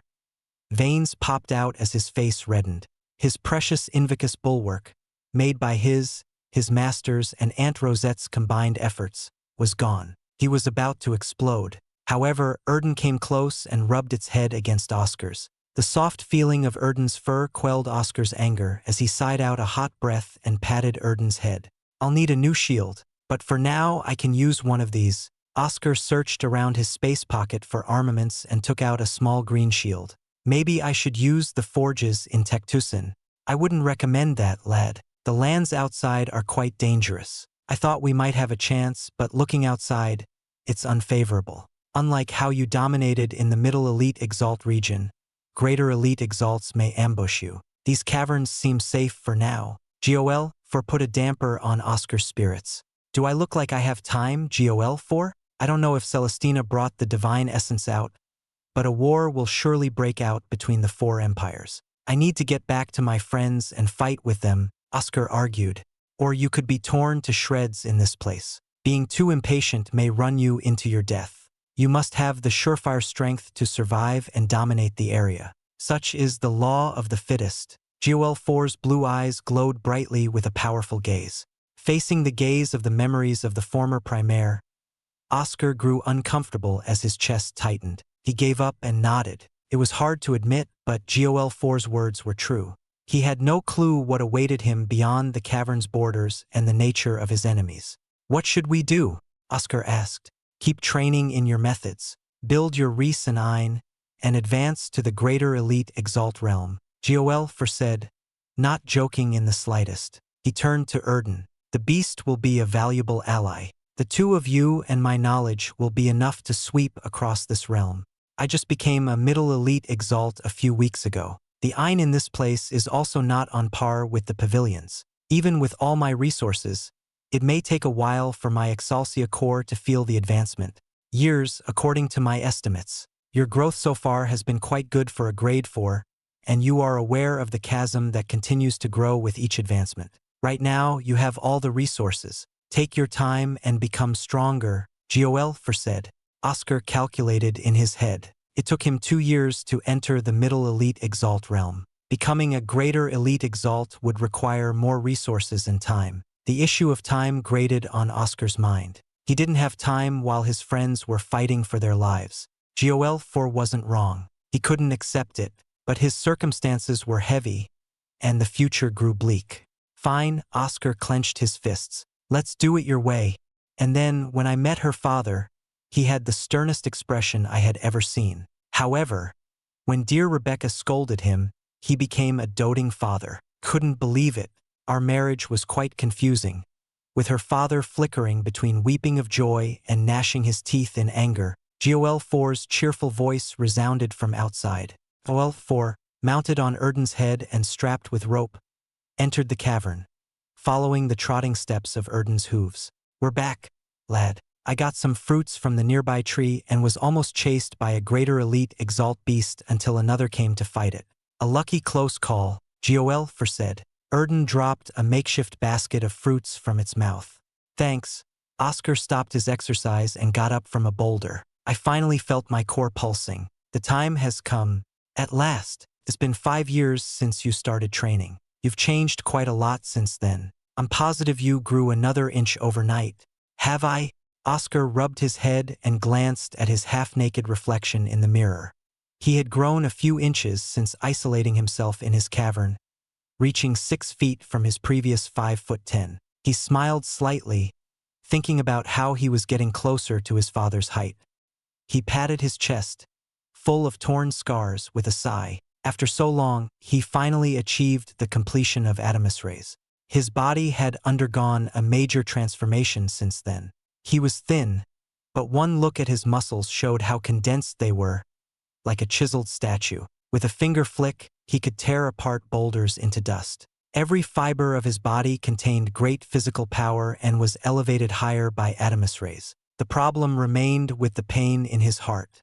One problem at a time, Oscar cut his hair and shaved off his beard, returning to his clean face. He ate his fruit in one bite, spilling some juices onto the floor. Erden munched on the rest with a happy grunt.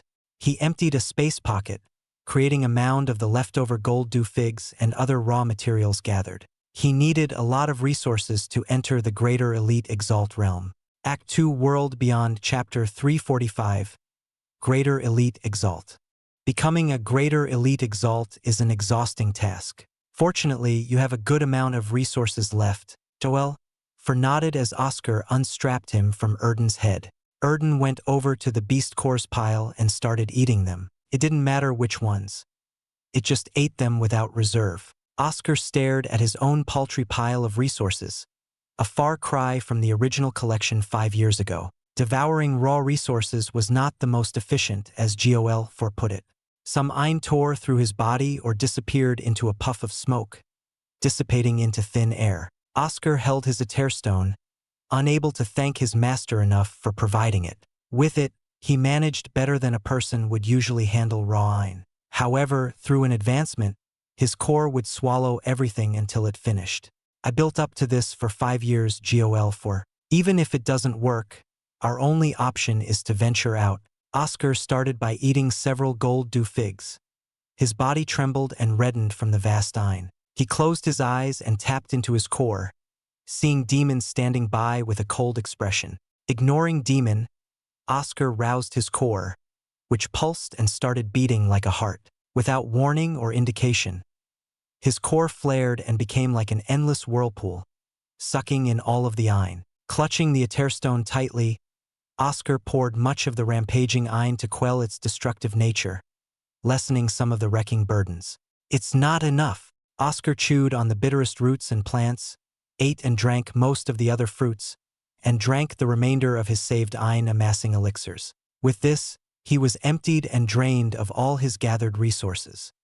He shuddered at the thought of failure and rallied himself to withstand the storm brewing inside him. The Ein kept flooding into his core as his elemental spark drank of its sweet nectar like a greedy animal. Oscar paled, sweating all over with bloodshot eyes. Blood trailed from his orifices, and he roared, expelling dangerous Ein all over the cavern as the ends of his hair stood up. Come on! With a final shout, Oscar condensed everything into his core. It stopped rotating as if something held it in place and burst with light, turning the dark inner world into a world of light. Demon squinted his eyes and shielded himself from the flood. Oscar stayed silent with his eyes closed. He breathed in and out, noticing how different his body had become. Slowly his eyes opened, taking in the sight of shattered boulders and collapsed walls. Right outside were Joel and Erden, who had escaped before the outburst which followed his advancement.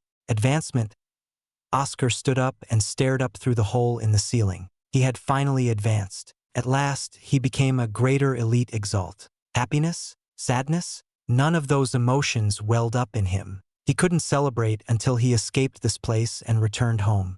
I'm one step closer. Wait for me, everyone. Oscar stretched his body and cracked his joints. Congratulations, Oscar. I would cry if I could shed tears, Duel said. Although the head could not cry, the pride in its voice was enough.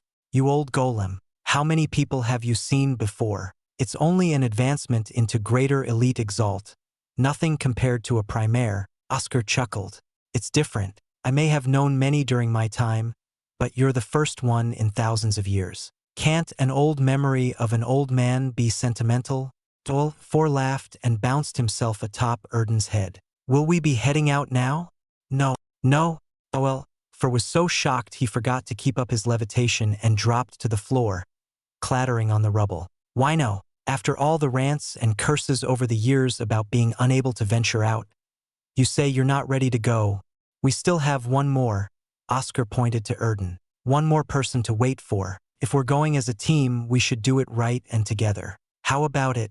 Erden bleated and skipped its hooves. Oscar patted Erden to calm him down, smiling as he rubbed its white fur. He lived together with Erden for 5 years, enough time for them to grow closer together. His hand felt a scar on its back, and Oscar turned away with an awkward face. They fought numerous times, and this scar resulted from his carelessness in holding back. He owed it to Erden to wait until Erden was ready to go the long distance across Ashen Grove. So far, Erden had avoided danger by staying low and not straying too far from its home. Oscar wished for his new friend to walk fearlessly with him.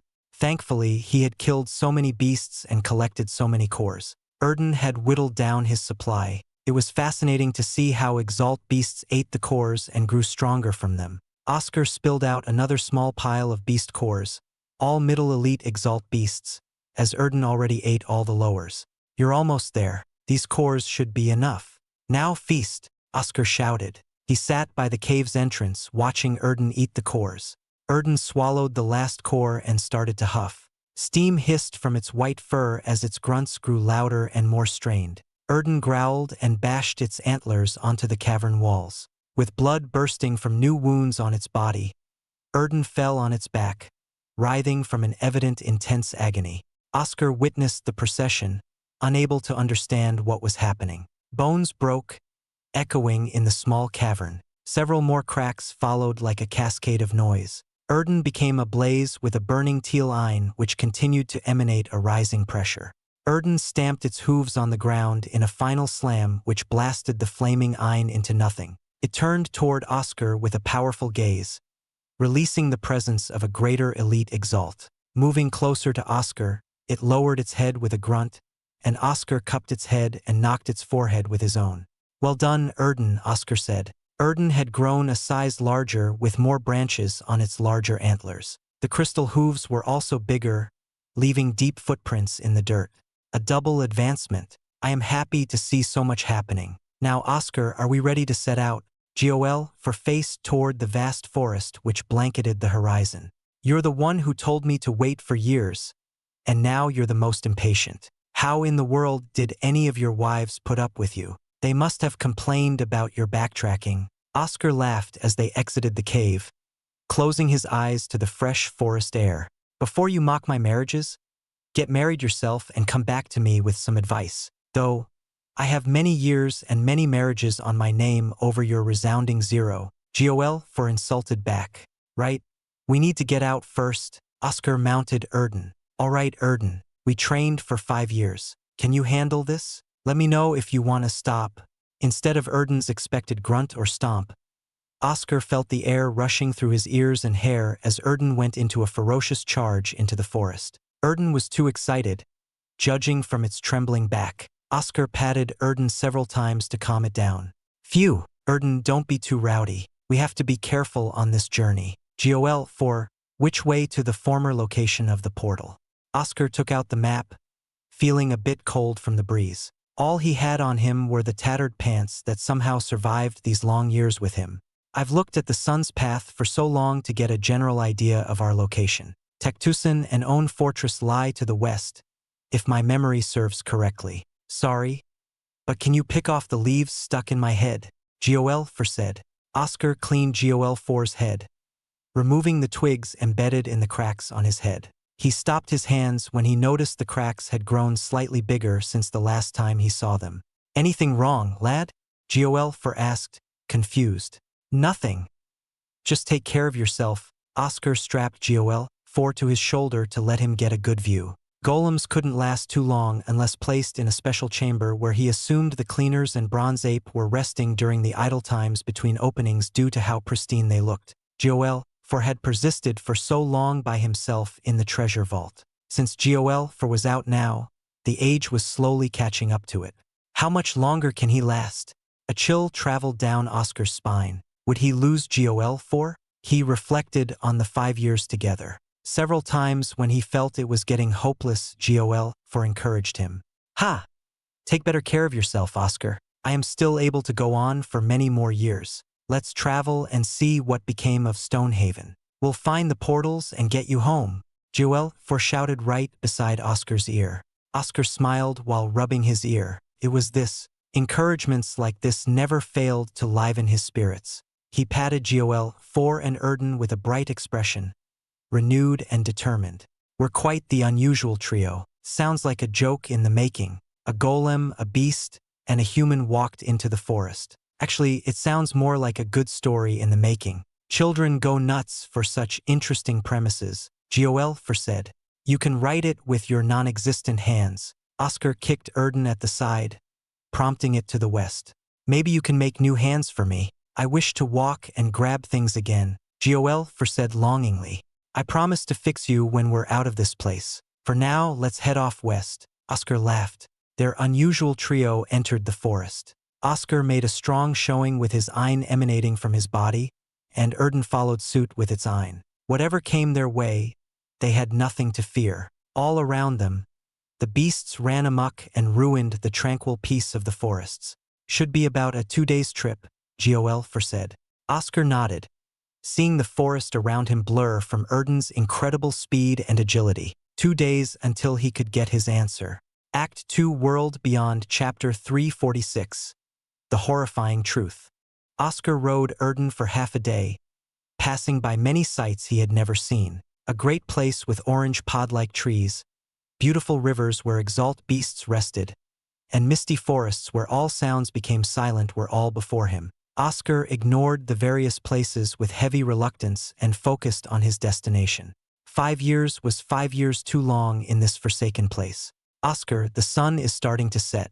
We should look for shelter and continue in the morning, Joel said, placed atop Oscar's shoulder. Oscar glanced at the sun and became disappointed. The light was dimming as parts of it were covered by the horizon, and the air slowly filled with a chill. Oscar patted Erden to stop so they could search for shelter nearby. He never forgot the deep, dangerous nights in Ashen Grove and didn't wish to commit a mistake. Getting off Erden, Oscar took out a fruit and fed it to the deer. Erden munched on the fruit, spilling some mush onto Oscar's hand. He swiped his hand over the air to toss the partially eaten parts away, wincing at the slimy feeling. Perhaps one day, Erden would learn to eat much cleaner. Shelter. We're near one of the lone mountains. Oscar pointed up at the large mountain, a short walk away. After receiving Joel 4's agreement, Oscar moved toward the mountain, walking to allow Erden some rest. Other than Erden's tired breathing, another sound perked Oscar's ears, a crack of a branch or twig. Oscar pulled the shield from his back and took a closed stance, eyeing the deep obscure view of the forest. Something was here with him, and whatever it was, it moved slowly and deliberately. Oscar tossed aside the notion of a mistake or overcautiousness. Come out, Oscar said, extending his voice to the forests. He didn't believe the creature would come out. He spoke to unnerve the creature. His wary outlook with a strong voice should deter the creature. Oscar felt something was amiss because his Ein should deter most creatures from the start. Why did this one follow me? Oscar, drop your guard and pretend it's all right. We can trick the creature this way, Joel whispered. Oscar nodded and put his shield on his back, relaxing his shoulders and turning his gaze back to the mountain. He tugged at Erden, who was also gazing with a fierce look. Despite Erden's animal senses, the unknown enemy still evaded its instincts, making Oscar wary of the creature's means. Let's go, Erden, Oscar said. Erden grunted in response and lowered its head to follow. After several paces, Joel shouted, now. Oscar and Erden turned around and kicked at the unknown assailant. It slammed into a tree that fell on it, rustling leaves everywhere and kicking up a cloud of dirt. Oscar covered his nose and shut his mouth as he approached the creature. Surely it wasn't dead yet. Something burst from the falling tree like a spider breaking through its egg. Seeing the creature, Oscar tensed up and glared with narrow eyes. It was a larger man of wood and roots with large arms and unique claws, unlike its other brethren. Oscar knew these creatures all too well. Grove keepers. Just how many of these bastards are out there? Oscar grumbled.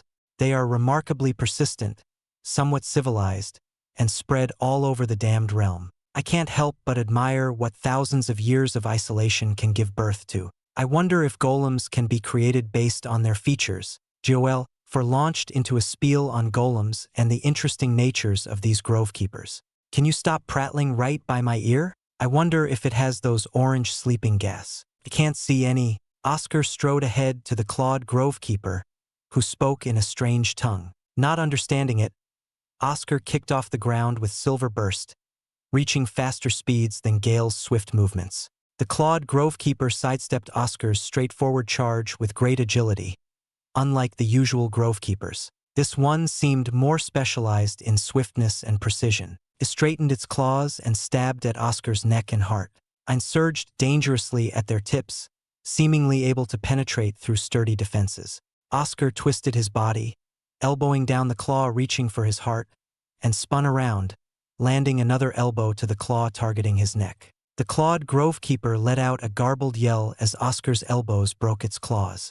Too much emphasis on the point. You're sorely lacking, Oscar said. The wreath built from intaking from the claw attacks and spinning his body moved to his hand. Oscar fused it into iron and enacted Edgericeglad on his hand. In a single swipe, the clawed grove keeper's head flew off its body and landed on the floor. Its body started to stagger before regaining its footing, and wooden tendrils reached from inside its body to form the outline of a head. Without giving his enemy a chance, Oscar plunged his iron Edgericeglad hand into the chest and held its core in a vice grip. He pulled it out, leaving the clawed grove keeper in a pile of brambles. Without much thought, he tossed the core into his space pocket, eyeing the small, rugged pouch from some animal's stomach. How odd that we'd find a grove keeper with some loot. I can't say anything about their culture or way of life. Joel sounded amused. It had the blue potion in some shoddy small sacks but none of the orange gas. This potion will help, at least if I run into a nest of them. I wouldn't want that bastard coming out anytime soon. Oscar poured the blue potion into clean vials before stowing them away. Ah, your demon, Joel nodded. Quite the unpleasant person. He still sometimes comes out when you're sleeping. I know, I can't control him when I'm sleeping. Oscar rubbed his wrinkled brow. I hoped you'd be the one to have the answers. Well, excuse my lack of knowledge in two minds, which sounds preposterous if I didn't see it firsthand, Joel grumbled. Oscar disregarded the topic of demon for now. All his questions could be answered somewhere in the outside world. Another item on his list of reasons to get out of this place. With Erden following behind, Oscar walked to the mountain's base, glancing around for a crevice or covered area to rest. Look over there. I spot more grove keepers, Joel said, watching from a different angle. Oscar snapped his head to see groups of grove keepers appearing from the forest's edge. He scampered with his long legs to a ledge, lying down to avoid being seen. Peeking over the ledge, he observed the grove keepers, noticing them congregating in the same direction. The mountain is theirs. No wonder we ran into the clawed grove keeper. We were inching closer to its home, Oscar whispered to Joel. He noticed Erden breathing out hot air with force. Erden's previous experience with grove keepers was less than pleasant. Oscar patted Erden to calm him down, not wanting an outburst to cause all the grove keepers to rush them. Their behavior has always been strange. They sacrifice beasts to the red root creature whose roots probably extend throughout the realm. However, they keep humans alive and asleep. Your descriptions earlier about the underwater caverns stoked my interest, Joel hummed. They're not my concern, Oscar said. Indeed? Then we'll have to wait until the coast is clear and look for another shelter. I didn't say we weren't going in there. Then what are you focused on? I thought you wanted to avoid battle as much as possible. What if? Oscar paused and said, what if people are in the grove keepers' homes? Still asleep and kept away. That sounds like an overreach. It's been 5 years, Oscar. What makes you think anyone would still be alive in this place? Unless they hid like you. We don't know everything about grove keepers and why they trap humans and keep them alive. If there is the slightest chance anyone is in there, I should take a look. But at the very least, we can discover their fates and provide the information to the outside world. Forward thinking. I like your growing optimism about getting out. Alright, I did want to go inside and see their lairs firsthand anyway. Duel chuckled. When shall we strike?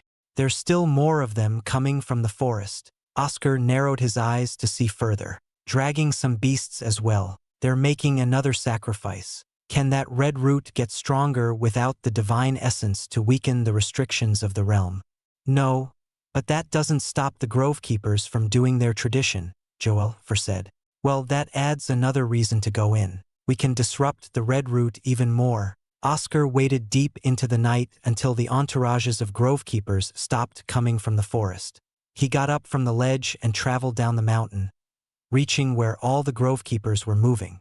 A large cavern, wrapped in vines and dead trees, greeted him. The entranceway held a path of neatly arranged branches and trunks for good footing. Oscar stepped inside with Erden. There was plenty of light as a strange pollen spread and floated everywhere, glimmering like faint distant stars.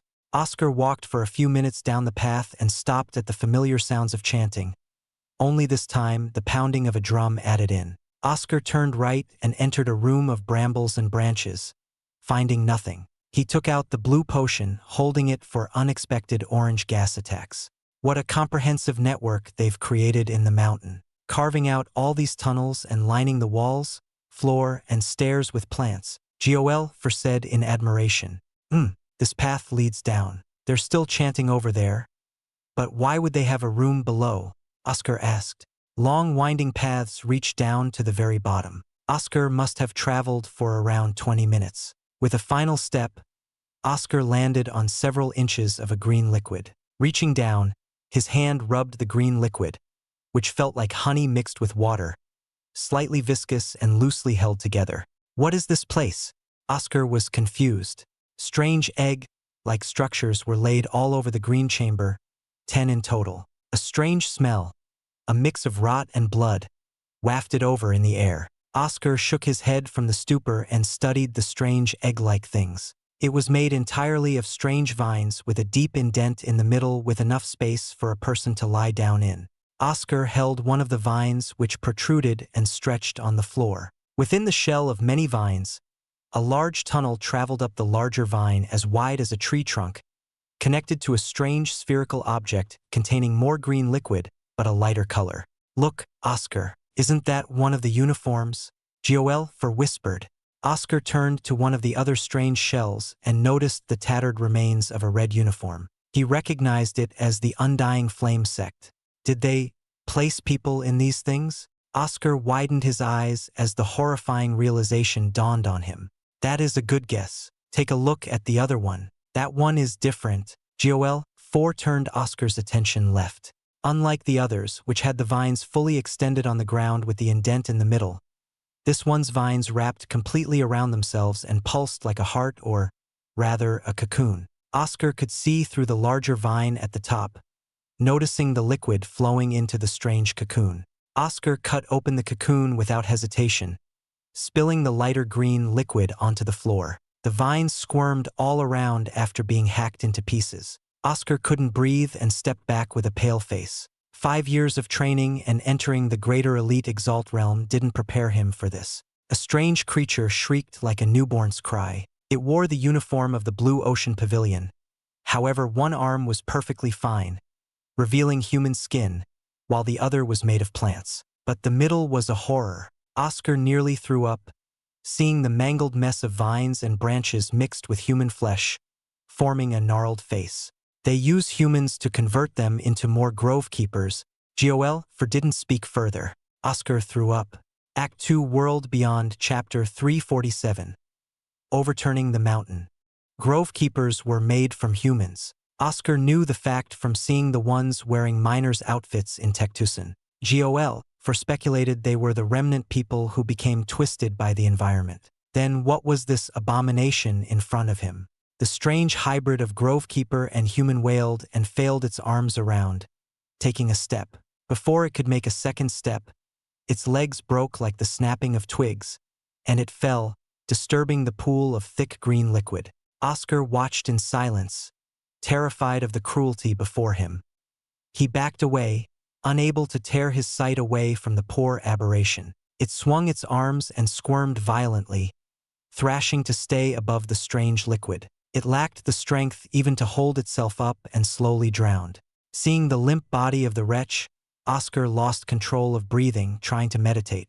However, his face only strained further. Relaxation and calm couldn't return to him. He was distraught, overcome by nausea. I never believed such disgusting and mockery would exist. I've heard tales of some very horrific deeds, but this is right up there with them. And all in my realm. Duel, for cursed without reservation. Everyone who was left behind, in all the previous times that people traveled into this realm, became like this. Oscar placed his hands on his knees, gagging from the reflux. Erden knocked Oscar's head with its antlers, sneezing to rouse him, and Oscar refocused. Quickly he knocked Duel on the head, who was still rambling about the horrific theories of how such a transformation could occur. Snap out of it, Duel. We can't stay here. I'd rather be up there with all that drumming and chanting, Oscar said. You're right, my dear lad. There's only so much time before they finish their sacrifices. Let's get out of here and never return to such a place again. Duel darted its blue eyes to the entrance. Oscar returned the way he came, up the winding paths of vines and bark, and heard the chanting and drumming grow louder with each step. Reaching the ground level, Oscar turned to his left, facing the path out, and to his right, where the sacrifices took place. Leaving like this didn't sit right with him. Lad, what's that look for? We need to get out of here. Duel noticed Oscar's darkened expression. Don't think about it. The grove keepers are quite weak, but they are vast in numbers. You'll be overwhelmed. Maybe not. Sorry, Duel. I can't just let this go. Oscar faced the right path, having chosen his battle. Erden's teal crystal hooves stomped on the weak branches of the path and scraped its antlers against the sides, ready for carnage. Considering the sleeping gas, Oscar drank some of the blue potion looted from the clawed grovekeeper and gave some to Erden. This should be interesting or completely reckless. Sometimes I find being with you to be very exhausting, Duel said. The least I can do is avenge those who had fallen and put the unfortunate out of their misery. Oscar blinked, squinting from the bright red light from the other end of the path. In a single thought, his dear anima manifested by his side, grunting at Erden, who grunted back. Flanked by two deers, Oscar strapped the shield to his arm, entering the sacrificial chamber instantly. Gatherings of grove keepers awaited him, most focused on the main altar where a dead Exalt beast lay, spilling blood into crevices. Their deep and incomprehensible chanting stopped with a single blow from Oscar. Several grove keepers fell apart instantly, unable to regenerate from the destructive force behind his fists. A completed Adamus raise went beyond Oscar's expectations. Rather than having a simple additive growth, his physical power and res exponentially spiked when he completed the Adamus raise. His transformed muscles stored more res than ever before. Ripple shroud, ripple shroud, ripple shroud. Shock waves of rippling iron quaked from his fists, blasting away the grove keepers in his way and exploding the weaker ones. Oscar observed the gathering, finding many groups of all three realms of elite Exalts. The ones to watch out for were the special types. However, he couldn't find any of them. Performing a surprise attack worked wonders as many grove keepers were stumped still in the middle of their chanting. Erden and Oscar's dear anima coordinated their movements, spreading to the sides to protect Oscar's flanks. They trampled their steely hooves, crushing heads and bodies to a pulp, and swung their antlers, uprooting grove keepers like lifeless sacks. Oscar and the deers cleared out a third of the room in mere moments. He heard several objects shatter on the ground, filling the air with an orange gas. Breathing in the orange gas, Oscar exhaled like a smoker, wiping his lips of the residue. It won't work, Oscar stomped, cracking the ground beneath him and releasing a deafening force that blew away most of the orange gas. The grove keepers seemed shocked and pointed at Oscar with their bark fingers. Hurried footsteps trampled around the sacrificial chamber. Oscar saw more grove keepers start descending from the rooms and levels above. Feeling something grip his legs, Oscar glanced at his feet to see roots and vines trying to entangle him. Silver bursts. Oscar's speed surpassed the grove keeper's powers and tore the entangling roots to shreds as Oscar appeared before the distant grove keepers. With an icy stare, Oscar spun several times, gathering an immense amount of reese. In a single kick of iron edgericeglad combined with flowing mountain and ripple shroud, tens of grove keepers smashed into the walls.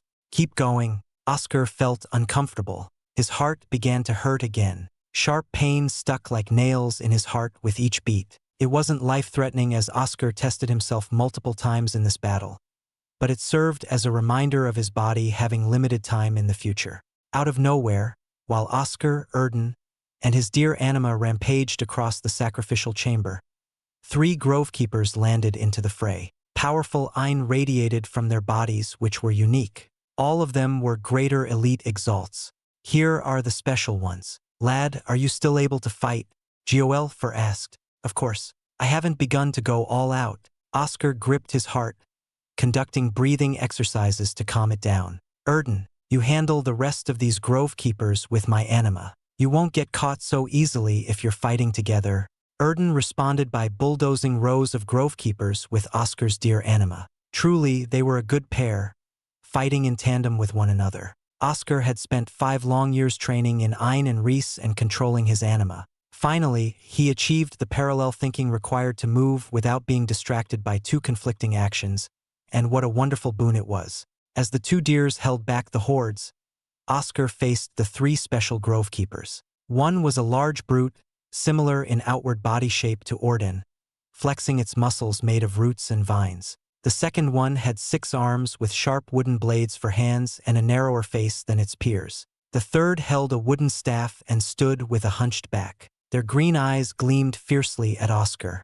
I still have a lot of time in my Adamus rays. Let's see what you can do. Oscar increased his output of Ein to the fullest, wrapping it around his fists to form iron-silver lances. Before he could move, more roots sprang from nowhere with precise and sharp movements, whipping through the air and binding his limbs. Oscar found the roots several times tougher than the ones he broke from earlier. Strange but not a deal-breaker. Oscar pulled his arm out of its bindings with a loud snap. More roots whipped around to tug his arm back into place. Oscar frowned at how annoying they were, constantly writhing around as more sought to claim him. Suddenly, the burly grove keeper rushed to him and punched Oscar's face with its bark fist. Iron silver sheen. Oscar heard a loud, dull sound from his chest where the burly grove keeper landed its fist. Tremors came from the blow, shaking his silver armor. His spell was unbroken and withstood the powerful blow. Oscar sensed the other move behind with quick speed. In an instant, several slashes scraped across his silver armor. A moment later, thin slits cracked across the silver. Quite powerful and dangerous. I should avoid these blades for now. Right now, my focus is this brute. Oscar smirked as the burly grove keeper wanted to continue punching him. A powerful mix of iron, ripple shroud, and shattering wave expelled from all over his body. Roots turned to dust, and the 2 grove keepers blasted away. Spores floated over to the 2 injured grove keepers from the one who used the roots. They instantly healed back to normal, faster than the normal regeneration rate. Oscar realized the staff grove keeper was a specialized support. Without wasting a moment, Oscar dashed to the healer. The other 2 special grove keepers stood in his way, an irritating yet understandable notion. These grove keepers were created from humans, so their tactics should be similar. Their seemingly human actions grated on Oscar's nerves, and he flared his nostrils with hot anger flowing through his head. Taking in the reese from the burly grove keeper's wide swing, Oscar spun with his shield, deflecting the 6-armed grove keeper's swings and sending it flying away. With a kick to the chin, the burly grove keeper was flung upward. The staff grove keeper threw away its staff and scurried away on its thin legs. Oscar never allowed such a retreat and pursued it, surpassing it in speed and facing it with bloodshot eyes. He pierced it in the chest and traveled all over its body, riddling it with so many holes that it might as well have been burned into ashes. Next was the burly grovekeeper. It roared with what seemed like anger and grief. Oscar guided its fist to the side and used the momentum to toss it onto its back. This back landed on the ground in a loud quake. Oscar released an iron silver star into its body, which exploded with the force of a shattering wave. Another dead pile of scrap would formed by his feet. And lastly, sweat beaded down Oscar's brow, and he breathed out with a smile. He used his shattering wave multiple times with portions of his Adamus rays, an exhausting task. The six-armed grovekeeper moved strangely like an exotic dance. Each limb and finger seemed to move independently from one another. Oscar focused his prinstick, seeing through its movements easily. In a final step, Oscar cut off its arms and pulled the core from its chest. Erden should be almost done. Oscar controlled his dear anima the entire time, seeing the progress on the other side. Erden looked tired and had several wounds but kept its strides healthy. That wreath of yours is a wonder. I wonder if it'll be possible to make golems with the wreath forging you mentioned. Duel, for exclaimed with great interest, glancing all over Oscar's exposed upper body. Maybe in the future. Oscar glanced at the pockets of grovekeepers trying to escape. I can't allow all of you to escape. After a long battle, the entire mountain was cleared of grovekeepers. With a safe place secured for the night, Oscar stood before the sacrificial altar. Act 2 World Beyond Chapter 348 Realm's Reason. Ever wonder how the grovekeepers know about the night Exalt Redroot and why they worship it? Oscar turned to Goel 4 on his shoulder.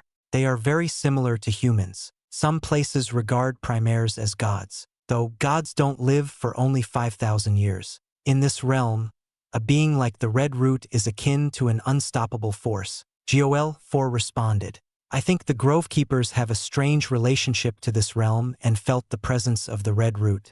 Why sacrifice? Normally, one would expect a benefit if they sacrifice something. We sacrifice portions of our earnings to be allowed to live on the land. There's nothing this Red Root can offer them. Nothing at all. Oscar traced his hand across the length of the sacrificial altar, watching the blood of the last sacrifice drip to the ground. He stared into the dull eyes of the beast atop the altar. Freeing it from its bonds, Oscar laid the beast onto the floor, taking out its core. At least he found his dinner for tonight. Erden and his dear anima returned to him and dropped to the floor in exhaustion, heaving their large chests. Oscar chuckled and unsummoned his dear anima. Perhaps fear is the reason. Many people would drop down and bang their heads on the floor out of fear of someone stronger. Though for most humans, it's just a matter of subservience. These grovekeepers must have a similar belief. Goel forspat without spitting.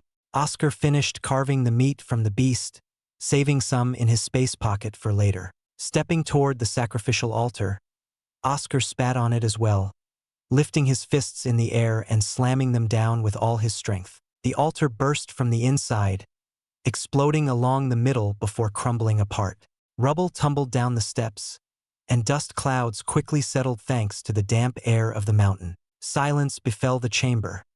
Even Erden stopped his breathing in anticipation. Then, a powerful low groan, a cry, echoed from below, coming from the crevices around the destroyed altar. Oscar hunched over as the force of a falling mountain fell upon his back, a pressure of a night exalt. The Red Root beast was disturbed.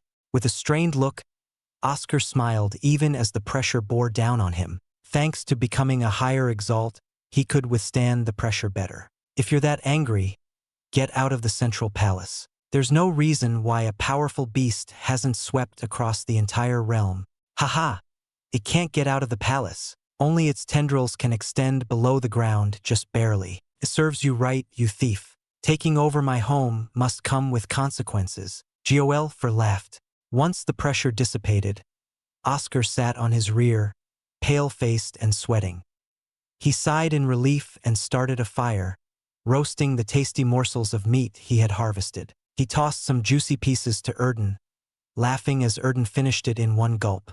With such an eventful day, the night could only be peaceful. Oscar, let's review the map again, Goel suggested, placed next to the campfire. Erden was resting on the other side, releasing loud snores which could match Eric's. Here, I don't believe we're off track at all. We should arrive at the place by late tomorrow afternoon, Oscar said, unfurling the map before Joel, for as he tossed Grovekeeper's remains to keep the fire alive, he drew a mountain to represent his current location.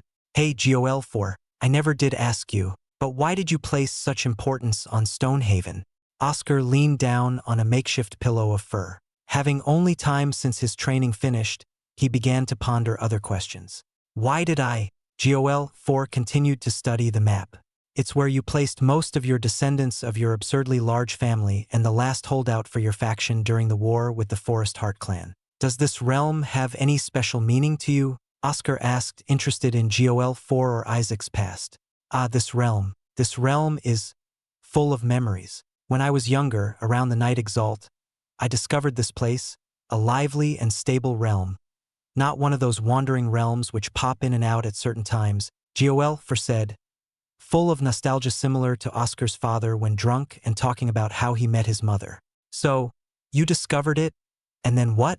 Oscar placed his hands behind his head, getting more comfortable as the crackling flames spread their warmth further. Don't interrupt, or I might not continue the story, Joel 4 scolded. If you didn't pause after speaking a sentence, I wouldn't rush you, Oscar hollered back. Little brat, all right. The first thing I saw when I entered the realm was the vast mountain ranges and open plains. The feeling of a single bright sun on my skin never failed to make me smile. But the most important thing was this is where I met my first wife. Joel 4 snickered as if remembering something. Didn't you have 20 wives? Does that mean you have 20 special places? Oscar joked around. Nonsense. I told you years ago about the many marriage requests and others in my life. I never took anyone as a bride until I met her. Evelyn, my dear. Oh, she was the one who sparked a new passion in me and put me on the path to creating golems. You said she was in the realm when you arrived? Did she enter before you? Our circumstances were quite strange. She was someone who had gone through a perilous journey, only to enter a broken long-distance teleportation formation. With a broken teleportation, she was thrown into the twisting spatial storms and was spat out into this realm. That was like, what? 6,000 or 7,000 years ago. Where did she come from? Why did she go through a broken teleportation formation? Oscar couldn't help feeling more entranced by Joel 4's story. I never did ask Evelyn about that. I was wandering the realm, fighting and surviving with a fire of exploration in my heart, when she suddenly landed right on me. I was angered, but seeing her weary state and beauty quenched my brashness. Love at first sight, lad. Odd that you are beginning to sound like a poet. How bad were her injuries? Very bad. I did my best, tended her wounds, and I see that look from you, lad. I didn't overreach or invade her privacy in any way. Have some respect for me. Yes, I did have 20 wives, but I treated each one well and loved them all, Joel 4 shouted. I wasn't making a face. Please continue, Oscar said.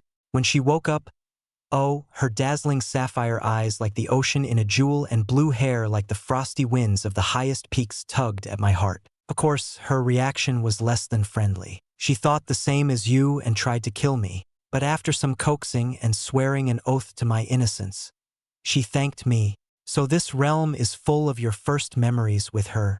Sometimes memories and the place are more than enough to recall those you love. However, I did have a specific reason for settling in here. Oh, and what's that? Oscar perked his ears to listen closely as his eyes closed. She vanished. She was always cryptic in her speech, talking about how she came from a faraway place and that she'd need to return home one day. I always comforted her by saying she could always be with me, bringing a smile to my dear's lips. However, I could tell she tried to hide her sadness behind it. Where's her home? Oscar asked. I don't know. Evelyn never talked about her home. One day, when I was a King Exalt, she left, leaving nothing but a note begging for forgiveness and telling me we would meet in the future and a blue pendant. Joel 4 sounded like he was crying. I tried for years as a primar, using all my influence to find her. Failure after failure greeted me. Then the war took over all of my time. Joel 4, if we ever get out, let's go looking for her or traces of her. It's been thousands of years. She's probably dead? Yes. I've long since accepted that fact as the years went by, and no news of a new primaire matching her descriptions came forth during my time there, and she never returned. Thank you, Oscar. Maybe we can find what became of her. If she was so wonderful as you spoke of, why did you marry 19 others? Wasn't she enough? I can't understand the logic behind that. I understand the need to pass down bloodlines and have marriages for political reasons, which you did for some, but I can't imagine myself doing that. Bah, you're still just a brat. We're different types. You can have your one heart, one man philosophy while I go on loving many endearingly. You're a golem. That's impossible. Oscar turned in his makeshift bed and yawned. Evelyn, huh? Oscar thought about Joel 4's description of Evelyn, and an image of Gilbert filled his mind. Blue hair and sapphire eyes were distinct features, and Frederick said Gilbert's features came from his mother, who also disappeared. Surely there's not a link. Though it is suspicious. Oscar scratched his head. The two were strangely alike. Not wanting to think anymore, Oscar breathed softly, lulling himself to sleep. His last thought was of his mother, hoping she was well. I'll make it out. The next morning, Oscar woke up with a groan, feeling groggy from the comfortable sleep. The campfire had burned itself to ashes a while ago, and Oscar started a new one to cook his breakfast. Good morning, Oscar. Joel levitated and knocked Erden on the head. Erden woke up in a huff, spraying hot air all over Joel 4. Morning. We have a long journey ahead of us. Oscar wrapped some fur around him to cover his body and sat down to eat his breakfast. He tossed some cores to Erden for him to eat and become stronger. Farewell to this mountain, and may the grove keepers never return to defile it, Joel 4 said. Oscar strapped Joel 4 to his shoulder and got on Erden, walking over the ruined paths and tunnels of the mountain. He was greeted by the morning light and a crispy breeze that moved the trees and plants as if nudging them awake. With a kick, Erden rode through the forest, a speedy beast with loud steps. They traveled far and long as the sun reached its highest peak and started its descent. A great tree in the distance grew closer, and Oscar recognized it. At last, he reached Own Fortress. The last known location of the portal should be a few hours away. Whether the portal was there, a clue was left behind, or nothing was there, Oscar didn't know. He furrowed his brow, hoping it wasn't a pointless endeavor. Act 2 World Beyond Chapter 349 Accounts of Calvin. Oscar's rushed breathing was drowned by Erden's strides. He couldn't contain the thumping in his heart, not from overuse of Reese. All along, only the thought of returning home looped in his mind. As familiar trees whizzed by his sides and grooves from battles past entered his sight, Oscar urged Erden to go faster. Please be there. A wordless prayer as Oscar closed his eyes for a moment. His eyes widened, stared longingly at the shoddy wall, which was falling apart, and the dirty tents. Atop the walls were ragged flags of the Blue Ocean Pavilion, flapping proudly despite their conditions. No, Oscar pulled his hair, about to cry.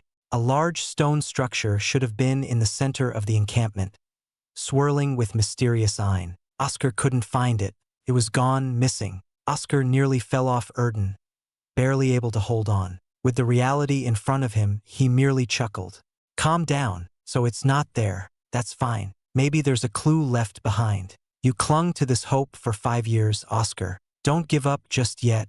Joel 4 encouraged Oscar, knocking his head on Oscar's downcast face. Right, you're right. Oscar nodded. There's still hope. Erden, let's go.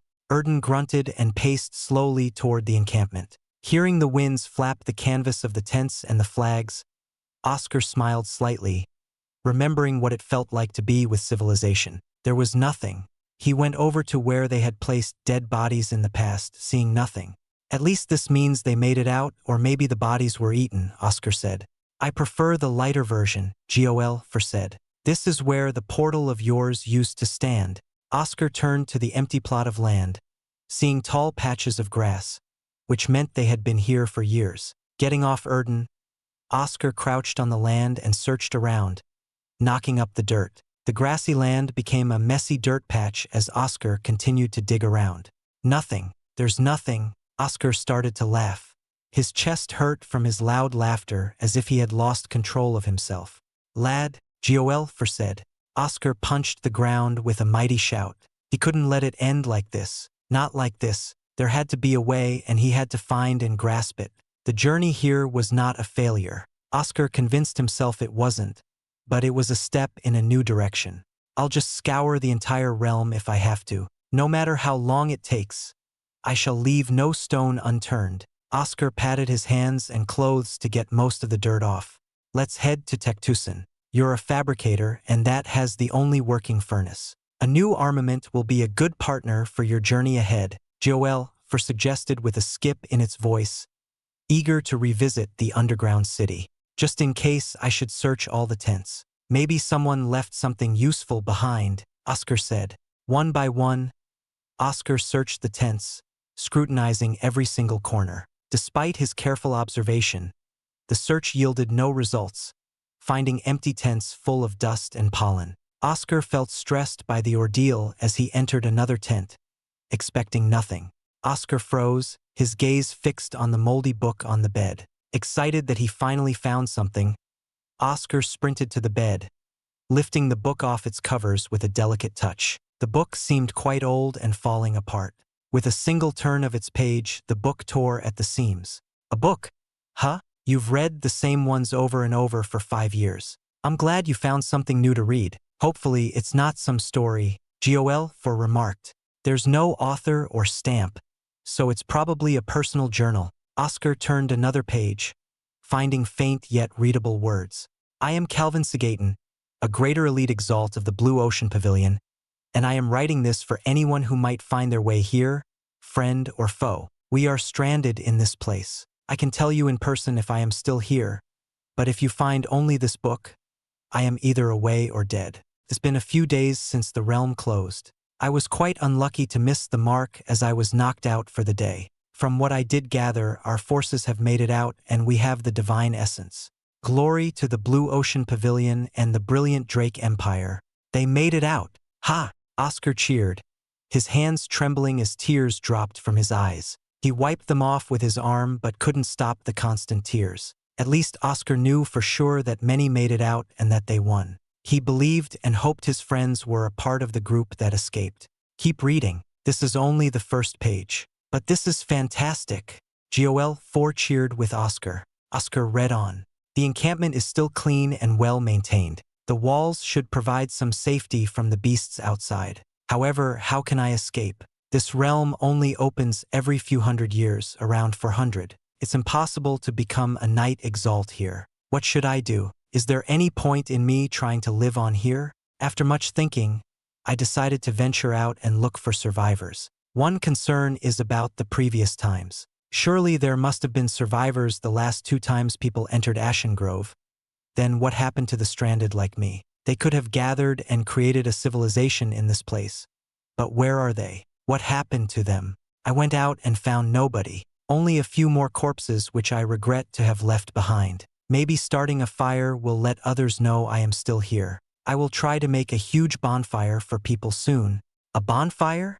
Oscar was shocked. Maybe if I hadn't been training for 5 years, I could have met Calvin, or died from several factors. Look at that clawed grovekeeper we met on the way. You would have died as a middle elite Exalt. Joel reminded Oscar. Judging from the state of this book, he must have died. Oscar said somberly, turning the page. I burned the bonfire for several days. No one came. Perhaps I am alone in this realm, or everyone else died. I can't let myself be beaten up too much. Life isn't too bad here. I am one of the stronger existences here, so few can challenge me. But I miss home. I want to go back home. Today I decided to head for the Central Palace. The portals are gone, and the lands are readjusted, so the only place which I know for certain is in the same spot is the palace. A civilization lived here. Perhaps a way out is there. He had the right idea, but the red route makes it impossible. The Central Palace is filled with its presence, and it's surely more active with the loss of the divine essence. Joel commented. Enough. Let's see what Calvin wrote next. Oscar flipped the page. I reached the center and nearly lost myself seeing the Central Palace. The barrier around it is gone, but all the windows have red roots sticking out. The damned impossible knight Exalt. How does something like this even exist here? Looking at it, I remember the strange person from the pavilion. He was only a middle elite Exalt but somehow slipped through everything, even the massive Ein and spells which even I could not fathom a way through. It was thanks to him we got the divine essence. I wonder if he made it out. Someone like that would surely get the highest rewards. I feel slightly ashamed as a higher Exalt that I couldn't do better. Oscar stopped reading and sat on the worn bed. He looked at the page again, mumbling every word to himself. He never expected to read about himself in someone else's journal. What a strange feeling it was. Although it wasn't a story or history record, to be engraved in someone else's book was captivating. After quelling the rising feelings, Oscar turned the page. What a shame, what a shame. There is no way out. The central palace is overrun with the red roots, and I have discovered the portals, only they are out of reach. It was hard to spot, but I saw 4 tiny dots in the air. After extending my sight as far as I could with my eagle anima, I saw the portals but no Ein swirling within them. No one can reach them. It's impossible unless I can become a Knight Exalt. Screw it. The realm won't let me advance? I will do everything I can to destroy that rule. I returned to the camp. Strange. There were so many grove keepers on the way here. I need to get ready in case they raid the encampment. I wish there were someone with me here. I'm tired. That's it, Oscar exclaimed. Turning through several pages until the end, Oscar saw nothing, only blank pages. According to Calvin's account, the portals were far out of reach. Slumping in the creaky bed from the depressing information, Oscar couldn't even laugh at his situation, knowing Calvin had tried and failed to get to the portals. Am I just doomed to die here? Oscar mumbled, not even lifting a finger to wipe the dust from his face. Was everything in vain? I can't say. Calvin was an unfortunate soul. At least you have me and Erden to accompany you, Joel, for faced the dim orange light coming in from the entrance. It's almost night. Rest for now. Let me ponder a solution during the night. I promise I won't disappoint. Erden came over to Oscar and rested his head on Oscar's free shoulder. Oscar wrapped his arms over the two on his shoulders, closing his eyes with a faint smile. He knew Joel 4's words were merely a show and a bluff, but one sentence rang true to him. He had them to be here with him, unlike Calvin, who spent his days alone. Right? Rest. Oscar rested on the bed, falling asleep in mere seconds. Demon woke up and heard the soft footsteps a long distance away. Something or someone entered the encampment. Demon didn't trust whoever might be coming because of Calvin's mysterious disappearance. Taking out his shield, Demon walked over to the exit. Oscar. Joel 4's eyes began to glow. No, you're not Oscar. I am, in a way, Demon responded. I told you several years ago. I guess so. Can you tell me what you are doing? I know you care about Oscar somehow, so why are you parading around at night? You'll strain him even more, Joel 4 asked. Someone's approaching. Demon drank the blue potion. Grove keepers were the likely suspect with such delicate footsteps. Before he exited the tent, he said, Oscar is not in the best state of mind. I can handle this for him. You only need to think of a way to get us out. Without waiting for Joel 4's response, Demon charged out of the tent. Before him were groups of grove keepers with gleaming green eyes. Staring at them indifferently, Demon fought well into the night, slaying the grove keepers. Oscar woke up with a splitting headache. What a shitty morning. I agree, Joel 4 nodded from the side. It might get even worse for you. What do you mean? Oscar rubbed his tired eyes and washed his face with a bottle of water from his space pocket. I thought well into the night and was struck by an idea. However, it is borderline suicidal with a small chance of success. No turning back if we decide to go for it. Only with a steely resolve can you hope to overcome it. Are you prepared? Act 2 World Beyond Chapter 350. Return to Tectusan. Prepared? What's there to prepare for? This realm has taken away all the options. What can be worse than living the rest of my life stuck here? Oscar asked rhetorically, moistening his mouth with fresh fruit juice. He exhaled in relief from the sweetness. Dangers and risks were always beside him from the moment he became an Exalt. Whether it was training in Reese, Awaken, Prince-Dict, or in general, everything had inherent consequences. Even after hearing the gravity in Joel 4's words, Oscar didn't care and was resigned to his fate. What would be the point if he didn't struggle for the last chance until the end? The pain will be unimaginable, and the time will go by slowly. It will be a tortuous procedure with an iota of a chance. But if it works, you'll become a knight Exalt, Duel said, gazing into Oscar's eyes. I see you are resolved. Then let's head to Tectusan. You didn't tell me what you're planning. Oscar liberated himself from the bed and put on his makeshift fur coat. Carefully, he placed Calvin's journal into his space pocket. It offered nothing else in knowledge, but Oscar wanted to return at least one memory of Calvin. If a chance existed to return home, then a part of Calvin should be returned to his family. Meanwhile, Joel woke Erden up from its deep slumber. For an Exalt beast, Erden was unlike other living creatures of Ashen Grove, preferring to sleep most of its time away. Erden sneezed and stood on all fours, stomping out of the tent. Oscar mounted his fellow beast companion and tapped on its antlers, hearing the slight ringing from the crystal structures. After tying Joel to his shoulder, Oscar patted Erden to begin a slow walk out of the encampment. He wished to take in this view before leaving. Confused, Oscar's eyes trembled at the sight of heaping piles of rotten vegetation. These are Grovekeeper's remains. When did they enter the encampment? Oscar said. He noticed the marks of battle spread all over the entrance. Joel was a powerless head, and Erden lacked the strength for this much havoc and destruction. Only one suspect popped into Oscar's thoughts. Will you stop taking over my body at night? No wonder I had a headache and felt even more tired. Oscar sent a thought to Demon. Only your mind needed the rest. Our bodies can carry on for a while. I only cleaned up the trash. Demon's icy voice pierced through Oscar's innermost thoughts, ringing loud and clear in his head. Thanks to me, you continued to improve quickly. Thank you, I suppose. Oscar felt his headache growing and rubbed the bridge of his nose with a pained expression. Already talked with Demon, huh? Yes, he went out and slaughtered the Grovekeepers. I am also pondering a solution for you. Be patient, and I might have an idea. Joel bobbed his head around at the surrounding trees as they exited the encampment. Never mind him. Tell me about your plan. How can I enter the Knight Exalt in this realm? Restrictions force everyone never to advance. Only the Red Root could advance because of the divine. Oscar cut his words short, and slowly his eyes rose in the realization of Joel 4's plan. The prior claims weren't false. It truly was a maddened plan. Realize it now? Joel chuckled for a while. His mechanical teeth chattered in Oscar's ears. That small petal I snatched from the divine essence. Hold on. I didn't feel anything around it. Once detached, it no longer held the same divine aura as the main plant. Oscar was still doubtful about the validity of this petal and its means.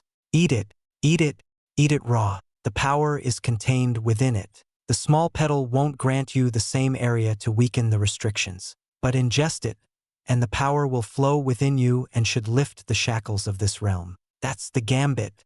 One gold dew fig was painful enough, but now you suggest eating an entire petal of the divine essence. Oscar became silent, frozen on Erden's back. After a short while, Oscar sighed and nodded, resigning himself to his madness. There must be ways to withstand parts of it, right?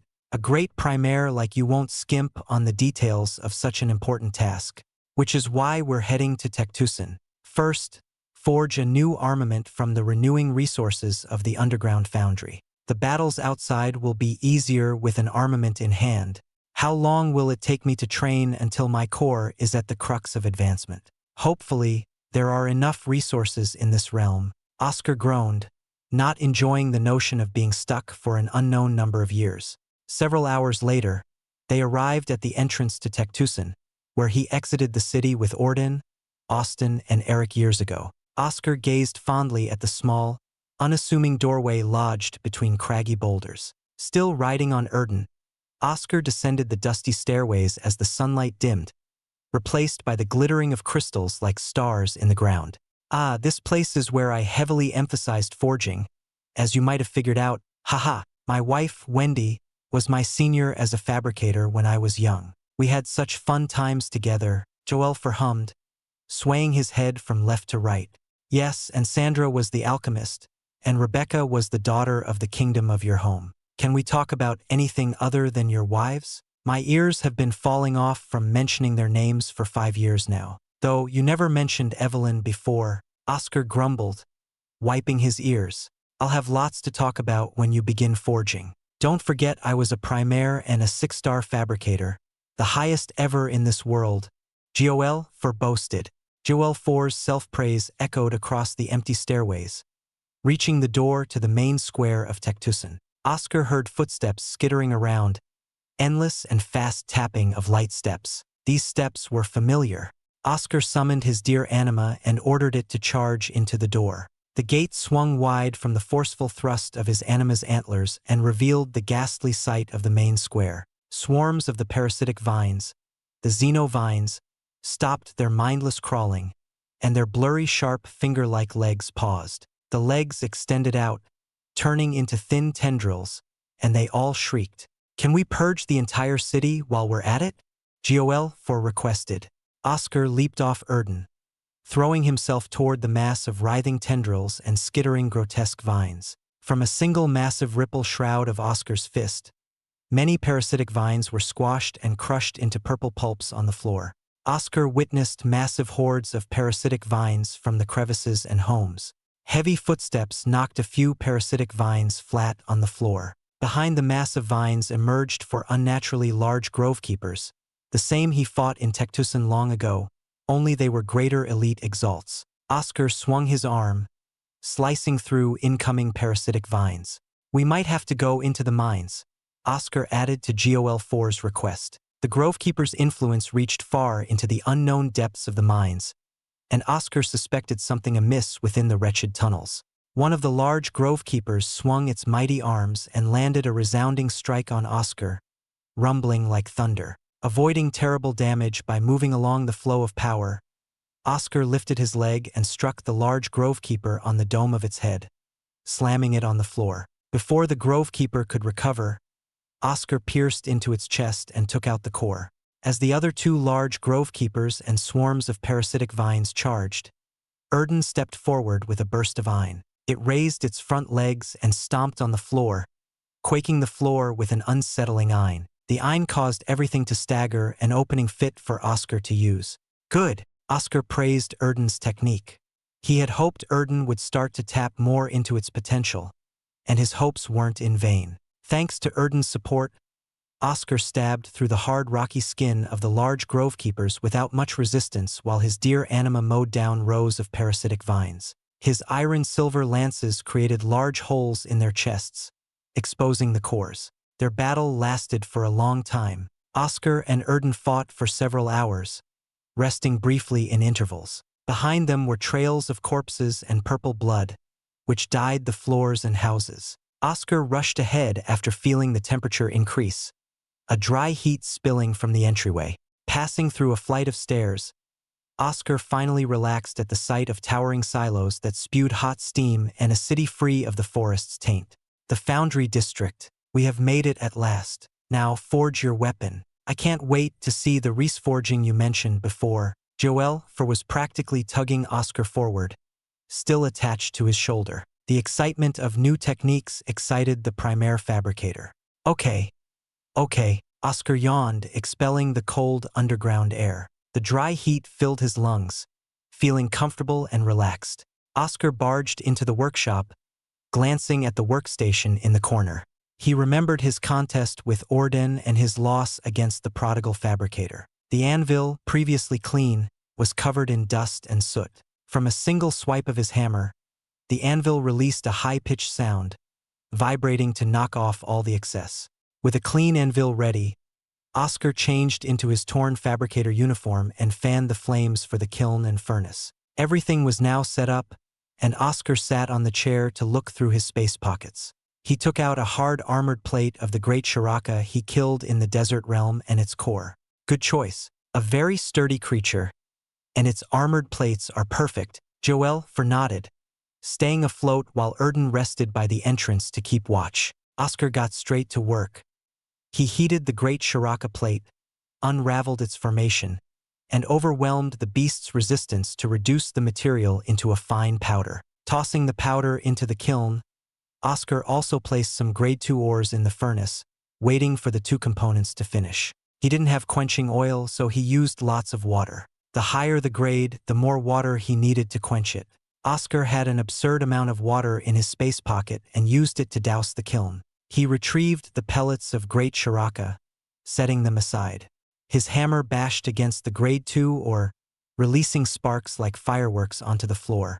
His refinement had increased significantly from 5 years of training thanks to completing his atomus rays and growing in control of his strength.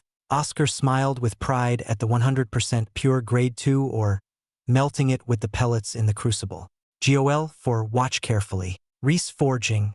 Oscar followed the methods, creating thin plates sandwiched between layers of his iron. Many times he failed, only succeeding after a long while. After a trip to the furnace, Oscar started the next step and twisted the stacked plates like a coil. Again, failure after failure, retry after retry, Oscar carried on until he finally held a completely coiled bar. The beast's will was nothing to Oscar. He cut out the part linked to its defense and placed it upon the heated coil.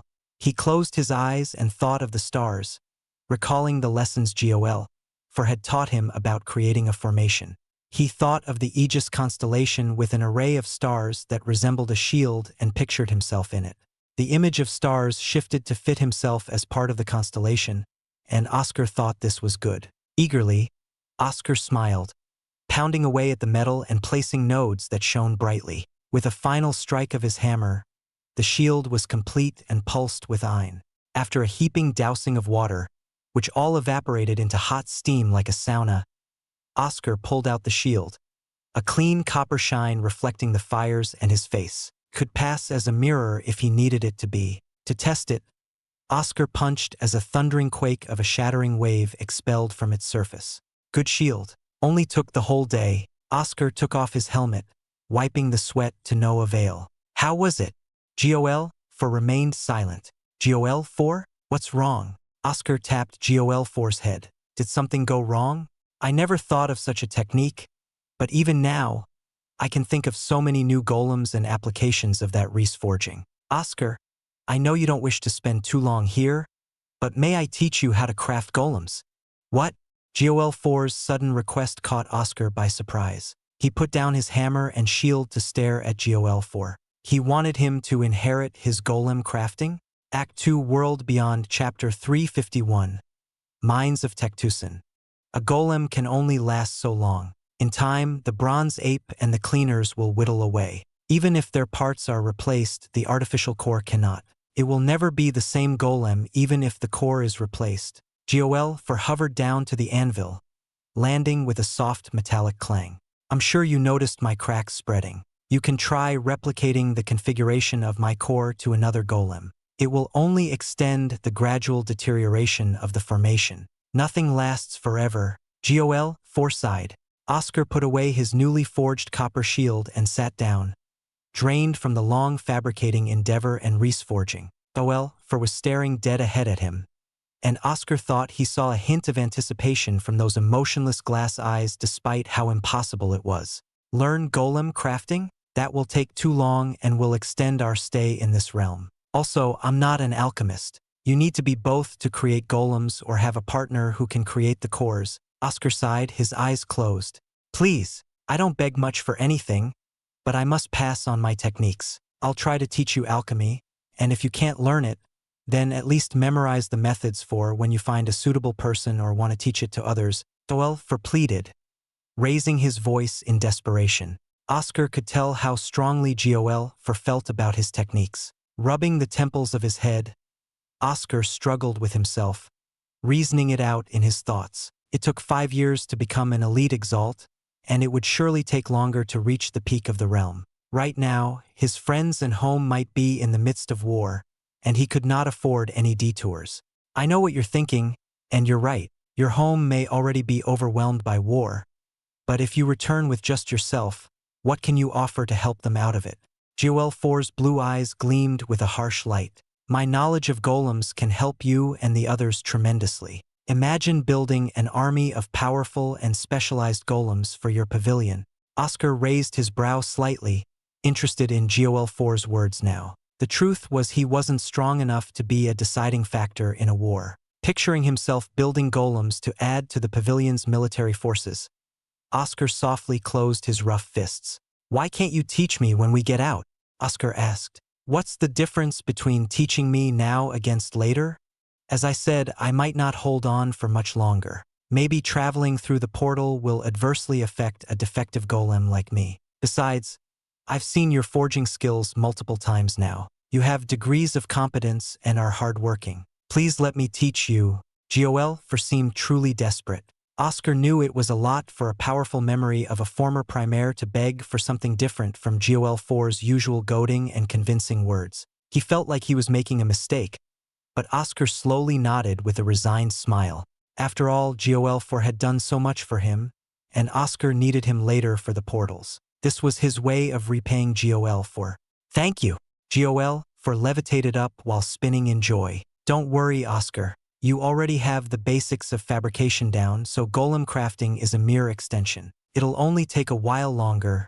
Your desperate and sad mood changed way too quickly. Oscar laughed at himself, feeling he had just gotten scammed. Dusting off the soot from his knees, Oscar turned his attention to Erden, watching the deer sleep soundly by the entrance. It was around time to sleep.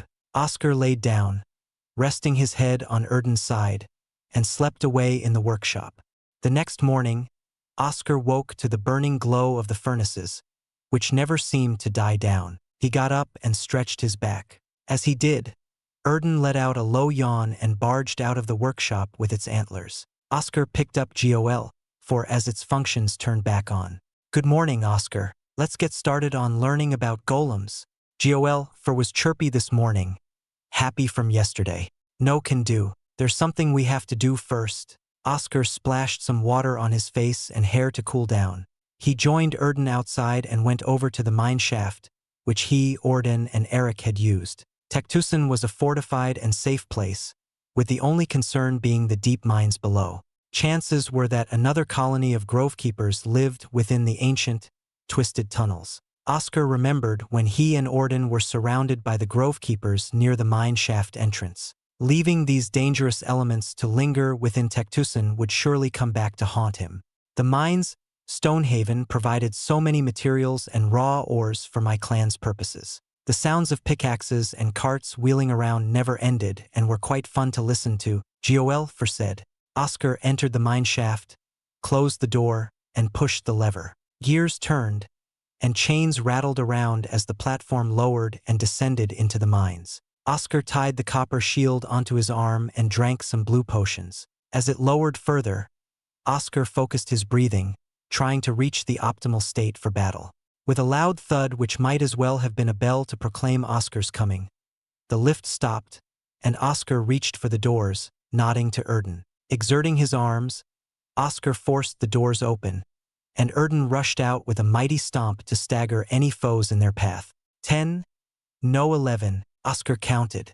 Several grovekeepers struggled to stand up straight on their wobbly legs, knocking into each other and tumbling on the rocky ground. Before they could let out a sound, Oscar, Erden, and his dear Anima stomped on all of them, taking out their cores.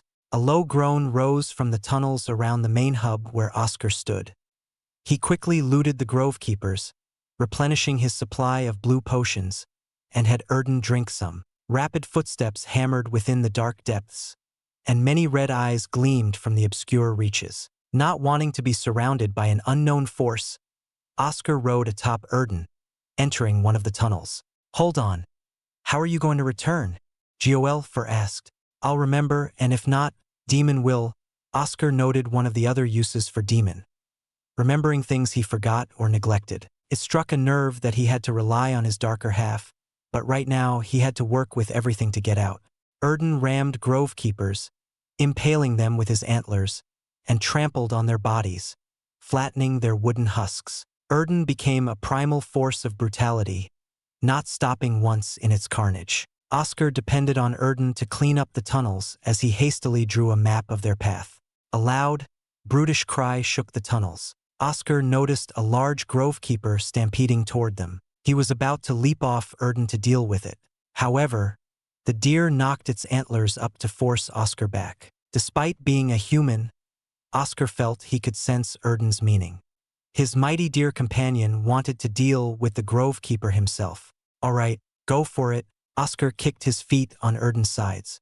Erden let out a bellowing shout full of iron and charged at the large grovekeeper. As the grovekeeper swiped its dense arms, Erden buckled his legs low and crouched. The next moment, Erden stomped its legs, knocking his head straight upward, and tossed the grovekeeper into the air. Spinning around, Erden stuck his hind legs. Cracks formed on the grovekeeper's skin from Erden's teal hooves, and it crashed into the rocky wall. In a final blow, a pair of teal hooves crushed the grovekeeper's chest. It exploded into a mess of rock and wood, exposing its core. Oscar took the core and fed it to Erden while patting it on the head. Not bad, though. I would have beaten it faster than you, Oscar teased. Erden sneezed and went off, purposely shaking its back to make it harder for Oscar to stay on. Don't be so petty. Keep growing in strength. Oscar tightened his grip on Erden's neck as Duel 4's laughter rang across the tunnels. After 4 hours of rampaging through the mines, Erden stopped moving and dropped to the floor, gasping as it nudged its head around for a comfortable spot. Oscar grinned, feeding Erden some more cores to grow stronger. Taking out his makeshift map, Oscar reviewed their progress so far. You don't know much about the distance, Duel 4 sighed at Oscar's rough map. As long as it provides a sense of direction, I'll be fine. We went over several pathways, some dead ends, and some loops. Even after several hours, their home remains hidden. They don't come from the same direction. Somehow they're springing up from everywhere. What a confusing mystery, Duel 4 added on. Oscar was still thinking when he heard more footsteps approaching from all directions. Judging from the sound, it was only a few, most likely some scouts, looking for them. Thanks to the glowing crystals, Oscar spotted 2 from both directions and fired silver stars, shooting off their heads. Quickly, his feet rushed with silver burst back and forth. In his hands were the 2 cores. Where are they coming from? Oscar understood the problem would never end until he could expose their origin. Tracing his hands through the map, Oscar started to circle the intensity of their activities. Duel 4 helped to note down which parts had the most numbers. It's almost like they just hopped up from the ground. Oscar couldn't make heads or tails of the spotty appearances and dense eruptions of activity. An idea struck him. So far, he had been fighting up from the base level of the lowest point of the mineshaft. Duel 4 had mentioned this was the lowest his people had dug, but what of the grovekeepers? Those bastards continued to dig. Act 2 World Beyond Chapter 352. A new finding. Oscar shouted. His voice traveled throughout the mines, and others responded with numerous calls from everywhere. If the grovekeepers didn't know where he was, they did now. Oscar darted his eyes around and back to the map, circling several spots where the activity was the highest. A clue might lie around these denser areas. Incoming, Duel 4 exclaimed. Erden, stick with me. Oscar drank another mouthful of the blue potion and gave another to Erden, who recovered slightly. Hearing the cries and footsteps draw nearer, Oscar found the direction he needed to go and ran with Erden in tow. The ground was full of wooden remains from Erden's earlier rampage. Grovekeepers pointed at Oscar and approached, screeching their form of war cry. Unthreatened, Oscar let loose several ripple shrouds and pierced them with his iron-silver lances, breaking apart their bodies in an orchestra of cracks and splinters. Glancing at the map, he should be close to one of the suspicious areas with spiked activity. Duel 4, keep your eyes open. Since the grovekeepers here were descended from the miners, they might have dug deeper. Oscar tore off one of the glowing crystals on the tunnel walls, using it as a torch to see clearly. Digging deeper. Interesting how these abominations continue to exhibit such civilized behavior. Is there something else to it? Duel 4 said, his eyes shifting around rapidly to scrutinize every corner. Something else.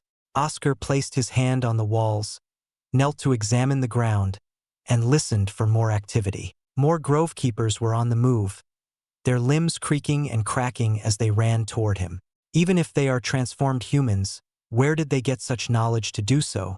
And how are they living for so long? So strange. I feel like there's something amiss about them, Duel 4 mumbled as wooden limbs and faces scattered around the caverns. You can think about it for the next few years. I just want to be rid of them, Oscar exhaled, tired after having killed so many. A silver lining was the decreasing number of footsteps and grovekeepers stopping him. Surely, he had dwindled them down after hours of fighting. Where is it? Oscar returned to a part of the mines where Erden fought the fiercest against many grovekeepers. At first glance, he saw only the remains of the fallen. He grimaced, knowing he had to search every inch of the place. Oscar scoured the area together, leaving no rubble on the floor and tossing aside the corpses. Hearing and seeing nothing else, Oscar wondered where all the grovekeepers had gone. They stopped pursuing him a while ago. Covered in dust and dirt, Oscar continued his search. Oscar noticed a clean and flat part of the wall in a small dead end.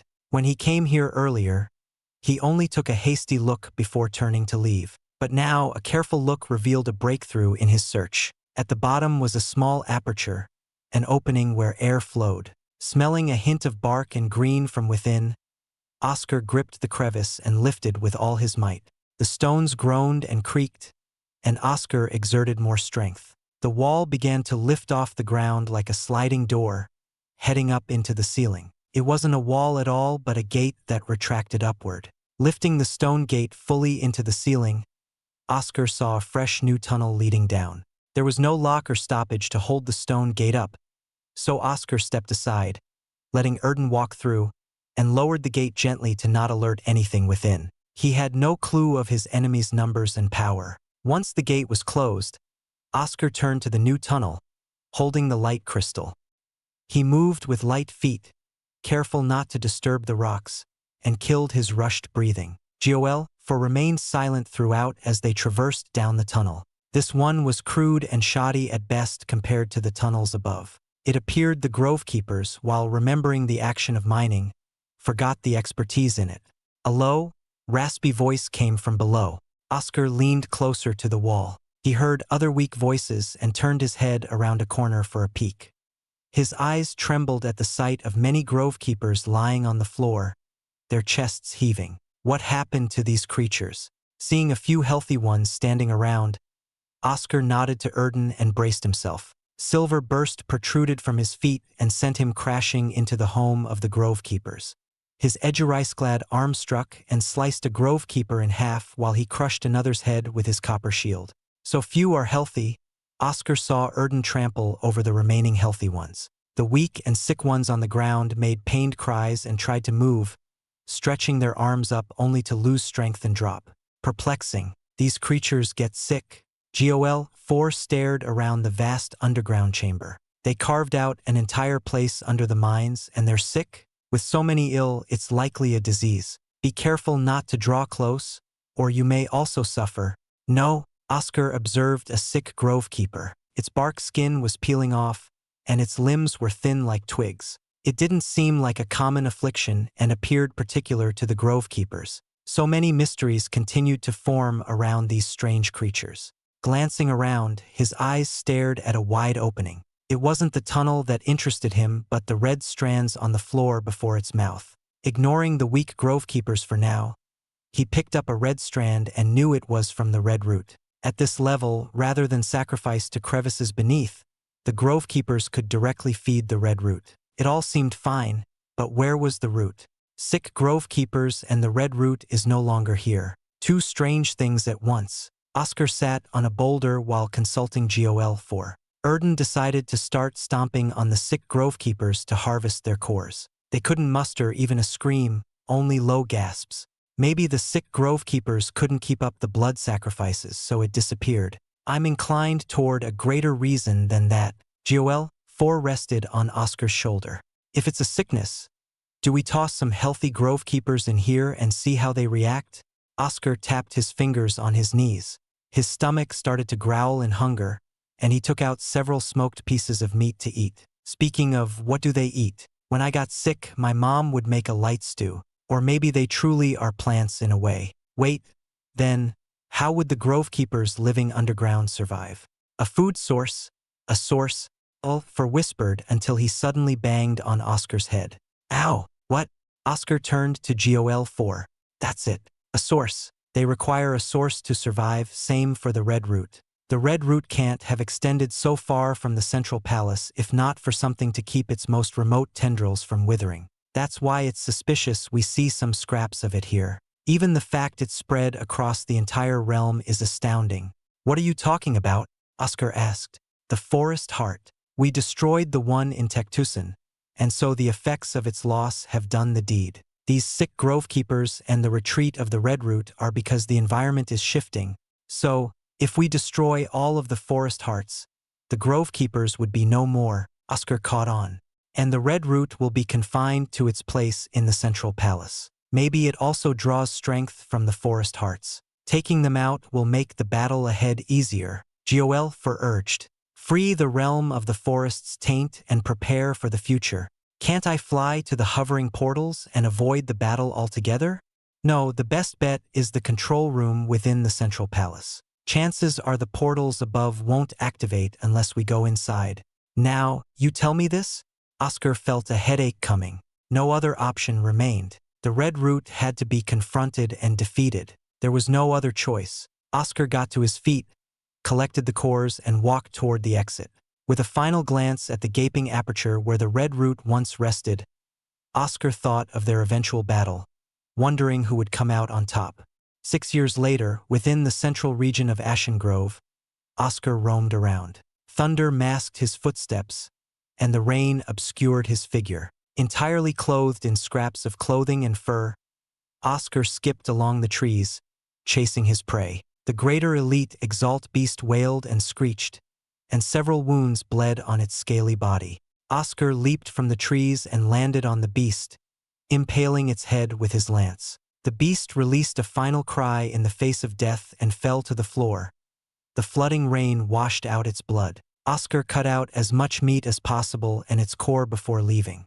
Entering the entrance to Cactus, Oscar returned to the boiling district, warming and drying up from the heated air. He entered a house and saw Duel levitating over a map with a pen in its mouth. Erden was resting by Oscar's bed.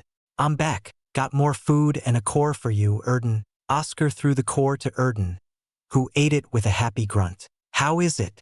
I'm terribly disappointed at your lack of talent in alchemy. How on earth can one be so bad? Duel spat the pen onto the table and turned to Oscar while shaking his head. I meant the map, not the alchemy. You said it yourself. You didn't care, and I could find people outside to do it for me. Oscar took off his fur shoes, tossed them aside, and rested on the bed while the meat cooked on the hot stove. Who thought you could be so inept at it? At least you learned everything else. As for the map, well, Duel bit on the edge of the paper and levitated to Oscar, dropping the map on Oscar's face. I found another one. It's probably the last one. You sure? Oscar held the map above his resting head. Unlike before, every part was filled out with landmarks and circled locations. It had been a long 6 years. During that time, Oscar hunted down and destroyed many of the forest hearts in the realm. 90% sure. We noticed some staggering movement of grove keepers in the past few months after you demolished several hearts. If they don't wish to be sick, they should be heading for a forest heart. And it's a large gathering, Duel said. The last forest heart. Oscar tapped on the fresh circle Duel marked. It was close to the central palace and near the base of a great tree. Oscar glanced at all the other circles which were crossed out. Finally, with this, their first step would be complete. Act 2 World Beyond Chapter 353 Grovekeeper's Bane. Oscar traversed through the forest, riding on Erden the entire way. The bright sun wrapped them in the warm embrace of its soothing light, making the storm from yesterday seem like a lie. If not for the dews dripping from the leaves and the wet mud underneath Erden's hooves, Oscar would have doubted his memories. The wide and ancient trees started to dwindle, spread out more thinly and increasing in separation with each distance traveled until Oscar reached a sizable flat land. Fresh sprouts of light green grass barely poked their heads out of the dirt. Only a few years had passed, but the changes in his actions began to show. In total, including the one destroyed in Cactus, Oscar had destroyed 17 forest hearts, the essential parts which transformed Stonehaven into Ashen Grove. With them gone, the forests started dying away, leaving only a few patches in some extreme areas. Oscar welcomed the sight of open plains, reminding him of his home farm. The soil here would be great for raising crops, Oscar told Erden to slow down to appreciate the freedom from the overgrown trees. In time, Stonehaven will return to the wondrous realm it was before. Wide plains and perhaps great mountains. Though mountains don't grow like grass, Duel said, chortling in delight, his voice somewhat choked. Oscar rubbed Jewel 4's head and joked, "Wait a few hundred years when the realm opens again. I can ask some elite Exalt to bring you inside for a look." That's quite a lot of ifs in that statement. Assuming you become a knight Exalt, will you become a martial Exalt? And a king Exalt? Duel snorted. It would be nice to see Stonehaven back to its former glory. Thanks for the confidence boost, you mere head. Erden, let's speed up. We wasted enough time here. Oscar poked Duel 4 in the blue glass eyes. Under his command, Erden stomped over the flat land, entering another forest shortly after. According to his previous travels, the journey to the Great Tree, where many grovekeepers gathered, should take 3 days. Oscar let the winds brush aside his hair, which he kept short, as he stared up at the lonely sun in the blue sky with a longing expression. When would he finally see the familiar two suns of his world? Despite training for so many years, 6 in the greater elite Exalt realm, Oscar hadn't reached the peak. The invasion of the 4 factions had already cut down the resources of Ashen Grove, and he cleaned out as much as possible. Irritated, Oscar bit his lip, cursing his slow progress. He suddenly felt a knock on his head, and he released his lips from the tyrannical grasp of his teeth. He knew the culprit and turned to Duel, wondering what the chattering head wanted. "I know that look of yours. Stop biting your lip. It's not a good habit. Your path as an Exalt is up to you. Besides, what if you take longer? It's about being the one with the last laugh. Doesn't seem very convincing when I'm the one saying it." Duel shook his head. "My master said something similar," Oscar sighed. He was glad for Duel 4's comforting words. However, everything happening seemed to want him to rush into it. Being stuck in this realm certainly didn't help. Erden's hooves carried him far away from Cactusin, passing through the dwindling forests. As the sun's warm glow started to dim and the night blanketed the sky, Oscar lamented, raising his voice to the unique stars of Ashen Grove, not at all resembling those of his home. Erden splashed across a river, spraying some droplets on Oscar's face. Oscar didn't know what was wrong with him. Recently, he had been distracted by constant thoughts of home. He shook his head and made camp for the night. Only 2 more days until his destination, and Oscar needed to hold himself together. He knew all too well what a lack of concentration in battle could do. He laid down, using Erden as a comfortable pillow, and talked the night away with Duel about his past until his eyes finally closed. The world of Ashen Grove faded away and was replaced by his home back in Monet Village and Blue Ocean Pavilion. Only in his dreams could he see them now. 2 days later, Oscar ran around to a skinny grovekeeper who darted around like a grasshopper. In a single swipe, Oscar cut off its head and claimed its core. His hand smelled foul and was covered in a slimy substance. Lately, the grovekeepers showed the same signs of decay as the sick ones. This one would have become immobile from sickness soon. Look at its limbs and how withered they are. Duel studied the grovekeeper's remains. Oscar crouched low, gazing around. Trees were basically stacked together from how close they were, and the leaves glistened with a healthy glow from the dew on their bodies, transforming the sunlight from above into a greenish hue. This part of Ashen Grove was still functioning as a proper forest. "Here we are." Oscar hid behind some bushes, eyeing the great tree a few sprints away. It reached high into the sky, with the leaves acting as strange green clouds atop a towering trunk. The previous time he had visited this tree, he had no idea of a forest heart being here or any grovekeepers settling here. But now, the tree had long ivory vines reaching from the lowest branches to the ground. Halfway up, grovekeepers were climbing and helping one another to enter the branch. If it was anything like the one with own fortress, each branch had to be big enough for them to mount several defenses. Oscar took out some makeshift binoculars, a prototype of a large golem eye he had created. There's a large number of them on the lower branches, and they made bridges and ladders to connect to the higher branches. Oscar hated to admit it, but the grovekeepers had shown their competency. He held the binoculars to Duel 4's eyes. "A surprise attack may not work because we have to take those vines up. They did some good jobs on those branches." Each one is as large as a village and well fortified, walls of brambles and most likely traps to stop you. Trying to starve them out may not work either. They can farm or ration out the natural food on the branches as it replenishes. Goel, Foreside. It's a shame there's no winter in this realm. That would have helped a lot.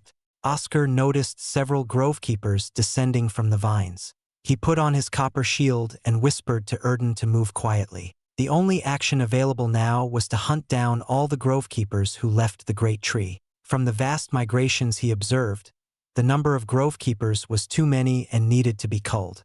Crossing over the protruding roots, careful not to trip, Oscar and Erden found the small detachment of grove keepers. Some gripped colorful fruit with their gnarly hands, plucked them, and collected them into small baskets. Others kept watching their surroundings, darting their wooden faces at each tree and jumping at every sound.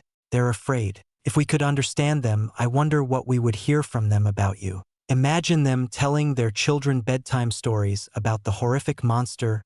Oscar Goel whispered. Can't you be serious for a moment? Oscar felt Goel had gotten far too loose in recent years. He signaled Erden with 2 fingers, and Erden jumped out onto the center of the grove keepers, quaking the earth beneath its hooves. The ensuing shockwave stunned the grove keepers except for a few who were too far away. Before those grove keepers could escape, Oscar shot them with several silver stars, which exploded, reducing their bodies into shreds. Before long, Oscar and Erden slaughtered the rest of the grove keepers and collected their cores. As his teeth bit into the colorful fruit, a gush of sweet juice overwhelmed his taste buds. Delicious! The rainbow fruits are so good. I should take some seeds with me to grow outside. Oscar munched happily on his fruit along with Erden. Minus the insensitive comments about flavor to one who can't taste. Clicked his tongue. Are you going to fight a guerrilla war against the grove keepers? If you can find a way up that tree without being spotted or a way to force all of them to come down, I don't see any other option. Oscar wiped his hands on his shoddy makeshift fur pants. He sighed as he grumbled his complaints. It's going to take a while. Glancing back to the great tree, Oscar gripped his shield and ran with Erden as more groups of grove keepers descended from the vines. For so long, the grove keepers hunted the remnant humans for their disgusting purposes. Now they were scared and hiding atop their last bastion. Oscar's hunt was not over. Act 2, World Beyond, Chapter 354, Rainy Season. Oscar tapped his fingers on his knees, staring at the great tree. Sitting on a large moss-covered boulder, he glanced up and down all the vines in his current view. It had been 2 months since he hunted down all of the grove keepers who tried to scavenge on the ground, and now, for the past few days, none of them would climb down from the branches.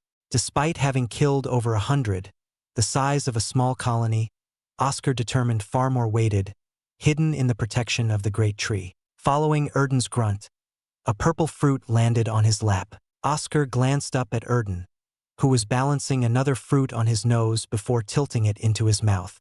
When did you learn tricks? Oscar laughed and bit into the ripe fruit. His mood visibly improved as his shoulder loosened and his back laid on the boulder, dropping his head upside down. Not wanting to waste his time, Oscar began meditation to continue training. Motes of Ain flowed and merged into streams which then turned into vast, unstable rivers, circling all over his body. With the Aether stone in his other hand, the Ain turned into a lighter color, settling into gentler motions. All of it went straight toward his core, which seemed as if it was drawing in a deep, endless breath, slow and regulated. How peaceful, Oscar yawned. After years and years of living in Ashen Grove, separated from his family and friends with no idea of their current situation, he could only wait around like this until his core reached the limit. The forest seemed to agree with this uneventful day. No peep or rustle from within. Such a peaceful day. You wouldn't think we killed tens of grove keepers just last week. Joel, 4 rested on Erden's head. At least it's the sunny season. We came out at the right time to enjoy the weather. You really can find enjoyment in anything, Joel. 4. Oscar spoke as he meditated. Learn to enjoy the small things in life. Believe me, if you ever become a primaire, the years feel so dull, and days pass by so slowly. In fact, I spent some time sculpting and selling those for a hefty price. Giolfer laughed. Oh, the powerful primaires who rule the world have too much time on their hands instead of properly governing. Oscar wondered what it felt like to have such power and a long lifespan. Every time he tried to think of it, he couldn't even imagine. Still your snarky mouth. Back on topic, we should get back before the rainy season. I'd rather not have to smell wet fur all day long. Giolfer turned to Erden and Oscar, who wore fur clothing. You can't smell at all, deranged head. But you're right, the rains were way too fierce. Frustrating, really. Finding beasts during the rains was… Oscar paused, struck by an idea. The rain during the rainy season was so thick the air became like the foaming bottom of a waterfall. The perfect cover, Oscar mumbled to himself, drawing Giolfer's attention. He snapped to Giolfer with bright eyes and smiled. It was so simple. With the rain, they'll be huddled up to wait it out. It will also hide me from their eyes as I climb. How's that sound? That sounds like an idea, Giolfer exclaimed. Not even a good idea? There's always the chance you could fall off or they cut the vines midway if they notice. But it's an idea, Giolfer chattered his teeth in laughter. Let's return to Cactusin and wait until the next rainy season, which should be around 4 months. Oscar's energy deflated on the last words of timing. Riding Erden, Oscar and Giolfer returned to Cactusin in a few days and made themselves at home, cleaning up the dust which had gathered from months of neglect. Oscar looked at the small mound of space pockets gathered over the years from Grovekeeper's colonies and random places in Ashen Grove. Taking some inventory, Oscar raised his hands in a hurrah. Again? You're obsessed. Giolfer shook his head disapprovingly. Oscar ignored Giolfer and went to count. Doing inventory was a good way for him to recollect himself, which brought him some hints of satisfaction. He didn't know the joy of categorizing and collecting until now. 26 space pockets. That's a good haul. I wonder how much they'll sell for. Oscar hummed as he cleaned the dusty space pockets one by one, spilling their contents onto the main square in the Foundry district.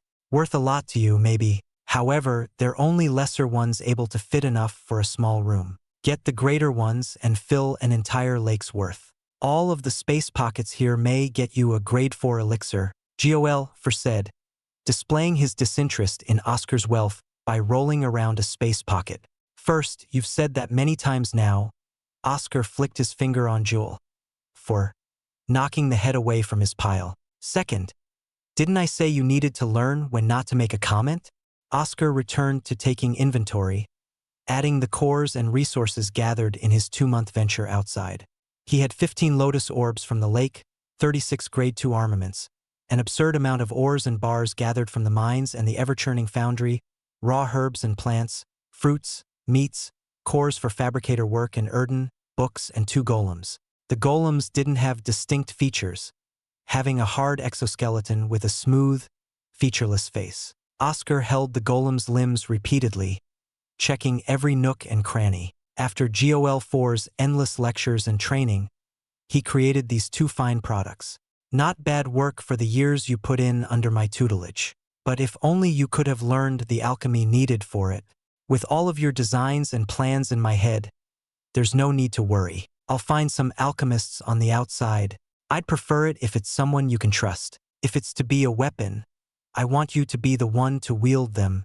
Oscar nodded and turned his attention to his personal space pocket. Inside were his copper shield, Reese-forged hammer, the divine essence petal, and other books. The petal's dense iron seemed to urge Oscar to keep training to reach the point of using it. He sat down and ate some raw grade 2 plants to supplement his training. The rainy season was 4 months away.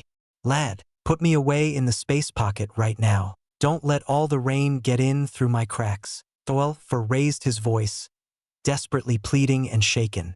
We're partners, aren't we? Erden and I will be hit by the rain for the next 3 days. It's only right that you share the burden. Oscar revealed a wicked smile while tying Giolfer to perch on his shoulder, completely restricting Giolfer's movements.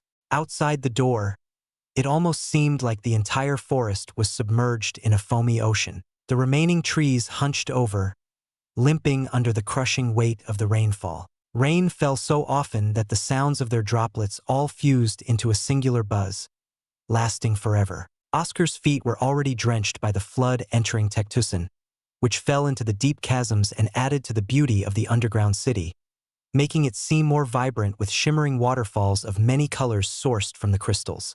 Lad, for the last time, I'm begging you. Joel shuffled around Oscar's shoulder, unable to break free. Erden, tear apart the rain. Oscar kicked, and Erden burst out of the doorway. Not a single part of their bodies was spared from the rain. Oscar felt he had taken a deep dive into the ocean.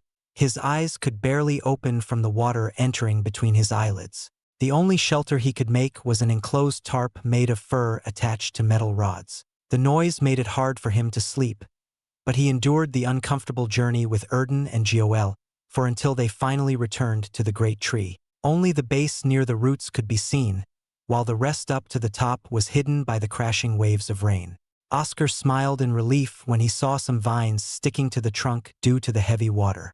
He ran up to the great tree and gripped the first vine he found. To ensure it was safe, he pulled the vine until it could no longer stretch and pulled. The vine didn't snap or fall. Erden, get on my back. Oscar whistled and crouched on the muddy ground. Erden trotted over, lifting his dirty front hooves over Oscar's shoulder. With a good bend of his joints, Erden secured himself over Oscar. Nothing would make him fall unless something went horribly wrong. Oscar didn't mind Erden's added weight but kept gripping the vine and pulling. Was this strong enough to hold them throughout the climb? Oscar decided to go for it and lifted himself from the ground. His hands squeezed the vine, wringing out the water from its stems, not wanting to allow the slippery surface to cause an unfortunate accident. Rain clouded his vision and weighed him down more. Violent winds whipped and hammered Oscar, flailing him around like a ball. Struggling against the elements of nature, Oscar had only the green vine in his hands as the guide through the storm. How much longer? Oscar gasped, struggling to breathe from the rain. A little longer. Keep going, Joel shouted. Oscar asked Joel for the same question every few minutes, and Joel always replied it was only a little further. After an hour of climbing, Oscar grasped onto something else. His hands felt the rough feeling of bark. He reached it, pulling himself with all his strength. Oscar got over the ledge and rested half of his body on the sturdy ground or branch. A few short breaths of recovery granted him strength, and his body passed onto the other side. His eyes slowly recovered, and he glanced over the area. Walls of brambles and spiky vines covered the entire area, a mighty fortification. Large pods made of vines withstood the fierce rain, and from within the small opening, Oscar saw the gleaming eyes which slowly turned to him. Oscar groaned and put on his copper shield, cracking his neck. Drenched in rainwater, Oscar said, "Let's fight." Act 2 World Beyond Chapter 355. Up the Great Tree. Erden stomped in front and nudged Oscar aside, forcibly huffing strongly from his snout. His meaning was clear as day, contrary to the stormy sky full of rain. Oscar lowered his arms, holding back his eyne, and fed Erden some blue potion before sitting near the edge. Take your time. Don't be too hasty and get hurt too much. Oscar pulled out a large fur cloak and held it above his body to prevent more rain from pouring onto him. His skin was pale and cold after a long climb in the storm. The rain killed any possibility of starting a fire to warm up. Will Erden be fine? Joel said over Oscar's shoulder. He'll do fine. He spent all these years with us and has killed many grovekeepers in the past. His anger toward them hasn't lessened in the slightest over nearly being sacrificed. Oscar let out a white breath, chilly from the heavy rain. In the distance, Erden mowed up several grovekeepers and tore down the fortified walls. Erden stood atop mounds of corpses, stomping on any intact grovekeepers to ensure their deaths. His teal antlers had several grovekeepers stuck on its branches like hanging fruit, an inconvenience to Erden as he whipped his head around to try to throw them off. Seeing Erden's distress, Oscar moved past the broken ivory walls, tugged on the grovekeepers on Erden's antlers, and pulled them off one by one, collecting their cores. Wanting to take some shelter from the rain for a short rest, Oscar went into one of the makeshift huts, smiling at the respite from the storm. It was a pity he couldn't start a fire, or the huts would burn down. Oscar glanced around. The size of this branch wasn't large, able to accommodate a small village's worth of grovekeepers. It's almost like an ant colony. How many branches have they occupied? How many of them are here? Oscar patted Erden on the head as the deer rested on the dry floor. It doesn't matter. Victory will come with the downfall of the forest heart. We can escape the moment it's destroyed. Well, for levitated and spun around, spraying water everywhere in the hut, annoying Erden, who grunted at the head. Duel 4's words were true, but Oscar feared what the Grovekeepers might do when backed into a corner. No one could match him when it came to being reckless beyond the norm in a desperate situation. If the Grovekeepers' last lifeline existed on this tree, this was their last hurrah. After an hour, Erden got to his feet, cracking his neck and grunting, full of vigor. Oscar strapped Duel 4 to his shoulder and put on fur cloaks before entering the storm. Near the edge of the branch on the other side was a bridge made of vines, toppling and tussling around with the winds, near tearing apart. A journey across this bridge seemed as safe as walking over a tightrope while someone violently shook it. Oscar measured the distance between his branch and the next. The distance wasn't too bad. A mighty leap away. Lifting Erden over his shoulders, Oscar ran across the full width of his branch and kicked off with a great iron-silver burst, forcing his way through the torrential rain and twisting gales. He landed right near the edge of the next branch with a huge sigh of relief. This branch was slightly larger than the previous, and more Grovekeepers came out to greet him with hostility radiating from their rain-battered bodies. Oscar placed Erden down, and the two clashed against the group of Grovekeepers. Feeling the heat of the battle warm up his chilled body, Oscar craved more as he hacked apart Grovekeepers, stabbed them, crushed them up, and tossed them off the edge. His rampage carried over to the next branch, the next, and the one after that. Oscar lifted his arms and casted iron-silver cage. His years of training were not in vain as sturdy silver rods formed and erupted from the group, wrapping around two large Grovekeepers. Their brute strength cracked the rods, but the prisons held strong. Several more strange mutated Grovekeepers surrounded him and charged like rabid beasts wanting to tear Oscar apart. As Oscar raised his defenses, his eyes narrowed as the Grovekeepers disappeared into thin air. Suspecting foul play, Oscar brought up his Eliran breaker and saw faint silhouettes shuffling around him. His Eliran breaker wasn't strong enough to break through the illusion completely as the shadows kept slipping in and out. Oscar searched quickly and found a single distorted figure standing back, away from the rest. On top of his Eliran breaker, Oscar focused more Ein into his pupils and cast basilisk eyes, sending a link of Ein toward where he guessed the other's eyes would be. Oscar felt the link hit and stabilize onto the other. The air and winds around him twisted unnaturally as the manipulator's hands could no longer overlay and shift them, and everything returned to normal. All around him, Grovekeepers appeared out of nowhere, a few inches away, about to kill him. Erden and his dear anima trampled around, uprooting the Grovekeepers from the ground. Oscar jumped above and threw a punch straight down. A powerful force of iron ripple shroud and shattering waves spread over the Grovekeepers. Oscar turned around. His next target was the illusion caster. One iron-silver star later, the illusion caster had a large hole in its chest and fell apart into withered shreds. Oscar leaned forward, placing his hands on his knees to stay standing. Nice fight, Duel 4 praised.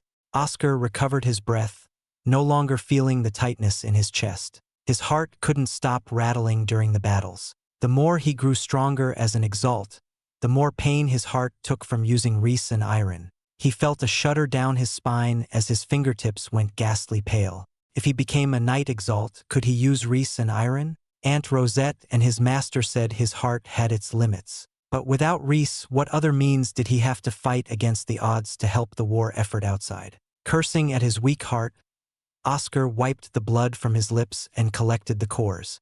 This place is quite big. Building a huge dome over a branch is quite a feat, Duel 4 said.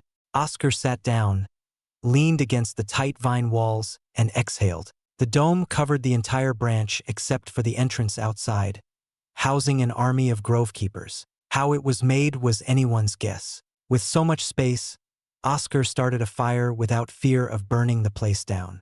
Oscar rubbed the paler places on his body, feeling better from the warm flames. A mixture of cold, rain, and pain in the heart had exhausted him to a wretched state. His cheekbones were visibly sunk in compared to before. "Sleep, lad, you've overdone it. Erden and I will keep watch. And Demon can take over if needed, though I'd prefer not to see him." Duel, for smacked right onto Oscar's forehead, topping him on the ground. "See, you're not in the best shape.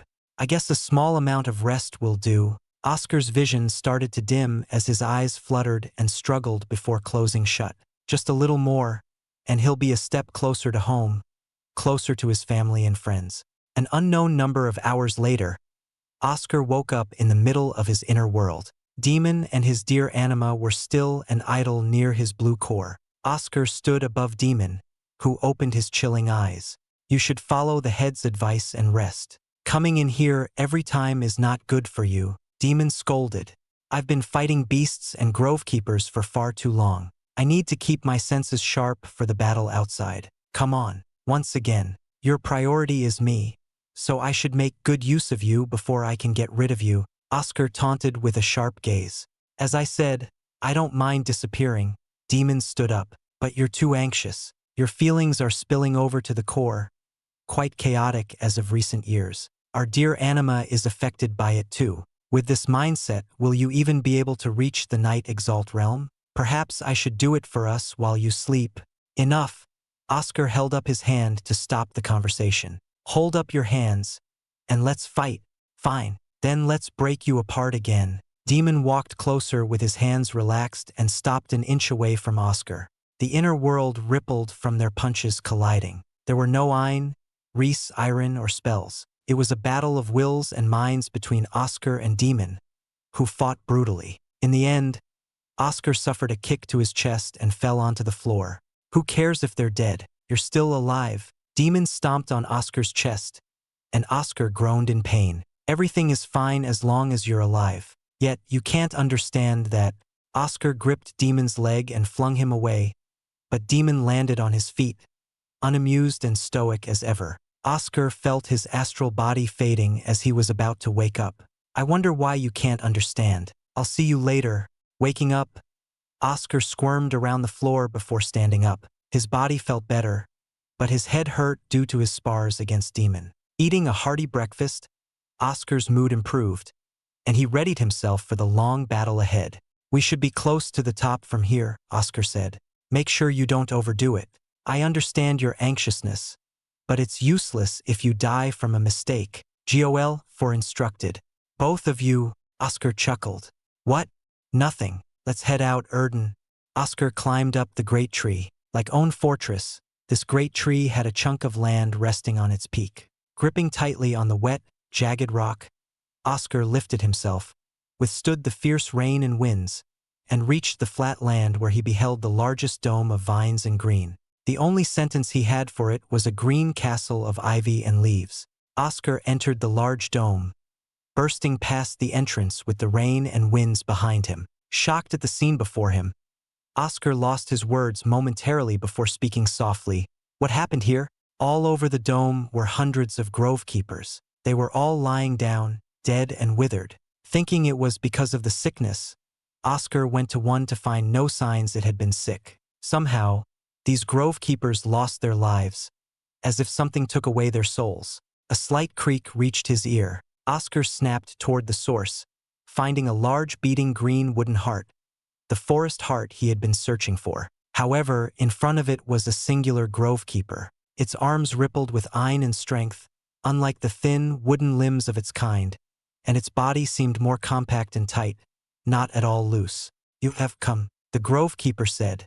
"It talks?" Oscar and Gol exclaimed. Act 2 World Beyond Chapter 356 Grove Keeper's Vengeance.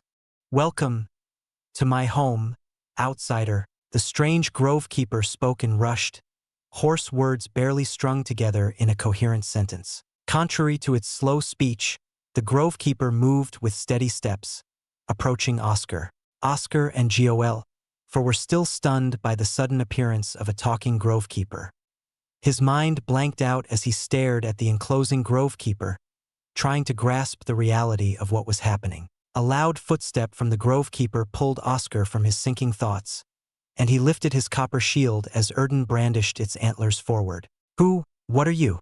Oscar asked. During his 11 years, he had never met a grovekeeper capable of human speech. It made sense since they were made from former humans, but they only ever spoke in their strange, garbled tongue. Strange, isn't it? The grovekeeper extended his arms out, showing himself fully. At last we can speak. I will answer. If you answer mine. Both parties fell silent. Only the faint beating of the forest heart could be heard. Nervous, Oscar felt drops of sweat run down the sides of his face. Wiping them off, Oscar never cut eye contact with the grovekeeper, who remained still with his green, glowing eyes. Since the lad is not yet used to the situation, I'll ask in his place. Who are you? How can you talk? Joel cut the silence short. One at a time. I am the last and the will of my people. You use names. Call me Lucas. Lucas, the strange talking grovekeeper, patted his chest with his broad wooden hands, covered in a dark bark. He pointed at Oscar with the other hand. Now my turn. Why do you hunt us? Survival, Oscar said. Not a single hint of hesitation or moment of silence from the end of the question to his answer. I fight to survive. Lucas rubbed his chin in thought. After a short nod, he gestured to Oscar. Your turn, ask. How can you talk? I've never met any who could. What makes you so special? Oscar asked this time instead of Joel for. I was born with the ability. Why does killing us and destroying our sacred hearts help you survive? Lucas stomped forward with his right foot, and a dangerous ein seeped from his body. Feeling the rising ein from Lucas, Oscar released his own to combat the pressure and was shocked to the core. Lucas's power and ein were beyond what he expected. The initial strength he felt from Lucas was only a small portion of the true terror. Answer me. Lucas seemed to growl with each word. There was no other choice. The forest hearts must be taken down. And your people never stopped fighting and hunting me and others of my kind. Oscar stepped forward with rising ein. Hunt or be hunted. Lucas gripped his hands. I understand it is what it is, but the anger remains. I know how your kind is created and how you sacrifice for your survival. I understand it's the only way for you to carry and live on, but I also can't let it be. Oscar sighed and glanced around the room full of grovekeeper corpses. So what makes you so special? What happened here? There's so many dead. All are related. When you attacked, everyone here sacrificed themselves, pouring their life and essence into one. I am the result. I am the last will, anger, hatred, a vengeance of my kind. My purpose is not to protect the heart or others. It is to kill you. Dark branches protruded from Lucas's back, extending out like wings, withered and thin. His dark bark skin enlarged and hardened to form armor from neck to toe. More branches and vines collected and squirmed above him before they formed a helmet and placed themselves on his head. Lucas became a warrior, clad in an armor of dark bark with brambled wings. No more questions. The time has finally come for retribution. Lucas roared from behind his helmet as his wings flapped. Oscar raised his ein onto his copper shield and knocked up Reese from the floor. Branches and brambles wrapped around Lucas's outstretched fist, similar to Orden's stone fist, becoming larger and far more threatening. Taking on the brunt of the blow, Oscar tried to deflect and redirect. Oscar couldn't move away. The branches and vines from Lucas's enlarged fist held strongly onto Oscar's copper shield. Misjudging the true nature of Lucas's attack and losing the timing, Oscar was flung back and crashed halfway up the large wall of vines. Lad, Joel shouted. Oscar focused on his body, having no severe injuries thanks to his Edgerisklad. He also saw Erden get blown away after failing to injure Lucas's thick armor with its antlers. Falling back onto the floor, Oscar didn't have a moment to rest, seeing Lucas close in with devastating speed. His Prinstick matched up against Lucas's beast Eidolon, unraveling its veiled movements while the Eidolon continued to fill back into obscurity. Oscar foresaw a dangerous movement from above and rolled over to the side. Lucas's wings had stretched out and impaled the ground, missing Oscar, who had escaped. Speed, power, annoying entanglements, and sharp wings. Oscar went over to Erden, who had several wounds around his body. In retaliation, Oscar shot several iron silver stars. Their silvery bodies landed on Lucas's armor, yet despite their speed and penetration power, they could only embed halfway into the armor. And a great defense. But Oscar fired several more iron silver stars, not toward Lucas. They were set on a direct course toward the exposed forest heart. Expecting Lucas to focus on defending it, Oscar readied himself to keep Lucas contained. However, Lucas appeared right before Oscar instead of defending the forest heart. What? Caught off guard, Oscar hastily formed an iron-silver cage around himself and wrapped himself in iron-silver sheen. Lucas's onslaught stopped as the cages broke apart. Breaking himself from his armor of silver, Oscar lashed back with iron-silver lances, his dear anima, and Erden's collective assault. "You're willing to let the forest heart die?" Oscar asked as he deflected several impaling wings. The forest heart exploded into a river of green liquid as the roots and vines which formed it began to rot and wither. Despite the emanations of its destruction rippling in the air, Oscar never felt Lucas's attacks falter, only increasing in ferocity. "I am created to kill you," Lucas punched with heavy wooden fists and sliced through the air with his wings. Omnirius 20%. Oscar stabbed into Lucas's shoulder, allowing his technique to flow within. Lucas's shoulder burst apart as his arm fell onto the floor. Erden and his dear anima stabbed their antlers, pushing Lucas away. Reeling from the effects of using Omnirius, Oscar gripped his heart, spitting out blood. He hoped it would be enough, but Lucas remained intact everywhere else. Futile, Lucas's arm and shoulder regrew from the wounds. "What an opponent. Lad, you need to go for the core," Joel whispered. "I know." Oscar lowered his arms. His heartbeat choked out the sounds in his ears. No matter. Oscar's body became wrapped in small spheres of iron, burning and building into greater power as blue antlers protruded from his forehead. Oscar noted the time and mumbled, 5 minutes. Lucas growled and grew even larger, bigger than Orden's dominating figure. Oscar didn't feel the pressure from Lucas, the pain in his heart, and the exhaustion of iron and Reese. In a state of serenity, Oscar crossed the distance between himself and Lucas in a single step, staring at the last grovekeeper with his blue eyes, which shone like the moon. "Erden, take care of my body." Oscar faced Lucas's attack, one which used all of Lucas's power. The tips of the brambled wings stretched, their sharp tips as thin as needles and deadlier than the sharpest spear. Lucas's hands grasped together and transformed into a beastly maw.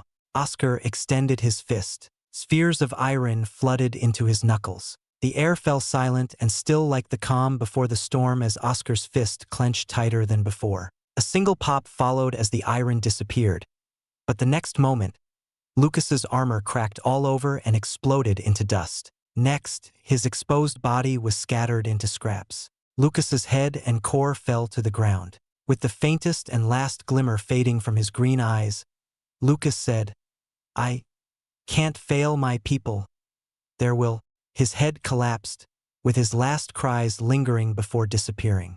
"Sorry, but it's as you said. It is what it is." Oscar picked up the green core. His legs couldn't hold up, and he fell to the ground, losing all control of his body. An all-out shattering wave from the state of demon deer iron mantle still exhausted him to collapse. "Erden, stay watch." Oscar tried to resist the urge to close his eyes. However, his body refused his will. Falling asleep, Oscar smiled, thinking he had finished the first step, a step closer to the far-reaching hope of escape.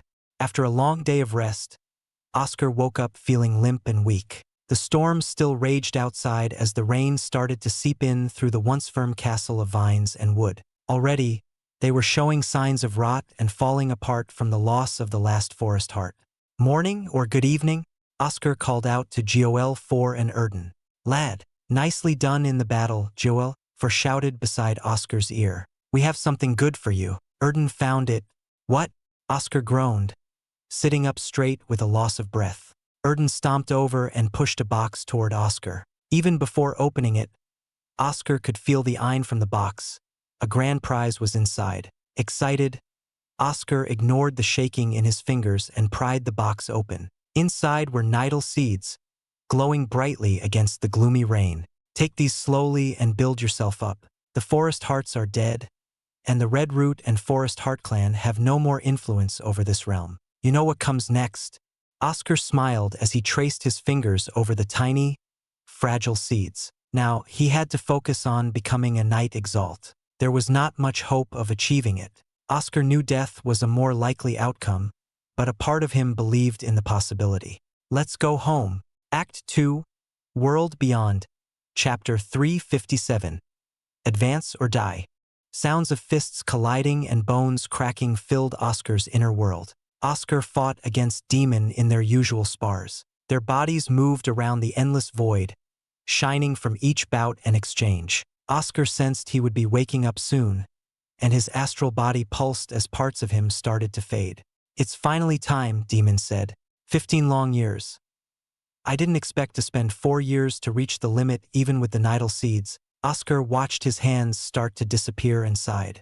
But now it will all be over soon. Make sure to stay alive for both our sakes. Though, if your mind is broken, then I'll take over without issue in your place. Demon sat down beside the deer anima and closed his eyes. Oscar chuckled. For better or for worse, he had gotten used to his strange double after 15 years of being stranded here. He hated to admit it, but duel for an Erden wouldn't have been enough for him to survive. Part of his survival and lack of loneliness was owed to Demon. If you take over, promise me you won't hurt my friends and family. Do what you can against your cold inclination to do the right thing. Oscar waved goodbye as his astral form flickered. I won't make any promises. I'll try, but I'll always think of us first. Demon said blandly. That's good enough. Oscar smiled and laughed. His vision changed from the inner world to the ceiling of the workshop. Getting up, Oscar shivered from the cold sweat over his back. Contrary to the hot, arid air of the Foundry district, he couldn't help it because today was the day he'd rise or fall. Wake up properly, lad. We need to get our preparations in order. Duel for noticed Oscar's awakening and hurried over, nearly hurtling himself into the wall. The anxiousness of their undertaking today had infected him as well. Oscar held duel for to stop him from bouncing around, his anxiousness climbing from the golem's erratic display. A demeanor like this should have been beyond a great primaire, and Oscar couldn't help but be affected. Duel for took some time before his trembling and excitement died down, becoming calm and unmoving in Oscar's hands. Calm down, Oscar flicked Gol 4 on the forehead. Today is the day of your death or greatest achievement. How can I be calm? We've been together for many years. I'd be sad to see you go. The bodiless head squirmed from Oscar's hand and came close, nearing touching noses. His glass blue eyes shone strongly. What are my chances? Oscar didn't waver before Gol 4's fierce gaze. For a long time now, since the very start of their long exile, Oscar had been prepared for the worst. But Gol 4 always kept the details of how he would ingest the divine essence, only directing him to step by step. Now was the time for the full story, everything to be revealed. I would say around 10%. You can't eat a part of the divine essence petal. It's unlike the figs and others and has to be all or nothing. Even with all the preparations I have in mind, it's 10%, Gol 4 said, his voice low and words solemn. 10%. Oscar expected the chances to be low and was not disappointed. Rather, he was pleasantly surprised at how high it was compared to his worst estimates. 10% was good enough. His life, full of risks and dangers, was one of the low chances and near-death experiences, so 10% was acceptable for a gamble. Oscar hopped out of bed and stretched his body before heading outside with Erden and Gol 4. The trio walked over to the main square of Cactus, away from the heat of the Foundry. Gol 4 wanted nothing to distract or impede Oscar, not even the irritating hot air. Settling into the main square near the exit of Cactus, Oscar patted Erden affectionately, scratching his fingers across Erden's fur coat. Erden groaned and laid down from the comfortable itching. Oscar laughed and placed Gol 4 beside Erden, the two companions he adored. If I don't make it, take care of each other. Gol 4, if you survive the next time Ashen Grove opens, try contacting the pavilion if they're still around. Erden, live freely now without fear of the Grove Keepers. Oscar hugged them, feeling Erden rub his wide head against his cheek. If I could cry, I probably would. Forget it. Are you ready, Joel? For quelled the mechanical trembling in his voice. It's your plan. What do we need to do? Oscar took out his space pocket with everything Joel for requested to bring. First, we're going to create a formation. It's quite fortunate you have some of the lotus orbs with a calming effect. For the more violent ingredients in alchemy and forging, they provide a means to lower the resistance. Place the 15 in a circle around you. Oscar did as instructed. The lotus orbs he collected with Serena had a deep white color and swept him in a refreshing feeling, like lying down in the sea with gentle waves swaying him around. Oscar placed the lotus orbs in a circle several feet away from him. Now take out some of the Grovekeeper cores. They haven't been refined, but they are still a good iron source for the formation's crux. Use greater elite Exalt cores and lay them out in lines extending out and inward from each lotus orb. The formation resembled the steering wheel Oscar had seen numerous times on airships, with spikes and spokes protruding in and out. Oscar placed himself at the center and sat down, surrounded by many glittering orbs and cores. Don't sit down yet. We need the iron to connect each node. Unlike formations for alchemy and forging, we need conduits. The best way is your blood, since we don't have other suitable conduits. Joel for requested a dreadful task. Hopefully, I don't bleed to death before starting. Oscar laughed. His poor attempt at a joke didn't help in the slightest. Gathering his bearings, Oscar cut his hand, dripping blood onto the floor, and started to start circles around the orbs and cores, connecting them with bloodied lines. Joel for levitated over and glanced at the complete formation, nodding in approval. He dropped down by Erden and sighed. It is time. Activate the formation by flowing your iron through the blood. Then eat the divine essence. Joel for hesitated for a moment before his voice returned. Give it your all, Oscar. Erden let out a bellowing cry. Oscar sat down in the center and took out the petal of the divine essence, overwhelmed by the pure iron in it. His other hand palmed the floor and burned with his blue iron. A bright light shone from the lines and circles of blood, working from the inside until the entire formation burst. The cores and lotus orbs floated in the air and spun, erecting a barrier of blue water around him.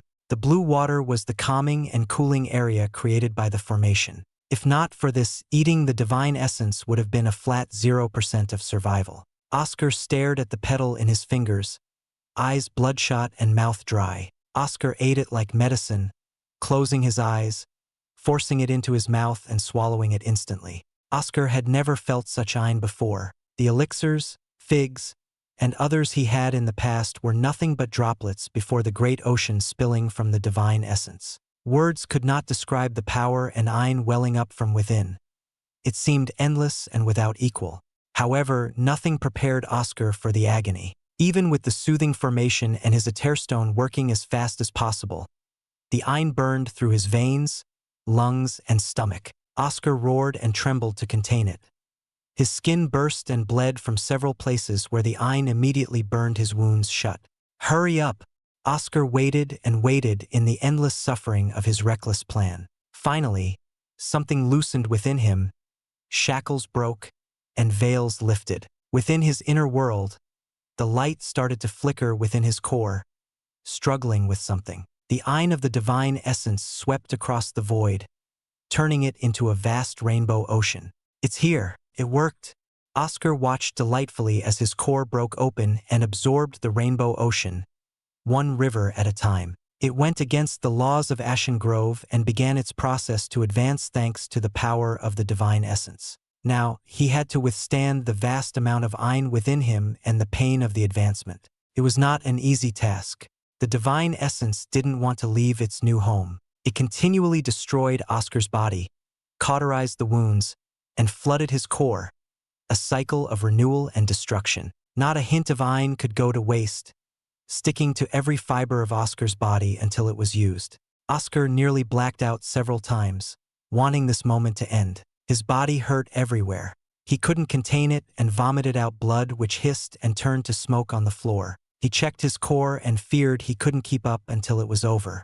Suddenly, a faint mark floated up from his core and let out a low hum, a single note which traveled far and wide over the rainbow ocean of iron. Oscar recognized this feeling. It was Abe's presence. His eyes widened as he recalled a crucial detail he had forgotten long ago. Before Abe passed on, he left a mark on him, Frederick and Emily, saying it would help his ascension to Knight Exalt. Smiling and laughing maniacally, Oscar remembered the young Abe who wanted to play a game and the older Abe who fought alongside him, thanking him. Abe's mark permeated throughout his body, helping to lessen the pain. But it was not enough.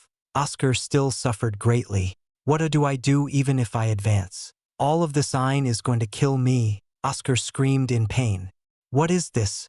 Joel watched from outside, unable to believe what had just happened. Did someone leave a mark on him? That rascal. He didn't tell me he had received such a gift. I wonder who sacrificed pieces of their soul to give him this boon. But Oscar's scream was unending. Joel clenched his golem teeth at the sight of the young Exalt burning and dying in the center. He lied. He lied when he said Oscar had a 10% chance. The real chance was only 3%. With the mark, you now have a 5% chance. I'm sorry for lying, Oscar. I thought maybe giving you a little fake boost might work. At this rate, you'll die. Banged his head onto the floor several times, cursing his inability to help as a mere golem. A hoof stomped on him, stopping him from hurting himself. Joel was confused. Erden shook its head and moved over to the edge of the formation. Before Joel could shout for it to return, Erden leaped inside. What are you doing? Joel shouted. Oscar had shouted, his throat hoarse, unable to muster even a tiny whisper. His eyes began to dim as the familiar feeling of death crept over his body. Before death could take him, Oscar was awakened by a sharp pain in his shoulder. Glancing to his side, Oscar saw Erden had bitten him. Erden, Oscar forced out his voice. Act 2 World Beyond Chapter 358. The New Transformation. Oscar's shoulder spurted out volcanic blood, burning into Erden's teeth and lips. Oscar smelled the burning flesh from Erden and realized the Ein of the divine essence was spilling over to Erden. He struggled and tried to pry Erden's teeth off of him, but the deer's jaw remained tightly clenched, and his strength was already spent from his long ordeal. As Erden drank more of Oscar's blood, the deer groaned and growled as its antlers cracked and exploded from the onslaught of Ein. Wounds burst and burned all over its white body. Oscar knew it wasn't enough. Even with Erden helping him, they needed something more. Bite me, a low voice, deep and strained, whispered in Oscar's mind. Without reason or thought, Oscar instinctively dug his teeth into Erden's neck, drinking the deer's blood and Ein. His mouth also started to burn, and his lips were charred from the heated blood. The Ein which circulated in Erden started to flow back into Oscar and then into Erden again, an unending cycle. Each passing revolution seeped the Ein into Oscar's and Erden's cores as the excess continued in the flow. Both man and beast clenched their teeth harder into each other, straining and suffering from the pain. Oscar no longer felt death wafting close by, thanks to Erden, his good companion, and smiled, for he was no longer alone. The divine essence Ein circulated faster between Oscar and Erden, and they became covered by a bright rainbow light like the sun. The light filled the entire square. Shadows stretched until so thin they vanished from every crevice, corner, and wall. Oscar couldn't see anything within the blinding rainbow light like a majestic firework show, and his eyes burned as Ein flamed from their surfaces. Erden's eyes burned as well. Oscar's core spun faster. The divine essence Ein flowed so quickly it might as well have been in two places at once, and for an odd reason he could see Erden's core, teal and radiant, spin faster as well. Oscar waited for what seemed to be an eternity, watching the Ein start to decrease with each cycle until, finally, no more remained. Oscar released Erden from his bloody bite and screamed as his core trembled. The air split apart, the caverns trembled as rubble fell from the walls, and the Ein exploded with heavenly might. The power was too much, and it surged up, breaking through the ceiling until it tore a hole straight to the surface. From within the dust and rubble, with the light of the bright sun pouring down from the exposed ceiling as praise from the heavens, Oscar and Erden stood tall. Oscar, you, all four's voice trembled, choked from a myriad of emotions. You did it. You and Erden, absolute maniacs. Ha ha ha ha. Oscar's eyes shook as they slowly opened with a powerful gleam, deep blue points within the center of his obsidian pupils. He cracked his neck and shoulders before exhaling a single huff. The winds blasted away from a mere breath, knocking Joel for a round. Staring at his hands and clenching them, Oscar surged his eye with a wide smile, feeling the higher quality and power. At last, he had done the near impossible, becoming a lower knight Exalt. Oscar walked to Joel, 4 and picked him up, brushing off the dust. I heard you, 5%, you damned head. Oscar shook his head with a weak smile. He bowed to Joel for while still holding him up. Thank you, Joel, for. I wouldn't have made it this far without you. No need for such formalities between us. I could only give you a chance, and you would have failed without your persistence and Erden. That blasted deer did something incredible for you. The two of you nearly died together. Joel forgot off Oscar and levitated to Erden, unconscious on the floor. He's all right. Oscar knelt beside Erden and stroked his fur. He's dreaming about something. Wait, how do you know that? Joel snapped to Oscar and eyed him with interest. I just know. For some reason, I can see some of what he's dreaming. He's hunting with me. Oscar scratched his head in confusion. Erden's thoughts and memories started pouring into him, from the deer's birth to meeting him in the underwater caverns. Overwhelmed by the memories, Oscar dropped and stumbled, holding up his hands. What's happening to me? Oscar breathed roughly. A soul bond? You entered a soul bond with the deer, Joel exclaimed. Soul bond? Isn't that when a person and a beast decide to form a strong connection? Oscar recalled what he had learned in the lectures long ago and soon paled. A soul bond was an amazing boon for the duo, but they also carried the risk of sharing their lives. They would share their thoughts and locations and always feel the link to each other at the risk of dying when the other does. Now your life is linked to Erden's. This doesn't bode well. Not to insult Erden, but his capabilities fall short compared to yours. It might be dangerous with him around, Joel forewarned. It's all right. Oscar patted the new antlers on Erden's head, caring for his lifelong partner. He was willing to die for me here, so I have no complaints. Besides, I feel it won't be as you said. I'll trust you on that, lad. Joel coughed to end the discussion. What does being a knight Exalt feel like? Odd. Is this really my body? Oscar patted himself all over and had a strange new instinct. Standing on his feet, Oscar focused and lifted to his tiptoes, a fresh new sensation tingling on the soles of his feet. All around him, the walls lowered, and the ceiling grew closer. Looking down, Oscar gasped, the floor a few feet under him. He was flying. Slowly come back down. Take some time to get used to your new abilities. Think of having wings on your back and flap lightly to descend. Joel instructed, levitating over to reach Oscar. Oscar nodded and closed his eyes, imagining a pair of bird's wings on his back. With some control and a good imagination, Oscar descended until his feet touched the ground. Taking a few glances to make sure he was firmly planted on the floor, Oscar walked over to Erden, feeling the deer waking up. Erden, Oscar shook the deer. I feel terrible. Erden spoke in a low, scruffy voice. What? Oscar and Joel were stunned. What is it? Erden cracked his neck. Why you, Joel?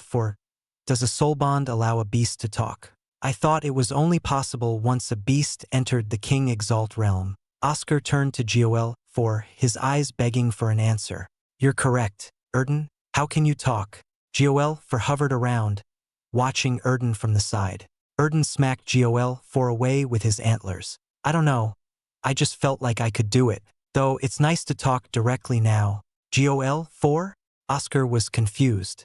Hold on. A soul bond is about the mind and soul connecting thoughts. Though you would only get an instant picture, not words. Come on me. I should have some knowledge as a former primaire. Joel spun around in place, pondering until he came to a screeching halt with a flare from his eyes. The blood. Are you kidding me? You took in each other's blood and performed blood transmutation. Oh my god. Blood transmutation? Oscar and Erden tilted their heads to the left, mimicking each other. They could feel each other's confusion. Soul bond is the soul and mind. Blood transmutation is the body. The beast takes on the properties of the person, and the person takes on the properties of the beast. I don't feel like a deer?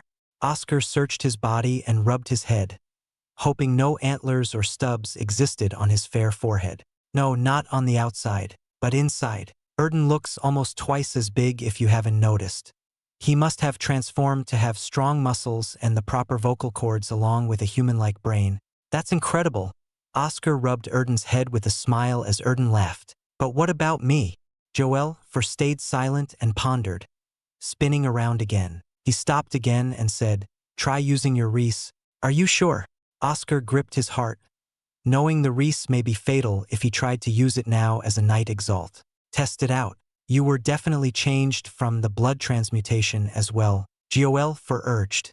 Oscar trusted Joel and took a stance. Beads of sweat dripped down his chin from the choking feeling of possible death. Oscar kicked up Reese from the floor and flowed it through his body, unleashing it from his bare knuckles. The ensuing shockwave was far more than Oscar had expected, stronger than his power at the greater elite Exalt realm. But that wasn't the main focus. Oscar shuddered and shuffled his hands around his chest. Not a single bout of pain afflicted his heart. It beat calmly and without issue. Excited, Oscar decided to go up a notch and unleashed iron.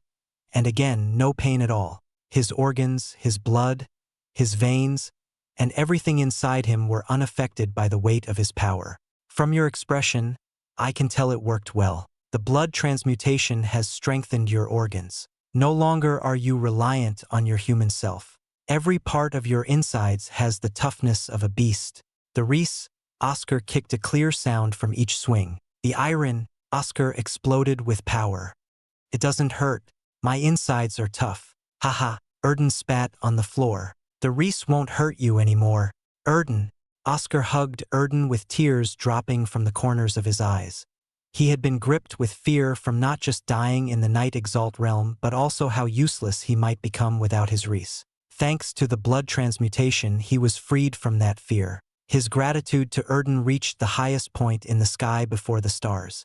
"Wait, how come blood transmutation isn't more popular? If it were, my master could have tried that instead of becoming the crazy person he is now." Oscar let go of Erden and wiped his tears. "First, you need to perform a soul bond with the beast. What's the point in taking on each other's physical qualities if that level of trust doesn't exist? Second, a beast or person may hesitate even after performing a soul bond. There is a strong chance that the beast and person accidentally cross the threshold and fuse into a single creature without rational thought." Joel explained. "Again, the two of you did well not to lose yourselves during the process and keep your individuality."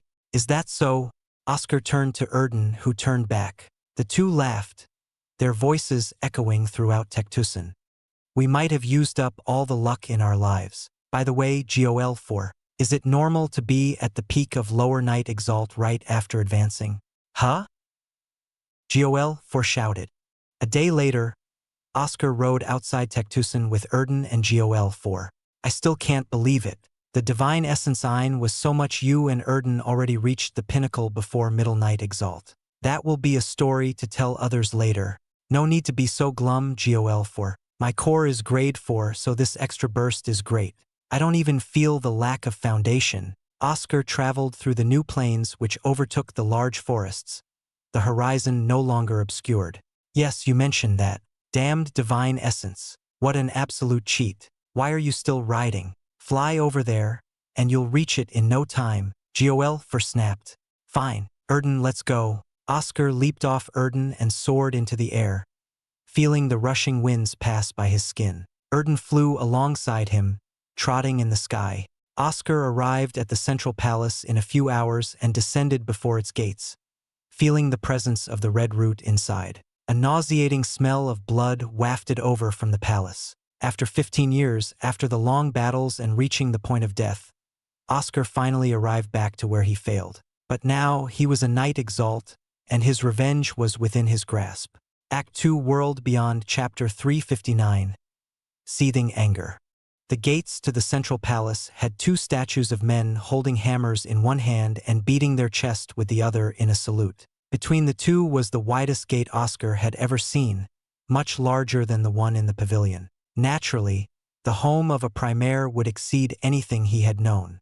Seeing this place brought back some unpleasant memories, and his anger grew deeper from the red roots and vines which rested out from the windows. Frowning, Oscar took another step, and his eye went out in a blue inferno, unrestrained and powerful. After making his presence known, the red roots and vines trembled, and thousands of mouths opened with frightening smiles, full of sharp teeth, and screeched. The barriers around the palace were inactive during this idle time between realm openings, so Oscar had no issue getting closer.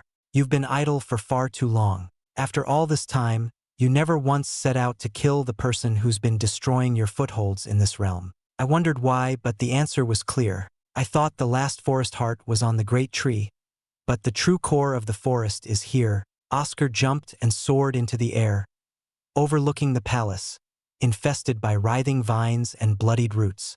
The red root is an entity akin to the forest itself. I don't know how it came into being, but I think it's time to put it down for good, Joel said in a rough voice. Exterminate this pest from my home. I was nearly sacrificed to his bastard. His core will be a great reward, Erden growled. Don't be in so much of a rush. Oscar calmed down the two angered partners to his sides. Above him, he caught sight of the 4 gates, mere dots in the blue sky and barely discernible. He needed to make sure of one thing and flew up, ignoring the red root's high-pitched wails.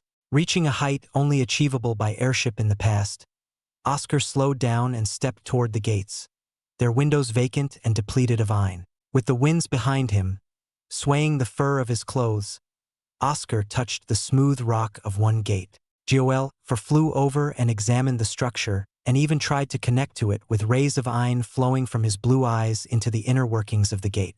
No response came from the gate, and Joel ran out of his excess iron and started to fall. Oscar caught his friend, holding him firmly. It won't work from here. The most this blasted contraption can do is float around until the command comes from the controls in the palace. Joel sighed. It's what we expected. Thanks, Joel. Now leave the rest to us. Ready, Erden? Oscar turned to his beastly companion, floating around the air in a peaceful rest, bathing under the sunlight. You can tell my thoughts. What's the point of questions? Erden flew over to Oscar's side with a grunt. Then, Oscar's face turned cold and fierce with the eyes of a hunter eyeing his prey. Oscar descended straight onto the outer courtyard. The ground shook beneath his arrival. The red roots screeched louder, and the inner doors flung open to reveal a hellish nightmare of the red roots' infestation. Its tendrils covered all of the floors and walls. The mouths opened wide and began to make shrill sounds, emulating laughter as if beckoning Oscar to enter. Oscar and Erden moved slowly, each step ramping up the iron surrounding them before suddenly sprinting. Oscar wanted to test his newfound powers, wearing a fearsome smile at the battle ahead. As he stepped into the palace, the outer hall, the roots and vines retracted without warning, disappearing around the corners and into the crevices. Dumbfounded, Oscar halted. What just happened? Oscar asked, still in disbelief at how quickly the red root retreated. He came here, expecting a chance to take revenge after thinking of this moment for 15 years. But instead, the red root ran away. Oscar was angered and gnashed his teeth, and his eyes dropped to a chill. Calm down, lad. The red root must be gathering itself into a singular place. Rather than face you with distant tendrils and waste its strength, it's waiting for you inside my stone garden. Joel knocked Oscar out of his anger by hitting him on the forehead. Thanks to Joel 4's words, Oscar relaxed and tossed aside his anger. Allowing his emotions to overwhelm him would do no good, only harm. 15 years. He waited 15 years for this moment. He could wait a few more minutes or hours. Just now was a momentary lapse in control due to all the tension and anticipation.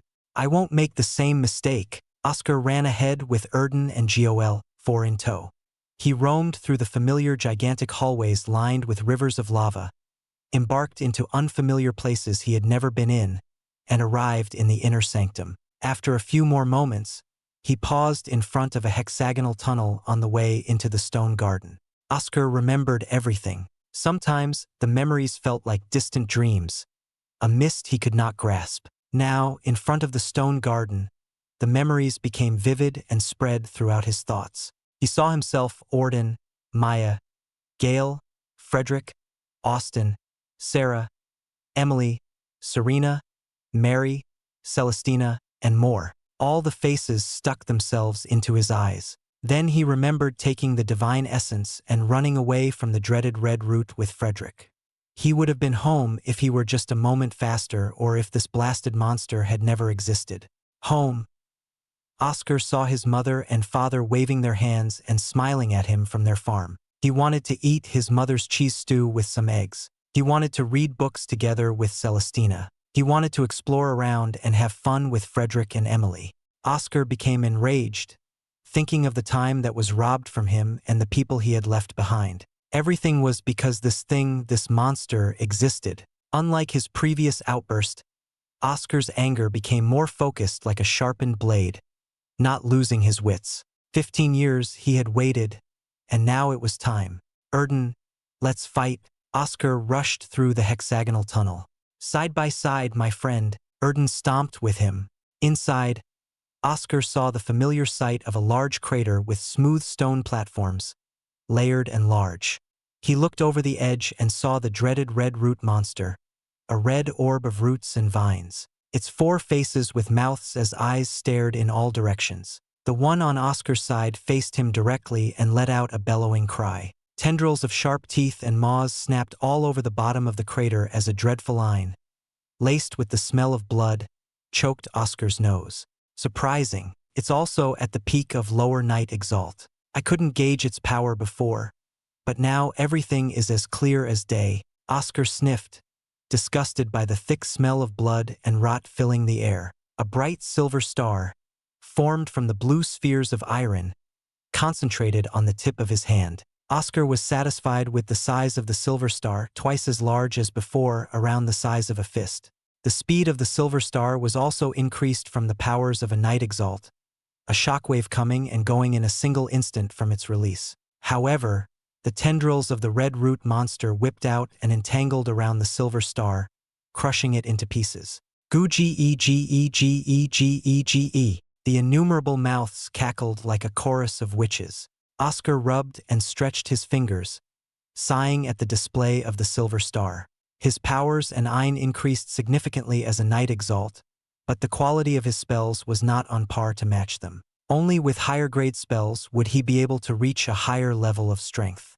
His silver no longer suited him and was a hindrance. Oscar wondered if he would be able to procure grade 3 spells such as indestructible gold after escaping. Surely, with his achievements, he should be granted any reward. If not, he'd have to complain to his master and Celestina. I'm getting ahead of myself. Let's focus on killing this monster. Oscar threw aside the thoughts about his spells and the outside for now. My spells won't work too well, but at least my Reese is up to the task. Don't worry, I'm sure there are some spells we can take away from this place when you finish off this monster, Joel said. The stone garden became abuzz with activity. Tendrils wrapped around the platforms and tugged up. Oscar stayed still as the red root monster peeked its many faces over the surface, having climbed out of the crater and lifted itself by its tendrils. The maws and faces squirmed and twisted into snarls and scowls. A mighty roar of discordant thousands rang out. Anger and hatred. Oscar felt these emotions emanating clearly as the red Ein shrouded it. Hey Joel, do you want me to show you something I figured out thanks to the soul bond and blood transmutation? Oscar's joints and bones rang as his muscles tensed, entering Adamus rays. Ho, playing around at this time? You've grown quite confident. Joel laughed. No, we're seething. Erden stomped and unleashed his full power. Oscar summoned his dear anima, and instead of having it by his other side, he commanded it toward Erden. The dear anima rushed ahead and entered Erden without any resistance. All four's gasp made Oscar chuckle as he shouted, Meld, Act 2 World Beyond Chapter 360. Red Roots means. Oscar's dear anima sank into Erden, matching the beast by every inch down to the branches on its antlers, and fused like a soul entering a body. Mists and smokes of blue Ein hissed and steamed out from the pores of Erden's body, and he cried out. Ein burned from Erden's eyes, giving the beast an otherworldly look. Erden stomped his hooves. A clear clang echoed and silenced the shrieking cries of the red root. Erden's hooves were coated in sapphire metallic plating. But that was not the end. More sapphire metallic plates formed up, staring from Erden's hooves, clicking into place as they settled and spreading all over his body until they covered everything, up to the tips of his antlers. Fully clad in armor and burning with iron from his eyes, Erden no longer seemed like a beast. Now he was a refined steed and warrior of metal. The meld was complete, and the iron around Erden was a mix of Oscar's and his own, terrifying and oppressive. Emanations of this iron pulsed from Erden like heat waves, spreading all over Isaac's stone garden. The red root shrieked louder and lifted 6 large tendrils with overly large and inflated tips. The mouths on these tips twisted unnaturally to point their sharp teeth outward. Suddenly, they all protruded a few feet, resembling cacti needles, and dropped on Oscar and Erden. Erden rushed up and jumped as Oscar stayed back. He felt Erden's yearning to test his new powers under the meld, much like Oscar himself. In the air, Erden faced the large red cacti of teeth and swung his antler once. The antlers grew to 3 times their size, making Erden seem so small, and spheres of iron floated around the metal surfaces. The iron-powered metal antlers ripped apart the cacti and shattered the teeth. Red fluids poured out from the newly severed tendrils, smelling like blood. Erden retreated to Oscar's side with a proud huff and a deep glow from his burning blue eyes. It worked. Oscar stroked his hand over Erden's head. It was odd to no longer feel the soft white fur, but the smooth metal was just as appealing and cool to the touch. Seeing the red root's distress, Oscar understood his meld power, a new way for him to fight and surpass others. You've tried to force the anima into me for many years. It kept feeling so uncomfortable, but now it's a refreshing taste. Erden spoke. His voice deepened and echoed from under his metallic armor. Even with this armor, I've never felt so light. Hold on. So what are your meld powers? Hellfire asked. How did you get the iron onto him? It's exciting to know what melds can do. Before Oscar could answer, the red root opened its innumerable mouths and spat out purple droplets. Thousands and thousands of these droplets spread everywhere. A sudden downpour of purple rain with not a single spot missed. Oscar sensed the danger, recalling his prior experience with the thousand serpent long ago, and punched several times. Each punch shook the air and created fierce winds. Several mini-shattering waves came out with thunderous cries. Mere liquids were nothing before destructive force as the shattering waves repelled all nearby droplets, scattering them somewhere else. Oscar remained still as observed as the droplets burned on the ground, leaving scorch marks. Acid, out of nowhere, for large streams of acid shot out like a dragon's breath from the 4 main faces. Oscar and Erden moved to dodge, but the red root was fast. It rotated its main body so fast in several revolutions, and the acid breaths spiraled all over the stone garden. Having no choice, Oscar leaped up with Erden to avoid being melted down. The ground was no longer safe until all the acid had dissolved away. Oscar stared down at the red root and was taken aback. Its main body had split open from the top and bloomed like a flower, resembling a pearl. A concentration of red iron and acid formed in the center and released with incredible power. So it was also testing us earlier with those cacti. Quite smart. Oscar stared at the other tendrils which had followed and surrounded him from the sides, leaving no room to retreat. The teeth gleamed dangerously as a bloodied aura emanated from the red bodies. The earlier cacti were nothing compared to these.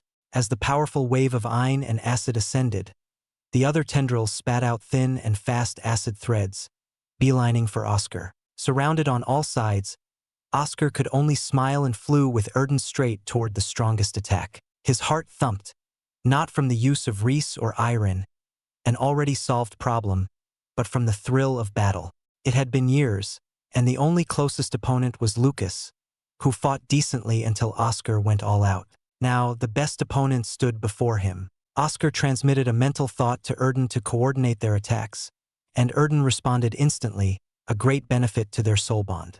Blue antlers formed on Oscar's head, and his body was wrapped in spheres of iron. Having used the demon deer iron mantle, Oscar concentrated the iron into a fine point on his copper shield and released it. 30% of his stored iron flowed into a shattering wave, and Erden added to the attack by stomping his hooves to release his own staggering wave, mixed with iron. Oscar and Erden's blue iron clashed against the red iron and acid. The two powers collided with so much force Oscar and Erden couldn't keep still in the air and flew back. Screeches came from the tendrils by his sides, which quickly retracted away back to the red root, though many were stuck to the walls, unable to tear away against the shockwaves from the center of the battle. Everything fell apart.